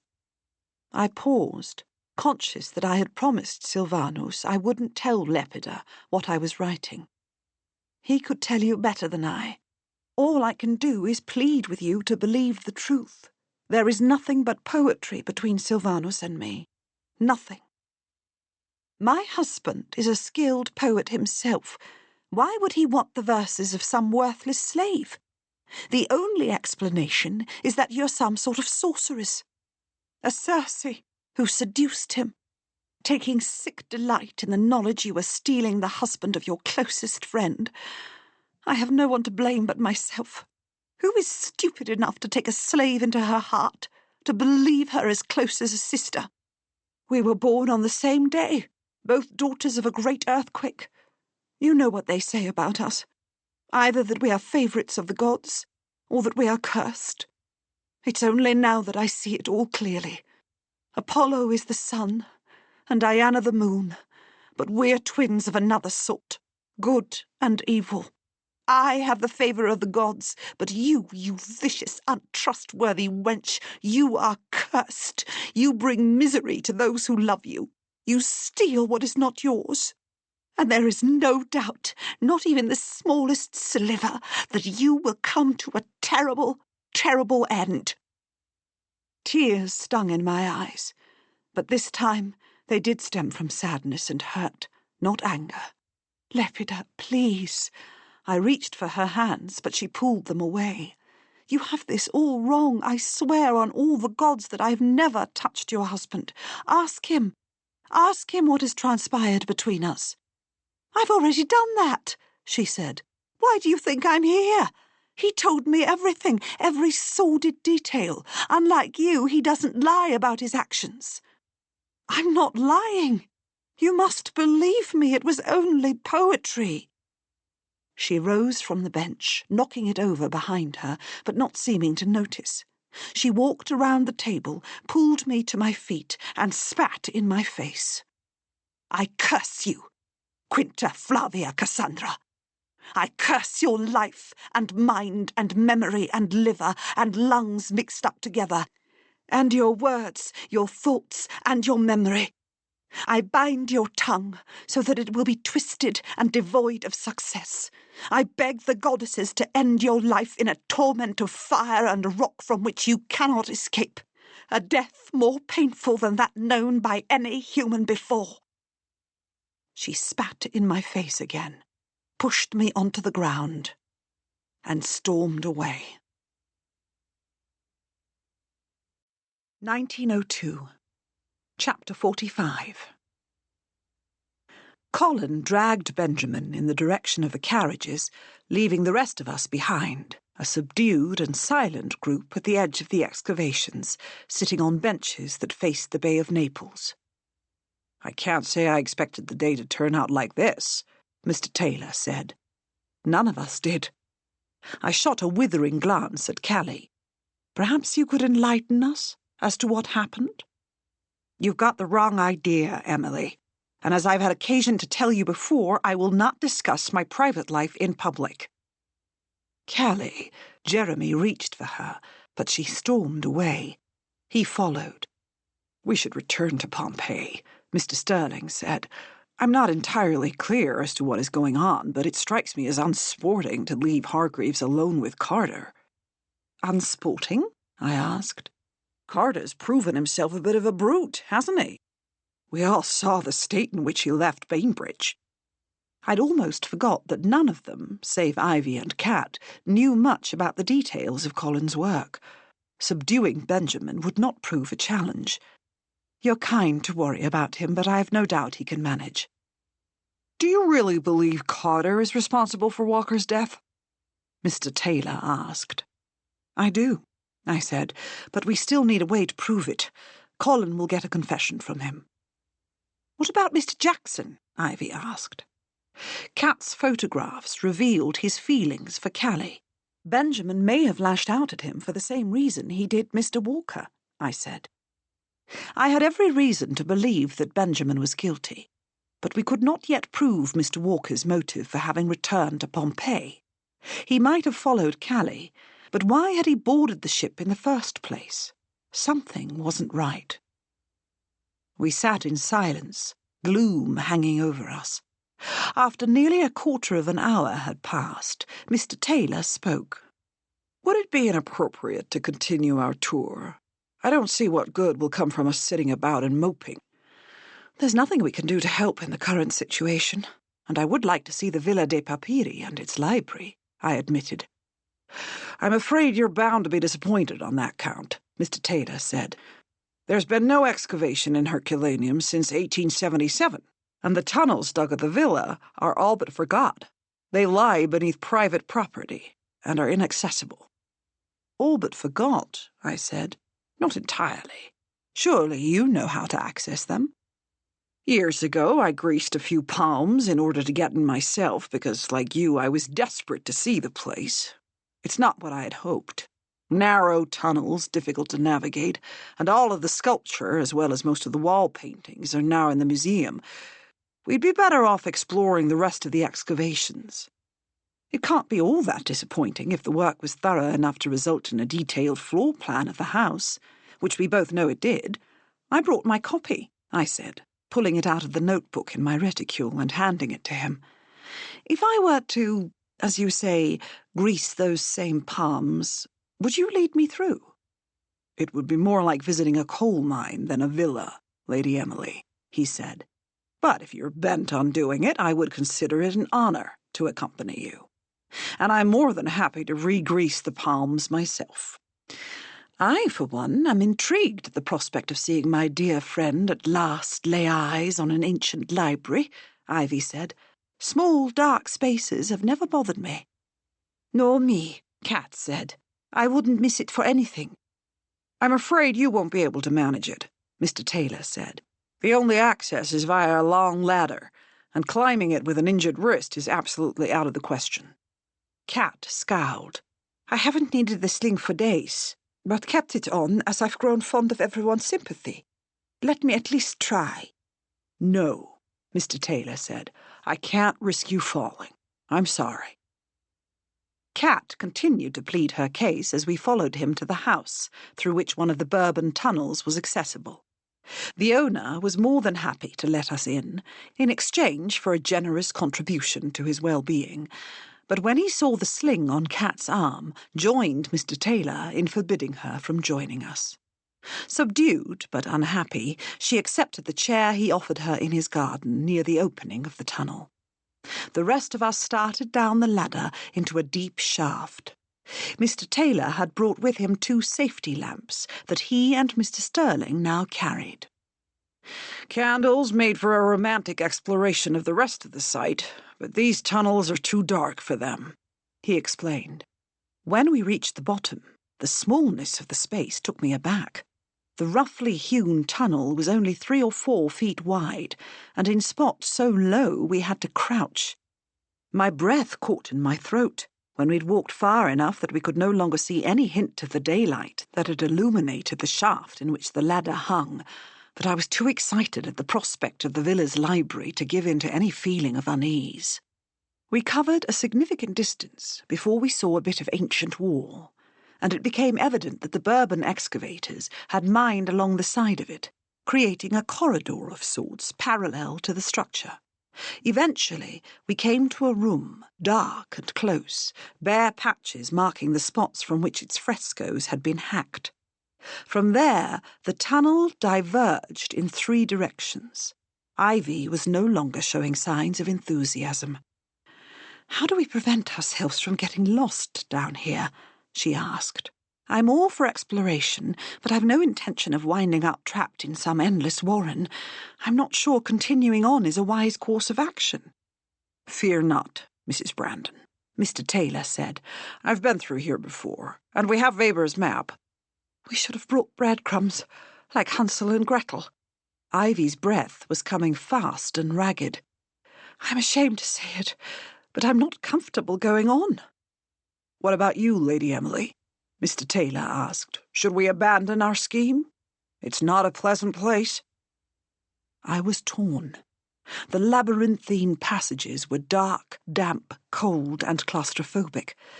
But somewhere further along was the only intact ancient library in existence. The scrolls were now in museums, but I longed to see the room in which they were originally housed. "Don't go back on my account, Emily," Ivy said. "I could never forgive myself if I kept you from a library. Mr. Sterling is more than capable of escorting me out of this dreadful place." Perspiration dripped down her face, despite the chill in the air. "I'm half expecting the walls to collapse, and it's all I can do to ward off panic." "I'll take you back up," Mr. Sterling said. "We'll wait for the 2 of you at the top with Miss von Lange, and I expect a full report on what you see." The archaeologist took Ivy by the arm, and we watched as he led her back through the tunnel until we could no longer see the light from his lantern. Mr. Taylor and I continued on into the main part of the house. The peristyle was enormous. "Do you recall the bronze statues of dancers in the museum in Naples?" he asked. "They were found in the southern portico, over there. A bit further now, and we will come to the tablinum, where the first papyri were discovered." A thrill coursed through me. We were so close to the library. But when we reached the tablinum, and then the room to its south, where more scrolls had been found, it was all but impossible to imagine what the space would have been like before the eruption. The savage methods of those early archaeologists, if we can even call them that, wreaked havoc on the villa. Its paintings had been ignominiously removed, and the complete absence of natural light combined with the maze-like tunnels made it difficult to get a sense of the structure as a whole. In truth, Weber's map gave a better impression of what the villa had been like than struggling through the place itself. I will admit that I was beginning to feel closed in by the stale air, yet I went on, firm in my desire to see the library. "You've gone very quiet, Lady Emily," Mr. Taylor asked. "Is something troubling you? We can turn back if you'd like." "No, I want to see the library. I would not succumb to fear and weakness, even as it fought to consume me." "It's not much further." He removed my copy of the map from his jacket. "We're here, and the library's here." He reached into his pocket again, pulled out a pencil, and marked both locations on the map. But I could only look at his pencil. The barrel was painted blue, and I could just see Stedler stamped in the wood above a silver holder engraved with Mr. Taylor's monogram. The pencil was a perfect match for the stub I found at the abandoned campsite in Pompeii, along with the cufflink engraved FM. My heart started to pound. He had mentioned his lack of artistic talent more than once. Had that been an attempt to remove himself from our list of potential murderers? He'd admitted to having met Felix Morgan, which sent us on a useless search for information about Morgan's time in Pompeii. Furthermore, he had time and time again mentioned Benjamin's temper, always sounding sympathetic to the boy, but ensuring we would consider him a suspect. My head was throbbing. Perhaps Mr. Taylor collected strays because he was one as well. All his talk about it being impossible to change one's nature was an attempt to hide his own darkness. His magnanimous spirit was carefully cultivated. He forgave others' sins because he wanted to forget his own. "Perhaps we ought to turn back," I said. "I am ashamed to say it, but I'm starting to feel closed in, as if the walls are pressing in on us." "Surely not, Lady Emily. You've too much courage for a narrow tunnel to intimidate you." There was something in his tone, a cutting edge, that made my limbs go cold. If the tunnels of Herculaneum had seemed claustrophobic before, now they all but slammed in on me. "I'm not convinced I deserve the compliment," I said, trying to sound as blasé as possible. He stepped closer to me, and I backed up against the wall. There was a horrible hardness in his eyes. "There must be something more troubling you. If you felt closed in, you would have returned to the surface with Mrs. Brandon. And thinking on it, you weren't troubled in the least to see your husband go off with a murderer, which surely is more frightening than tunnels. It's because you know Carter isn't guilty, isn't it?" "Of course he's guilty. All I wanted was to flee. Being in a confined underground space with someone you now have reason to believe capable of committing the most grievous sin against his fellow man has very little to recommend it. You saw how angry Walker's relationship with Callie made him, and how violently he reacted to Jeremy. His anger gets the better of him, with disastrous results." "Come now, Lady Emily. We both know Carter is not the man you seek." AD 79, Chapter 46. My face streaked with tears, I ran home. Melas, coming out of the house, stopped me, asking what had caused me to be so upset. Finding myself incapable of restraint, I told him everything, about Silvanus and the poem and Lepida's curse. "You don't know, then," he said. "Silvanus did, indeed, recite the opening of your epic to his guests at a dinner party, but he also claimed authorship of it. He never intended to give you credit, Cassandra. He saw your talent and knew he could exploit it for his own glory. I've seen 8 new graffiti quoting it and naming him as the poet today. Paid for, no doubt, by the man himself. He's already rich. Now he wants to be admired and respected for an intellect he does not possess." "There's nothing I can do to prevent him from getting whatever he wants," I said. "No one would believe me over him. I'm little better than a hopelessly naive slave. How could I have been so stupid, so gullible? Never had it occurred to me that he might want my poetry for his own. Instead, I had let myself believe, because I wanted it to be so, that part of the need for secrecy stemmed from his attraction to me." "You can prove that you wrote the poem," Melas said. "How?" I asked.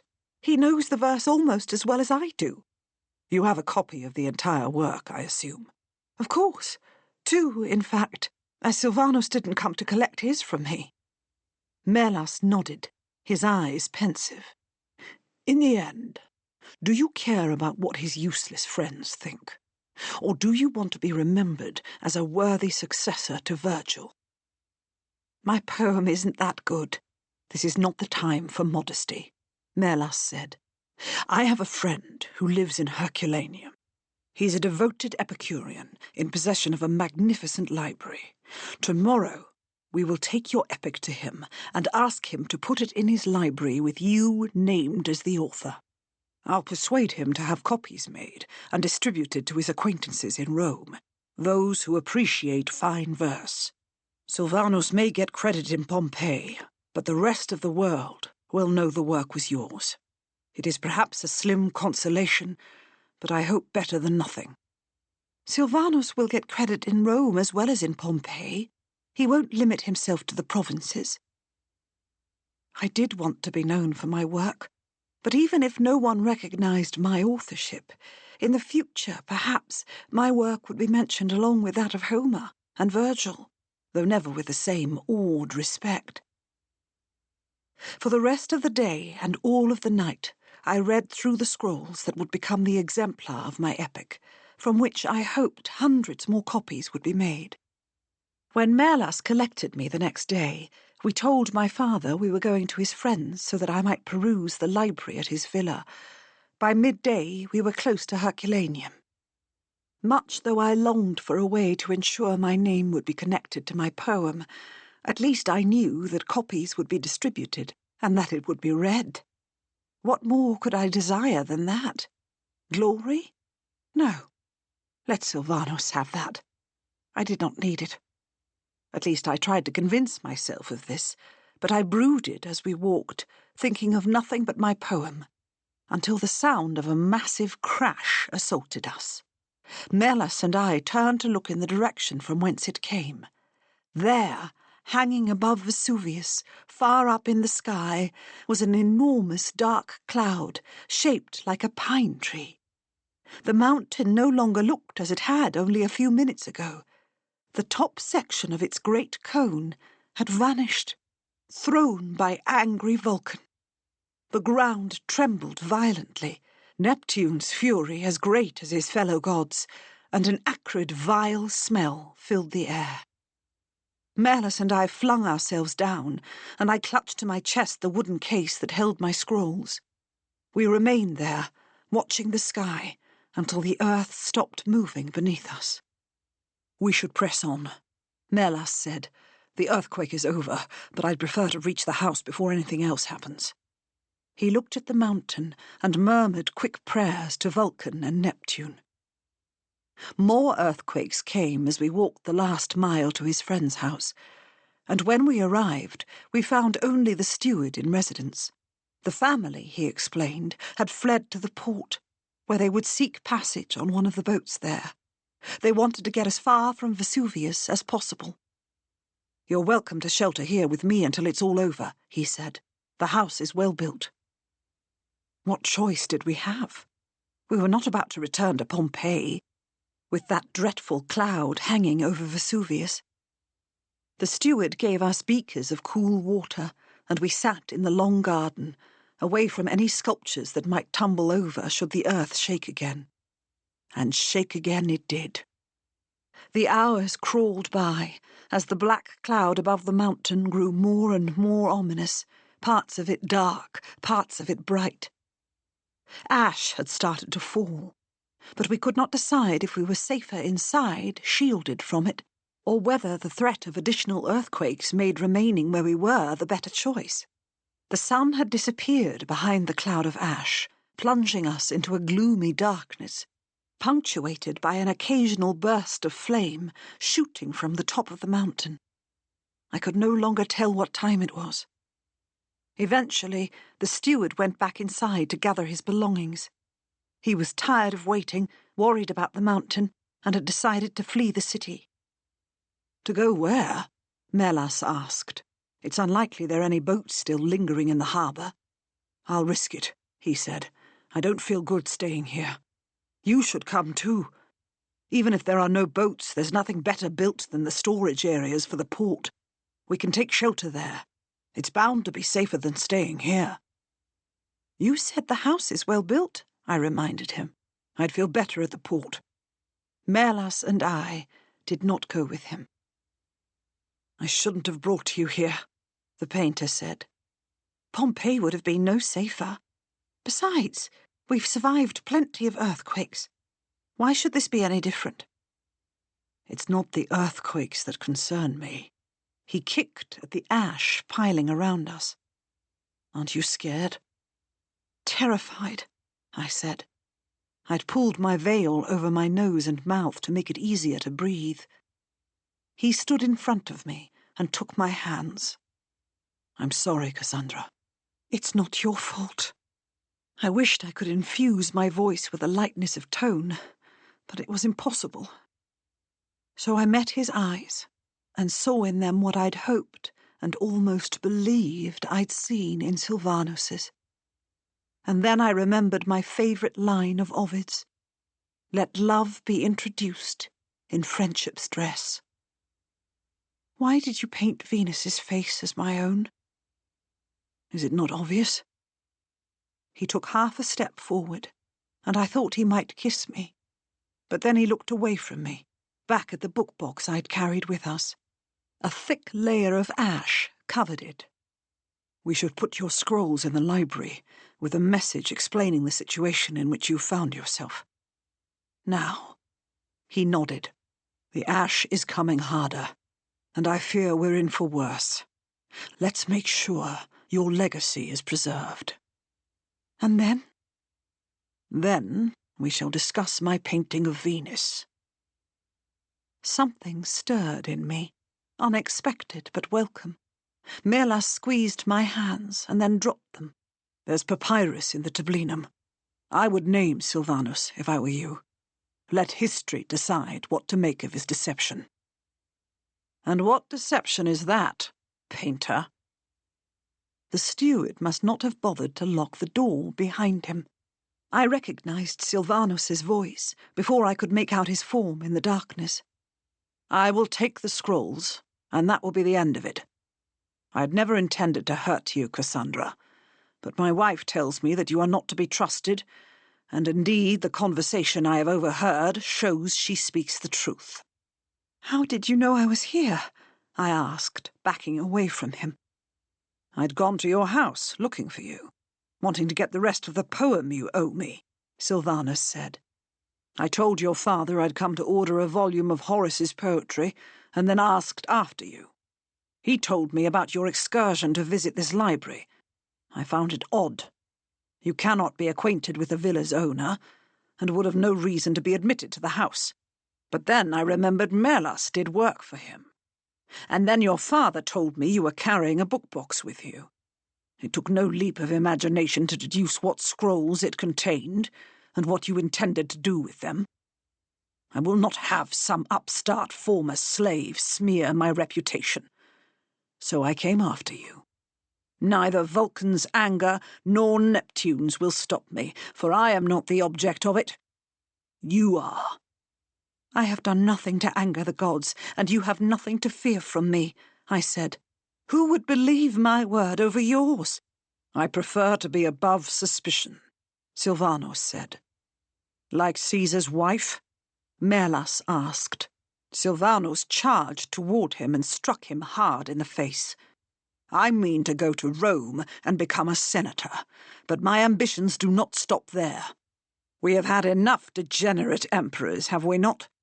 I am cultured and educated, and will be adored by all, and I will not have idle rumours about a cheeky slave girl follow me there."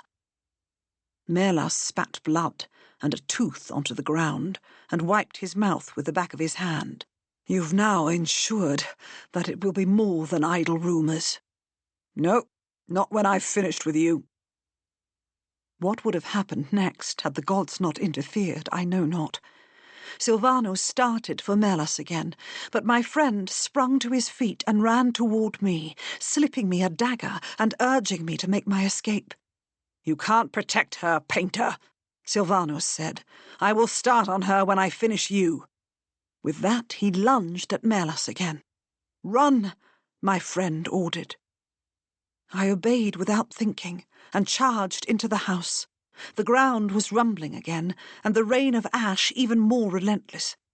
I could hear screams and crying coming from the city streets, as the rest of the population that had not fled during the afternoon desperately searched for shelter or safety or rescue. I found the library, but before I could deposit my scrolls there, I heard footsteps, and Silvanus was upon me. "Your friend is dead," he said, standing close. Once again, I could feel his breath against my cheek, but it no longer warmed me. Now it brought only a dark chill. "I've always admired you, Cassandra, so I will give you a few moments to say whatever you must to your favoured gods, but then you, too, must fall." My heart ached for Melas, but now was not the time to mourn. I plunged the dagger my friend had given to me. Had he kept it, he might have saved himself, into Silvanus's gut. It took all my strength, but I managed to drag it upward and twist it hard. He collapsed. The wound would kill him, but not immediately, and I had no time to sit and watch him die. Once he was unconscious, I tugged the bloody weapon free and retreated to a small room near the tablinum, where I have sat for all these hours since, writing my story and waiting for the fall of ash to stop. I believe Silvanus is dead by now, but will not go look until the morning, when it is light again. And then I will find Melas and prepare his body for honourable burial. His knife is still at my side, for until I see Silvanus's corpse, I will remain on guard. I cannot free myself from the image of his face as I twisted the knife in him, but the air is becoming hotter and hotter, and I am finding it increasingly difficult to breathe. My limbs have grown weak, and the heat is unbearable. So here I will stop my account, having given the full story, written on this scroll that accompanies the poem of which I am so proud. But now, on this awful night, all I can think of are the words of Virgil, not my own. His limbs went slack and chill, and his life fled with a cry, indignant, below to the shades. 1902. Chapter 47.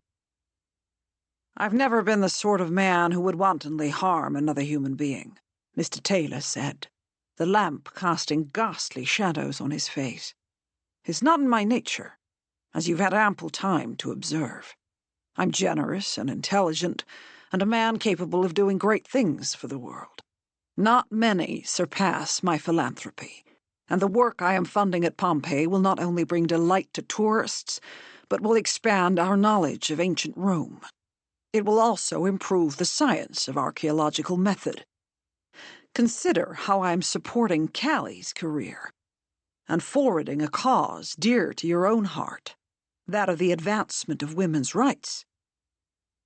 "Your achievements are to be lauded," I said. I had no doubt now that he was our murderer, but was not about to confront him while alone with him 100 feet underground. I would keep him talking, distract him, and convince him I harboured no suspicions about him. Finding myself here with you in an ancient villa with a magnificent library prompts me to ask if you have ever considered funding its modern equivalent. I'm happy to leave that to Carnegie. I appreciate your devotion to science, Mr. Taylor. I realize you are passionate about history, ancient Rome in particular, but not many of your colleagues are content to support efforts that don't bring them public recognition. Your method is more honourable, seeking neither fame nor glory. It is a rare man who is content keeping to the background." "You do understand me, don't you, Lady Emily?" His eyes darkened as he stared into mine. "I believe so," I said. All this time I had been surreptitiously evaluating our surroundings, trying to determine how I might best get away from him. We were in a small room, not far from the peristyle, but I was not confident I could easily retrace our steps. The maze of corridors through the villa would be confusing, even if flooded with light. He stepped toward me. "And now you're happy to sit and chat about libraries, when moments ago you were overwhelmed by claustrophobia and wanted to flee. I see what you're doing. You know I can't let you leave these tunnels. Not now that you understand me, and why I shun recognition.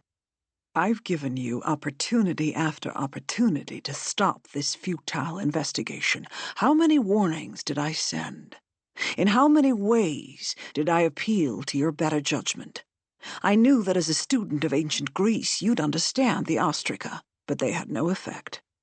I followed you to Naples with the curse tablet, and slipped it into your parcels without you ever suspecting I had done it. Benjamin had to tell me he was taking the day off, so I knew of your plans. And the painting of Alexander's omens? You didn't believe me capable of producing them because I've hidden from you my artistic talent. Art was my first love. That's why I wanted to make sure Carter had time for his paintings. I never meant for your husband to be injured when I threw the marble into the Temple of Isis. I never meant for your husband to be injured when I threw the marble into the Temple of Isis. I don't want to hurt anyone. But now, here we are, both of us aware of my guilt. I know nothing about the specific circumstances of Mr. Walker's death, I said. If he attacked you or threatened you, you were acting in self-defense, and he laughed, a hideous, inhuman sound. Come now, it is beneath you to try to wriggle out of your fate. We're all governed by our natures, and yours compels your dedication to the pursuit of justice, no matter the cost. Mine drives me to live a good life, to make the world better. You've threatened my ability to do that, and I can't stand by and accept what we both know you'll do if I let you go back to the surface. A good man would let me return to my friends. He shook his head.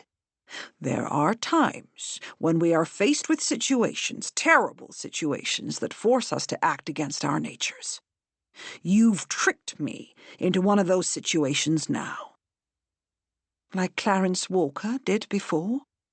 I would get every ounce of information I could from him while I figured out a way to escape. Is that how this all started? Or was it earlier, in the mines of Montana?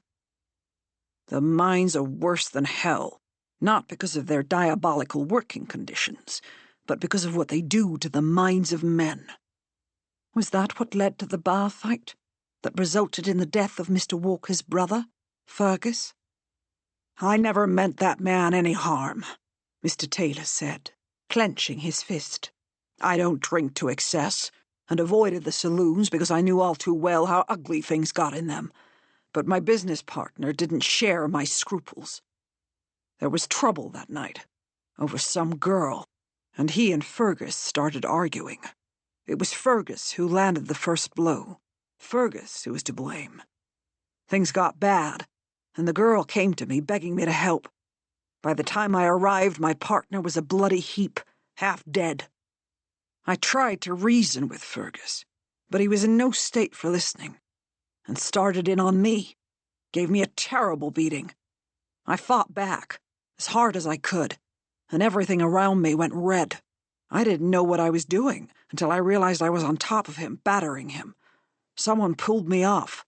I could see then that Fergus was not long for the world.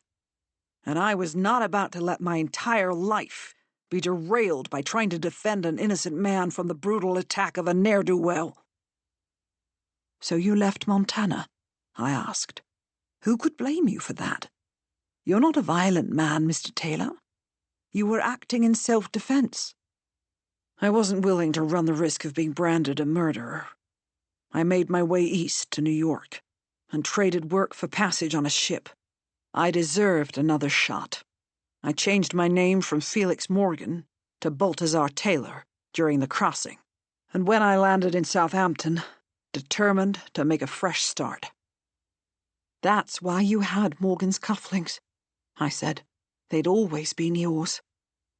Yes, they were a gift from my mother. I kept them as a reminder of that former life. I constructed the remains of the camp, hoping it would inflame your interest in finding the elusive Felix Morgan. I knew you planned to meet Carter that morning at the house of Marco Lucretius Fronto, and I knew he always returned from that area to my dig via a little-traveled route. I set up the site and left the red fabric where you couldn't miss it." He was standing too close to me. I inched back and tried to get him talking about his life, rather than his attempts to elude justice for his crimes. "After you reached Southampton, did you go to Vienna and meet Herr Beda?" I asked. "Yes. As soon as I adopted my new persona, my fortunes changed. What better confirmation that I was following the correct course of action? Herr Beda knew I had no experience, but he took me under his wing. By the end of 3 years, I had acquired an unimaginable amount of money. Soon I owned a house in Vienna and a mansion on Fifth Avenue in New York, and had the respect of all those people who before would have refused my acquaintance. From then on, I have made it my mission to do what I can for those less fortunate than myself." "How did Mr. Walker find you?" "Because I had the misfortune to wind up in a picture that accompanied an article in National Geographic," he said. "The article Mr. Walker brought with him when he returned to Pompeii," I said. "But why was that significant? He knew you were here when he came to research his article. You told me you met him." I lied. I saw him from a distance the day he arrived. He'd been milling around in search of someone to give him a basic understanding of archaeological technique.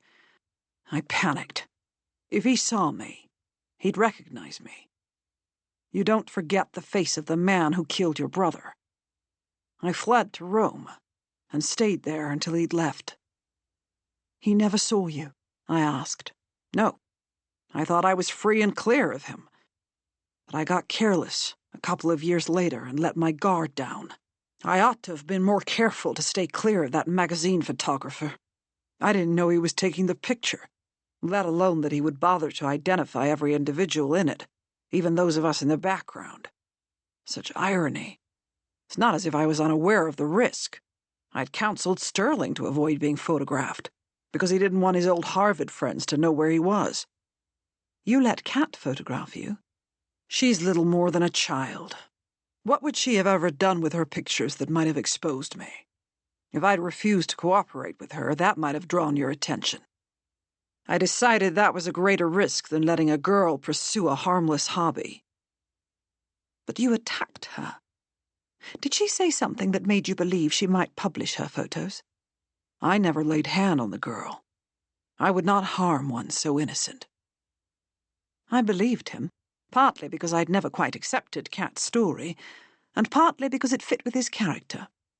Convinced he was a good man, he would not have struck out in violence unless he felt she posed a threat. "So Mr. Walker recognized you in National Geographic?" "He read the magazine religiously. Not that I knew that until he told me. As soon as he saw it, the jig was up. He knew exactly where to find me. He didn't announce his arrival, hid in the shadows, until he found me alone. And then he confronted me, saying he would give me the opportunity to explain my side of the story." "The bar fight was not murder," I said. "You could have defended yourself against any charges made regarding it." "Not without destroying my reputation. And what does a man have without that? He said he'd write a piece illustrating how much good a man could do, even after having committed so vile a crime. He pretended to believe I deserved rehabilitation, but I knew he was bent on nothing but revenge. I had to stop him, or my life's work would have been for naught. I didn't consciously choose to kill him, but again my nature deserted me, and again I saw red. The next thing I knew, my hands were around his throat, and he was as dead as his brother, all those years ago." "So you covered the body in plaster and hid it in plain sight?" I asked. "Yes. An inspired plan, you must agree." "When did Mr. Jackson figure out what you'd done?" "Jackson? He had no idea. He was a competent archaeologist, but never showed any interest outside of the field." "Some might consider his employer committing murder as the sort of thing that might have drawn his attention." "I had nothing to do with his death. I would never take a life unless absolutely necessary. I do everything in my power to avoid such situations, but unfortunately did not have the foresight to anticipate coming up against someone whose own nature would compel her to destroy me. You should have left well enough alone. I've no desire to harm you, yet you leave me with no choice." The veins in his temples pulsed. "Why? Why do people keep doing this to me? Forcing me to act in a manner that goes completely against the kind of man I am?" Now was not the time to point out the deep flaws in Mr. Taylor's understanding of his own nature. I was terrified, trapped with a murderer, and could think of only one thing to do. I lifted my skirts and kicked him as hard as I could, in a part of his anatomy no respectable lady should so much as consider, but a part Colin had assured me would bring a man to his knees, knocking him to the ground. He dropped his lamp as he fell. I grabbed it, kicked him again, and ran toward the peristyle. But I turned in the wrong direction, and instead of finding myself in the remains of the ancient garden, I was in another room, slightly bigger than the one in which I'd left Mr. Taylor. I could hear him following me. My only advantage was the lamp, but I knew he'd carried candles as well. He must have paused long enough to light one of them, and now was coming hard on my heels. I couldn't go back without running into him, so I would instead have to find some other route to the peristyle. Knowing the general layout of Roman houses, I was confident this would not prove impossible, but at the same time I was not certain where I was relative to the garden. There was nothing to do but press on. The room I was in had 2 doors. I exited through the one I'd not entered. Columns! I was in the peristyle. Relief flooded over me. But no, the feeling was short-lived. The place was too small, and its columns much closer together than those in the peristyle. Later, I learned it was a 1st century BC atrium, but then all I knew was that I was not heading in the right direction. I retraced my steps to the edge of the colonnade and turned to the right. A few feet further along was another passage, which I ducked into, praying it would take me in the general direction of a tunnel that would lead me back to the garden. From there, I knew I could find my way to the ladder. I heard footsteps and extinguished the lamp. I had matches and could relight it, as I could not risk giving away my location. He must be in the atrium now, but instead of turning, as I had, it sounded as if he were going straight across it. I held my breath, waiting as the echo of his boots grew more distant. I started to move again slowly, as I could not see, feeling my way along the wall. The wall opened into a tiny room, a cubiculum, as I discovered when I paused to relight my lamp.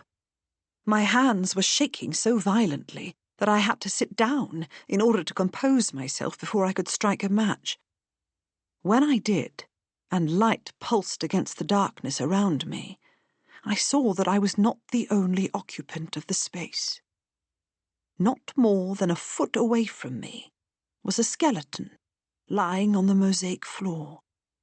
Whoever it was must have taken shelter here during the eruption, curling up in a fetal position.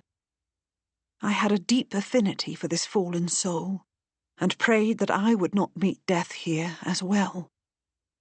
I could hear the sound of footsteps again, coming closer and closer. I examined my surroundings.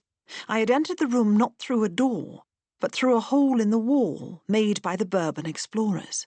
The actual door, opposite where I sat, was completely blocked by debris. I was trapped. If he found me here, I would have no hope for escape. In vain I looked around, searching for anything I could use as a weapon, a heavy rock perhaps, but there was nothing suitable. All I could do was turn off the lamp and pray that he chose to follow a different tunnel. But then I caught sight of something glint beneath the sad pile of bones next to me. It was metal.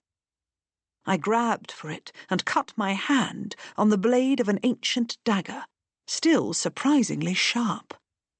Offering a silent apology to the skeleton for having disturbed it, I clutched the knife and extinguished the lamp. Then, moving silently, I rose to my feet and crept along the perimeter of the room until I reached the opening on the other side. There I stopped, pressed myself against the wall, and waited. If Mr. Taylor did not enter the room, but only looked in, he would not see me. If he did enter, I would be able to catch him unaware and use the knife to incapacitate him. I've been involved in enough murder investigations to have learned that wielding a knife is not so easy as writers of sensational detective stories would have us believe. I had no illusions about the difficulties I would face, but what choice did I have? I held the weapon firmly above my head and wrapped both my hands around its handle.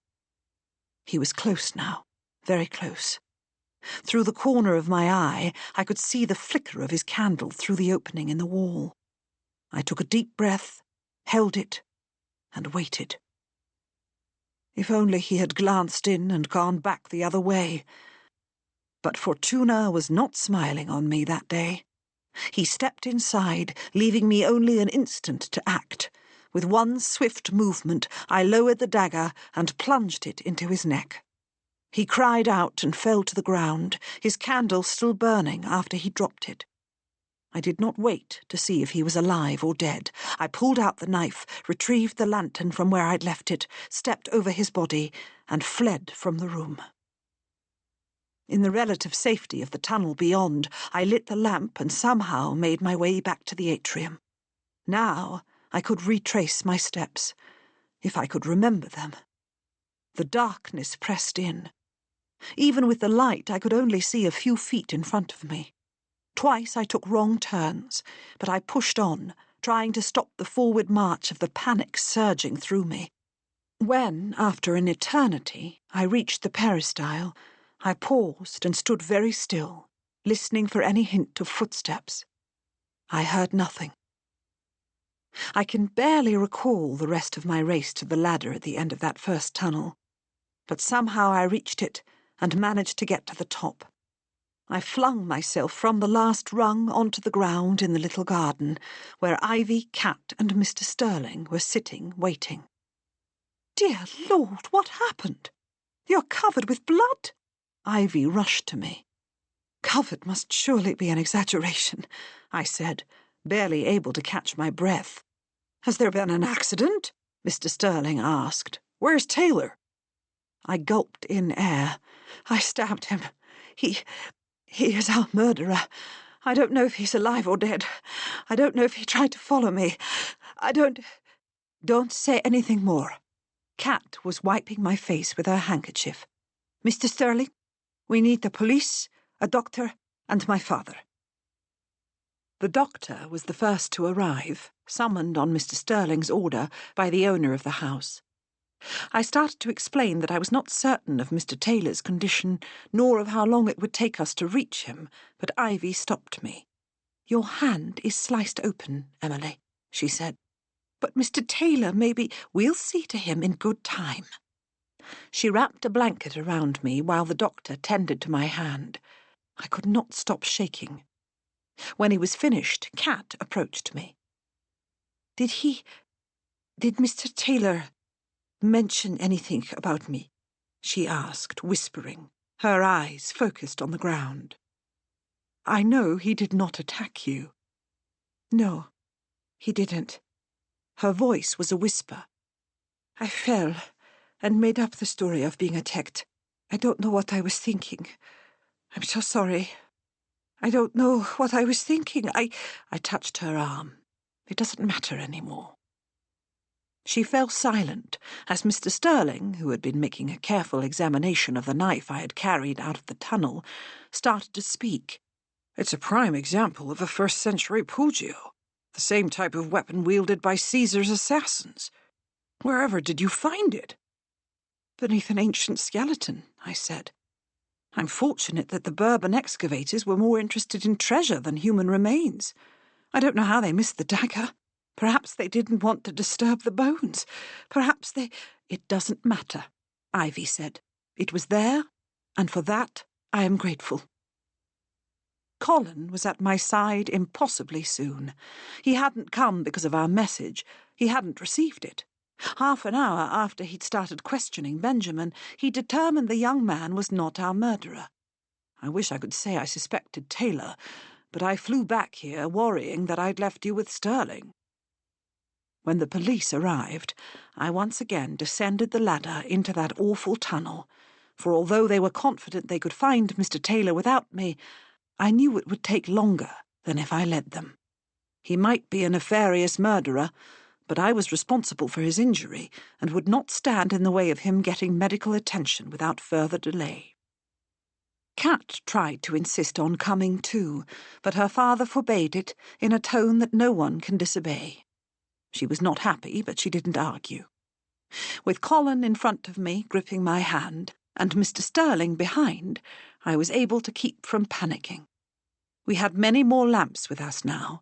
The police had brought them, but even so, the darkness was overwhelming. I was somehow able to retrace my steps, surprised at how familiar the buried rooms of the villa had already become. But when we came to the opening in the wall beyond which Mr. Taylor lay, I tasted bile and stopped short. Mr. Sterling stayed with me, but Colin and 3 of the policemen went into the room. When my husband returned, I was standing in the tunnel, my back pressed hard against the wall. "He's unconscious, but not dead," he said. We waited until the police had removed the injured man. When they had gone, I forced myself back into the room, wincing at the puddle of blood staining the mosaic floor. "I don't know how you managed to overcome him," Colin said. "Were you holding the knife over your head?" I nodded. It was the only reliable way to ensure I struck him with enough force to incapacitate him. I aimed for his neck. You've told me countless times how vulnerable that area of the anatomy is. Mr. Sterling was crouching next to the skeleton. "She's female," he said. "That much is clear from the pelvis. The Bourbon excavators would have taken any jewelry she was wearing, but they must have missed this." Gently, he retrieved a charred clump from beneath the woman's rib cage. "Papyrus." He cradled it in his hands and held it out to me. "If only we could read it," I said. "Perhaps she wrote her story while she took shelter here, waiting for the eruption to end." "Unlikely," Mr. Sterling said. "But it would make for gripping fiction. Perhaps you should write it, Lady Emily. I'll go through the excavation records and see what else, if anything, was found in this room." "Why would they have left her here?" I asked. "They were searching for treasure," Colin said, "not a pile of old bones." "You're more cynical than I," Mr. Sterling said. "I think they left her here where she fell to remind us of her humanity.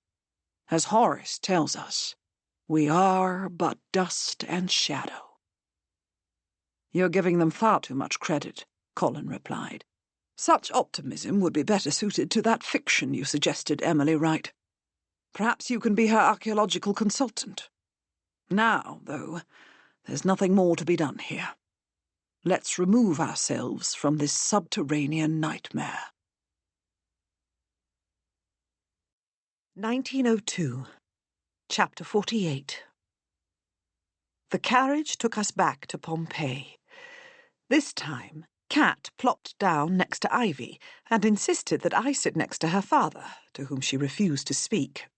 She did, however, make a point of loudly telling me that she would never forgive him for forbidding her to go into the tunnels with us. It proved, she explained, that he did not consider women as capable as men. "That's patently untrue," I said. "I was with him, wasn't I? And he never doubted your mother's abilities. It is your youth, not your gender, that concerns him." She frowned and stared out the window, not looking at either of us again for the rest of the journey. Colin did his best to engage her in conversation, but eventually abandoned the cause. He never did like a futile endeavour. When we arrived at the villa, Jeremy and Callie were having an epic row, shouting at each other across the sitting room. He wasn't angry about whatever her relationship had been with Mr. Walker, but he was furious to learn she had ordered the attack on Mario. She insisted the man she had hired took matters further than she'd instructed him to, that she had only wanted to scare the guide into keeping silent because he had discovered, after observing them in an unguarded moment, she declined to tell anyone but Jeremy what exactly Mario saw, that she and Benjamin were not brother and sister. That catalyzed their meeting atop Mount Vesuvius. She eventually convinced Jeremy to forgive her. How, I would rather not know. Ivy, her face a mask of discontent, only just managed to keep from interfering, in the end limiting herself to suggesting that Callie compensate Mario for his injuries. Callie agreed to this at once, while Benjamin, bruised and silent, brooded in the corner. Jeremy went to him and held out his hand. "Beastly of me to attack you when I didn't know the whole story," he said. "I realize now you are trying to save me from the heartbreak you suffered, but sharing private details of a lady's life is never appropriate. I didn't need to know about Walker." "I need to know," I said. "I believed you, Callie, when you said he was beneath your interest." "I wasn't lying," she said. "Not about that, anyway. I did speak to him on the ship, but nothing of import transpired between us. He was unexpectedly charming and took my teasing about his sideburns in good humor. I didn't have the heart to rebuff him altogether. We walked together, the last 3 mornings of our voyage. Benjamin drew an erroneous conclusion when he claimed anything more happened between us." "The less said about that, the better," Ivy scowled. "You ought to give more consideration to how your behavior affects those around you." "You've every right to scold me," Callie said. "Did you see Walker in Pompeii?" Colin asked. "No. He never mentioned it as his destination, only told me that he was going abroad to see an old friend. When I saw Emily's sketch of him, I panicked, knowing what Benjamin suspected me of having done. I was afraid he'd killed him in a jealous rage, and that it was all my fault. I didn't dare deny having seen him on the ship. You could easily have got the passenger manifest, so I pretended never to have spoken to him. You needn't have tried to protect me." Benjamin pulled himself up to his full height. "I never saw Walker in Pompeii, and even if I had, I wouldn't have interfered with him. I'm not quite the lovesick puppy you think." "But what about Mr. Jackson?" Ivy asked.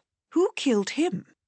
"We have no evidence to prove that his death was anything but accidental," Colin said. "Taylor confessed to killing 2 men.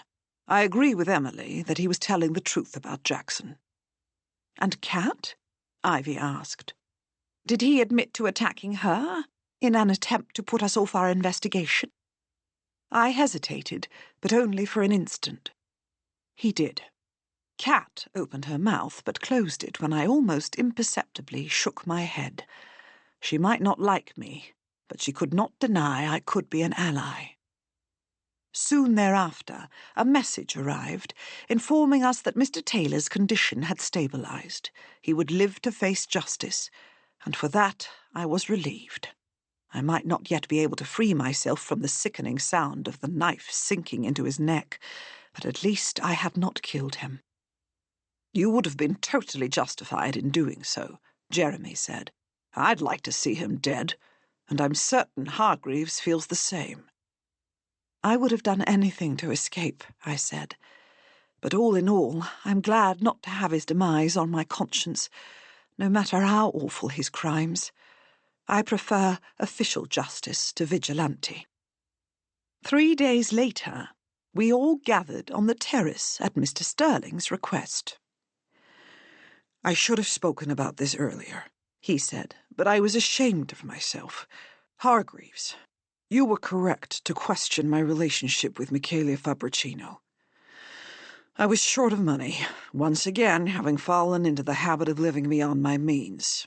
I tried in vain to write a novel about the life of Alexander the Great, hoping it might provide an income, but couldn't find a publisher interested in working with me.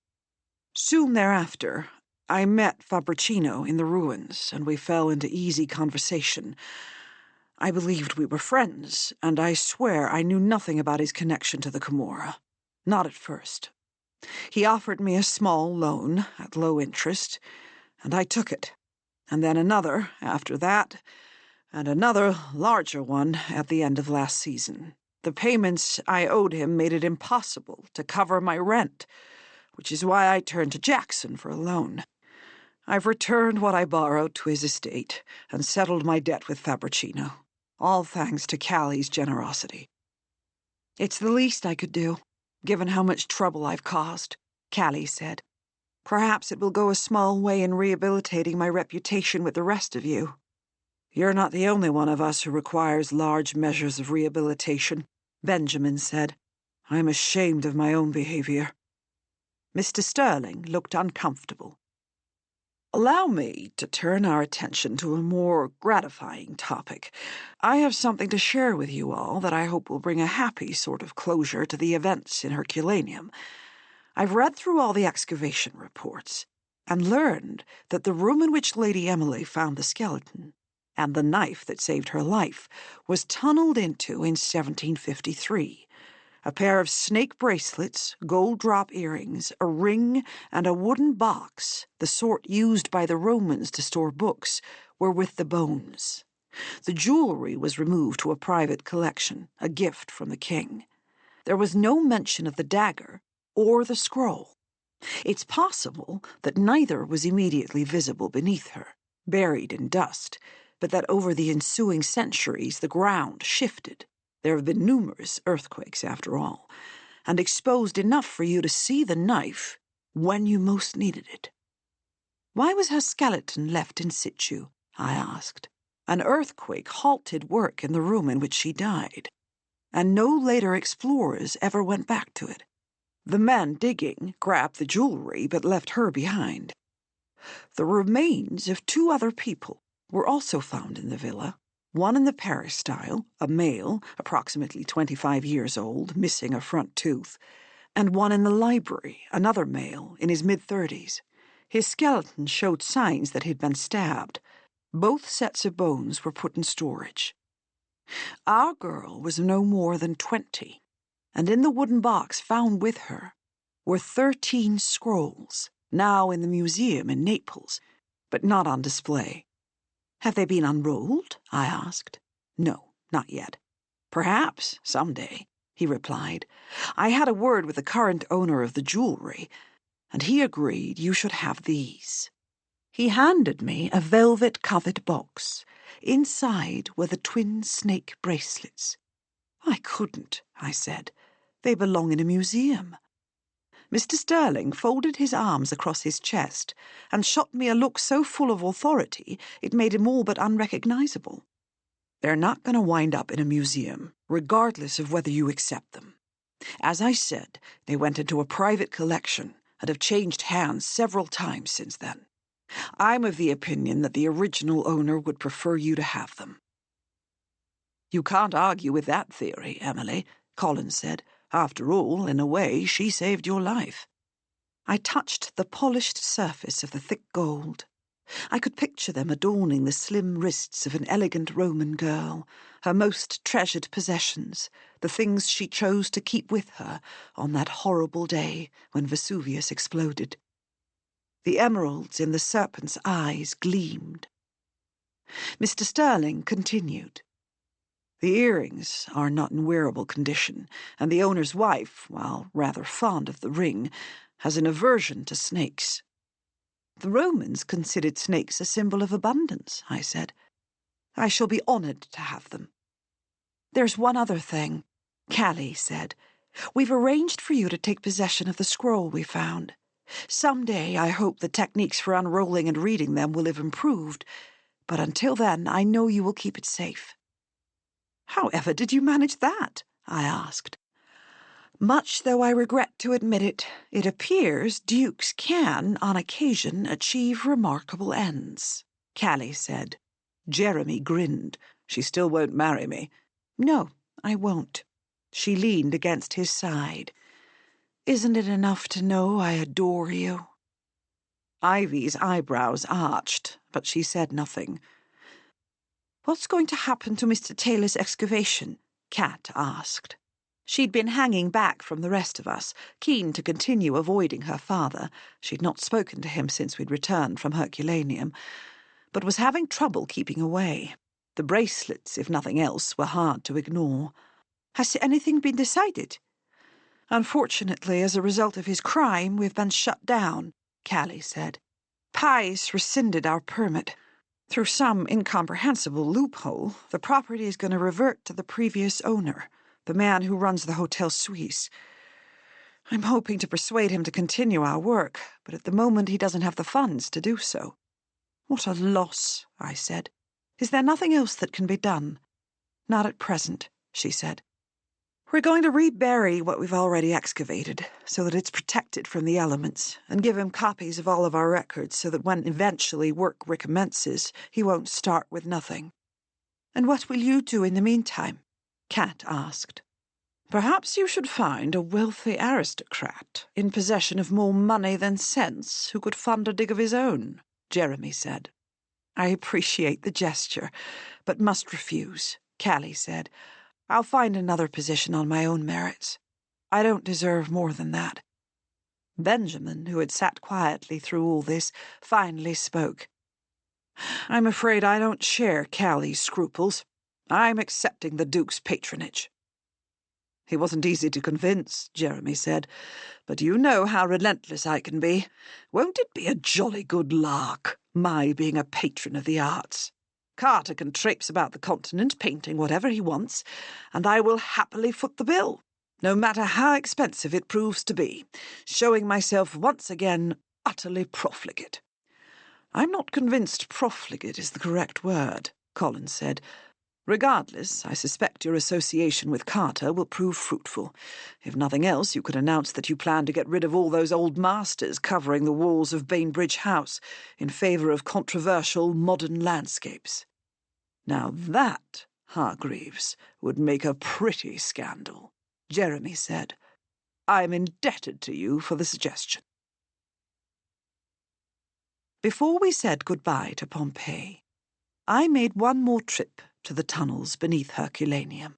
With Colin by my side, I returned to that fateful room in the Villa dei Papiri. He cleaned the bloodstains from the mosaic, while I wrapped the skeletal remains in a simple silk shroud before transferring them to an archival box.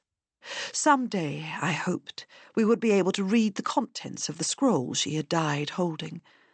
But for now, I slipped into the box a new one, on which I had written the story of how I came to find her, how the dagger she had possessed nearly 2,000 years ago had saved my life, and where her scrolls and jewellery could now be found.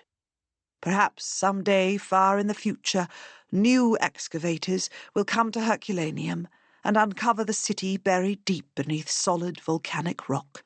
No doubt they will despise us for having taken the jewellery and the scrolls from their original resting place, but sometimes the human connection transcends the quest for information. The kings of Naples likely justified their own thefts in a similar manner. The next morning, Kat asked to speak with me privately. I should thank you for not telling anyone that I lied about being attacked, she said. Your father ought to know the truth, but it needs to come from you. I'm sorry. I shouldn't have lied, but I'm grateful that you did not feed me to the wolves. Thank you. I've done nothing to deserve your kindness. Part of belonging to a family is being treated with love even when we're at our worst, I said. Sometimes that takes the form of kindness. Oh, Lady Emily, I can be much, much worse.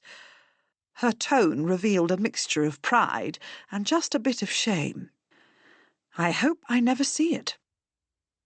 Soon thereafter, she decided to stop pouting and asked if we might take a short pleasure cruise on the bay. Colin agreed so readily, it was obvious to me that she would soon realise she could manipulate him into almost anything. But she did confess to her lie, and he showed no leniency in his reaction. Nonetheless, by the time the sun was setting and our boat approached the shore, she had agreed to come to England. I know it won't be easy, Colin said, after we'd retired to our room that evening. Don't think, Emily, that I'm unaware of how she's treated you.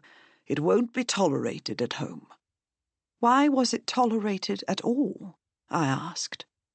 He was pacing, while I sat on the bed, propped up against a mountain of pillows. Guilt, cowardice, general incompetence. None of those words could ever apply to you. He stopped pacing and leaned against the wall, crossing his arms. I've behaved abominably. She took me by surprise and disturbed emotions I'd thought buried forever. I didn't want to drive her away. Can you forgive me? You might be able to persuade me. Cleopatra forgave Antony of worse, but then he did have that Roman general's kit. Irresistible, I imagine. If I have to don leather skirts and a cuirass and grovel before you, I shall. Is that so? A delicious tingling warmth made its way from the tips of my toes to the top of my head. I just happened to have a costume of that description ready and waiting for you. I had it made in Naples before Ivy's banquet. I never much liked the idea of a synthesis. Shall I fetch it? Not now. If you're to be my Cleopatra, I'm going to fill our room with rose petals and get you an obscenely large pearl that I won't allow you to dissolve in wine. Tonight you'll have to content yourself with a disappointing Englishman rather than a Roman general. That Englishman has never disappointed me. I held my hand out to him, and he came to me, kissing it, relief relaxing his handsome features. Forgiving him was never difficult, but even as he lowered himself on top of me, whispering words of love, I felt the tug of distraction. I heard footsteps. Was someone outside our room? Father? Cat was knocking and called through the door. I'm having trouble fitting all my photography supplies in my trunks. Could you help? I'm asleep, Katerina, Colin said. Tomorrow. We will sort it out tomorrow. If you could just come now. Tomorrow. Perhaps the lot of us, ensconced en famille, wouldn't be so bad as I had feared. This is Bianca Amato. We hope you've enjoyed In the Shadow of Vesuvius, a Macmillan audio production from Minotaur Books, an imprint of St. Martin's Publishing Group. This title was produced by Callum Clues. Text copyright 2019 by Tasha Alexander. Production copyright 2019 by Macmillan Audio. All rights reserved.